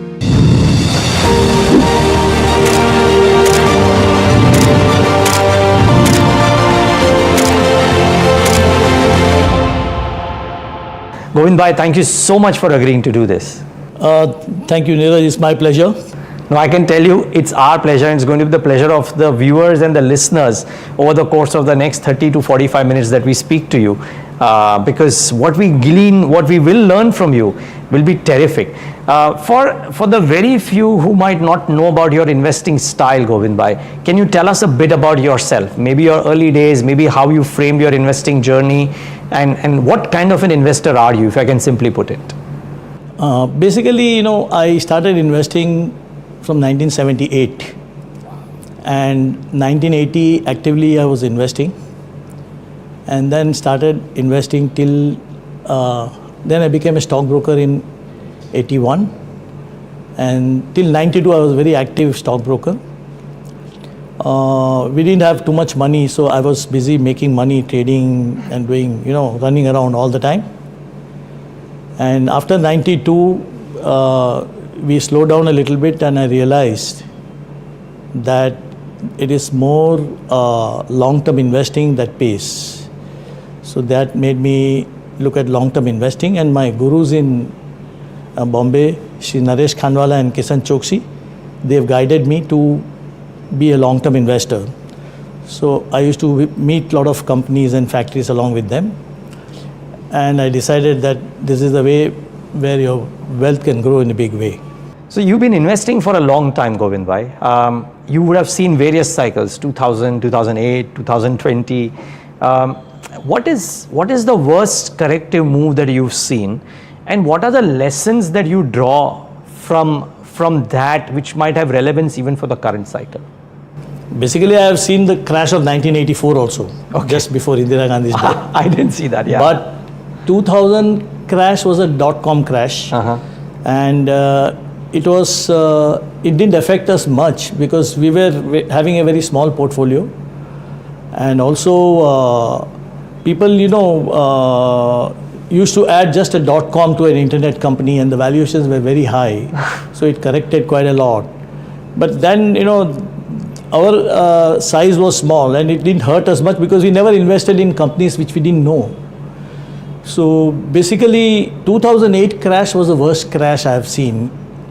In 2008 crash, the Nifty crashed about 50% in 6 months, whereas my portfolio came down by about 75% because the shares we were owning were all blue chip companies, very good companies, but they were quite illiquid stocks. And there was no market for that. When the whole market is in red, nobody was caring for these kind of stocks.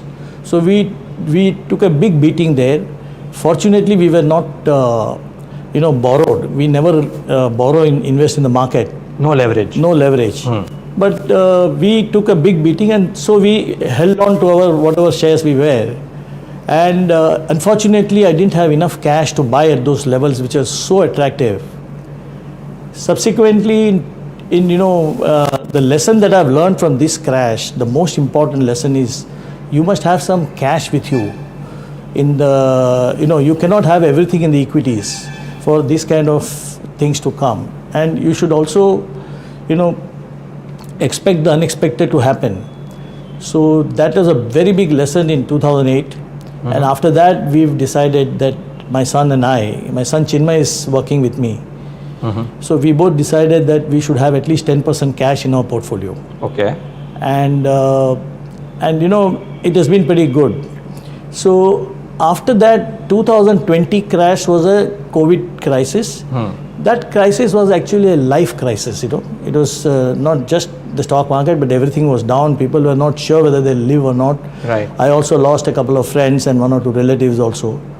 So it was, a lot of panic was there and a lot of blood on the street was there. Stock market was, nobody was bothered to look at it.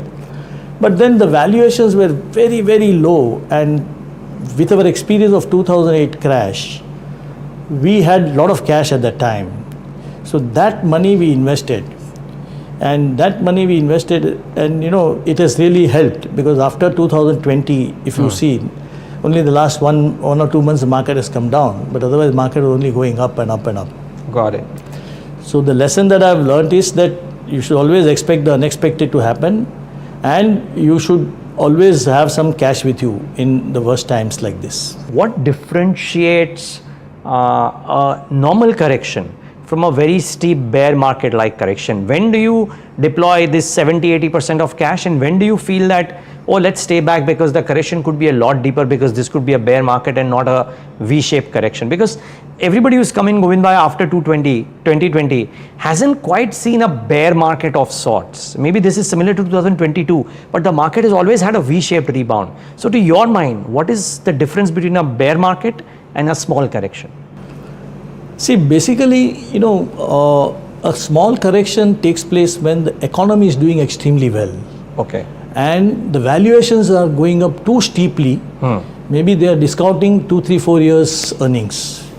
So that is a kind of correction which is a temporary correction or a stock market correction. At that time, we try to sell a lot of shares which have really gone absurd levels. Some of them we sell. Some of the bad, always every portfolio has got some bad shares. So those bad shares we try to get out first. And we wait for the correction, and then we buy back again the shares. Good shares also sometimes we sell. Because it is just to take the advantage of the market situation. Like for example, if you take in 2000, I don't remember the date, 2015 or so, we sold Bosch. Now the price was around $20,000 and we thought that it should be worth $15,000 in those days. I bought Bosch in 80s, at some $300-400. Sure. And every year we were visiting the company and we meeting the management and all that during AGM. And so I started selling from 20,000. I went on to sell up to 28,000. Wow. 28,500, and we sold it.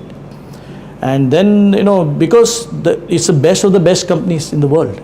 But the reason we sold is the valuations were too high, and also it is one of the 6 Bosch companies.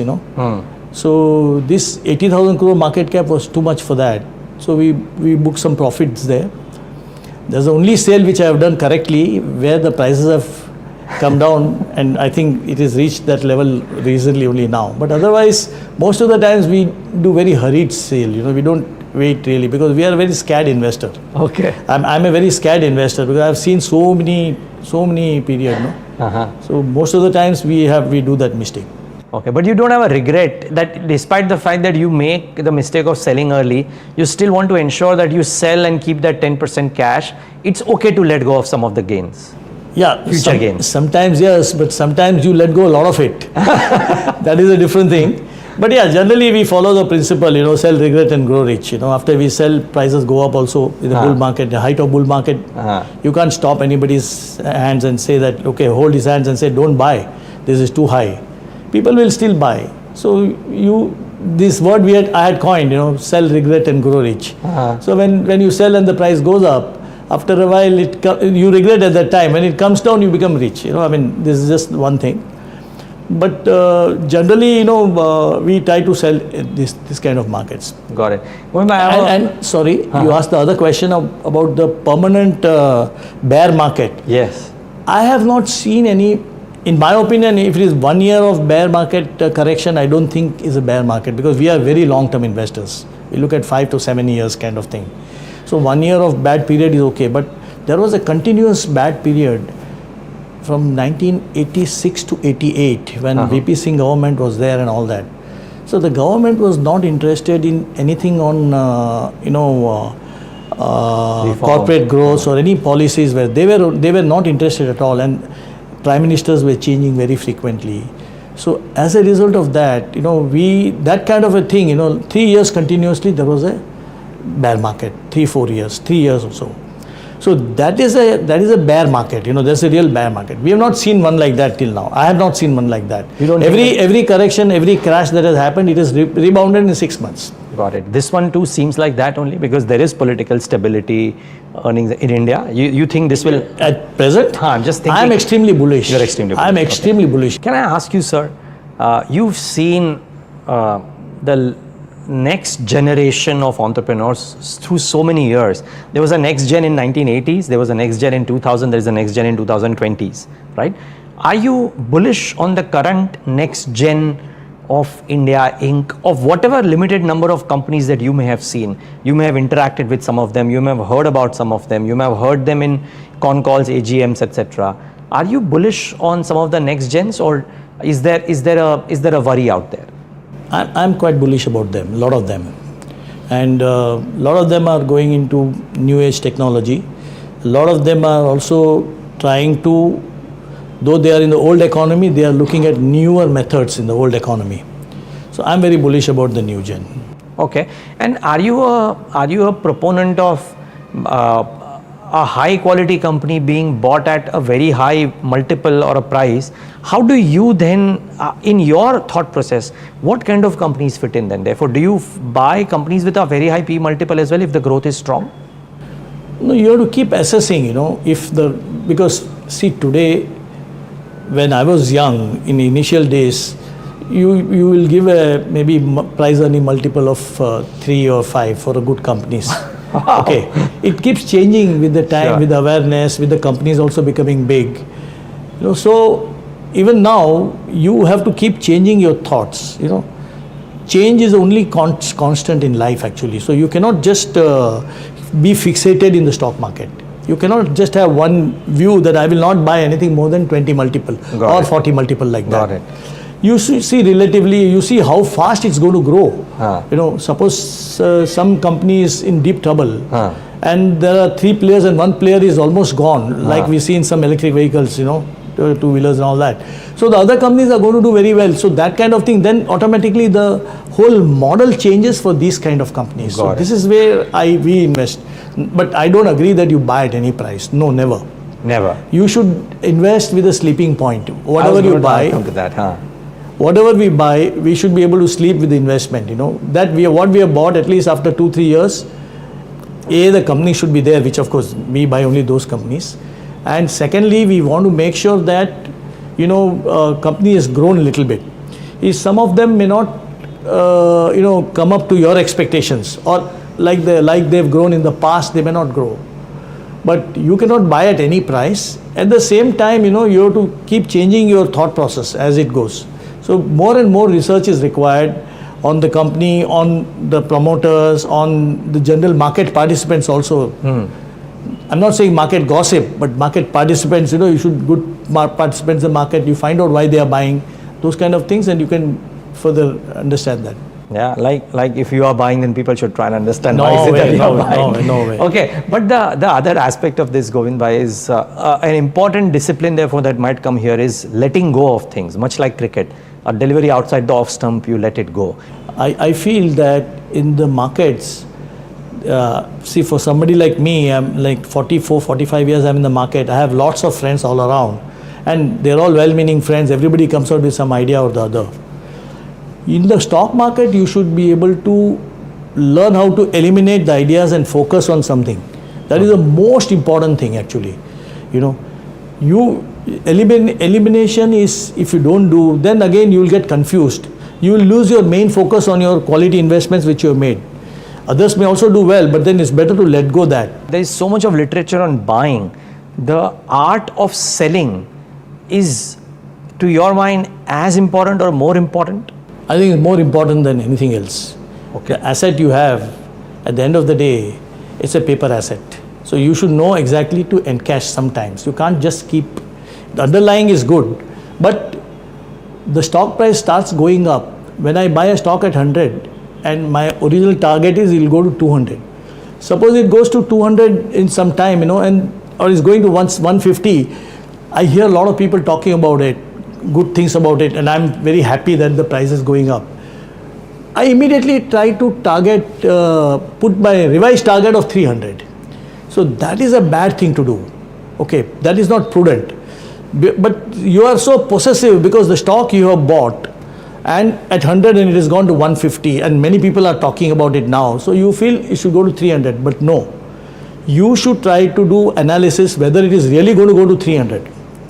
If the answer is it may go to 300, definitely now circumstances have changed, then you hold on, you don't sell.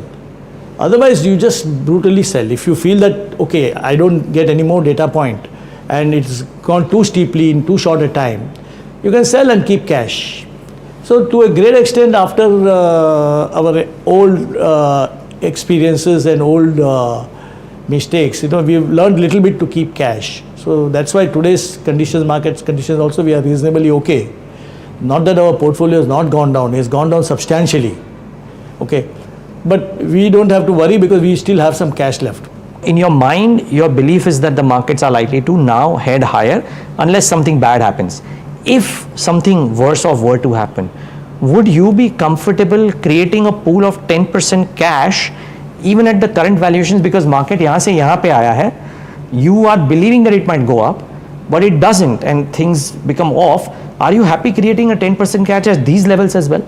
No, because these levels we have got only 3% cash now. Right. Would you create sell off and make additional cash here? No, because we are in the bottom zone. Okay, fine. Of the market overall, in my opinion. Sure. And again, I want to tell your viewers that, you know, see, my viewpoint is 3 to 5 years kind of thing, you know. So it is not that I am extremely bullish and people start buying. Yeah. We buy very quality companies and which we know for sure. When I find an opportunity that there is going to be 110%, I'm confident that the stock will grow at 25%. I like to buy those companies with a good top class management. So that is the way we deploy. Got it. And also because you are bottom-up investors, so at times the macro may not really impact your investment decision as much if the valuations seem favorable. Overall market crashes, everything will crash. Agreed. No, but your buying decision is at times. So in a market crash, if a company comes down to your zone of valuations, you be comfortable investing money into it even if the macro is not completely improved. Yeah, we will wait. We will assess at that time. Okay. But we buy very stocks. We are stock specific. So the companies which we invest, we try to do more and more research about that. Got it. Okay. And the sectors generally we don't really go to the new sector, but the companies which we know, we try to add more on that. Got it. Got it. Okay.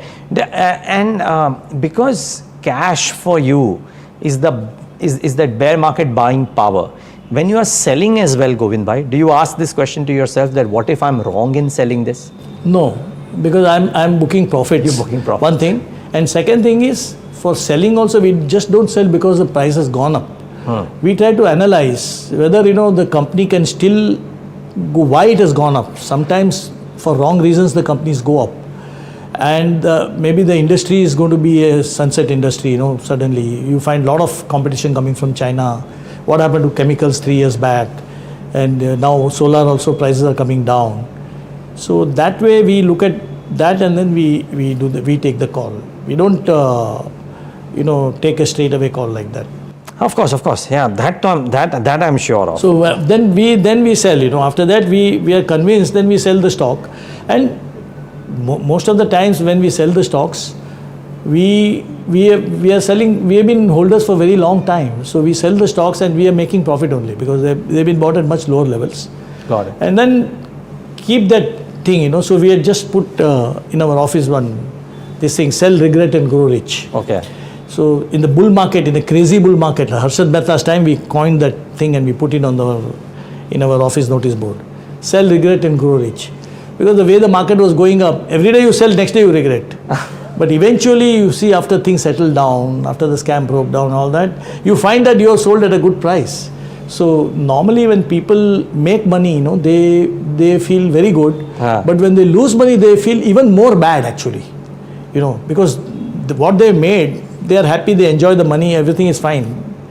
They have a lot of plans for that. But when they lose money, it is very much more bad than you're having the thing. Okay. Fair call. Since you mentioned about some themes, some sectors, I'm inclined to ask you, what is more important, an industry or a management? I think a good management is most important. A good management, even in a bad industry, if it is doing badly, the good management will take steps. I know a company many years back when it was supplying to heavy commercial vehicle and there was big lull for next 1 or 2 years. During that time, they completely reduced their debt. They were gearing up for the next thing. So this is the quality of a good management in a bad industry, temporarily bad industry.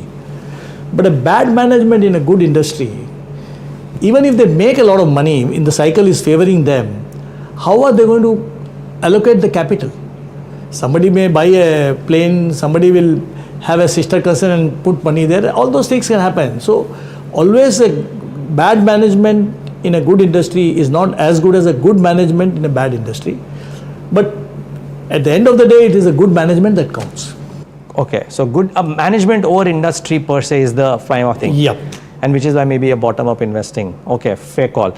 Like you said, when you started off earlier, building up the capital was also very important. You are at a stage now wherein capital is the least of your concerns. But at some point of time when you started off, building up the initial capital would have been as important as well, right? So how was that phase? Can you talk about that early part of your life of building up the capital? Because you've also been a stockbroker, you did it for a while, then you changed it. Any anecdotes that you can give us from there? So, I mean, in the 80s actually there was no money. So I used to be doing a lot of trading. Okay. And idea was to just make money somehow, and try to be a little smart, more smart than others to make money.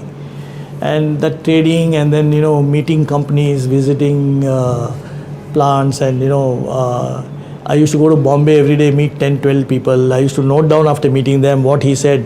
like that, and then keep it in my mind, because otherwise I'll forget. So it was good. Market was also very inefficient, so it was easy to make money. These days markets are so efficient, it's very difficult to make money actually. I'm really lucky. God's grace, I was there in 80s. So it is very difficult these days to make money like in those days. Okay, very interesting. As you look back, Govind bhai, you've had a very successful investing career. I'm sure you're a very happy man per se by being in the capital markets. Surely there would have been some regrets. Are there any regrets as you look back? It could be a professional regret, it could be maybe a personal regret that stemmed out of the profession that you are in. Anything that you can want to talk about? Professional regret is there, but the rewards are also there, so I can't regret much. I should have maybe built up a big organization like a couple of my contemporaries of those days. I didn't build up any big organization. I was busy making money. That reward has come, but I don't have a kind of a big setup like that. Personal regrets, I have lots of them actually. From 80 to 90, those 10 years of my life, I got married in 81, so those 10 years of my life, 10, 12 years of life, I was just going after, and children were being raised. So my wife Sandhya has done extremely good job in bringing them both up nicely, and both Chinmay and Ashish, my elder son, their wives also, both of them they are doing the same thing for their children, So Shreya is here and Manjari is in US. They are doing the same thing for their children, So which is a very heartening thing for me. Okay. But the regret for me, if I look back, is I should have also contributed there, to take care of the family, Okay. I used to go at 7 o'clock in the morning and come at 11 o'clock in the night. Okay. So spending time with family, you think that's a regret as it stands right now in some sense? I will tell the young guys today, have a little bit of work balance. Okay. You can't just keep endlessly going after this, because there's no end to this. This learning is an active process. You will keep on learning, So spend some time off and also do this. Okay, whether you are in the investing world or in a business or manufacturing, spend some time outside of work as well with your family. With your family. That's very important, I feel. Okay. This is great learning for me, Govind bhai, and thank you so much for that. My one last question is on India as you see it, because you've spoken a bit about the rupee and markets, etc. But as you look forward for the next 10-15 years, because you are an avid traveler, you've traveled around the world, you looked at businesses so around, etc. Do you think the good part or a good period of India is, we've had some fabulous zones or fabulous years in the past. Do you think the next 10, 15, 20 years are very promising, or is it difficult to predict that in such a interconnected world? I will give my version. It's very difficult in the interconnected world, you're right. My version is, energy prices are reasonably stable. Politically, we are pretty stable. And the government capex will start. They've actually started. It's already started. Private capex is yet to start. And there are very, very good entrepreneurs. There are very good new age companies, startup companies. I don't know much about them, deep tech and all that. But some of the companies are like unicorns, It would have taken 150 years for a company to reach 6,000 crores. And this fellow, young kid, in the last 3 years or last 5-7 years, he has become $1 billion company. So all that is very positive for India. So I'm very optimistic actually. I'm very, very optimistic. I think markets can correct, but at a low level, everybody is going to come and buy only. People have, all this new class of people, a lot of them have taken a beating, but then there is no better avenue for people to invest also. And there has been a very good wealth effect by real estate prices going up, by the mutual funds also doing so well. So I'm very positive and I'm very optimistic about this. On that positive note, Shri Govind Parikh, thank you so much, sir, for talking to us. Really, really appreciate this. Thank you for giving us the chance. My pleasure. My pleasure. No, I'm telling you, the pleasure was entirely ours. Thank you so much. And viewers, thank you for tuning to yet another episode of Talking Point Unfiltered.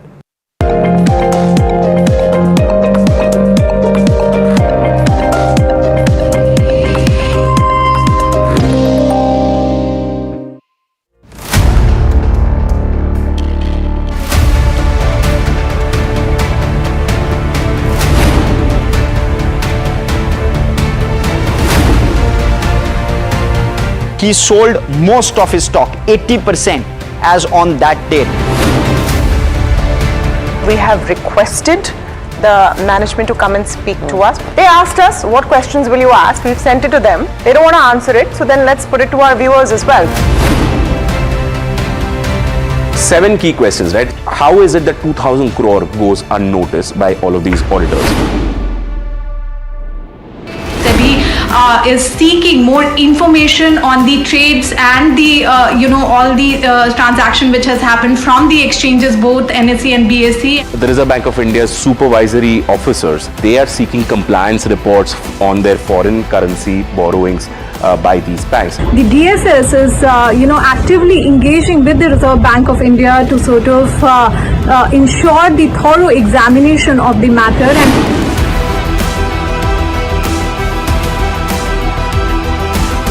And IndusInd Bank, as part of its internal review, had found that certain aspects of its derivatives portfolio was not meeting the standard that was set by the Reserve Bank of India.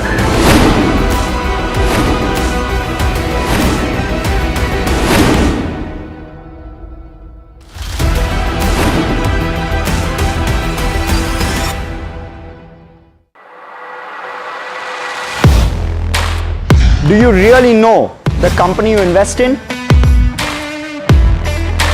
What is the real picture behind presentations and claims? Is the outlook as rosy as the company claims?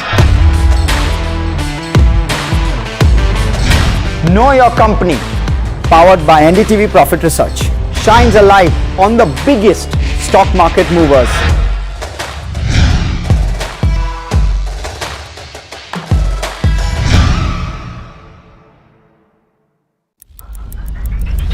Headlines you start your day with.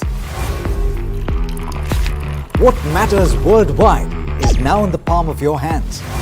Get ready to seize the day and maximize your financial potential. Stay ahead of the curve with all you need to know on NDTV Profit.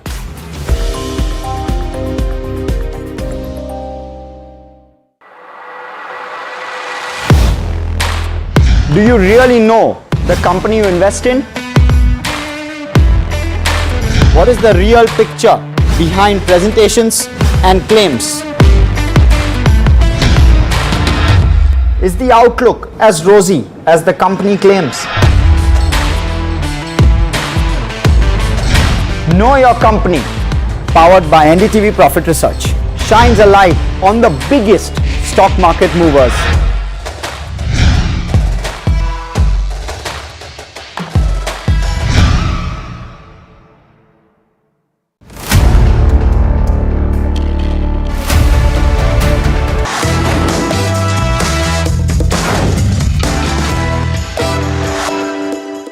Hi, we're talking about Your Money Matters on NDTV Profit, and today we're going to focus on a couple of concepts.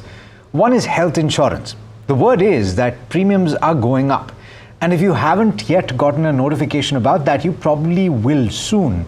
We'll talk about the numbers and why this is happening, and of course, what you should do to get the best deals. And second, there's a tie-up that has been announced between the Securities and Exchange Board of India and DigiLocker. That's going to make it much easier for your nominees to get access to the assets that you've assigned to them. And finally, on Travel Thursday today, we're talking about the land of the Nile and the pharaohs, Egypt. My first guest today is Amit Chhabra, who's the Chief Business Officer at Policy Bazaar. Amit, thanks as always for taking the time. And I want to talk to you about health insurance premium going up. The word is that that is taking place, and it's actually not the par for the course normal increases. They're actually quite substantial, because I saw a survey report from earlier this year that talked about 25% increase in premium. Can you give me a sense of what is happening now? Sure. See, I think there is a lot of I would say uncertainty in the minds of health insurance consumers on what's happening on health insurance premiums. So it's important to understand, what exactly is going on. See, one, health insurance premiums are increasing, but is it increasing for everybody? The answer is no. Is it increasing by a very large percentage for everybody? The answer is definitely no. In fact, if you look at a CAGR, a combined annual growth rate of of price increase that has happened over the last many years, the number is actually very, very insignificant. It's about, it's in the range of 5 to 7% on an average over the last 10 years across all kinds of customers. However, sorry, can you say that again? It's about 5 to 7%, not more than that. Over what period of time? This is over the last 10 years. Okay. So it's not a very significant price increase that has happened, over a large period of time. However, what might be happening is a couple of things, right? Medical inflation is real, right? It's close to 15% is the medical inflation every year. So health insurance has to catch up to it somehow, right? It cannot always stay away from increasing the prices. But a few things have happened. So when COVID was going on, from 2019 or rather 2020 to 2022 roughly, there were no price increases that happened during that period of time. It was a mandate regulatorily as well that one should not increase prices. However, there were more hospitalizations, there were more claims. As a result, there was a bit of a backlog of price increases that happened, and that is what is reflecting in the premium increases that is happening right now. So that is part one. Part two is over the years, and over the last 5 years, I would say the cost of hospitalization has significantly gone up. So the average claim severity, which is basically the average cost of hospitalization for, across all health insurance buyers, that has gone up from about 40,000 5 years back to about 80,000 now. So it's almost doubled in the last 5 years. The biggest reason it's happened is because the cost of hospitalization has gone up in terms of, there is medical inflation, more advanced treatments are available. There are a lot of sanitization procedures which weren't there before COVID. So all of that has meant that the cost of hospitalization has gone up. The other thing that has also gone up is frequency of claims, which essentially means that more people are unfortunately falling ill now. If you look around, more people are getting viral infections, more people are getting heart attacks, younger people are getting heart attacks, unfortunately, cancer is becoming very common. So all of that is feeding into the cost of hospitalization increasing. Now, as a result, insurers have had to increase prices. But again, there are certain segments which see a very large price increase. The biggest of those segments is people who have had a low sum insured policy. Okay. So if you have a policy which is, let's say, 2 lakh, 3 lakh, 4 lakh sum insured, these consumers are seeing a significantly larger price increase, whereas people who have had a policy of 10 lakhs or above sum insured, there the price increases are minimal. Understand why? Because if you had a low sum insured policy, the chances of you using up your entire sum insured is very high now, because the cost of claims has gone up so much. Whereas if you had a 10 lakh sum insured policy, you will still use a very small part of your sum insured on an average.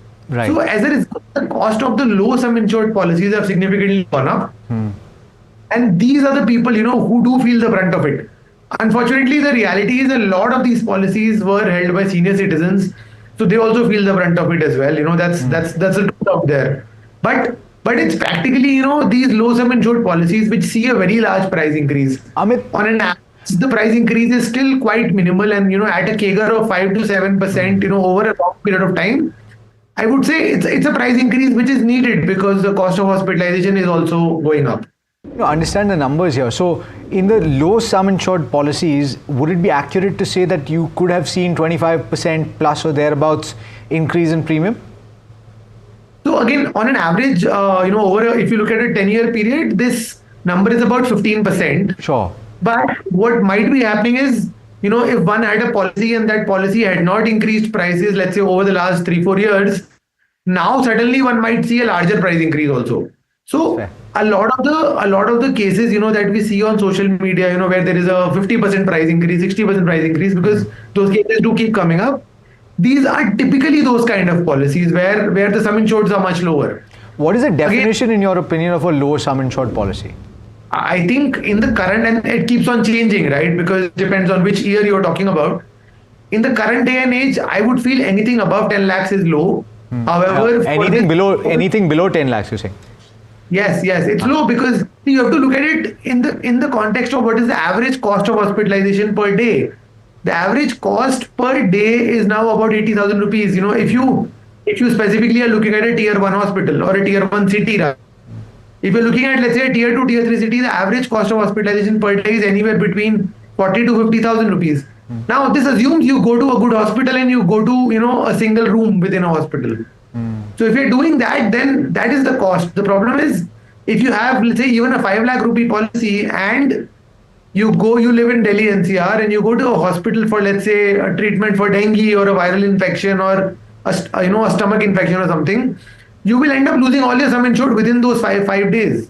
And then you are left exposed for the rest of the policy year. Which is why I say that right now, given how the medical conditions are, 10 lakhs is low sum insured. But for the purpose of this analysis of whose premium is increasing by how much, I am typically referring to less than 5 lakhs as the low sum insured. Sure, that's okay. So that's the perspective I was looking for. Okay, so now that we've established that, okay, they've seen 15 to 20 at least, if not more than that, a lot of people have seen 25% plus, as was evidenced by the survey that I was referring to. What is the solution here? Because if you get into, for example, a multi-year policy, multi-year health insurance policy, is that something that you should consider doing? Because you can effectively, would you be able to lock in premium that way? Yes. So there are, let me start by sharing a very interesting data point. So I said that 5% is the average premium increase that people are seeing. This is the premium increase that people are paying when they are renewing their policy. If you look at the renewal notice that you received, this number actually may be higher. It may be 10%. It is actually close to 9-10%. However, people are actually able to now, through various product innovations, figure out and pay a lower premium when it comes to paying for the health insurance policy. How does it happen? Let me explain. So first, one can always have an option to take a deductible when you are renewing your health insurance policy. That means, so let's say I have a policy of 10 lakhs sum insured. Let's say the premium is 40,000 rupees. I can say that the first 25,000 rupees of claim, whenever it comes, will be paid by me or will be paid by another policy that I have, and the rest will be paid by my health insurance policy. It's called taking a deductible in the policy. It's like when you're taking a claim for your car insurance, the first 1,000 or 2,000 rupees are paid by you and rest is paid by the insurance company. Sure. If you take the first 25,000 on yourself, then you can save as much as 10,000 rupees of premium every year. So practically in the next 2.5 years, you've earned back that 25,000 rupees. And because a lot of people, at least that we serve are people who have corporate policies also, you can always use those policies to pay for the 25,000 rupees that you deducted, or you can pay it by yourself. But you save a significant amount of premium by doing that. That's one method of doing it. The other method of doing it, if you have seen a large price increase, is you can also downgrade your plan's room rent bit. And I'm not saying that you go to a general ward or anything of that sort. A lot of plans today say that you can go to any room of your choice. So you can even go to a suite room, which 99% of the consumers typically don't go to. So you can downgrade your plan from all room categories to a single room category or a shared room category where there are 2 patients in a room. That again saves anywhere between 10 to 20% of your premium. So you can bring down your premium if you promise that you will go to one of the single room or a shared room category. Similarly, there's another option where if you commit that you would go to a limited network of hospitals and not to any hospital in the country, then again you can get close to 15 to 20% discount on premium. So I'll give you an example. Let's say if you stay in Delhi NCR and you say that I will go to any hospital but not Medanta and not Fortis, just as an example. Then the insurance company says that, okay, fine, I will give you a 15% discount on premium. This is called a preferred network discount. Sure. Essentially, what the insurance company is saying is, don't go to the most expensive hospitals, but you go everywhere else, get good treatment, and we are giving you a big discount on premium. Okay. So there are various methods available by which you can reduce your premium. This is part one. Part two is, you can always take your policies on EMIs. Just like, one today pays Netflix subscriptions on EMIs or Amazon Prime subscription on EMIs. You can also pay health insurance on EMIs now. It's fairly simplistic. One can do that, and that does lead to a slight price increase at an overall level because the insurance company basically says that there is a loss of investment income. So, increase the premiums by 4 to 6%. But instead of paying, let's say, 36,000 rupees upfront, which can be a large amount, you pay 3,000 rupees every month, or let's say 3,100 rupees every month. So it also increases affordability significantly. If cash flow is not a problem, as you were saying, one can also go for a long-term policy. In fact, now there are many companies which offer a 5-year plan as well. So you lock in your premiums upfront for the next 5 years or 3 years. You also get a handsome discount for doing that. So you get as much as 15-16% of discount when you lock in over a 5-year period. Once you do that, you practically, you have a hassle-free next 5 years because all of your health insurance cost is taken care of. Sure. Okay. And you've covered all of the ground. Thanks so much for that. I think that last answer that you gave is relevant to everybody listening in who either has a policy or is looking to buy one. Thanks so much for joining me today. Amit, absolute pleasure as always having you. Thank you. All right. Now, I do want to talk about the second concept that I was discussing at the start, and that's the fact that thousands of crores of investor wealth is currently unclaimed in the form of mutual fund units and also shares. A part of the reason for that is a lack of nomination. But another part is that people simply don't know that their family members, either their parents or their partners or other family members, had investments. And so they never knew that they had to be claimed. That's set to change because the markets regulator is attempting to ensure that you have the ability to share a snapshot of your financial assets with your nominees in the event of your death.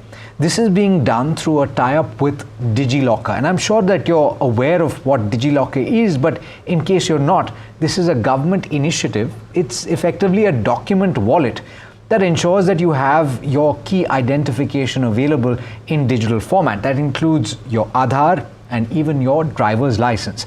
But it does not stop there. You now have access to your mutual fund holdings as well as the National Pension Scheme investments as well. In the latest initiative, and this is already live, I checked it this morning, you can go to the DigiLocker site or the application on your mobile phone and look for services. In that menu, you should see the nominee option. Once you click that option, you'll have the ability to add a data access nominee, as it is called. You'll be asked to fill in their name, their date of birth, as well as the Aadhaar number and phone number. Now, in the event of the user's death, these nominees would be given read-only access. They would be able to view the DigiLocker account, and they can then access the financial information that is most relevant to the legal heirs. According to a press note that was sent out by the market regulator, KYC registration agencies are currently required or will be required to notify the DigiLocker system about the demise of the user. And once that is done, the DigiLocker system will automatically notify the data access nominees, and after that, the normal process of claiming of the assets can begin. Now remember that just because you are a nominee does not mean necessarily that you have a right to the assets. You need to be a legal heir, which is why it is stipulated very often by lawyers as well as financial planners that you need to write a will, a last will and testament, in order to ensure that your assets are divided as per your requirements. The nominee that you have in any given investment, for example in a mutual fund scheme, would be required to ensure that your last will and testament is taken care of. We'll talk about this in more detail next week, but for now this is something that you should consider doing whenever you get the time over the weekend. And with that, it's now time to shift to the Travel Thursdays segment on Your Money Matters, and this is where we help you dream a little bit about the places that you should put on your bucket list. And today we're going to talk about a very special place, a place with very rich history. You've probably heard about it. In fact, I'm quite sure that you've heard about it. Egypt. It's a place in Africa, as you know. And Soni Saloni, who is a solo travel content creator, is joining me to talk about it. Soni, thanks as always for taking the time, and I'm very excited to hear about why you've picked Egypt. Tell me. Thank you so much for having me as well. And I'm so glad to give you all information I can about Egypt today, because it's literally my favorite country. And if I just have to get started on why is it that I'm talking about Egypt today, is there is so much that can be seen and can be done in this specific country, especially the 7 wonders of the world, which is the pyramids. And it is on the bucket list of so many people because it's actually the oldest, known, one of our oldest known symbols of civilization, and it is amazing, just literally amazing to witness. That's the main reason. And it's got a lot of rich history as well, as you mentioned. There's the pyramids, there's the sphinxes that you can see. But first, let's start, before we get to all of that, let's start with how you get there. Obviously, this is a place in Africa. You would have to fly there normally. What do you need to know about that? So it's easy to get there. Mostly you can take a one-stop flight from any of the major cities like Delhi, Bombay. You basically have to take a flight through UAE. Like the one I took was through Abu Dhabi, and you'll easily reach there in around 6 hours or 7 hours with a one-stop. Wow, 6 to 7 hours is not very long if you think about it. And what is the best time to visit, first of all, and what kind of visa do you need as an Indian? So the best time to visit is actually going on right now. I mean, around February, March, April is amazing to visit because it's kind of cold at this time, kind of cool at this time, and you won't feel very hot traveling over there. Also, if you've missed this slot, there is October and November as well, which will have like very similar season. So you can plan for that. Okay, and what about the visa requirements? So visa is very simple. The thing is, people are not aware of the fact that the visa is so easy to get. It's an e-visa for Indians. The only thing is you will also need an invitation letter from a travel agent. So it is very simple to apply online, but that invitation letter is something you need extra.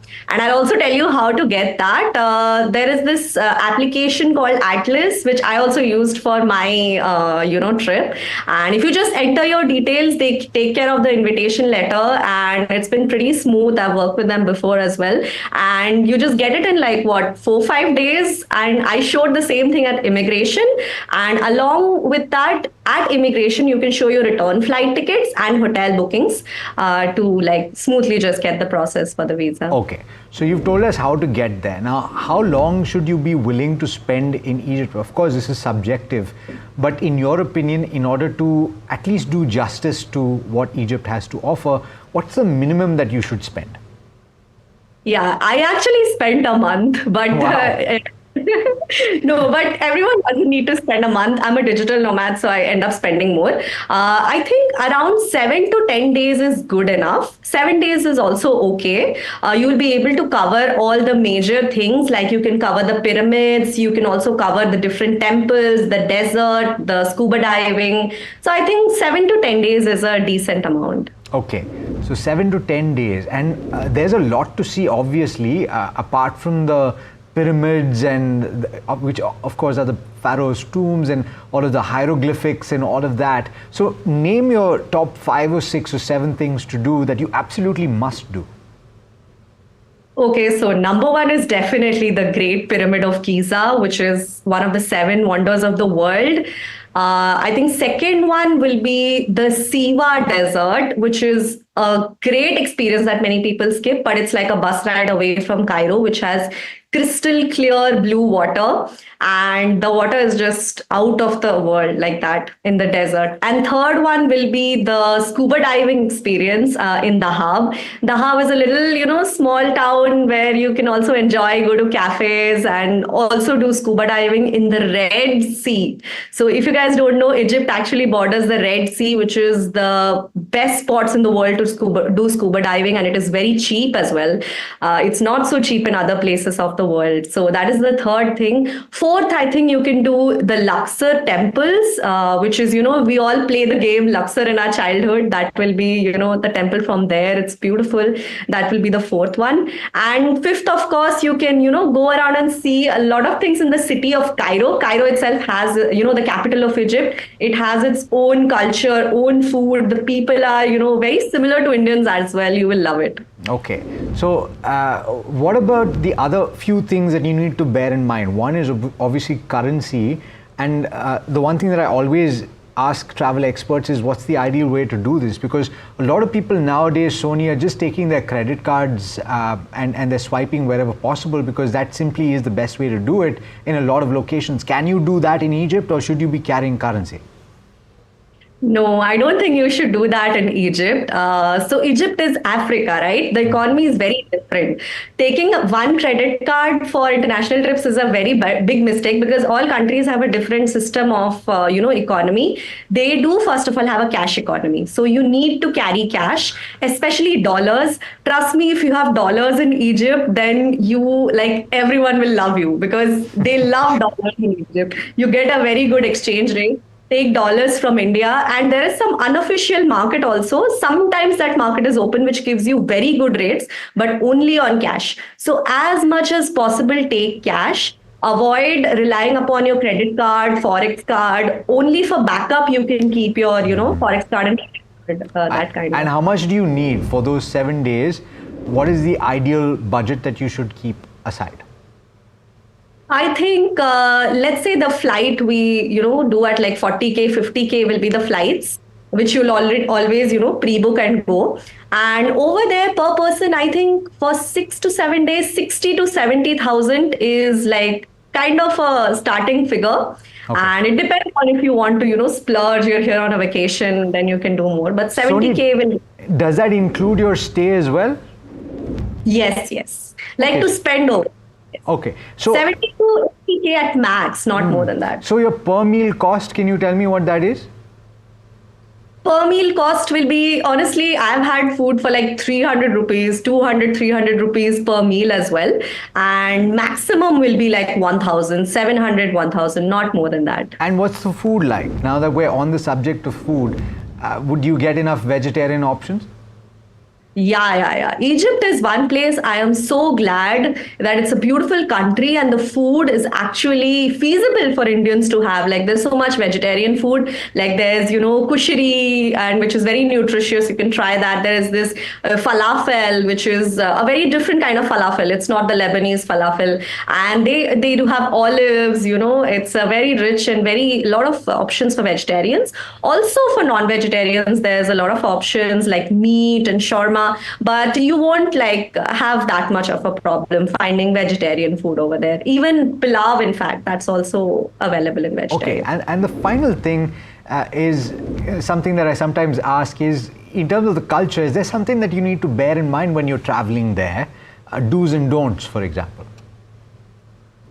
Yes, definitely. Egypt is a very different culture on its own. First of all, it has a lot of character of its own. In Cairo especially, a lot of people, a lot of noises, a lot of different things happening, cultural experiences. So, it's very similar to like Delhi when people come for the first time and they get overwhelmed, oh my God, what is happening in the city? Cairo is very similar to that. So I think we have to take it slow when we go to Egypt, and especially if you're a solo woman like me who's traveling over there, we have to be mostly, vigilant of all our surroundings. And also the people are very sweet, very, very hospitable. So if you want help, you can always ask people. You can always ask your, hotel people also. They are very hospitable that way. Fantastic. All right. Soni, thanks so much for joining us and for painting that picture for us. It's something that's certainly on my bucket list. Thanks so much for telling me about it. Thank you so much. Hope you get to go there very soon. I hope so too. I have to talk to my boss for some leave though. Thanks so much once again. All right, that brings us to the end of this edition of Your Money Matters. Thanks so much for watching. Do stay tuned. This is NDTV Profit.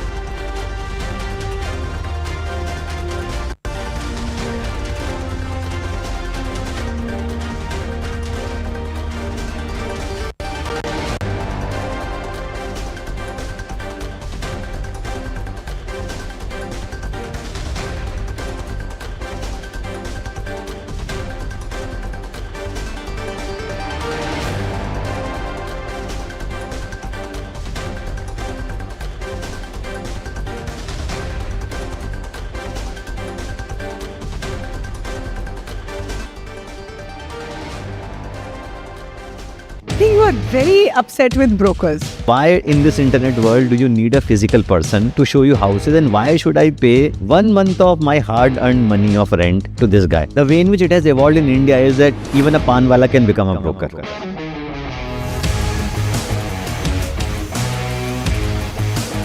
So you were bored of the steady paycheck at the end of the month. So I think it was a sort of midlife crisis as to where am I going. One day we saw that some 50-60 people are standing outside the building, but they were actually brokers who wanted to break the office. Buy or rent? Rent, if you are not looking for emotional well-being. Would you suggest that everyone who wants to leave their 9-to-5 job should do it? I think huge amount of drive you should have. Just because you had a fight with your boss doesn't mean that you leave your job.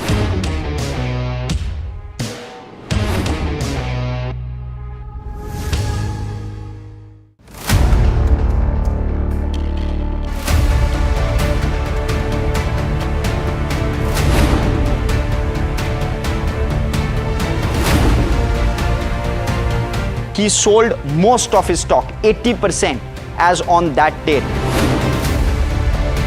We have requested the management to come and speak to us. They asked us, what questions will you ask? We've sent it to them. They don't want to answer it, so then let's put it to our viewers as well. 7 key questions, right? How is it that 2,000 crore goes unnoticed by all of these auditors? Is seeking more information on the trades and the all the transaction which has happened from the exchanges, both NSE and BSE. The Reserve Bank of India's supervisory officers, they are seeking compliance reports on their foreign currency borrowings by these banks. The DSS is, actively engaging with the Reserve Bank of India to sort of ensure the thorough examination of the matter.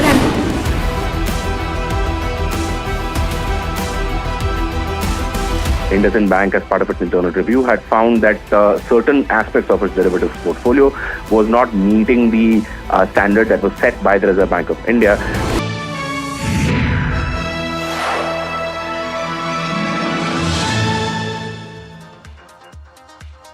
Hello and welcome to this very special edition of KYC, Know Your Company.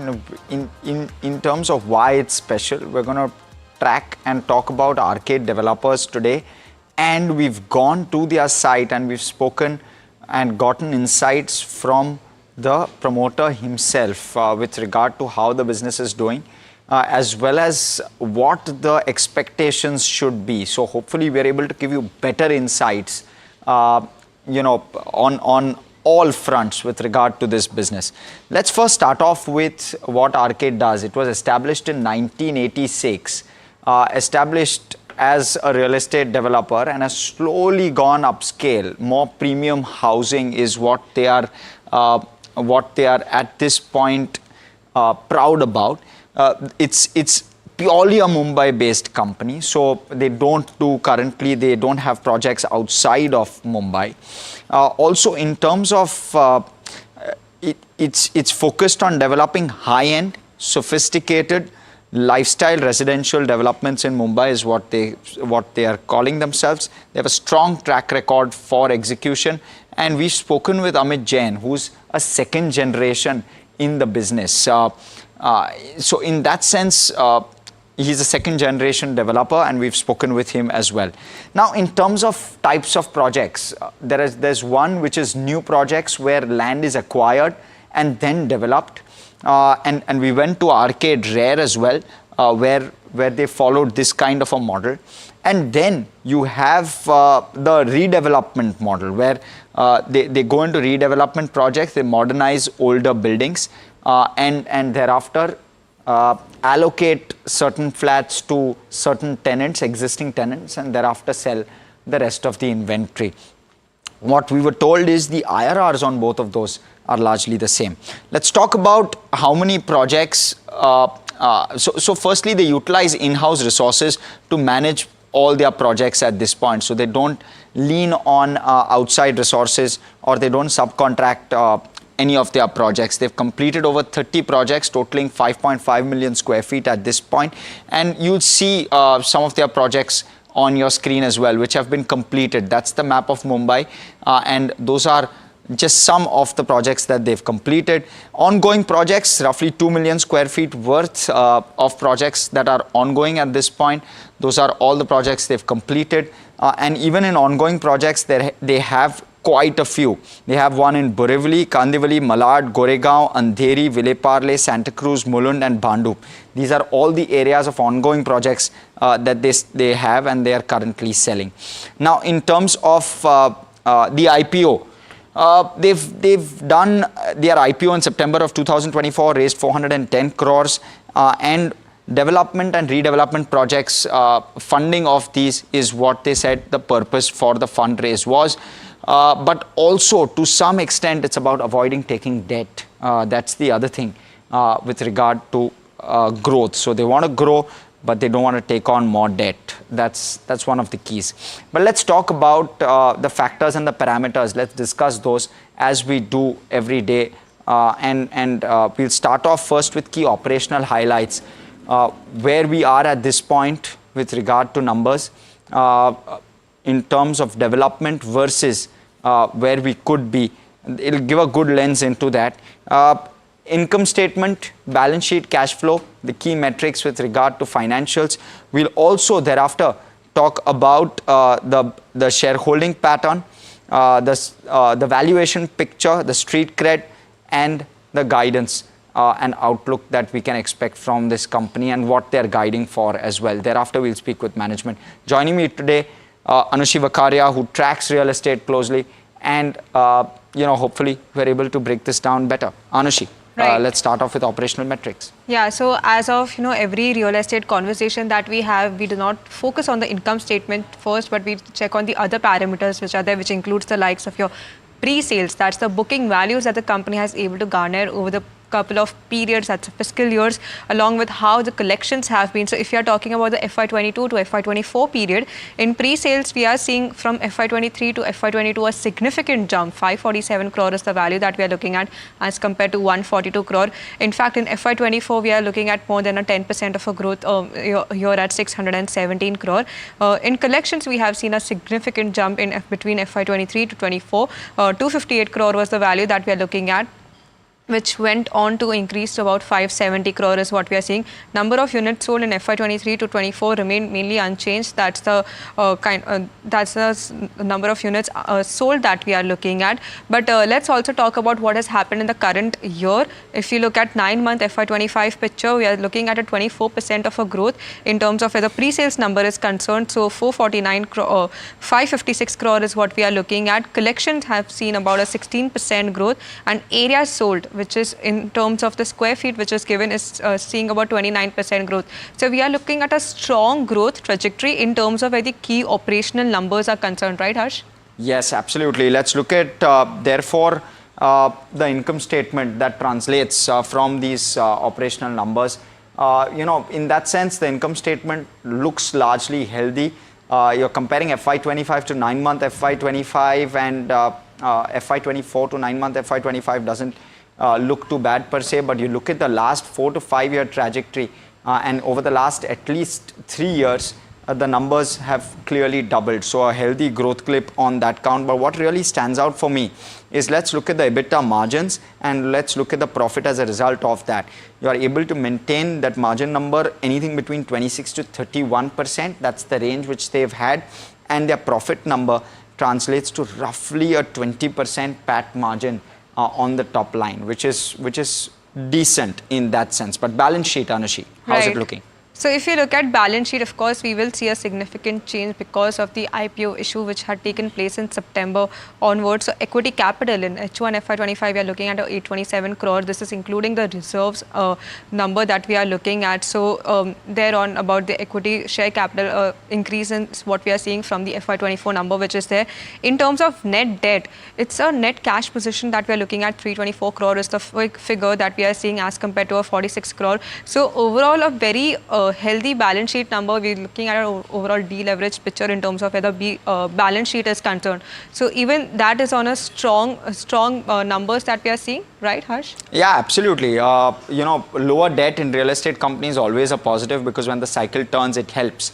And I believe that's the kind of number that we are seeing. Just very low debt. Yeah, just want to add on to that even if we are seeing the minus 324 crore figure right now, the management is now even if they are ready to take up little debt in case of there is more land acquisition taking place. So just have to keep that in mind as well if you go forward. Yes, and we spoke with them, and probably those insights will come out from that conversation. Right. But point being that negative 324 of debt is because of the fundraise, the IPO raise. 410 crore of raise, those funds weren't utilized sitting in the bank account. It was sometime in September itself, and this balance sheet is of course as of H1 FY25.